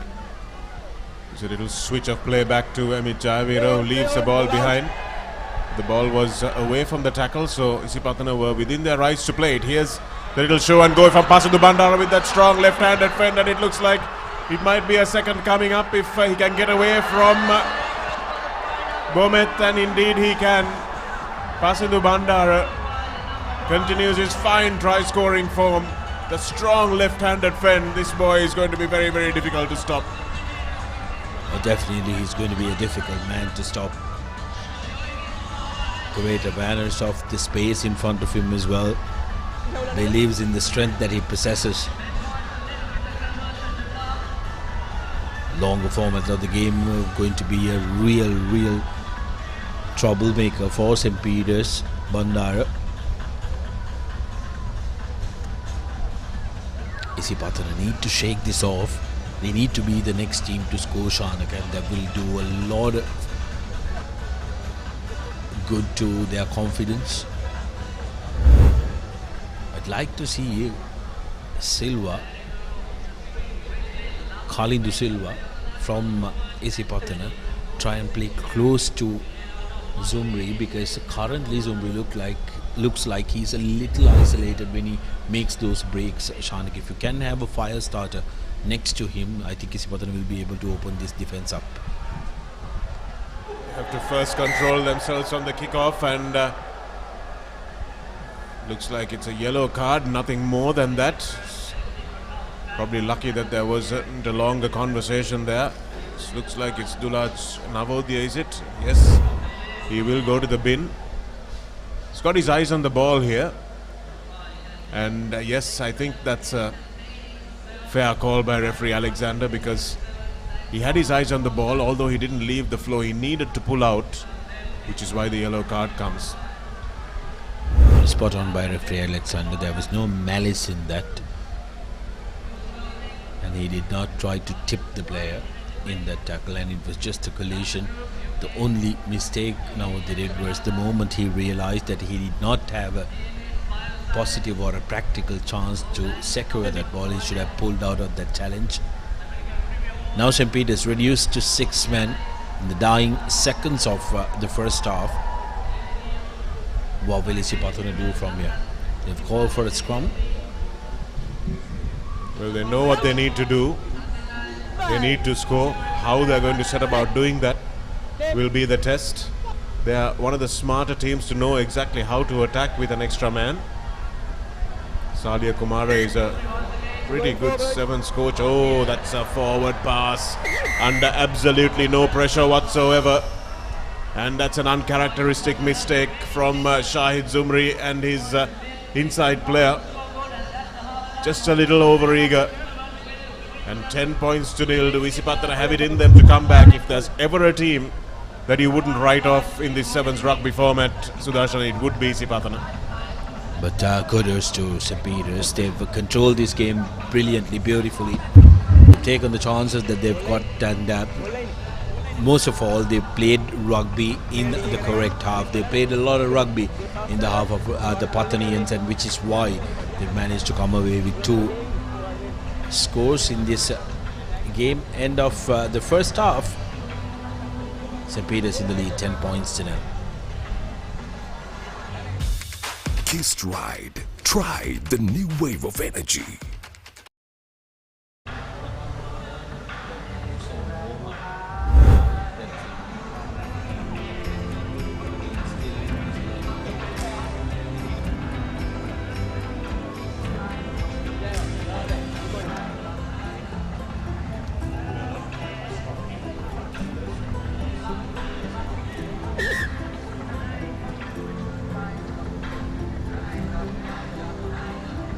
Brilliant work from St. Peter's College, and this was the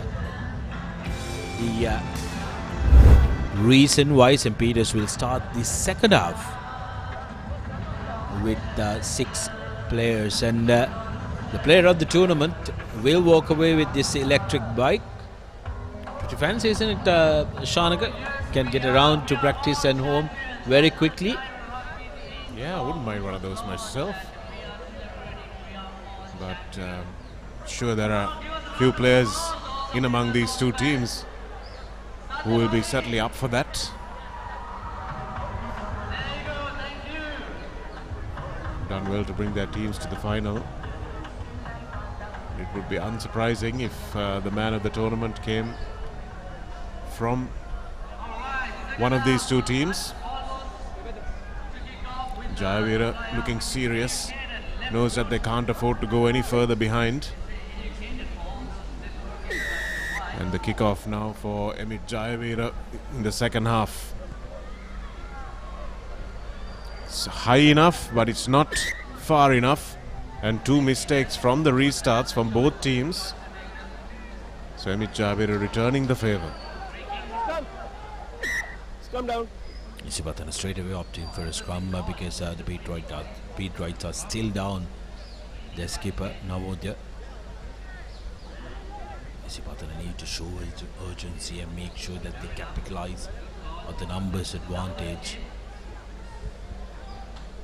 With someone like Zumri in their ranks, Shanaka, it's guaranteed when he carries the ball, he'll be able to attract a minimum of 2 defenders to him. So you've got Zumri all alone on the right side here. And Bomet looks for his skipper on the inside.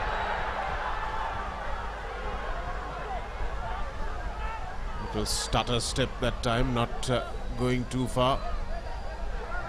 And now the numbers opening up. So Sipatana need to spin this fast, but they're not taking the ball running.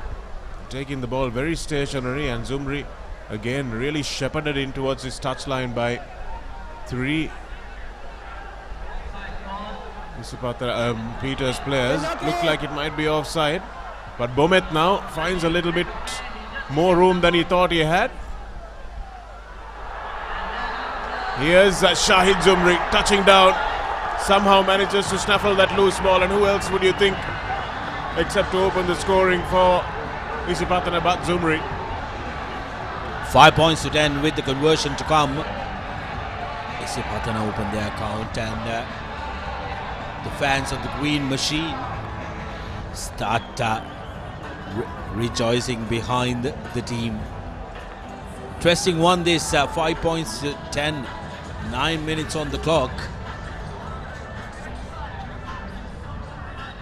5 minutes to go on our clocks. Here's the conversion attempt, not successful.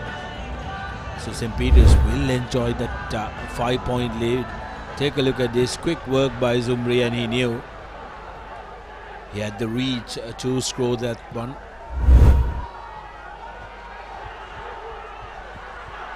Good restart from Isipatana, putting St. Peter's under pressure immediately. Ball across the face of the post is for a dangerous one. Isipatana with some steady defense there. Play on is the call from the referee that he didn't see a knock on, and Isipatana have turned this one over. Bomet looking for the inside ball. It's a huge hit by Emit Jayavira, but I think he might have done himself a bit of damage as he has a yellow card. Situpa Bomet is so low to the ground, Sudarshana. He's going to ask himself, where do you expect me to tackle him, sir? But the rule is a rule. Swinging arm, acting like, take a look at that.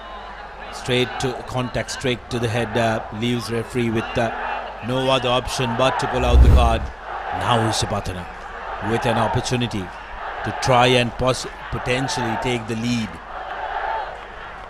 Tudangoda, Gesandu, Manet and Jayavira as the forwards. There's a cry of Patana that erupts from this Racecourse Pavilion. A cutout pass to Zumri. Maybe they should have gone through the hands there. Really good work that time by the Peterite forwards. Holding on is the call. And they need to bring other players into the game, Sudarshana. St. Peter's have Shahid Zumri well marked, and they need to look for other players like Bentotage, maybe put some pace. Or else Shanaka, Bomet have been playing brilliantly. If he can snipe through, because the moment he moves towards Zumri, they are expecting everybody to close down Zumri, so that could create space for Bomet. Here's Bentotage on this corner. The speedster has support but loses the ball forward. Well, I cannot believe that pass went forward. Just under pressure. Had to keep his wits about him. Just draw and pass. That's all he had to do. Should have given it out first time. Bentotage went for glory, but couldn't finish into the last 3 minutes of this cup final. Situpa Bomet makes way. That would have been an under the post try for sure if he'd given it the first time. But something possessed Gesandu Bentotage not to pass the first time. Atagoru Alagi comes in place of Bomet as halfback, bringing in fresh legs. Isipatana will be looking to put Peters under pressure. They are in their red zone, and any mistake from here, Isipatana will be hoping to pounce on, as Peters are restored to their original number, with Jayavira coming back to the fold. Well, Isipatana have spurned that chance, especially with the extra man. Atagoru Alagi does well to get across and make the tackle. Another high tackle is the call. Dulaj Navodya.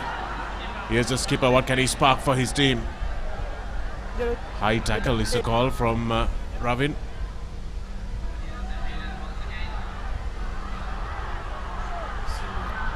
Vishenka Silva, who scored the first try, puts the fend in. Can Kalindu Silva reach him? No, he can't. He goes over for the try. It's a 2-try performance so far for Vishenka Silva. Makes it look so very easy. 3 scores now for St. Peter's. 2 coming out the hand of Silva, who's been absolutely strong in the corner. The second try, of course, was created by Silva, who's been impressive in this game.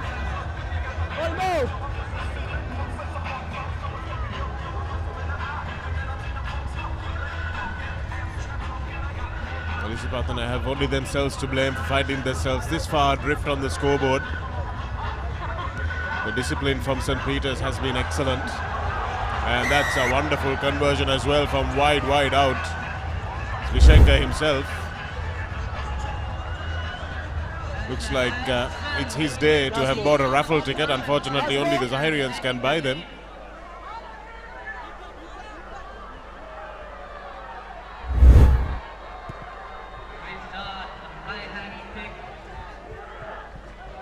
Nicely taken by one of the smallest men on the pitch, Colin De Silva. That's Dulaj Navodya putting his hands in there. But listens to the referee and takes them out as quick as they went in. Here's Zumri on the flank again, looking to make something happen for either himself or his teammates. But the sweeper is back, that's Dimsara. And even though he is tackled, will manage to win the ball, and it's lost forward, so no advantage. And referee Ravin Alexander will blow for the scrum. But that's the end of the game, and it's 17 points to 5. A convincing victory in the end for a cohesive St. Peter's side. Shahid Jumri's magic was just not enough on the day. They marked him well, they smothered him, and their defence conceding just at one try to a strong Isipatana lineup. In a day that they haven't conceded many tries at all, Sudarshan. It just goes to show how much their defence has won them this tournament. Oh, absolutely, Shanik. And also Isipatana wasn't doing themselves any favours. Like you mentioned, they looked like they were looking for Zumri every time they were on attack. They could have used Bentur again. When we did see when he was used, there was a massive gap that opened up on the field where Benturage operated. Silvala was largely silent in the Pathan outfit, but for St. Peter's, all of their big players and the rest putting their hands up. Bandara, Navodya, Vishenka Silva, Emit Jayavira, everyone, Resmi, Gerard as well for Pramukha Teakshan as well for St. Peter's, putting their hands up and winning this one as well. 5 points to 17. Dominant victory for the Pete Whites, clinching the tournament Cup Championship as unbeaten champions. It's a complete performance by the Pete Wrights, not just in this final but over the course of this tournament. They have looked the side to beat, as we see the first try of the second half scored by Isipatana. And that was a yellow card from Emit Jayavira, which he knew as soon as he looked up. But this was a try that broke open the game for St. Peter's. Vishenka Silva going over in the corner after he had opened the scoring and closed the scoring this time. And Isipatana just could not find that last bit of effort to get themselves over the line. Congratulations to Sanat Martis, who wins yet another trophy for his cabinet. And this Speed Ride team, who have looked by far and away, Sudarshana, the most efficient, most fluent team in the competition. 3 tries to 1 was how it finished, with one of them converted for the Pete Rides. And in the end, it's a 17 points, 5 to win for who was easily the best team in the competition. Yes, very well deserved victors. St. Peter's College winning the Cup Championship in this Zahira College Centenary Sevens. We'll go for commercials, and on our way back we will have the presentation ceremony.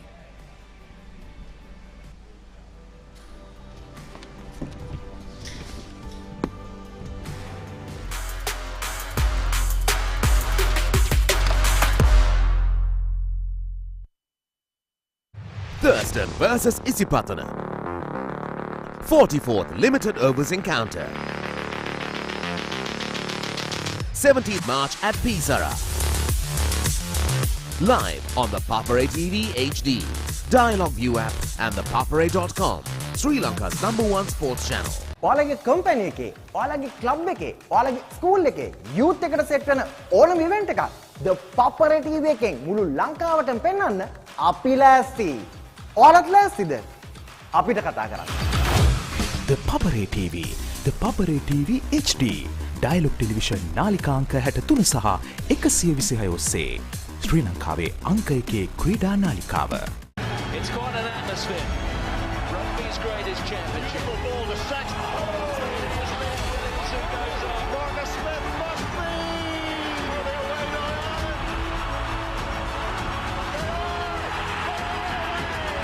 This time, go Scotland. Footwork from Durham and the weather.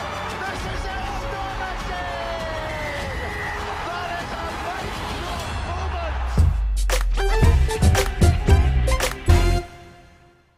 Come on, everyone, let's make some noise with our loudest cheer for this momentous day.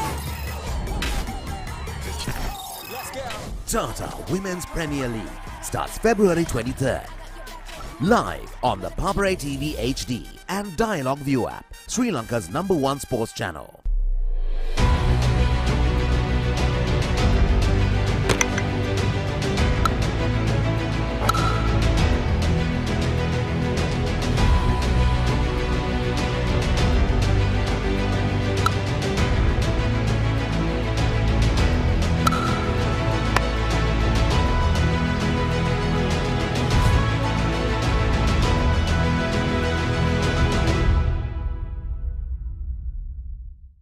Royal versus St. Thomas's 47th Mustang Trophy. 16th March at SSE. Live on the Papare TV HD, Dialog ViU app and ThePapare.com, Sri Lanka's #1 sports channel. ඉන්දිය ආධිපත්‍ය බිඳලීමට එන ඉංග්‍රීසීන්. ඉංග්‍රීසීන්ට පසු නොබසින ඉන්දියානුවන්. එංගලන්ත කණ්ඩායමේ ඉන්දීය සංචාරය test තරඟ 5කින් සමන්විත ද්වන්ද්ව සංග්‍රාමයේ ආශ්වාදය. පෙබරවාරි 2 වෙනිදා සිට මාර්තු 11 වෙනිදා දක්වා සජීවීව ThePapare TV සහ Dialog ViU app ශ්‍රී ලංකාවේ අංක 1 ක්‍රීඩා නාලිකාව.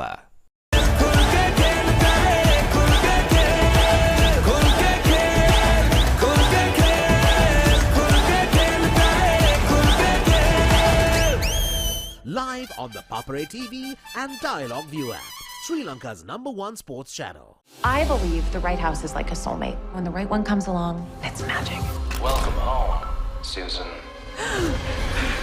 There's something in the house making it hard for us to sell, and we make it go away. Run as fast as you can. Home is where the heart is. Is there anything else that I need to know? Real Estate Season 2. Real estate is exciting, isn't it? On Rock Entertainment. The history maker of sport. Innovative, incomparable, unleashing an experience. The Papare TV. On the Papare TV and the Papare TV HD. On channel number 63 and 126. Sri Lanka's #1 sports channel.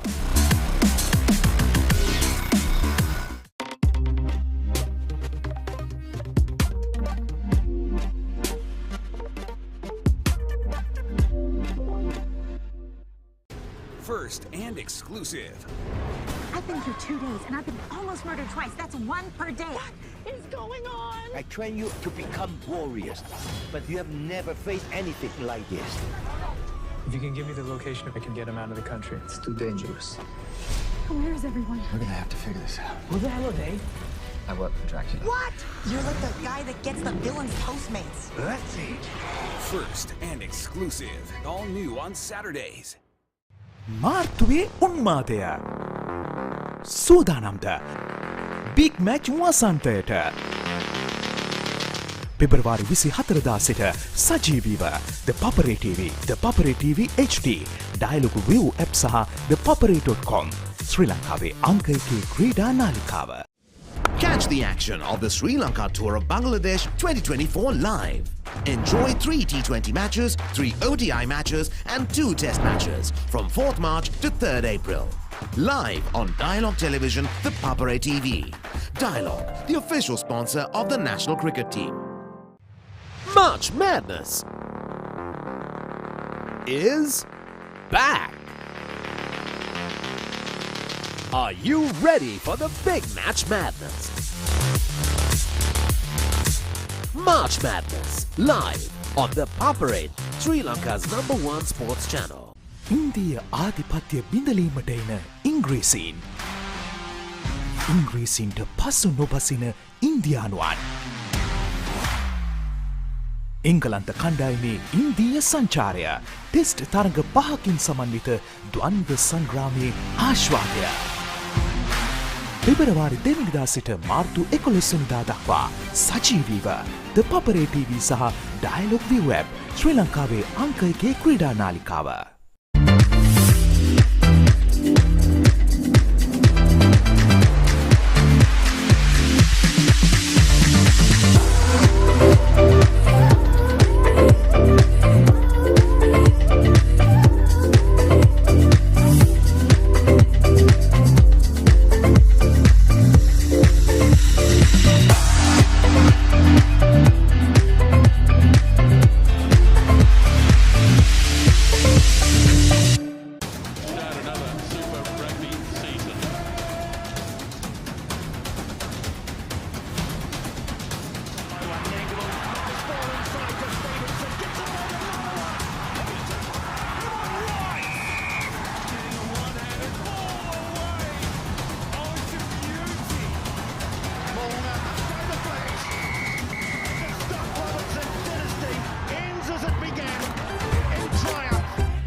Let's get into it.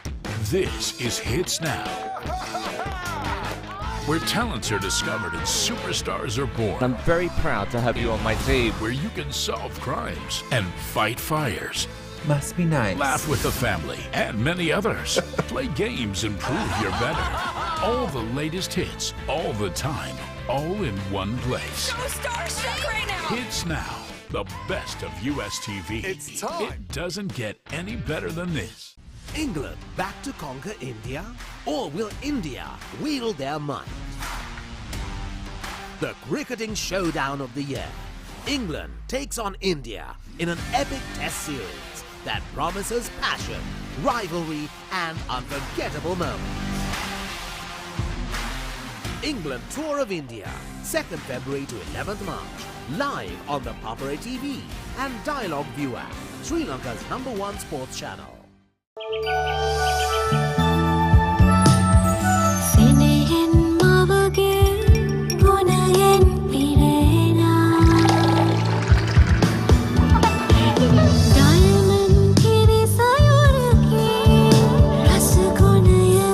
Your father also drank diamond milk when he was little. Diamond milk has been nourishing the nation for generations with milk produced by 100% grass-fed cows from New Zealand. Diamond milk, your trusted nourishment. Catch the excitement real time. Be up to date with it all. Let us capture your milestones. Get it sizzling hot off the turf. Hear the experts break it down. Dig deep into the nitty-gritties. Be inspired by their greatness. Relive all the scintillating action.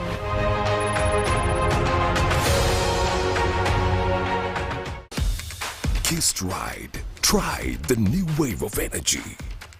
145th Battle of the Blues. Royal versus St. Thomas's. 7th, 8th, 9th March at SSE. Live on the Papare TV HD, Dialog ViU app and ThePapare.com. Sri Lanka's #1 sports channel. මාර්තුවේ උන්මාදය.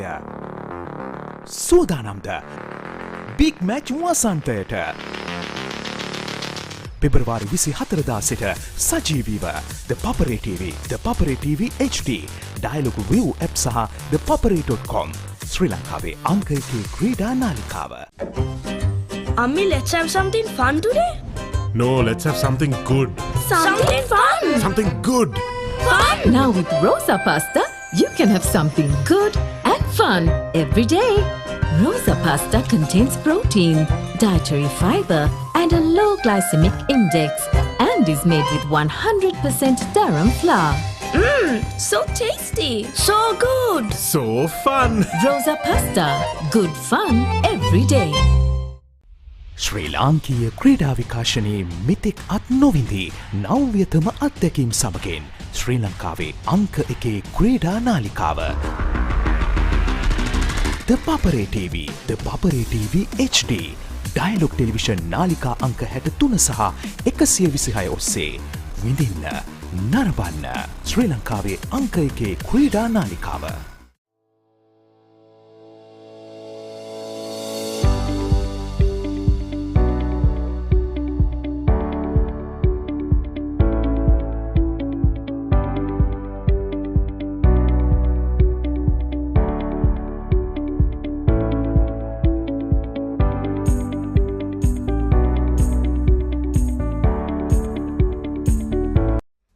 Milk powder is a trusted source of nourishment and from the best source of milk powder in the world, which is New Zealand's. Good milk powder is essential for athletes, whether it's performance or rapid recovery. Join us in championing the power of nutrition with Diamonds, the ultimate choice for athletes striving for greatness.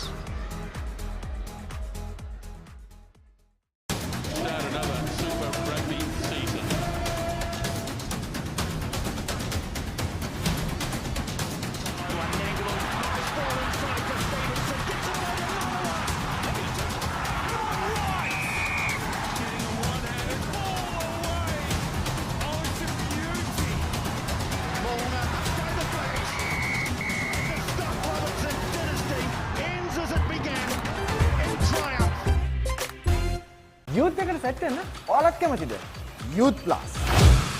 ThePapare TV, ThePapare TV HD.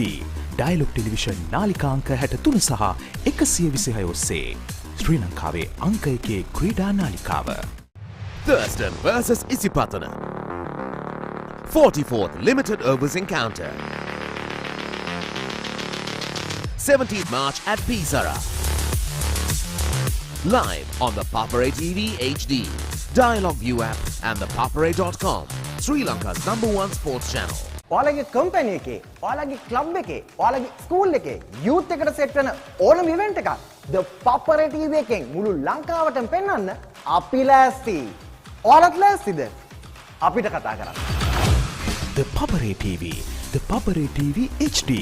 Dialog television නාලිකා අංක 63 සහ 126 ඔස්සේ ශ්‍රී ලංකාවේ අංක 1 ක්‍රීඩා නාලිකාව. It's quite an atmosphere. Rugby's greatest championship. Ball to Sax.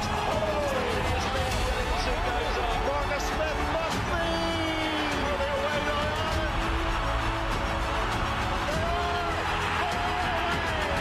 This time, go Scotland. Look where do have that deliver.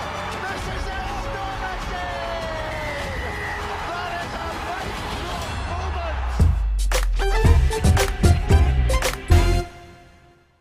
Come on, everyone, let's make some noise with our loudest cheer for this momentous day. Let's go. Tata Women's Premier League starts February 23rd. Live on the Papare TV HD and Dialog ViU app, Sri Lanka's #1 sports channel.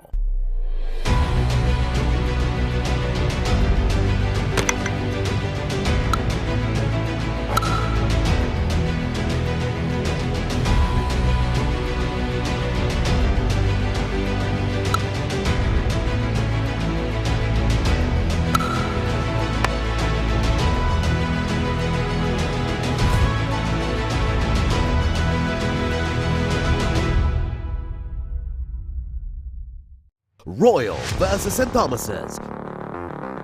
47th Mustangs Trophy. 16th March at SSE. Live on the Papare TV HD, Dialog ViU app and ThePapare.com, Sri Lanka's #1 sports channel. ඉන්දිය ආධිපත්‍ය බිඳලීමට එන ඉංග්‍රීසීන්. ඉංග්‍රීසීන්ට පසු නොබසින ඉන්දියානුවන්. එංගලන්ත කණ්ඩායමේ ඉන්දීය සංචාරය test තරඟ 5කින් සමන්විත ද්වන්ද්ව සංග්‍රාමයේ ආශ්වාදය. පෙබරවාරි 2 වෙනිදා සිට මාර්තු 11 වෙනිදා දක්වා සජීවීව ThePapare TV සහ Dialog ViU app ශ්‍රී ලංකාවේ අංක 1 ක්‍රීඩා නාලිකාව.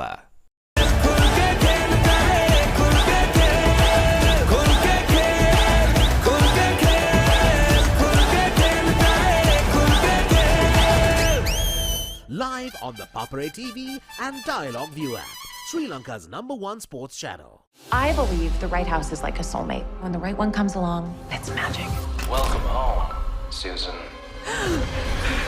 There's something in the house making it hard for us to sell, and we make it go away. Run as fast as you can. Home is where the heart is. Is there anything else that I need to know? Real Estate, Season 2. Real estate is exciting, isn't it? On Rock Entertainment. The history maker of sport. Innovative, incomparable, unleashing an experience. The Papare TV. On the Papare TV and the Papare TV HD. On channel number 63 and 126. Sri Lanka's #1 sports channel.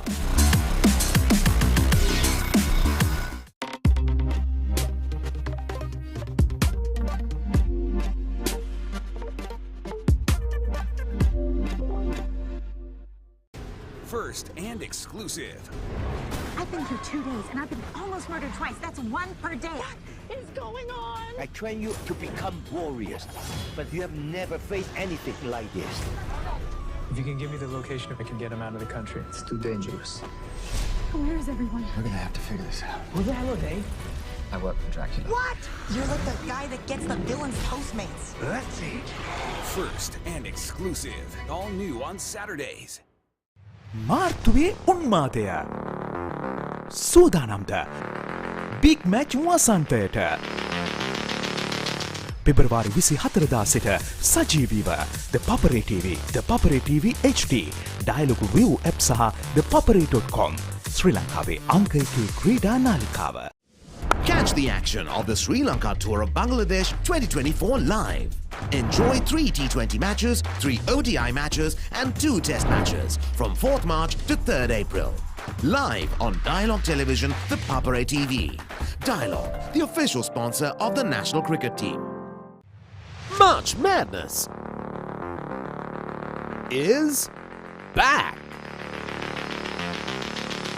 Are you ready for the big Match Madness? March Madness, live on the Papare, Sri Lanka's #1 sports channel. ඉන්දිය ආධිපත්‍ය බිඳලීමට එන ඉංග්‍රීසීන්. ඉංග්‍රීසීන්ට පසු නොබසින ඉන්දියානුවන්. එංගලන්ත කණ්ඩායමේ ඉන්දීය සංචාරය test තරඟ 5කින් සමන්විත ද්වන්ද්ව සංග්‍රාමයේ ආශ්වාදය. පෙබරවාරි 2 වෙනිදා සිට මාර්තු 11 වෙනිදා දක්වා සජීවීව ThePapare TV සහ Dialog ViU app ශ්‍රී ලංකාවේ අංක 1 ක්‍රීඩා නාලිකාව.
Let's get into it.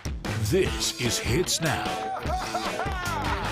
where talents are discovered and superstars are born. I'm very proud to have you on my team. Where you can solve crimes and fight fires. Must be nice. Laugh with the family and many others. Play games and prove you're better. All the latest hits, all the time, all in one place. So starstruck right now. Hits Now, the best of US TV. It's time. It doesn't get any better than this. England back to conquer India? Or will India wield their might? The cricketing showdown of the year.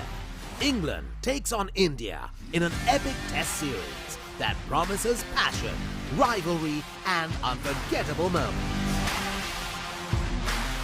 England Tour of India, 2nd February to 11th March.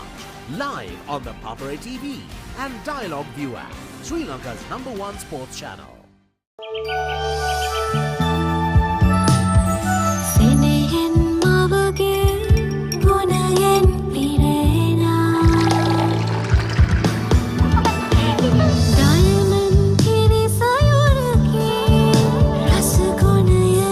Your father also drank diamond milk when he was little. Diamond milk has been nourishing the nation for generations with milk produced by 100% grass-fed cows from New Zealand. Diamond milk, your trusted nourishment. Catch the excitement real time. Be up to date with it all. Let us capture your milestones. Get it sizzling hot off the turf. Hear the experts break it down. Dig deep into the nitty-gritties. Be inspired by their greatness. Relive all the scintillating action.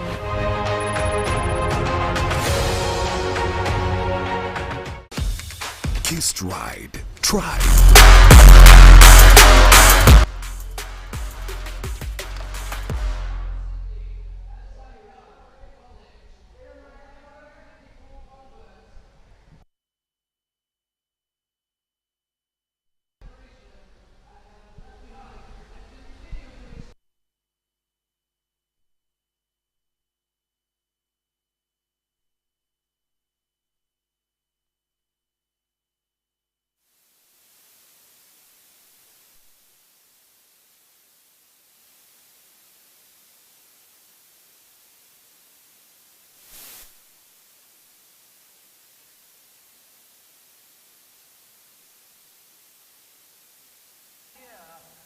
Racecourse Stadium to celebrate the Zahira Centenary.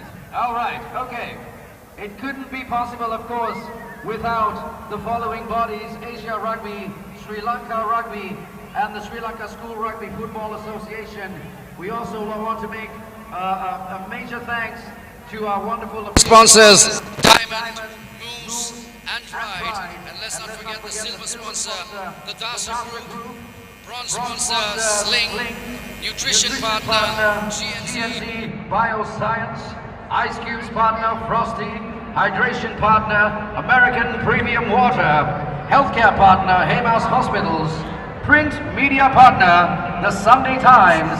Daily Mirror, Daily FT. Lanka TV and digital media partner, the Papare TV and the Papare, who brought you all these wonderful pictures here from the Racecourse Stadium. Finally, our radio partners, Sun FM and Hero FM as well. Brilliant. Thank you very much to all the sponsors who made it all possible. Right. On to our first set of awards we'd like to give away. This is of course for the quiz competition, a little bit of a raffle that we had earlier today. To give away the gifts, I'd first like to invite up onto the stage the principal of Zahira College, Mr. Triswi Marikar. Joining Mr. Marikar will be Snalif Kitchell, Joint Secretary, Organizing Committee.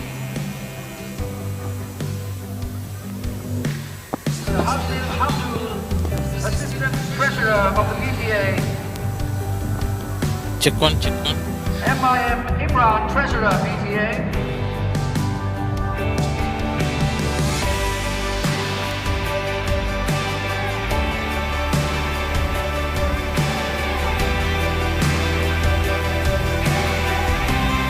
Right, of course, these wonderful dignitaries up on the stage.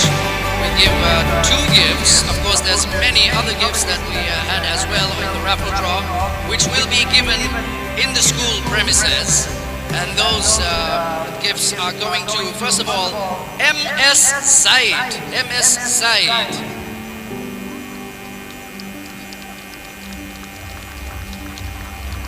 Big round of applause, ladies and gentlemen, for the little one.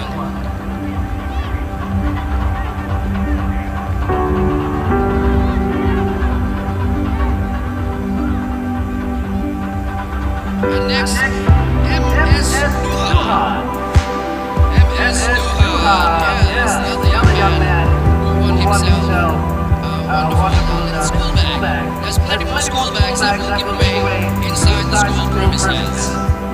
Now I'd also like to invite up onto the stage Mr. H.M.M. Rizwan, the Managing Director of Carmen's Enterprise, as well as Mr. Rizwan Masli, the Director of the Youth Center as well. Of course, I would invite Mr. Rizwan to give away this electric bike to the principal, Mr. Marika, giving way to the lucky winner.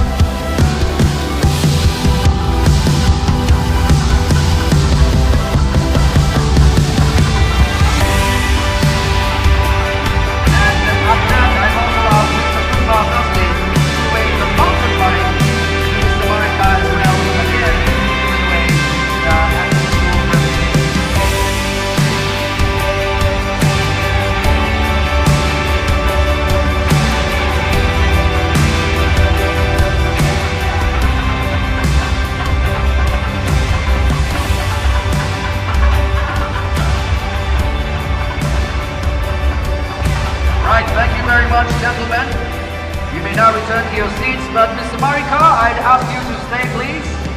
I'd ask you to remain on the stage, and I'd ask the following dignitaries to please join him on the stage. We'll start with Mr. Kamal Arya Singha, the President of the Sri Lanka Schools Rugby Football Association, Mr. Putnika Athalaka, the Deputy President of the SLSRFA, Mr. Nirodha Vijay Rama, the Secretary of the SLSRFA, and Mr. Daminda Pereira, the Treasurer of the SLSRFA as well.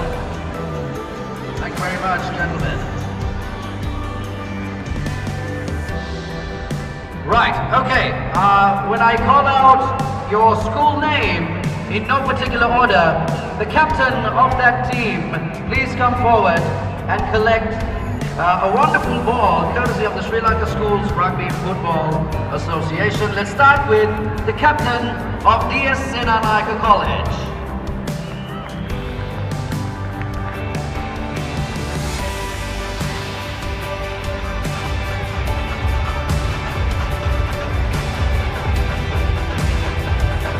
Following the DS Senanayaka College captain would be the captain of Wesley College.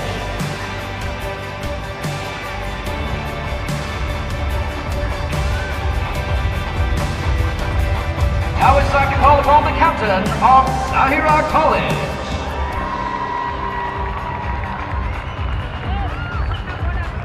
Following the captain of Zahira College will be the captain of Royal College.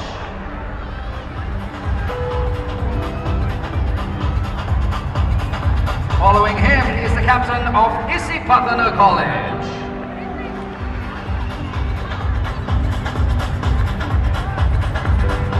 After Isipatana, we move on to the captain of St. Thomas's College.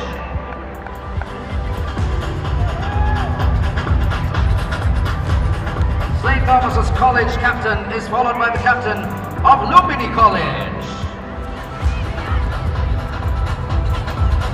Lumpini College's captain will be followed by the captain of Mahanama College.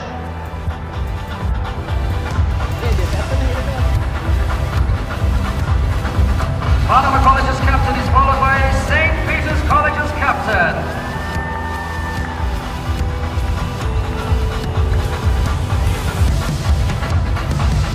May I now have the captain of St. Joseph's College.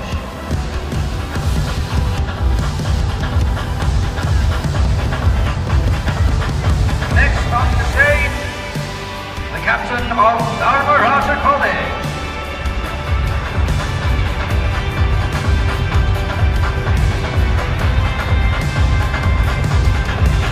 And now, the captain of Trinity College.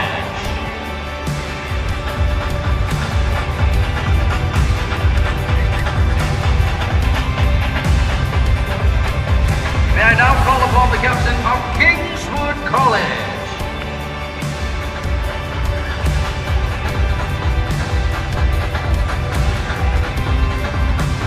Please put your hands together for the captain of St. Aloysius College.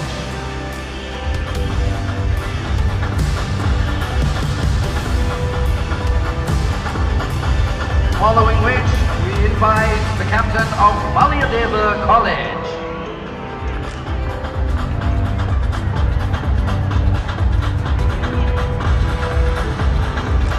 And last but no means least, let's call upon the captain of Sri Lanka College.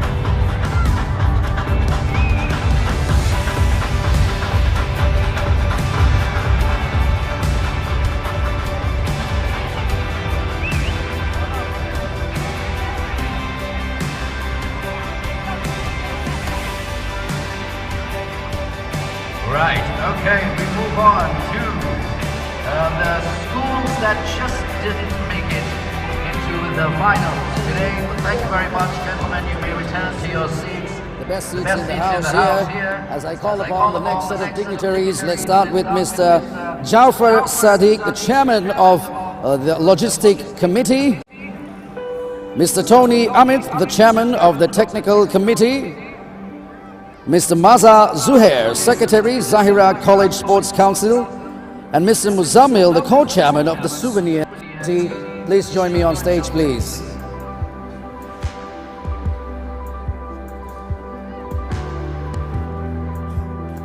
This is participation certificates for the 6 schools that didn't make the finals. You'll be getting a cash prize of 25,000 rupees each.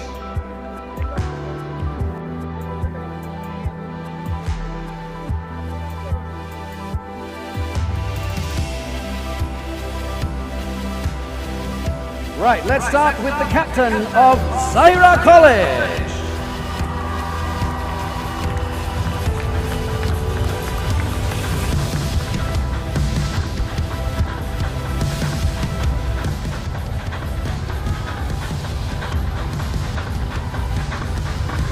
Next, the captain of St. Aloysius College.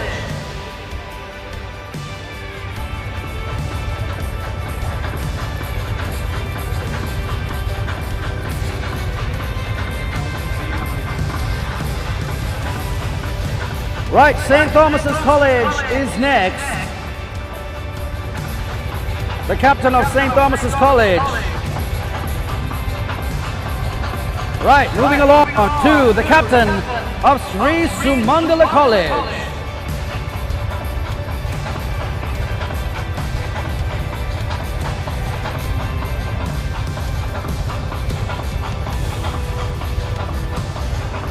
Now I call upon the captain of Lumbini College.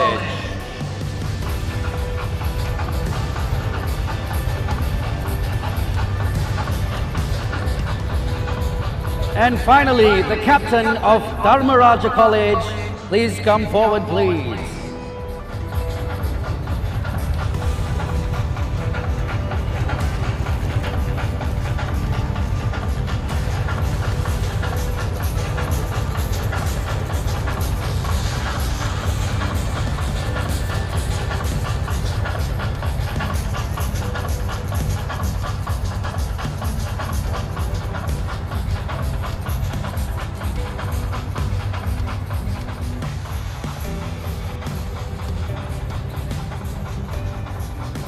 Right, thank you very much, gentlemen. You may return to your seats. Right, Aloysius is actually here, so we'll get him up on stage. The coach, in fact, will collect the prize, the cash prize. Go ahead.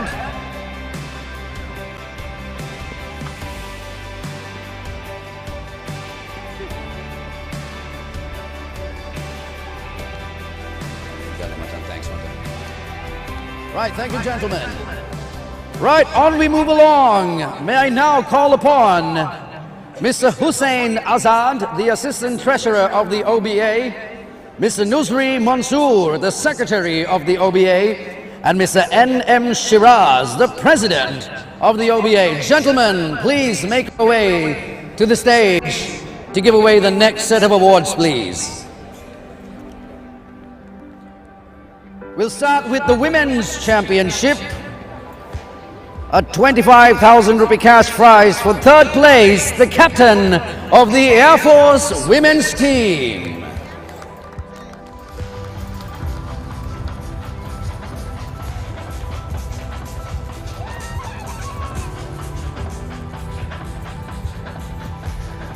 A 25,000 rupee cash prize also available for the runners-up. May I have the captain of the Navy team?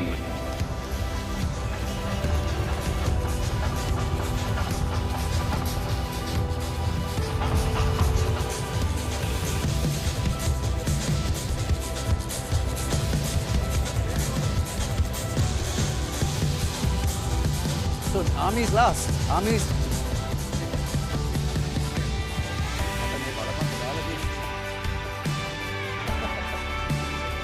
Right, may I also have the captain of the Army team? Army second.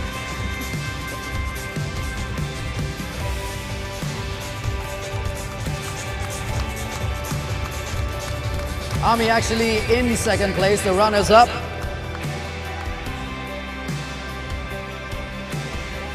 And in fact, your champions with a 50,000 rupee cash prize and the trophy. Please put your hands together for the Navy team. Here's your captain.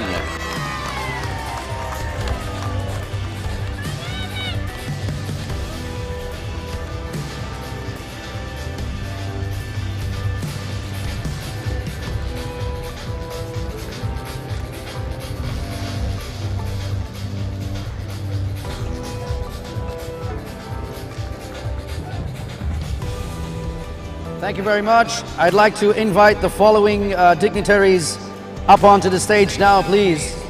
Mr. Muhsin Arif, Mr. M.Z. Farooq, Mr. Rishad Tahir, Mr. Naina Mohammed, Mr. M.S. Mazir, Mr. Alavi Mukhtar, Mr. Fuad Jain, Mr. M.J.M. Mushjak. Please join us on the stage, please.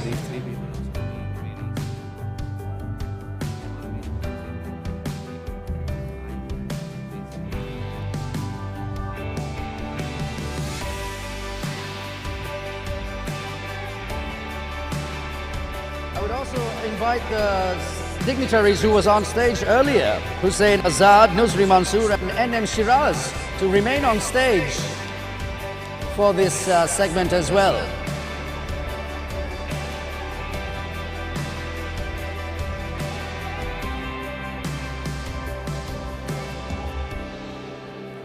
Yeah. Right.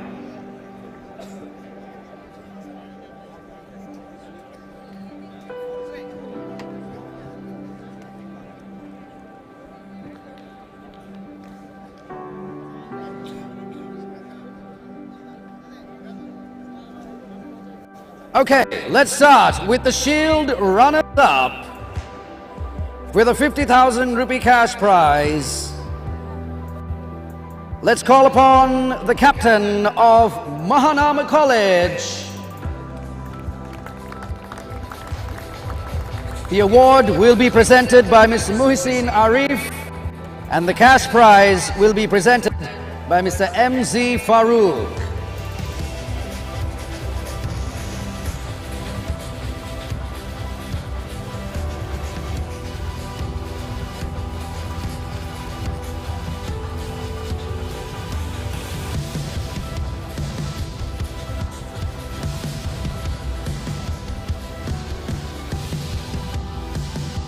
I'd now like to call upon the captain of the Shield Champions, ladies and gentlemen, the captain of Valayadeva College.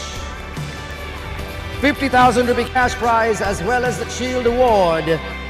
The award will be handed over by Mr. Rishad Tahir and the cash prize will be given away by Mr. Naina Mohammed.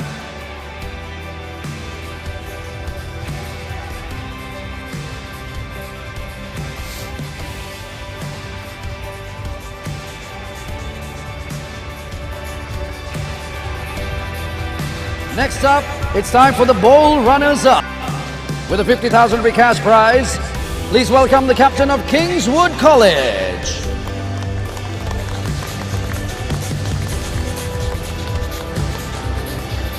A 50,000 rupee cash prize. As I said, the cash prize will be given away by Mr. Alawi Mukhtar, and the award will be given away by Mr. M.S. Mazir.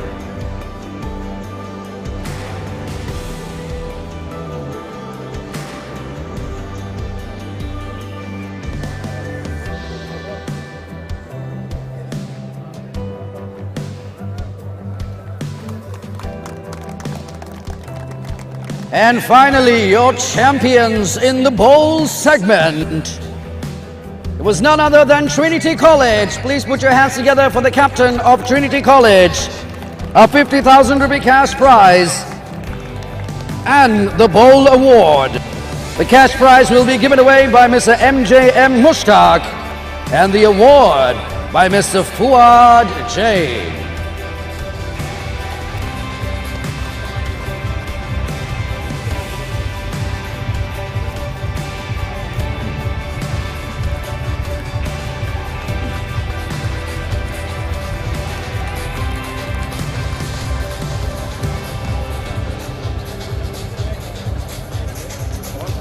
Yeah.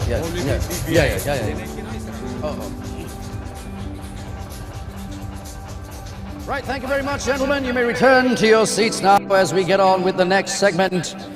This is, of course, for the plate championships as well as the fourth place. I'd like to call upon the sales director for the GNC Bioscience, Mr. Sharwar, Mr. Ali Jisti Group, Mr. Rimzan Farouk, Head of Marketing, Diamond Best Foods, Mr. Izzadeen, Managing Director of Dasa Solution,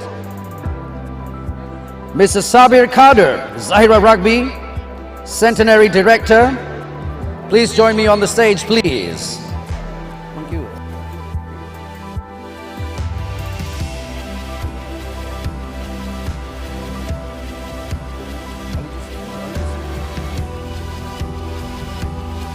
Right, okay, let's start with the plate runners-up, a 75,000 rupee cash prize. Ladies and gentlemen, it goes to none other than St. Joseph's College. The captain, please come forward.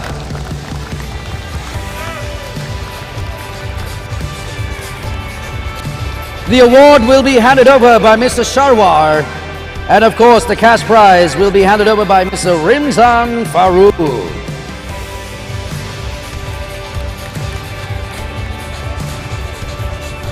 It's now time to call upon the captain of the plate champions. Put your hands together for the captain of Royal College. Another 75,000 rupee cash prize. The cash award will be handed over by Mr. Rimzan Farouk and the award to be handed over by Mr. Izzadeen.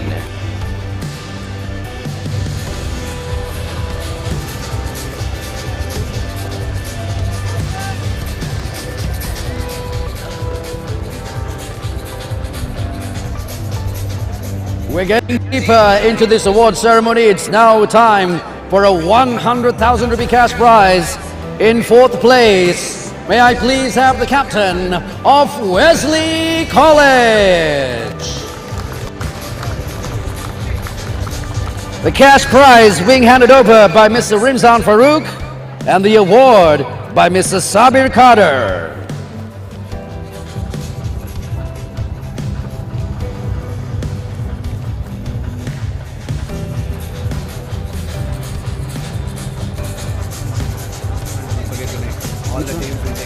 Yes.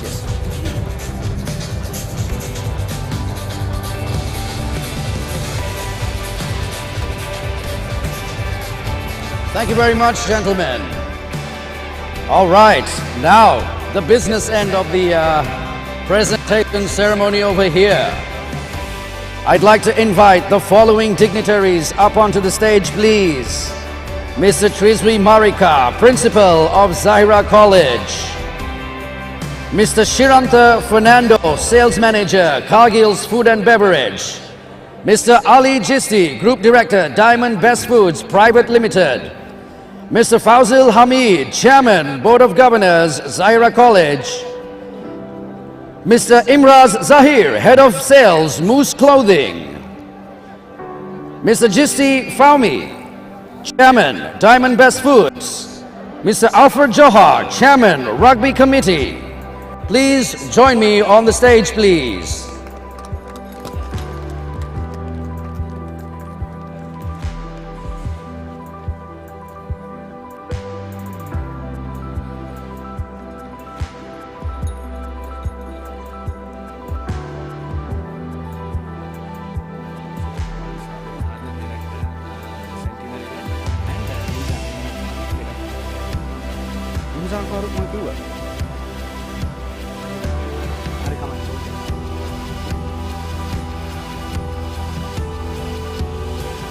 Right, ladies and gentlemen, when I announce these following team names, the teams that made it right to the end, I want the entire team to come forward and collect the medals as well as the cash prize. I would request all the teams to stay where you are. All the teams, stay where you are. Don't leave the premises just yet. Okay, all right, let's get on with the presentation ceremony. This time, the cup for third place. Can I have the entire team of DS Senanayaka? The captain, please come towards the end. Please come at the end. I want the entire team to come forward first, and the captain at the end. A 200,000 rupee cash prize, as well as the bronze medals.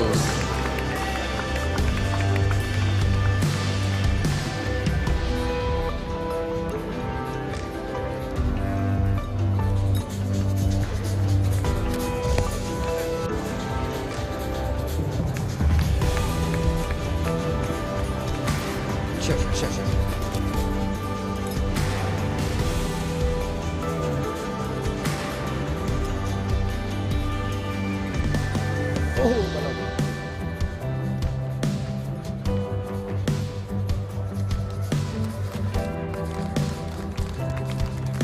Put your hands together, big round of applause, valiant effort, especially early on in the tournament by DS Senanayaka.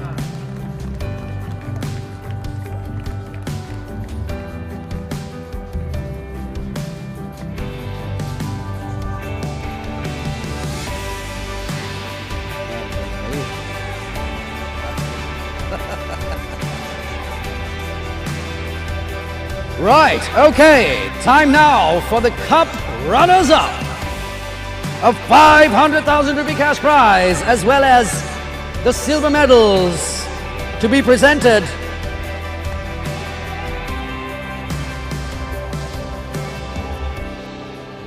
Of course, this right here, the bronze, the third place, being presented by Mr. Trisby Marika, Mr. Shiranto Fernando, and Mr. Ali Jisti as well.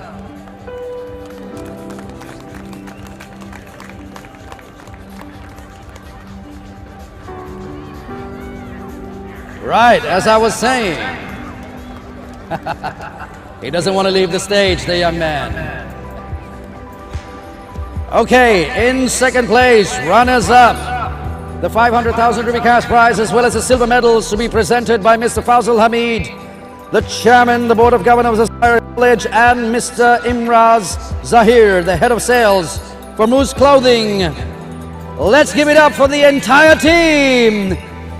Rugby Team Extraordinaire, Sri Lanka College!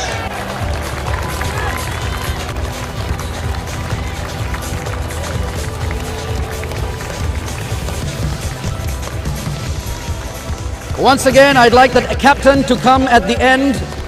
The captain, please come last.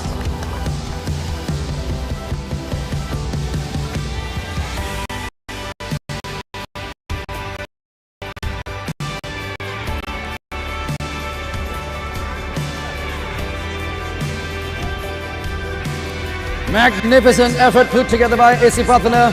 just couldn't get it done in the final. But what a tournament they had.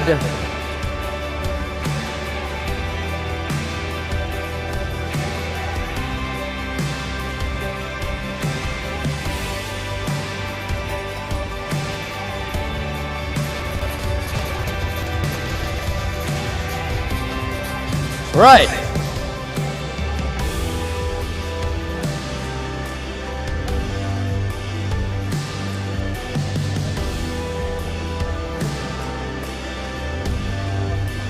Right, I'd also call back the Isipatan team. I have you guys back. I want the Isipatan team once again, please. Quickly, guys, we need you guys for a quick group picture. You guys were much quicker than that on the rugby field.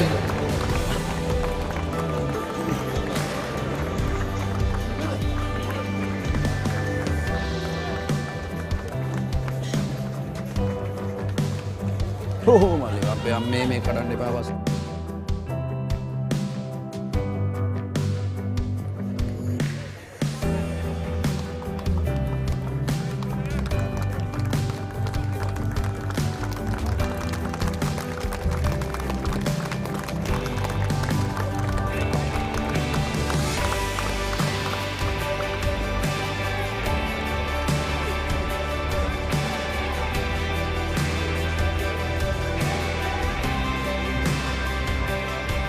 Right, congratulations to the Green Machine, known as Zahira College. Couple of individual awards now.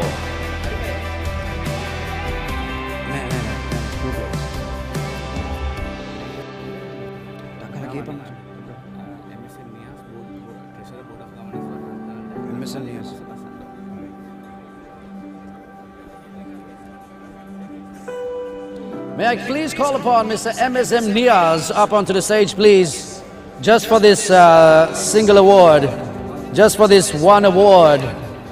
It's another individual award that we're giving away. It is a 50,000 rupee cash prize, as well as the award for the top try scorer for the entire tournament. Ladies and gentlemen, check.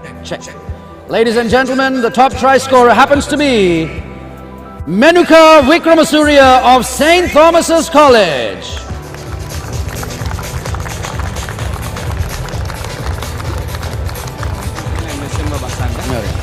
MSM Nias ne?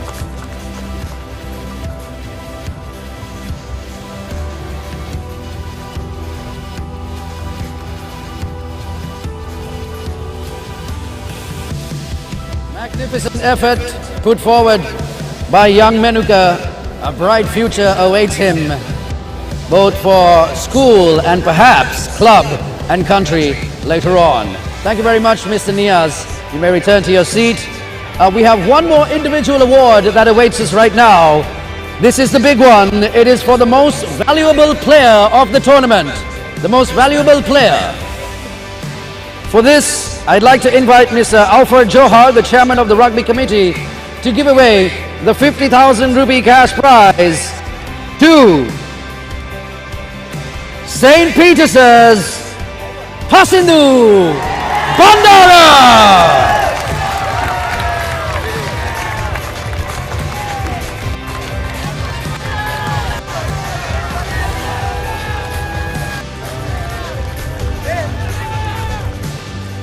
Right.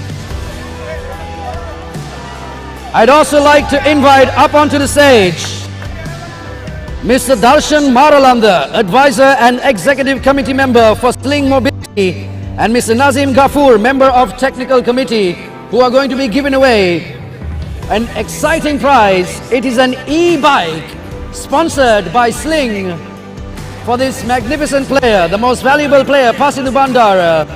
Here he is collecting the keys to his prize. Big round of applause, ladies and gentlemen. Check. Thank you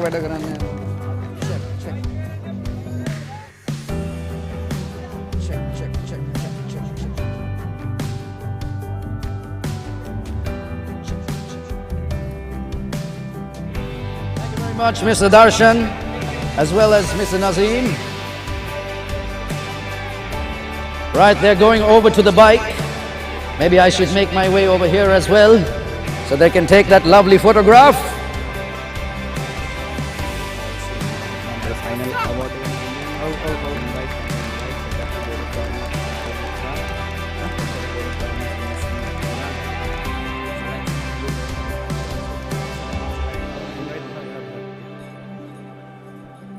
And then you call the rest of them.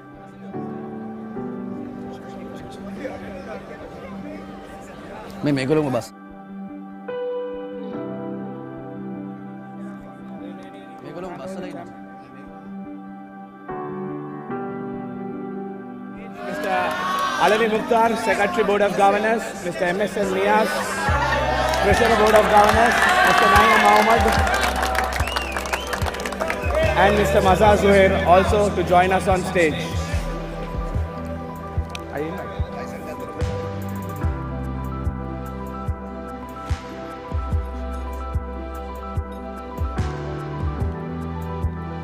As well as Mr. Shiraz, the OBA President, as well, up onto the stage for the big one.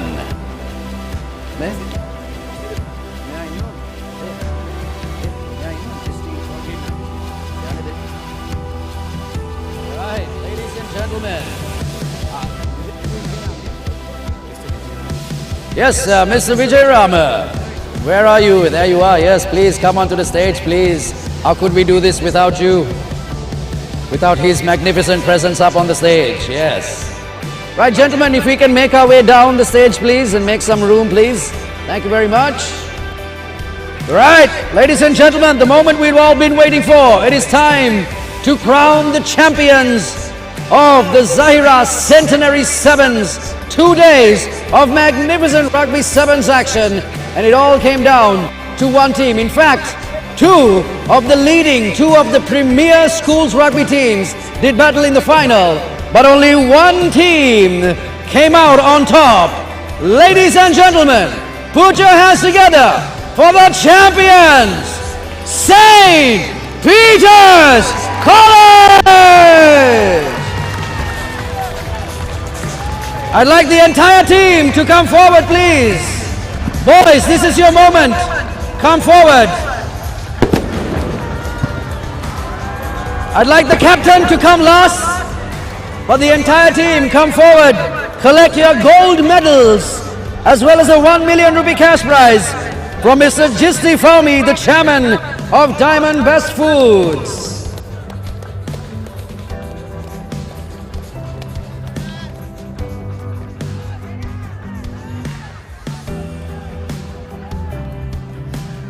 Ladies and gentlemen, I don't think you are quite as enthusiastic as you should be when you're seeing schools rugby greatness in front of you right now.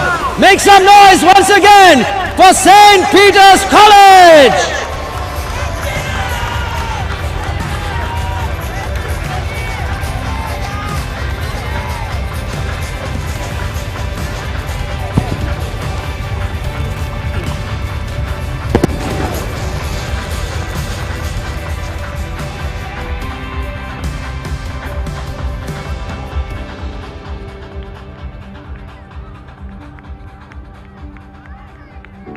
Of course, to be picked up by the captain as well. There we are. Big round of applause, ladies and gentlemen. Once again, champions of Zahira Centenary Sevens.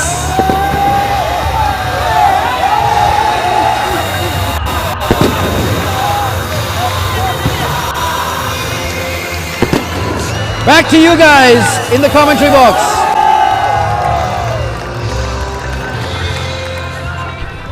That's the end. Dulaj Janaod, the skipper for St. Peter's College, and his lads lifting that trophy, crowning the champions of Zahira Rugby Centenary Sevens. 2 epic days of rugby here at the Racecourse International Stadium, commemorate 100 years of Zahira Rugby, and what a wonderful event it has been. 2 days of scintillating schools rugby. It was Isipatana who took on St. Peter's in the Cup Championship. And once again, St. Peter's coming away with the trophy. 17-5 it ended. They only let one try for the whole of day 2, and that was in the final. St. Peter's, testament to not only their attack but the defense as well. 1 million in cash prize, not bad for 2 days of hard-working sevens rugby.